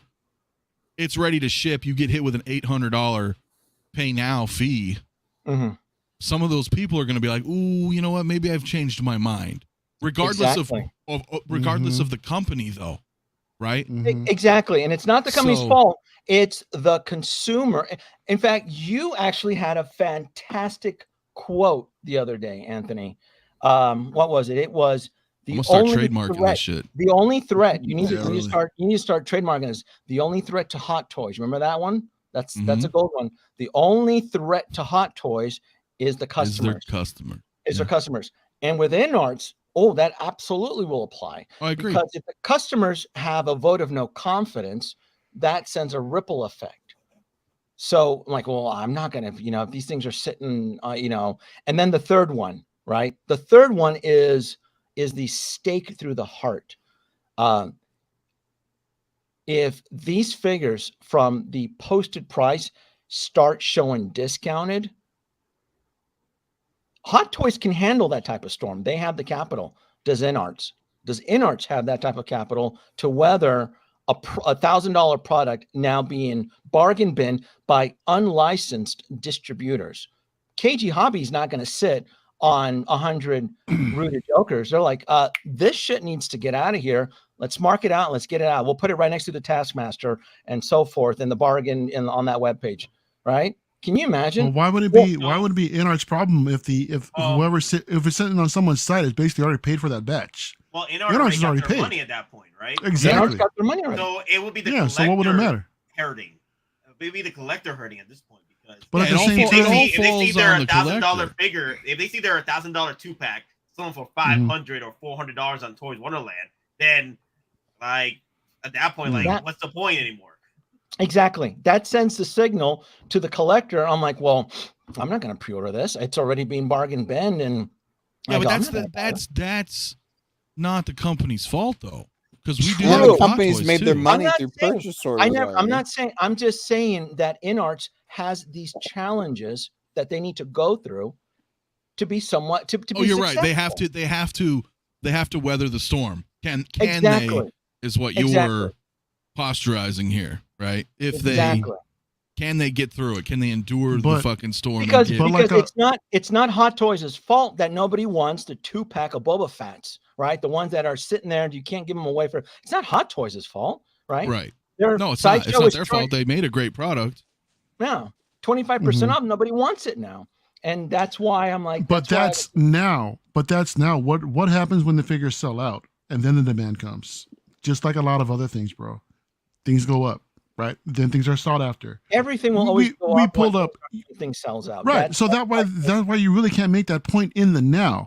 You always have to look at these collectibles time to sit and simmer and gain value over time. That's how it works, dude. You cannot give an infant company time and sit around and think about this is war. We have X06, we got Mondo Tees, we got Sideshow and their Toon Patrol, we got Hot Toys. InArts. Do you really think those are their competition, dude? Oh, really? I think there's a niche for everybody. Exactly, and everybody has a set, and everybody has a set of an allowance. Yeah, they have a finite budget. So finite budget. Yeah, I see what both of you guys are saying, though. I do agree with Mario's point. But I also agree with Denobi in the sense that as a new company, because I'm a little familiar with that topic, if you have multiple avenues, right? Sorry, but you know what I mean? Take my headphones off real quick. Okay. Yeah. No, I was just saying, if you have multiple avenues and you want to collect multiple properties, then you have to choose. What if you really want to go into the Stranger Things 3.0 line, okay? You're like, oh, I really want those, but I also collect Marvel Hot Toys. But then I also may like the Asmus Lord of the Rings, and this is like my budget or whatever. And then a new company, regardless of your, that doesn't matter to them. What matters is if you're like, well, I can't afford that Joker. I think I gotta stop. I gotta cancel my pre-order or whatever. Nate, don't hurt yourself, bro. It's that can InArt survive that bombardment to get on to the next one and to the next one to sustain themselves as a competitor in the 6-scale community. Shit, that's exactly what they have to overcome these challenges first because it's just you gotta phrase it in a way that's not so abrasive to the you have to be. Well, you have to be because clearly. But how long do you give them to overcome these challenges, though, dude? I don't know. What's the time frame? Like, when can you say that, you know what? Okay, they delivered, they hold their value, and it seems like they're not most collectors aren't canceling their pre-orders. To get that accurate blessing, I would probably, once the figure is in a regular Joe Schmo's hand, and when I mean a regular, I'm not talking about a strategic sponsorship influencer, kind of like Justin's collection, right? When that figure ends up, let's say, on Anthony's hand, and he does an in-depth review, to me, that's when the clock starts. Let's keep an eye on it right there. When it gets in Anthony's hands, will it get in his hands this year? I kind of feel it won't. I don't. Well, to be fair, I did get mine from Todd at Specfiction. So I Yeah. suspect that the Hong Kong batches are going to be Well, out we first. probably I won't get won't- those till next year, probably. Yeah, Well, so my concern is, and after watching Will's Classifications stream with Opto 20, Leon, and the works with John, right? My concern with them was that when they brought it up towards the end of the stream, like my concern is with the collectors at this point, because it may seem that if you had bought this InArt Joker or InArt figures, what have you, in certain retailers, let's say, for example, Opto 20 just brought it up as well, as that Hot Toy's been the king for 20 years with 1/6, right? So they became kings. You know, it took 20 years to get there, right? So with InArt, you know, with what's going on with QC issue with Hot Toys, wouldn't we be experiencing some issues with InArt as well? And if that's the case, will the collectors from our end that are outside of China that are purchasing these figures, will they get hurt if get the bad end of the stick when they can't replace their figures with proper replacements? Well, yeah, and one, I will say, Nate, you're cutting in and out. Yeah, your audio's cutting in and out, Nate. Ah, damn it. I don't know if you're like moving away, but it's like get close to that mic. It's a back and forth thing. But I did hear what you were saying, and that is a problem for people. I don't care what, I'll just say it. If you ordered from Toys Wonderland, I think you would be screwed, because in that very essence, I mean, John has said that on my channel.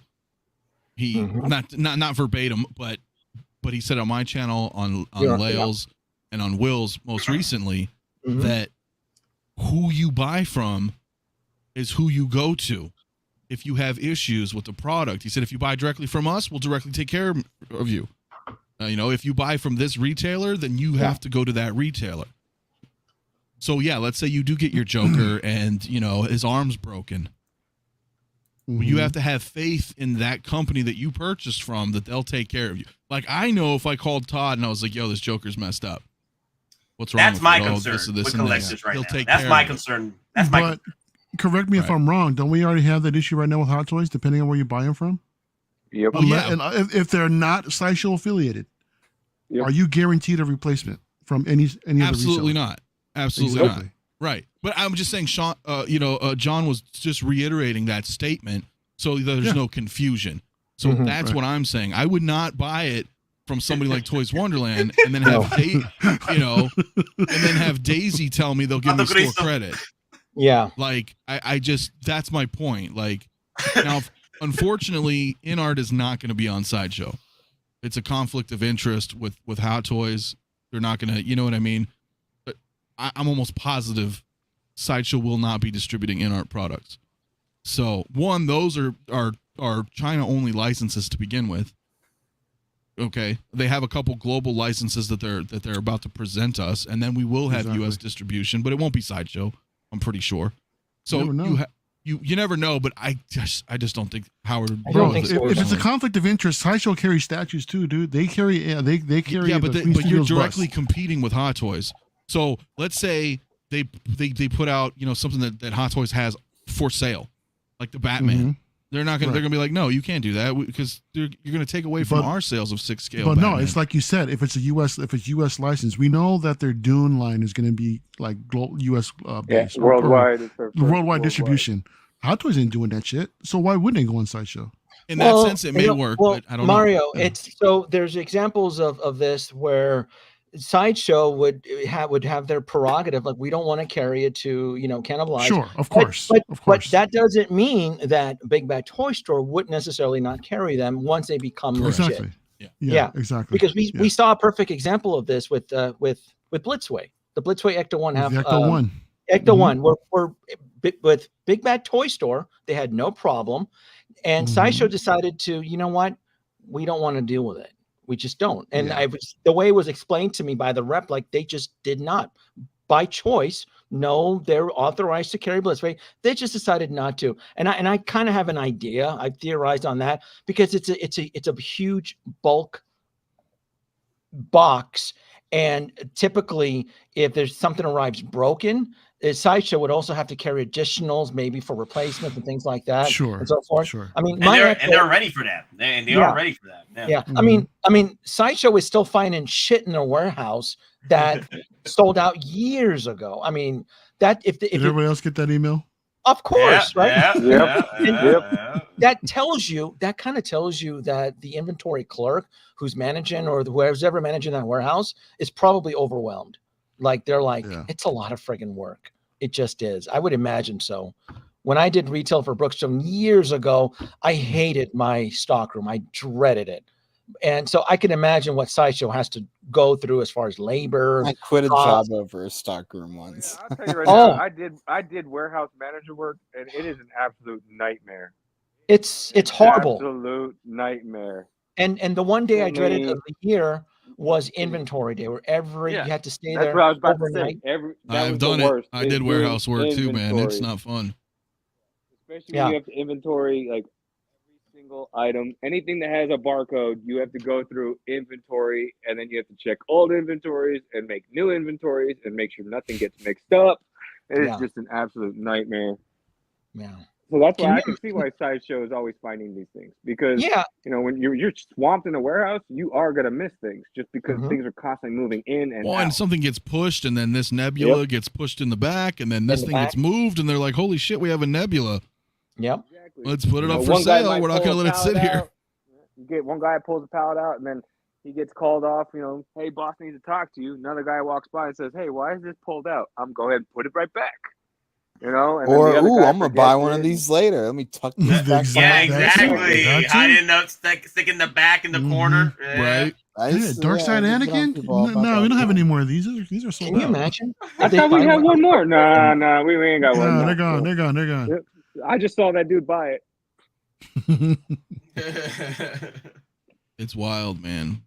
Yeah. I mean, no doubt. But no, I don't know. I mean, who knows what's going to happen with these guys? Like I said, it comes to retailers, and if you trust the retailer that you purchase from, then hopefully you'll have no issues, right? That's the only drawback for InArts that I see personally. Now, I know Denobi, you've got all your reasons, that I think my biggest one is the value. I think collectors are going to lose their shit if some of them commit to $1,000 invoice, and then 30 to 60 days later, TNS Figures or KG Hobby, they're like, we got to, or even Line Rock Toys, they start discounting, and then they put Joker, and then they put the Joker next to like Captain Marvel in the bargain bin. Holy shit, dude, that's.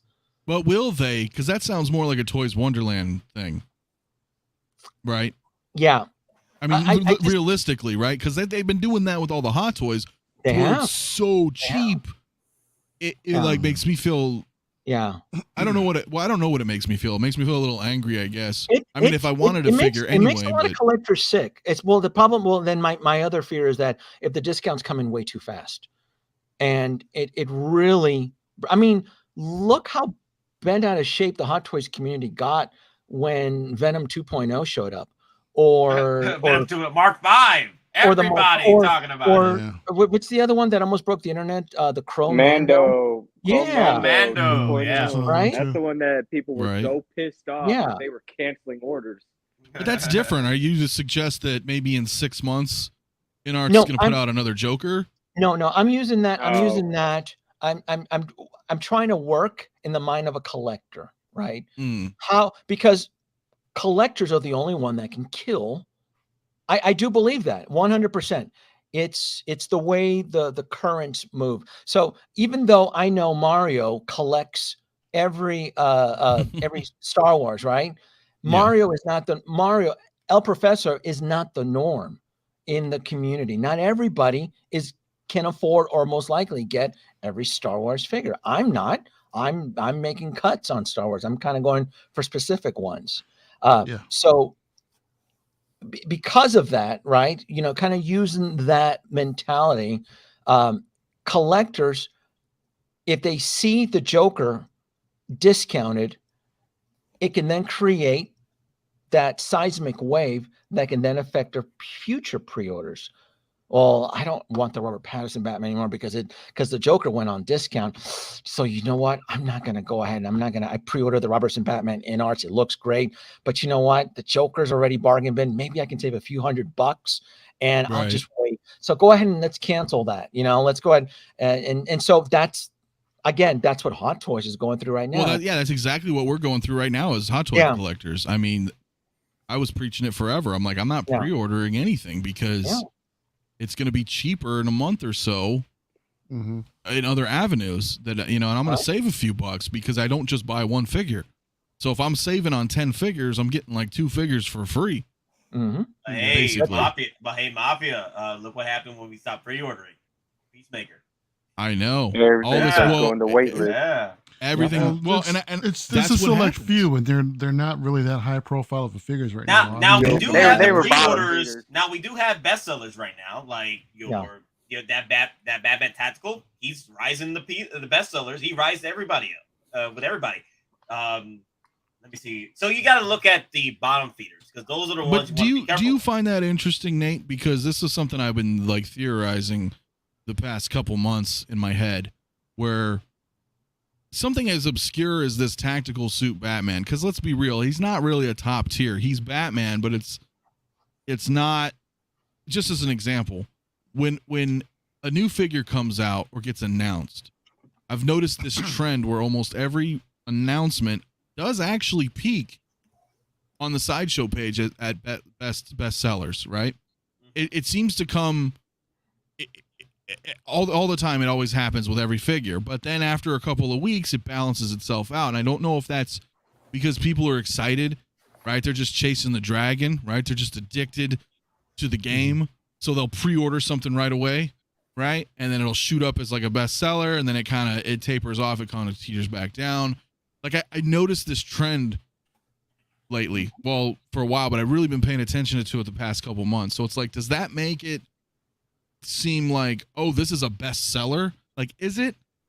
Or did it just get a bunch of pre-orders really quick out of FOMO or something? I think certain characters, you can remove them from that equation. Like your Darth Vaders, definitely bestsellers. And Batmans, they tend to sit for a bit because so many people pre-order them because it's Batman. Right. That's what I believe, is that certain characters do merit that. Then the next few weeks, you're certainly right. Like the Grand Inquisitor, he started going down. The Grand. He started, but he went way up. Yeah, like, he went way up. Hype. Yeah, now he's going down. Yeah, that's what I mean. Reva, whatever. Peaks. There's these peaks and valleys. Whenever something comes out, it's like, a lot of people are sitting around waiting, looking at the clock. Oh, Hot Toys going to announce something. Oh, I can't wait for tomorrow when it goes up for pre-order on Sideshow, and then people just pre-order this shit, and then not. But of course, something like Vader, you're going to be like, you know what? You're right. Like 80% of those pre-orders are going to turn over, because it's Vader. Mm-hmm. Sure, but Patterson Batman. I mean, how many turnovers are we going to have on that figure when he gets released? Well, with Batman, we got so many SKUs already. It's going to sit, like Denobi loves to say, which is true. Like a lot of these figures that do have multiple SKUs will sit. Like you got your deluxes, you got your regular, you got the deluxes with the bat signal. That thing is going to sit for a minute. Yeah, way too many SKUs. Way too many SKUs. That thing got an ultra deluxe on top of the deluxe. Yeah. Yep. Yeah, and that in itself is a red flag for pre-orders out. Expensive pre-orders out without delivering. I mean, what if they announce another one? What if they do another 5th character on a pre-order? Like, oh, they will. They will. Will that still not be? I mean, Anthony, would that still not be a red flag for the community? I don't get it. What if they do another 5th one? Like, okay, like a 5th what? A 5th SKU for another character. Let's say they introduce Paul Atreides or Aragorn. Yeah, let's say they do a Dune. I mean, and it's a 5th, and they. Oh, are you talking about InArts? InArts, yeah. Oh well, if they put out another figure, like, and this is what I told everybody else, and this is what I said from the freaking beginning 6 months ago. Like, I have pre-ordered. Let me reiterate that. I purchased the InArt Joker. He is on payment plans. He's almost done being paid off, right? I didn't just pre-order it for minimum payment and then have to commit later. I've been committed monthly, right? Paying this son of a bitch off. But I have said I'm not going to order another InArt figure until that Joker's in my hand. And that's for me just as my ethics, like what I believe, right? Because I don't know. I will give you a show of good faith. I will buy your first figure, but I'm not going to, right? We've got 3 other figures. Yeah, if we have another one coming, no, it doesn't matter. And I don't have that sense where I feel like, oh shit, should I pre-order Gandalf because I'm going to miss him? I don't think I'm going to. And maybe we can come back to this evening stream and document this shit, but I don't think I'll miss him because there's going to be people when Gandalf's ready to go, they're going to something happens, they're going to tap out, whatever. There will be additional stock available, and at that point I will already have a Joker in my hand and I can make a fair assessment, in my opinion, as to whether or not I want to pursue this line from this company. Sure. Yeah, that's probably the best route to take. I would. Yeah. For me, the red flag was at Gandalf. So I was like, okay, I want to wait and see what you're flexing with the Joker before I commit to this price tag you're putting out there. And I get it, rooted hair and head sculpts. I get it. But I want to wait till I see what InArt puts out. My favorite, because I have a list of red flags, but my favorite red flag came on Anthony's show with John, where he said, it's not verbatim, but he said something similar to early adopters know the risk in buying, or something to that extent. And that was said. He said that on his stream, and I'm like, what? Did you just spook your? Well, I mean, I point blanked him though with that question. Yeah, they know the risk. Like, you know, it's a valid question though. It was a valid question that nobody has asked him. Yeah. You know, I was just like, what can you tell the customers, man, about, you know, instilling confidence in your product? You know, like nobody, that's what people want to know. No one's buying it because they don't know. And he's like, well, you early adopters know the risk. Yeah. Like, you know, like, like, yeah, that isn't. Know your consequences. Ooh, that doesn't sound good when I already got, 3 pre-orders deep. Like it came like, really? You dude, did you just say that? I was working that day. I'm like, what? Like tough luck. In other words, yeah. I mean, he could have probably been a little more tactful about that response, but well, you hit him with a tough question. You hit him with a tough question, though. That's the thing. I always hit John with tough questions, dude. Yeah. He's been on my show twice, and then even when I was on another panel, I'd be like, oh, I don't know. I'm not trying to stir the pot, but I'm trying to actually ask questions that people want to know. I don't give a shit about articulation. Like, that's not okay. They're gonna be articulated figures. We know that. I don't care. I'm not gonna ask you, when is this figure coming out? I don't care. That doesn't matter. Those will come. I want to know about the quality and what you stand behind with your product. I want to know what's going on. This is money we're talking about, and it's expensive stuff. See, the only 160's nuts. The only thing is there are a lot of people playing the weight game. Okay. Yeah. We do the same thing with Hot Toys. If they turn out to be really good, there may be a wave of people trying to get them. Same thing with Hot Toys. It's literally collector race at that point. Try to scramble, like what happened to Peacemaker. People scrambling to get one. And I think Anthony kind of agrees with me on this theory too, that we are still in the middle of kind of a Cold War. Hot Toys is kind of like a bird of prey, and it's cloaked and it's in the shadows, and it's waiting.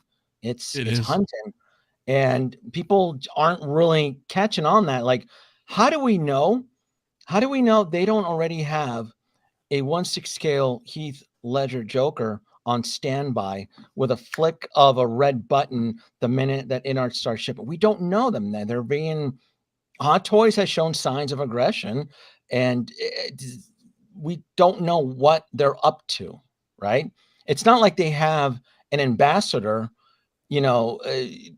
interacting with human beings on YouTube influencing channels, right? Hot Toys, they're trying to adapt. They're trying to kind of change their ways and kind of posting updates on head sculpts and things like that. But make no mistake, man, they have teased the Vulture multiple times. They have teased, I don't even want to call it a tease anymore, the N1 Fighter. It's on tour in Japan right now.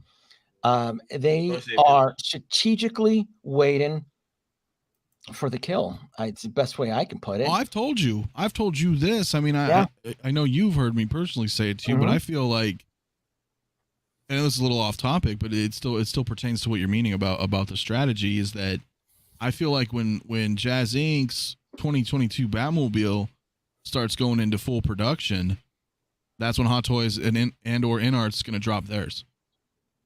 Because that's when they strike. Because now people have already invested. Yost is invested in production. Then you see what really happens. Then does Nate or whoever go, hey, you know what? I'm gonna cancel that. That's $2,000. Hot Toys just dropped one for $800. Yeah. And now he's already in production. That's what I would do as a business, personally. Oh yeah.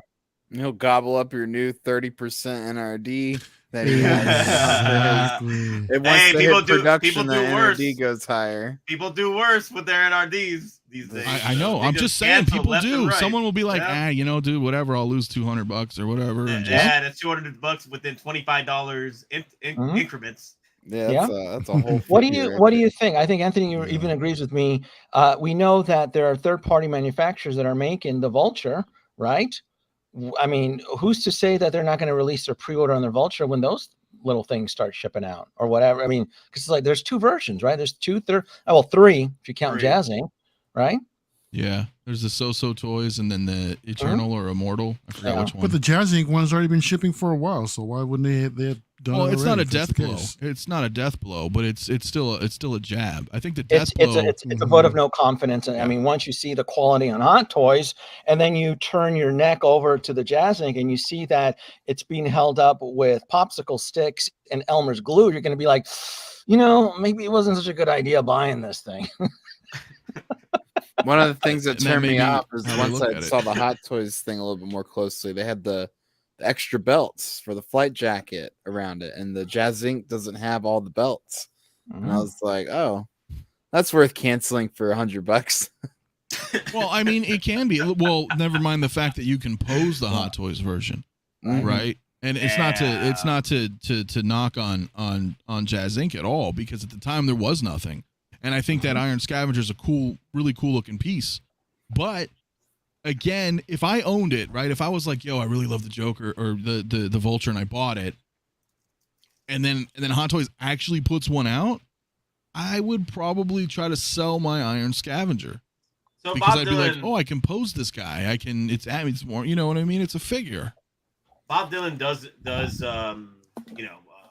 LOL, that's Jazz Inc. Iron Scavenger, because Loco Lu also supports it as well. Like he preaches about how sturdy it is.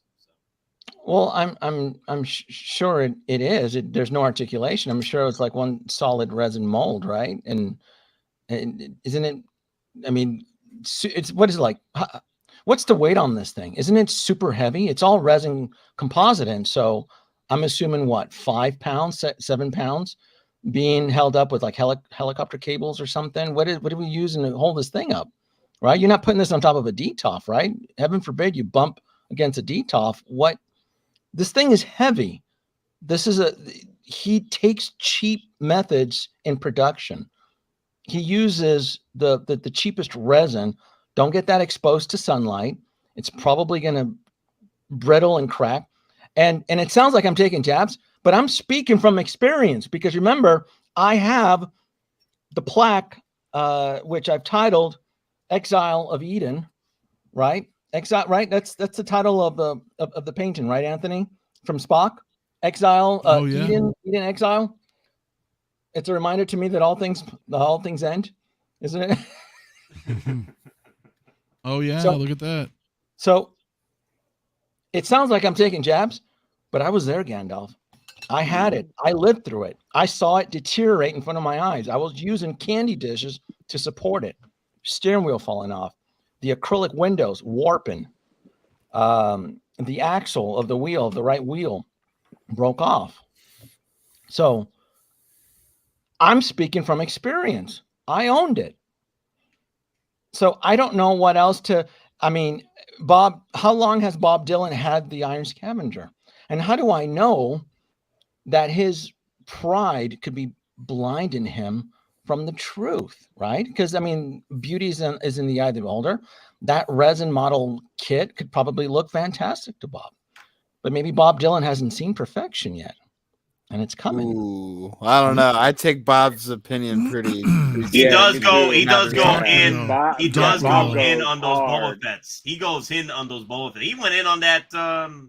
What's that one? The premium Optimus Prime. He goes hard on them customs. He went in on that one too. He gets 1/6 customs and he kit bashes. That is true. So, yeah, I would say Bob would know better than most in that respect. Yep. If it Shoot holds Bob up. the link. But the question is how long another come on, Bob, no face cam. But I understand what Zenobi's saying though too at the same time. If it was made the same way that Batmobile was made, right? Because nobody ever raves about a great restaurant they go to, but if they go and they got a bunch of hair in their food and shit service, every time someone mentions that restaurant's name, they're going to be like, nah, that place sucks.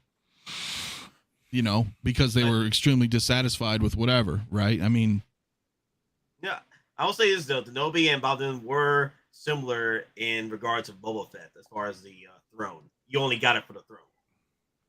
Do you know what I saw at the San Diego Comic-Con convention when I was there? I saw perfection, and it was the Hot Toys prototype Vulture. I 4K blasted that son of a bitch. That thing is fantastic. But putting that next perfection without putting your hands on it, though. Putting that thing next to Jazz Inc., it would look like a science project made by a 5th grader. Right? I don't know how else. He takes cheap production methods. Now, I have to remind the audience now that I did have the opportunity to review the Falcon cockpit. Did everybody forget that? I 4K blasted that son of a bitch. You saw the imperfections, the screw holes. Now, apparently, I'm not trying to discredit Loco Lu, and I'm not trying to discredit Bob Dylan, right? I don't know Bob Dylan that well. How do I know his pride is interfering with his judgment on his purchase? Nobody ever wants to seem like they got gypped. I admitted on multiple occasions on my live stream, I got gypped. My Justice Mobile is falling apart. And what did that get me, right? I got bullied by 2 internet thugs, which then got Jazz Inc. involved. And Jazz Inc. ended up buying the thing and settling the whole matter behind doors. So does Jazz Inc. have great customer service? Oh, absolutely. He reached out to me, very civilized, and I reached out and we spoke, and we were very cordial, and he provided the shipping label. He took care of me. He absolutely took care of me, and he paid for shipping. He paid for everything. It was not. He did ask, hey, what was wrong with the Justice Mobile? I was told that you don't like it. I sent him the pictures. He says within that same day, I'll buy it back from you. Here's the label, blah, blah, blah. And it was gone. It was gone. Now, I've had the opportunity of experiencing with my hands, with my eyes, and 4K blast, the Falcon cockpit, the Justice Mobile. Shame on you, shame on me. There's not going to be a third time. I was there, Gandalf. I was there. I don't know what else I need to tell. I witnessed it. So far, I've been hearing some good things about it. Maybe it's getting better with the 66 Batman. And then it gets better. And then people who follow me wanted me to lobby again on my channel to Jazz Inc. because how dare Jazz Inc. does a 3rd issue of a licensed Zack Snyder Justice League Batmobile. It's not fair, Denobi. You should say something like, no. I've done my part for King and Country. I took a bullet. Those 2 internet bullies a few months ago. I mean, I survived. I was in intensive care. I got my Justice Mobile bought, right? You know, I went through rehab. I learned how to walk again, right? But I'm not going out and I'm not going to go up to Congress and lobby against because now there's a licensed version. I provided my statements, my facts. It's in my channel. If you didn't get the clue that the Falcon cockpit could not make the jump to light speeds with the Kessel Run, I mean, that thing wouldn't make it out of a planet's atmosphere. I showed it to you. Cheap acrylic, cheap manufacturing. I don't know. I mean, and I did it again. I mean, but yet when it was reviewed by Man of Hot Collectibles, Dante, he did a fantastic job reviewing his Falcon cockpit. Did he focus on the negative aspects of it? No, I don't recall. He just wanted to focus on the positive aspects of it. So I guess there's two ways of looking at a coin. You can look at the negative and you can look at the positive. I am speculating that Bob Dylan probably is looking at the positive side of the coin, and maybe he doesn't want to focus on the negative. And there's nothing wrong with that. Or Loco Lu, he's happy with this. I'm assuming he is. I know he has the Iron Scavenger, right? Yeah, he does. So he loves it. I mean, it takes a leap of faith to swallow your pride and say, you know what, I messed up. I fucked up, guys. I made a bad purchase. Nobody ever wants to look like an idiot. But when you're a YouTube influencer, I mean, that should be in YouTube land. There's no such thing. I mean, you can still be productive on YouTube with negative news and positive news. So I thought it was my due diligence to provide, like, look, this is where I'm at right now. The Justice Mobile, I was enamored in the beginning and I saw it fall apart within my own eyes. I mean, I had to put candy dishes underneath it to hold it. I wasn't making that up. Well, maybe the Iron Scavenger is all right. I don't know because I never bought it. You know what I mean? But I can't really. I can't speak. Maybe it is. All I can speak is the manufacturing techniques that I've myself experienced. I've experienced two products, the Falcon cockpit and the Justice Mobile. That's strike 2. So I don't want to stick around for strike 3. Some fellow collectors in the community may want. They may want to do that. So I don't, and then again, a Zack Snyder Justice League Batmobile. That's part of the, I mean, I guess my thoughts and prayers, sympathy. It's part of the game that he does multiple versions.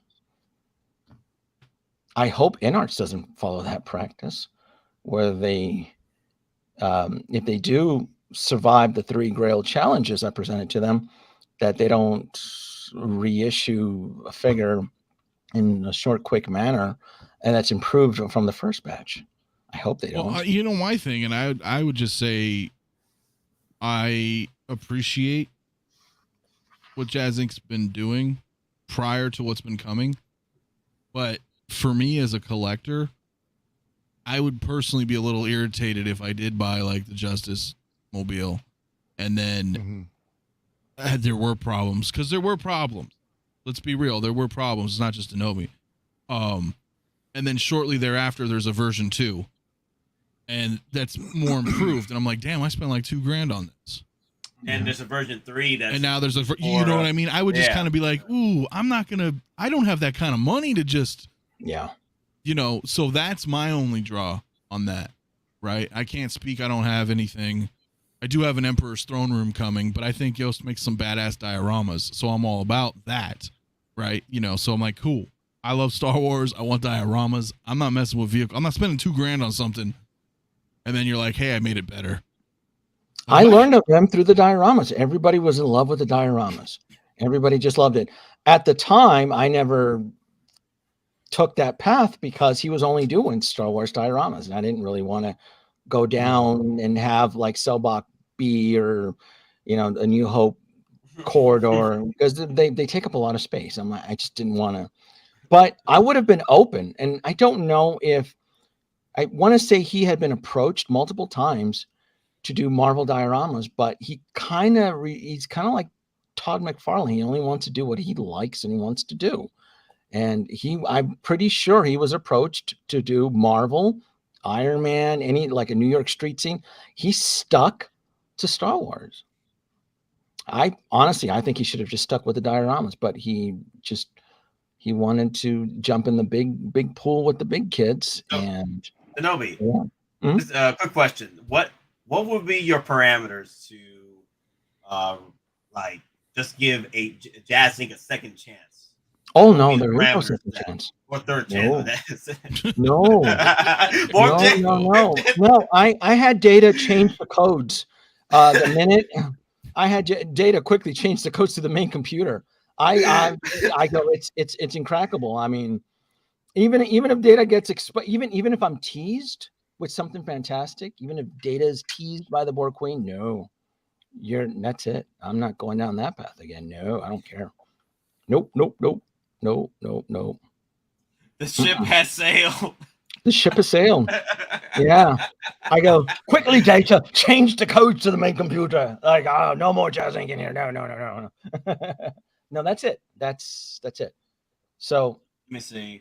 They literally stated at the beginning of the 2022 Batmobile run that they never do a B2 rerun again because it made customers mad. A month later, he does a B3. Is that true?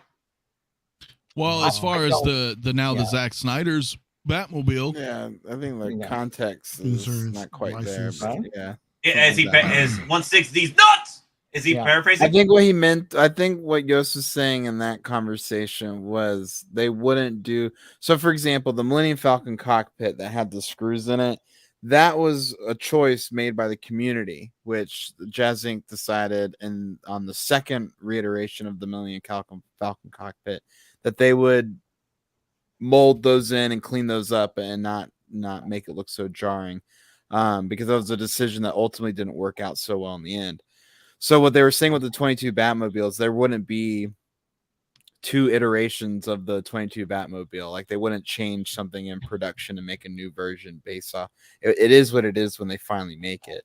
So with the Justice League mobile that they're doing for this charity event or whatever, I can kind of give them a little wiggle room on that, because they didn't have the Justice League available as an officially licensed product.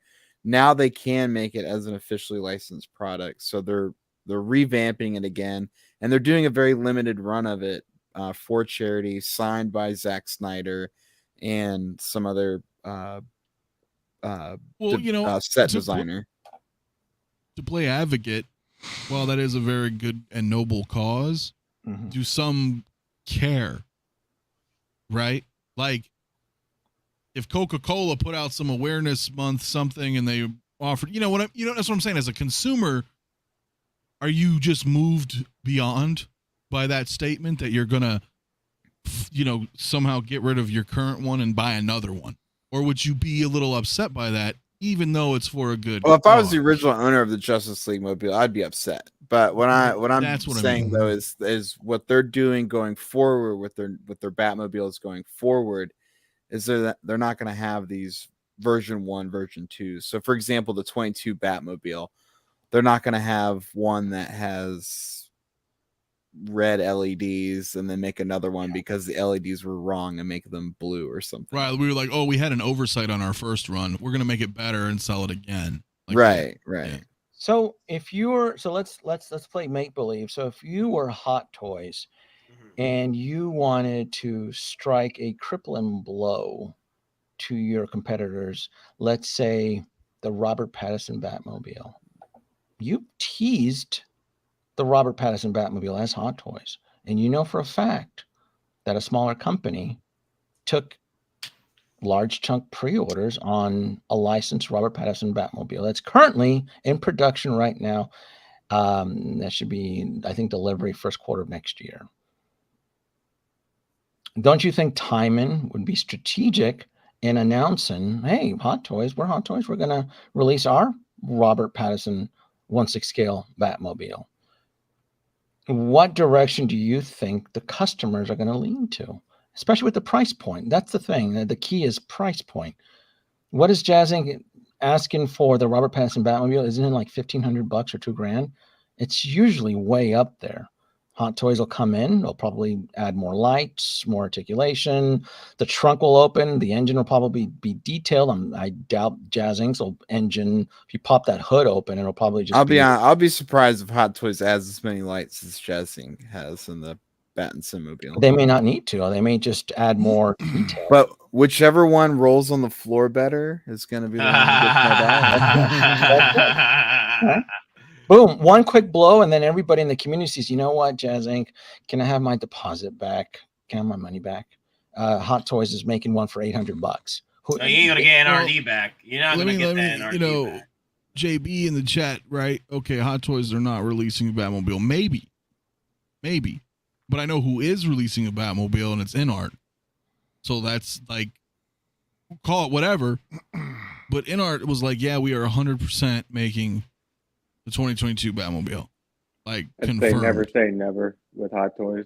It's like everybody said that the DeLorean Mark II was never going to come. Yep, I was there 3,000 years ago. Yeah. So I don't know, but I do know that we are getting an InArt one. So, and that could be priced lower. You know, yeah, CT, never say never, CT. It's all timing. Oh, and that's right. I forgot the cockpit is also making the tour in Japan. I mean, granted, it's probably for show, but you just don't know. It's still making the tour. It was seen in a Toy Sapien, right, Mario? The tie interceptor the was Shanghai. only the Shanghai. Yeah, but the Falcon cockpit was recently just seen in Japan for the Star Wars. I don't recall that. I don't recall the Falcon cockpit. Well, there's a convention that's happening in Japan right now that's not Toy Sapien.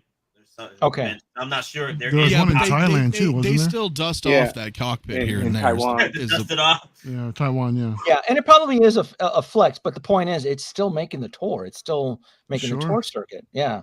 Because I saw the photo of it recently. It was in a Shanghai show, but nonetheless, it's still making the tour. They're still dusting that thing off. So never say but to Cigar's point is never say never though, because that's one thing we've learned with Hot Toys. Oh yeah, yeah. Maybe they'll never do a 66 Batmobile, dude. They'll never do it. I know they teased it too. Remember? Yeah, but they'll never do it. Never. So right. If they do, are you projecting in the universe, Mario, right now? I'm trying my hardest. Trying to reverse because I mean.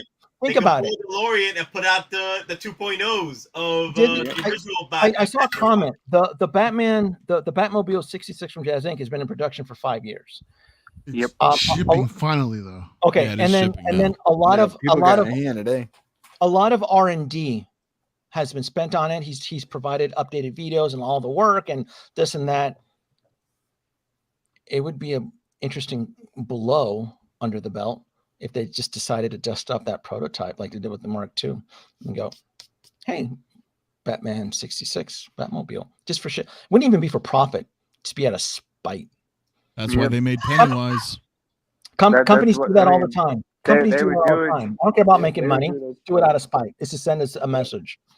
Maybe, I mean, the licensor could have a lot to say about that, though. Yeah, they wouldn't make that 66 Batmobile just for the customers or the fact that people who have the 66 Batman and Robin, they would literally do it like you said, they do it out of spite just to be like, hey, look, see, we can do it and we did it better and cheaper. San Diego Comic-Con 2017 QMX booth. Howard Chan shows up, sees that QMX is making a Pennywise, decides, oh no, we're not having that. Got the license, started production on a Pennywise. Pennywise took so long to come out because he didn't give a shit. It was a spite move. Yeah. He made it just to make the statement, and it will come out when he's ready. The fact that he put it out and had it up for order was all that he wanted. That's why when people are like, where's Pennywise? He's not a priority. The blow's already been dealt. Yeah. So that happened. That's history. So then I look at that and I go, well, he can do that again. He did it. I feel he did it for the Mark II. Remember, Jazz Inc. was bent out of shape, Yost. He's like, I find it a coincidence when I reach out to Universal City for the DeLorean license, and then he pops up out of nowhere. That is also true. Yeah, that was Well, very perfect example too with You all remember the that? third party Yo, he was figures. bent out of shape that whole week. You remember that? Yost, he was pissed as shit. He's like, I wanted to make the DeLorean. I was like, oh, thank God he's not making DeLorean. That thing would never fly off the ground with the hover. Can be all resin, weigh 40, 50 pounds. That third party, CMB was talking about it. Those third parties that were coming Look at out. the third parties. Yeah, they'll drop, their figures, and then Hot Toys and Howard be like, "Oh no, that ain't happening. We're dropping our version." Drop a tease. President 4 months, 6 Loki, months later, pre-order. Loki. There was another figure too recently. I forget which one. Valkyrie. The most Valkyrie. recent one. Valkyrie. Valkyrie, Valkyrie. It's like wow. So Howard Chan's known for this. Yep. So for And to it's me, not even with people he considers threats, because he doesn't consider third parties threats. No, not at He all. just likes doing it to say he can do it. Like, yeah, I'm Hot Toys. I'm Howard. Yeah. Yeah. Stay off my lawn. This is his play. Get this is off his my field. lawn. Well, it really is. I mean, It really is. Yeah. Like it really is. I mean, like I said, we all saw the perfect example old man too, that with the repaint Boba. your ball in his backyard and he won't give it back to you. You have a ball back? No. Listen, and I don't blame him. I don't blame him because I personally feel like Howard Chan is a genius. How when he started doing that, he made it possible for himself to grab all the good licenses so nobody could do it. He cornered the market, and he wants to hold on to that. And now the company's 22 years old. He's built something pretty damn big. Yeah. So he can swing it around. I mean, he clearly sees toy companies being pruned out of existence. You don't think he knows Master Replicas went bankrupt, Chronicle Collectibles, Eagle Moss? He's clearly aware of the industry. So, sure, why not? I wouldn't be surprised if a Batmobile 66 shows up out of spite. It may take 3 years to deliver, but it again, it's like Pennywise. Better give me the Batmobiles I want first before that. Yeah. Bob Dylan's comment is aptly put as well.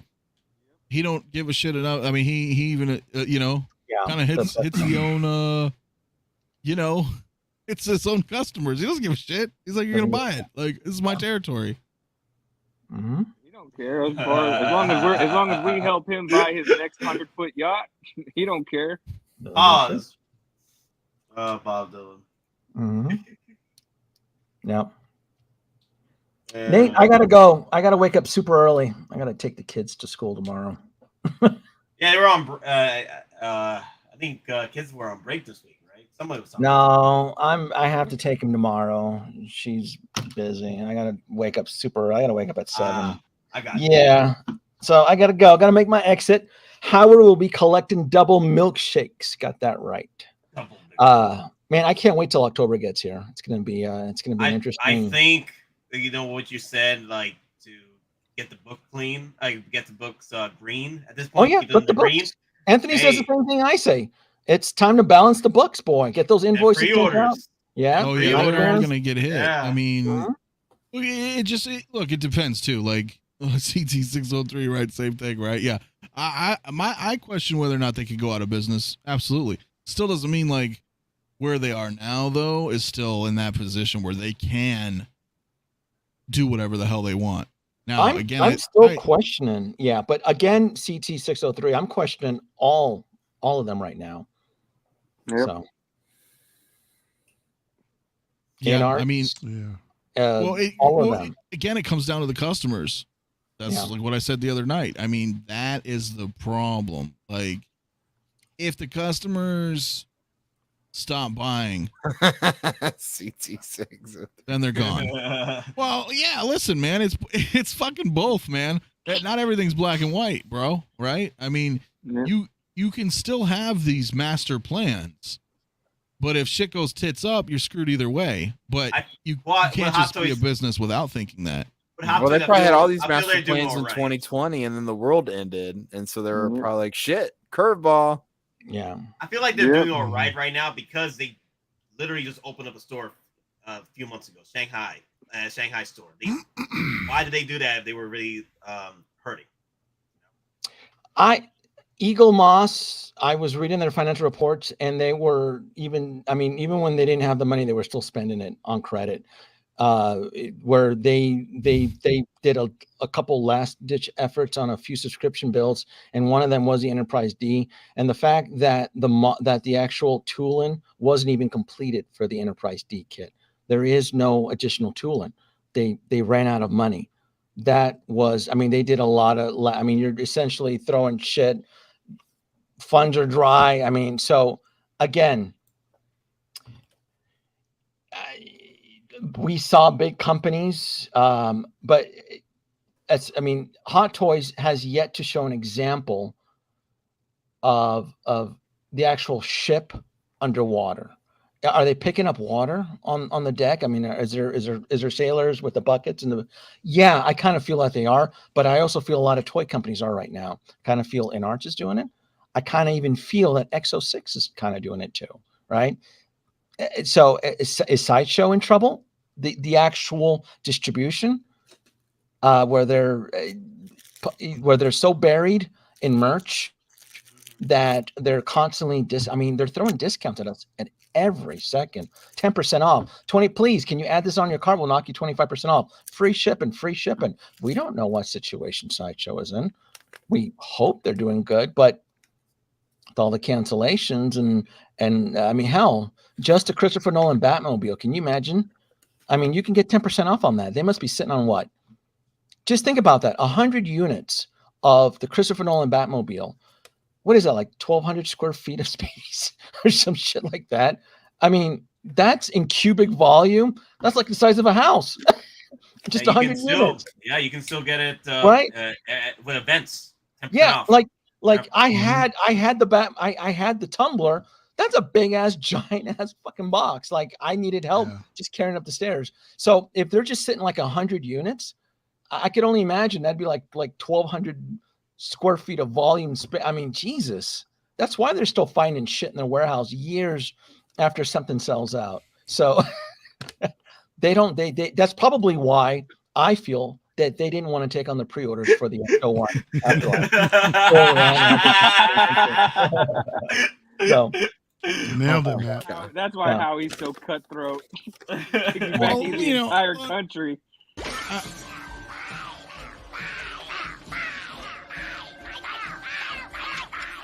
Yes, I'd say it's a full-scale panic.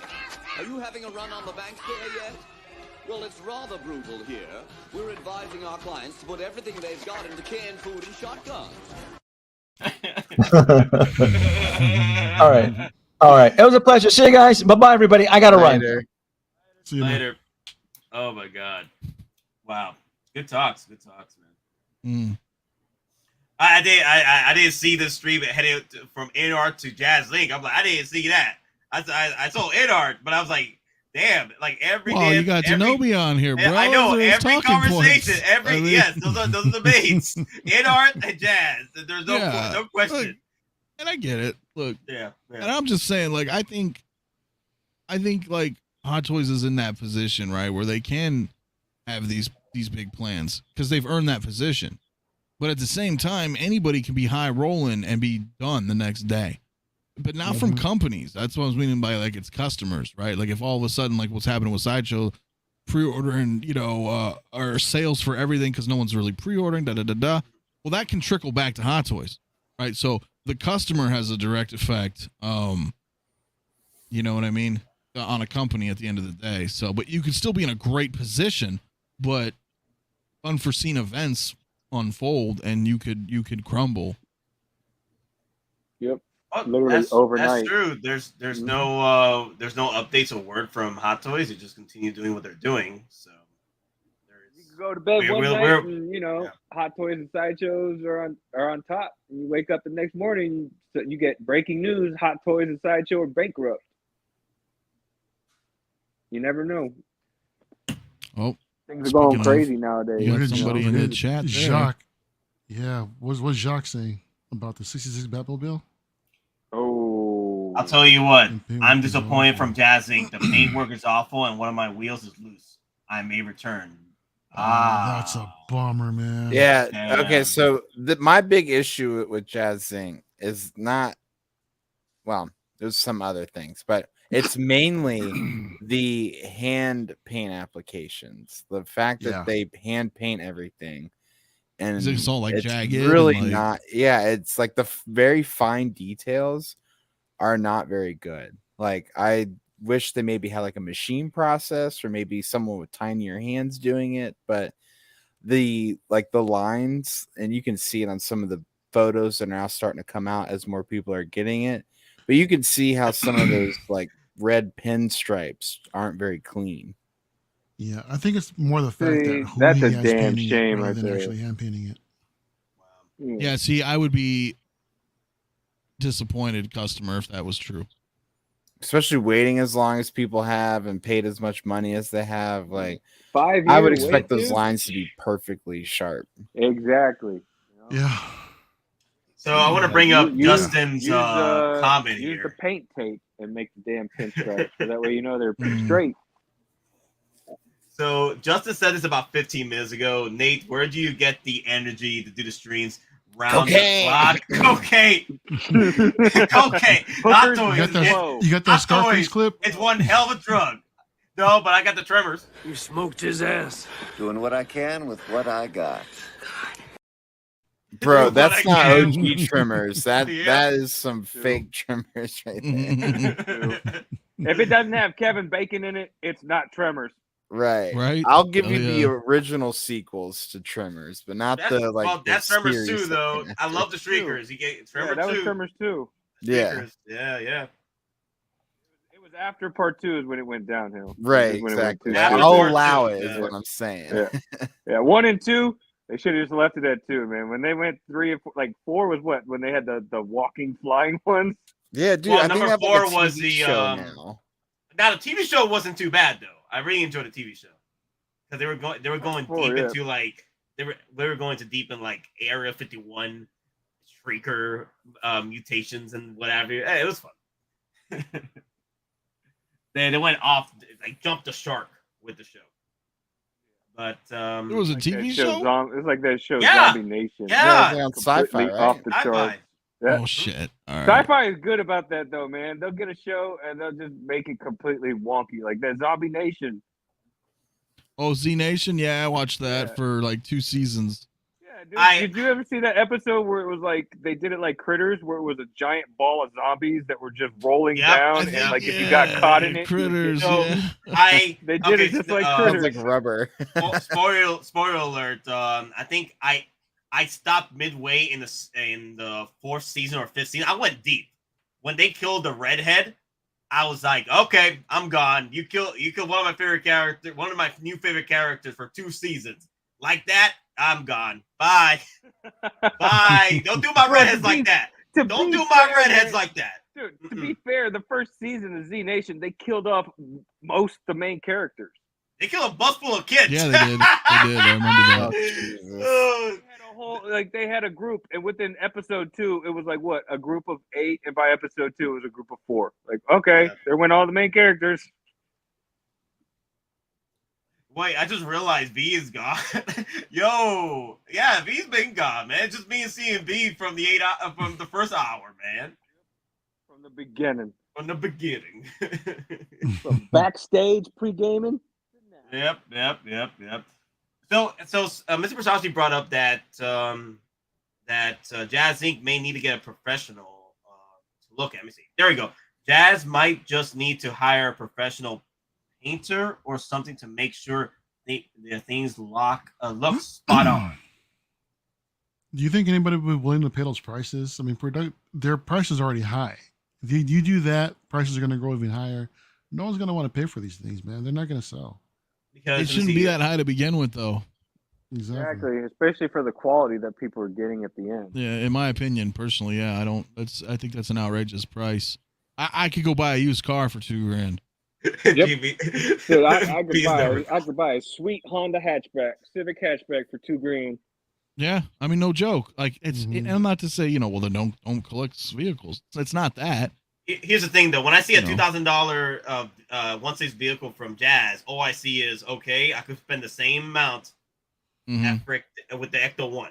Exactly. Diane. Well, bring up 160's nuts. Like I think makes a really good argument to the whole, like the fact that Jazz Inc. is now officially licensed and offering these 1/6 scale Batmobiles. I feel like there should be another level of business acumen that should be achieved here at this point, so that way they can deliver a more high-end product, because it does feel like they are just a garage hobby shop, and which is fine. It's great, and I commend them and applaud them for all of that. But I've yet, like, my land speeder will probably sadly be the only thing I've ever bought from Jazz Inc.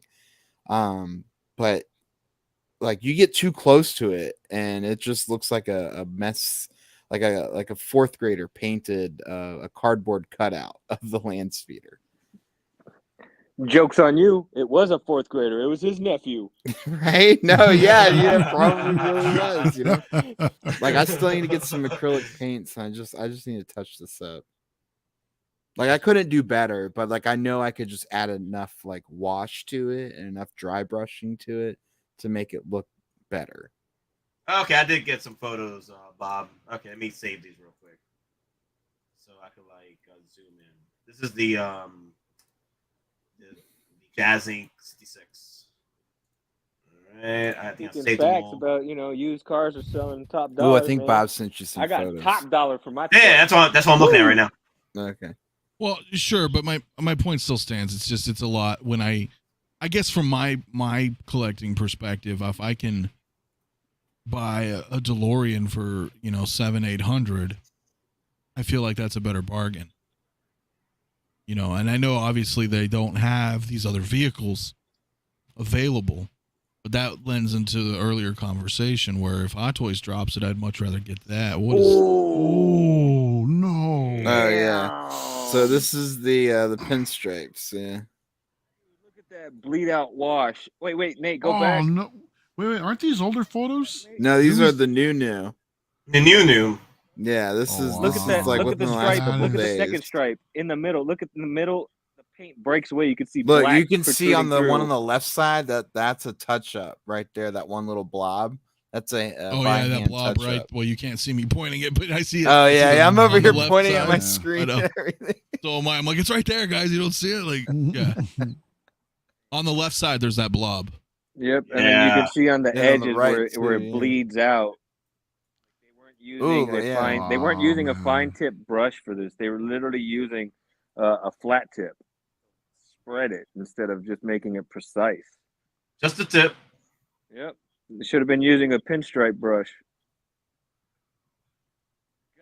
God. Oh my I would be God. upset.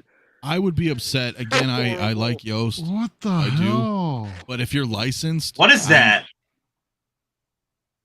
I think it's just a reflection. That's a light bar okay. Yeah, reflection, but see how But it's like curvy? the That line, means yeah, that the paint that's is so so blemished blotchy. that man. the reflection comes out wobbly. That shows you that the paint, they probably did 2 or 3 coats of the black, but they didn't smooth out the paint. They just went over and it made it lumpy and wavy. That is horrible. Jacques, I want to see your photos now, man. Like, show us what you. mine. It's exactly bad like yours this. He are. said. That's what he's saying. Oh, Wow. damn. Yeah, see, that's what I'm saying. Yo. Like the people who were super excited about getting this and are getting the this in hand and seeing these pinstripes being like this, because the pinstripes are what make the 66 Batmobile. I mean, aside The from all red the other accent, like yeah. cool stuff, but the pinstripes are the sex appeal of the car. Yeah. Careful now. You might summon Denobi again. I'm glad we didn't bring these up while Denobi was in house. Oh my god! Damn, yo, you'd be here for another hour just going into 'Cause detail what the hell happened here. That like there's a little blemish on the right. I'm over here pointing at my screen again. It doesn't. It's the one, that blob on the left side where they touch. Yeah, that it up. dot. It's literally like right there, almost in the middle. Like you can see it. It's like a different color red to all the other reds.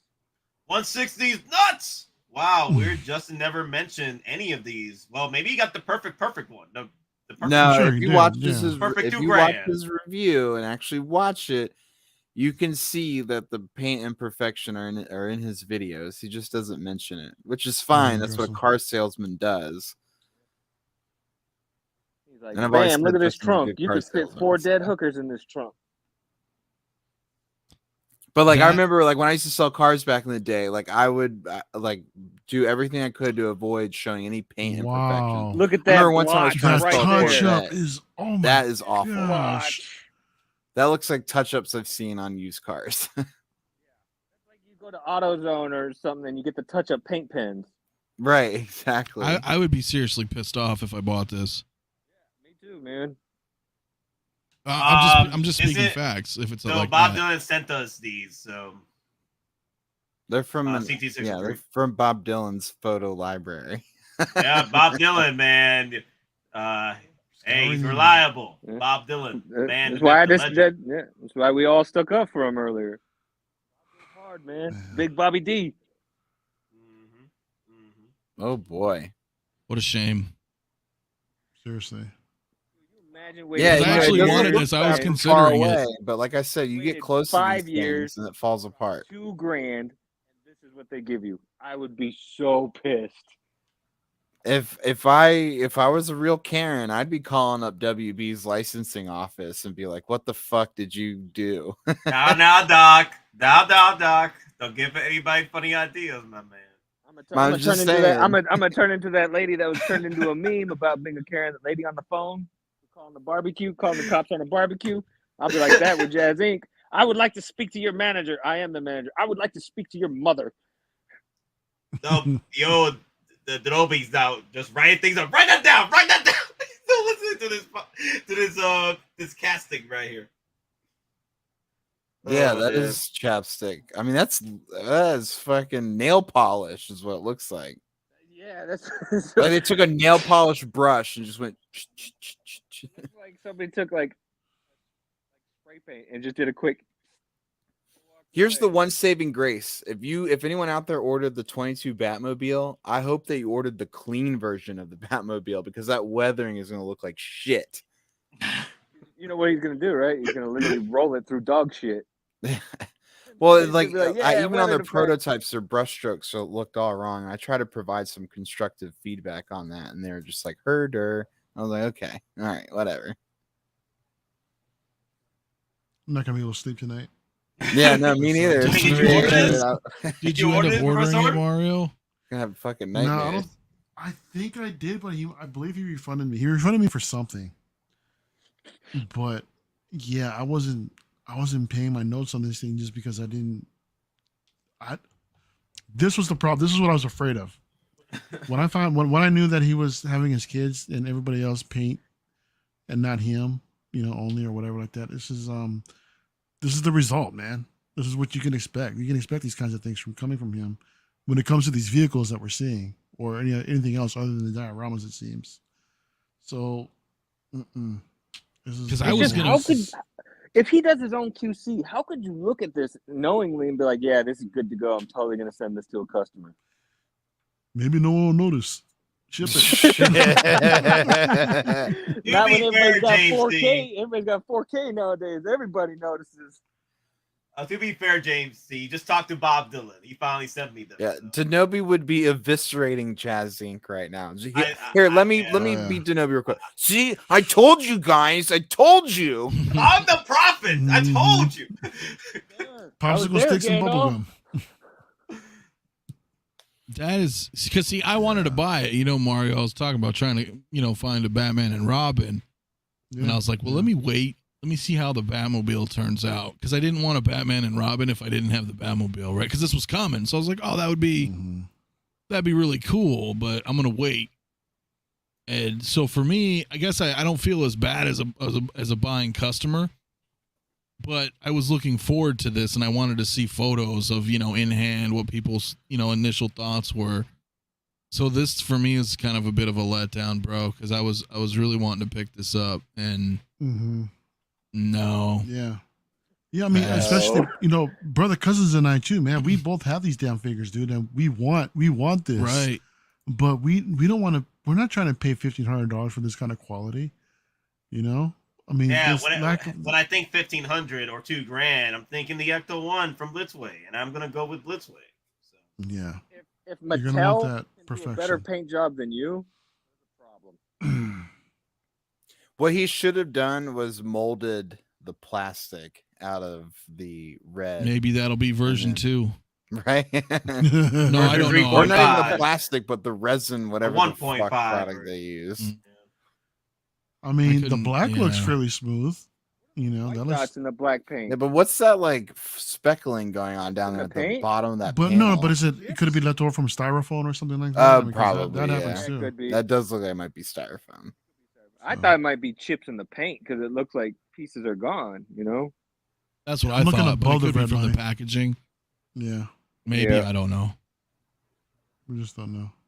We don't know. I mean, given this quality, it's not hard to say that it could be chips, The world may never know.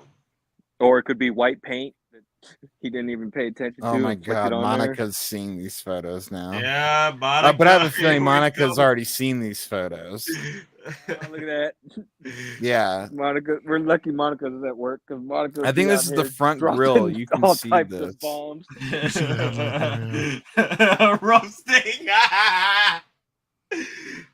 Like, how do you miss that whole like portion of the grill right there?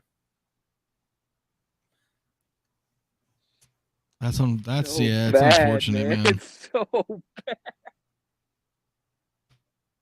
Wow. Looks like when the Joker. It looks like Joker's smile. That's paint peeling off, and they try to repaint it. My issue is this, man. Is What are that those? it's licensed.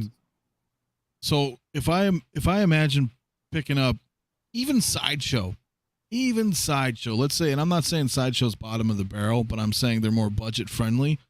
So if I picked up a Sideshow premium format statue for half the cost, $600, $700, and it was like that, like I would be I would be pissed. You and won't. Imagine the InArt Joker. No, you won't. But I'm just saying, like. Yeah, big if though. But no, I get you, bro. Right, but now I'm spending almost $2,000 on something. Yeah, dude, this is Prime 1 statue money right here. Yeah. Yeah. Right. That's not. That needs to be fixed. That needs to be fixed. That's not Well, acceptable. it's just been sent. in my No, opinion. they've been sent out. There's no fixing now. Yeah, well, here's what he'll do. He'll suggest just the wait, 'cause paintbrush and the paint isn't he to signed a use to contract? fix it. Signed on contract with Warner Brothers. Yeah, he's Well, licensed. yeah, it's Licensed, Warner Brothers, right? Wait It's till licensed, WB starts getting the heat from people. Like, I know you're licensed with Jazz Inc. How could you let somebody, release this type of quality? Watch when Warner Brothers gets wind of this, they're gonna be pissed. If they even care. That exactly. This No, market they got is a so new team. tiny. You got to remember it is they so got a tiny, new team dude. now. They just got taken. Regardless, man, this market is so tiny, dude. They're not gonna give a shit, man. They got bigger fish to fry than to worry about us. They're losing money. That's what I'm saying. They just had to go in with the new Discovery team and cut out a whole bunch through Warner Brothers and DC. So if they have to take another hit like this, they're not going to be happy. The Toys resin Vespas had a better paint job than this. Damn, HKS. Damn, I don't know if I can post that right now, bro. Damn. HKS. Damn. Yeah, they're using their own children this time. Well, They're not outsourcing. To be fair, they're all in house. It's all in house. Literally. They got the dog painting these things now, dude. Right, Like, yeah, man, yeah. I got my The dog cousins, my paint edition second with the dog paw cousin. print on the signature edition. Yeah, that's really unfortunate. I don't really want to knock on them, but like I gotta say, like, I would hit him up personally and be like, dude, I need one that's like perfect, and this is far from it. I need my money back or a return. What if he comes back and says that's not a defect, it's a feature? Go look at the original photos that were all like Wait, does that though? I would certainly hope not. I would hope not, because that's this is the stunt car. This isn't the hero car, all right? So there's gonna be some dumb shit. I just told you guys which car from the show we were using. I just told you we were using a car. Exactly, dude. Hey, but it's just the point, man, that this was 5 years in the making. Yeah. So I'm like, well, this what damn thing need to be perfect. if I spent 5 years learning how to paint? You know, I mean, you know, like there's something, right? Like somebody has to. Yeah, that's my thing. Like, and I can't paint worth a shit. I am not a painter. Right. You know, I I'm a think graphic. they'd be masters at it though. They've been doing it so long. Yeah, so I don't get If it. you practice at something long enough, you will become an expert at it. 10,000 hours is all you need to be a master at anything on this earth. Exactly. Hold on, I want to clear up all these comments in the chat. So I just want everyone to know there are tons of people who are actually receiving this in hand as of today. Yeah. Or yesterday morning, or because today is now Thursday. Are we gonna see a lot more posts Yeah, about this? you're gonna see a lot. Yeah, you're gonna see a lot more of this. You're gonna see a lot more pissed off people. Wow.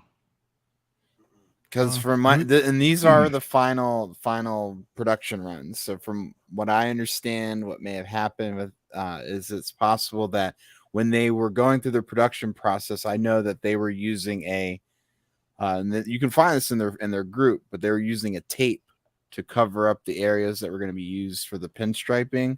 And when they peeled that tape back, it either took away some of the paint or there was some paint bleeding from the black overspray. And so they tried to touch it up, and this is what you're getting. Monica. This is what happens when you use the wrong tape. Then exactly, you got to use painter's tape, so you don't. They probably use some really cheap masking tape or something. He went to the Euro store and bought like Euro masking tape. Like, it's good enough. I was going to right? say I this heard is Scotch Star tape Ace works. levels of quality. How did Justin get the good one? He didn't. Says- You who can says he see the didn't show the paint masking? imperfections in his video. Actually, watch his Say video. anything You about can it. see it. I would have thought he got the prototype when he was put it in. No, the of box. course he's not going to say anything. Come on. Wait, another he's just issue. gonna Why gloss people over keep it. sending me issues? This is why he says He mute probably his got that damn videos and let the Batmobile for video free. do the work for you. Oh, free?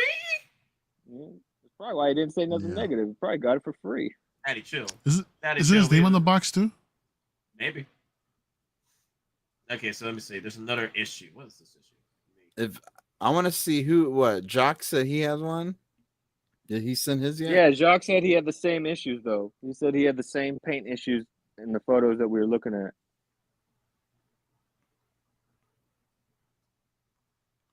So it's just a screw. It's just a screw.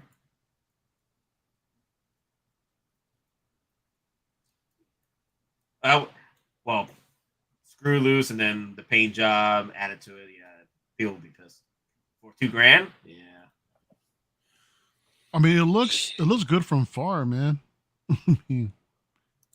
So do Justin I. doesn't bite the hand that You know, but you Yeah. know, shit, man. Like, Oh, I know, Anthony. Anthony, we all know that you're. You right, know, I get you're- up close, and you're like, God damn. Yeah, you're dude, cute from like, far, but far from cute, bro. Exactly. See? So, and that's the Batmobile. So, like, come on, dude. Yeah. The only difference is I'm I can't help guessing- myself. I'm guessing that's sarcasm. Where's the sarcasm? Who? Someone wrote sarcasm? Where? Why would Justin not be honest in his review? One has to wonder. I mean, Well, that's hey, probably maybe that is a sarcasm. legitimate question because, you know, but it is what it is. Well, damn. Oh, yeah. No, see, here's some photos in the Jazz Inc. group. You can see all the same paint swatches. Really? Yeah. Oh, yeah. Well- this is pretty common. Well, hey, Nobody's Brian, bringing it up though. Brian, if you dig deep enough, you'll see how far the rabbit hole Yep. goes. Yep. Indeed. So that's up to you. I'm not saying that. That is up to you to take that journey. I will Follow the say, white it doesn't look rabbit. like it happened to everyone. I can but- only show you the door. Right. You have to choose to walk through it. But, yeah, he got that Bamble. Not to bend the spoon. There is no around spoon. the spoon. When you realize that, you'll be truly free, my friend. That's when that look on Neo's face was like, I really want to punch this kid in the face. Oh yeah, I fucking love that movie. So, Listen. guys, we'll be ending the stream in about 4 minutes because She-Hulk's supposed to start in like 4 minutes. That show's still going? Stay up and watch. Yeah, it's Daredevil tonight. It's Daredevil tonight. So I gotta watch this I'm episode. definitely not watching it. No, let me know about that train wreck. Nope.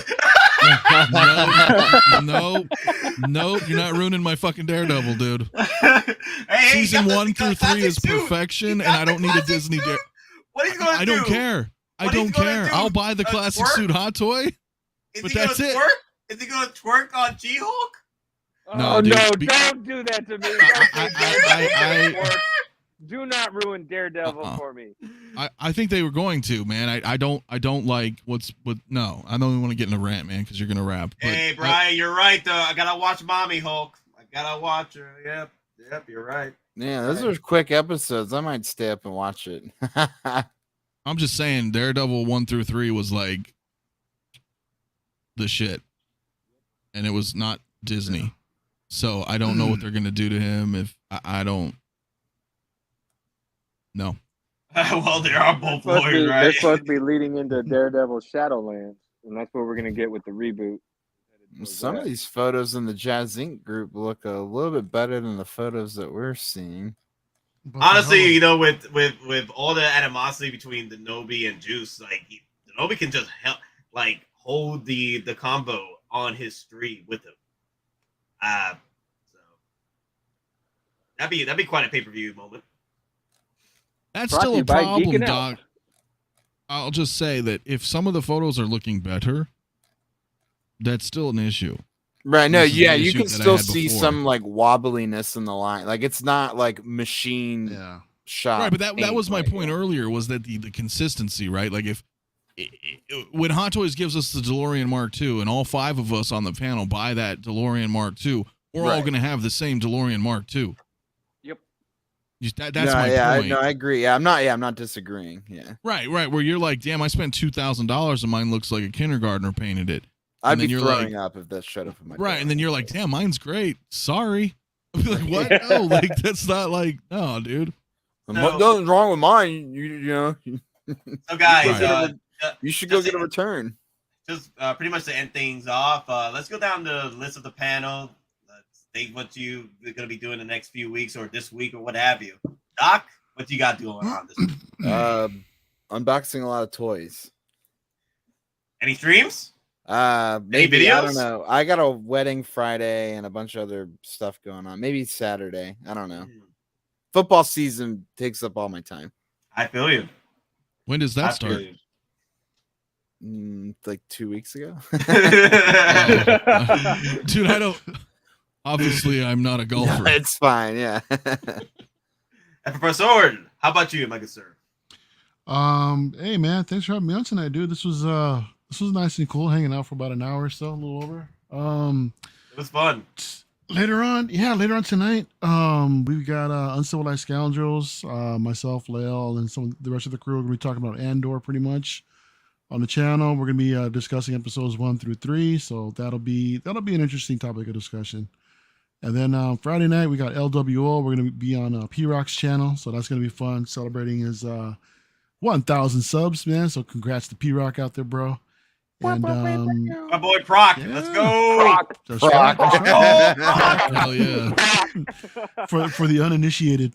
And then Saturday night be hanging out with Anthony over there at Six Scale Mafia, and we'll be figuring out something to talk about. But thanks for having me on, dude. It was fun. No, I appreciate you coming in. I sent the links out. Hey, there you go. Yeah. No, I appreciate it, man. Sure. Let's go, Mafia. What you got going, man? Yo. Hey. Well, thank you for having me. Come on this evening. I don't know, man. What is going on with me? You say that every time, dude. Because I never know. You know, every time you're like, I don't know, man. I don't know. You do a Saturday every stream, motherfucker. All right. Well, okay. Saturday night's mainstream, right? Sunday's my new show where you can call in, doing kind of an evening talk, call-in show. It's pretty awesome so new far. Show, you say? Yeah, you haven't seen it? No. Tell me about it, dude. This dude has. Are you just shitting me or what? Anthony, tell me about the new show. All right. Well, it's for channel members only because it helps eliminate, trolls and stuff. But you call in, man, and we talk. We talk about Hot Toys. We talk about the night before the mainstream and stuff. And it's really cool, man. It was a good show out for the first. So every Sunday, man, it's gonna be pretty awesome. I would check it out. If you guys are into that, man, it's pretty cool. It's really fun, man. So those are what's really I'm doing right now. All right. That's it. Hey, I'm looking forward to the next few streams, Cisco Mafia, and hopefully Denobi pops in just to wow things up again. Yeah, well, he won't be on this Saturday. But this Saturday, I think it's going to be myself, Mario, Brother Cousins. I think Robert Meyer Burnett and Joel. Yeah, that should be fun then. Yeah, I can't wait. Yeah. And need to crash, bro. You got those eyes, bro. Dude, I was tired before this, but I heard Denobi in here raining, free. Yeah. And it's like, well, wait, I got to come in and check because I'll always check him. I love him, but I'll check him every time. So it's like I got to come in, man. He's going wild. But yeah. CMB, any final thoughts? Hit that like button, share, subscribe, support the Geekin Out Empire. Geekin Out Empire. But yeah, guys, thank you all for watching for 9 hours straight. Yeah, it was fun. Oh my God, you've been streaming that long? You have? Yeah. Shit, look at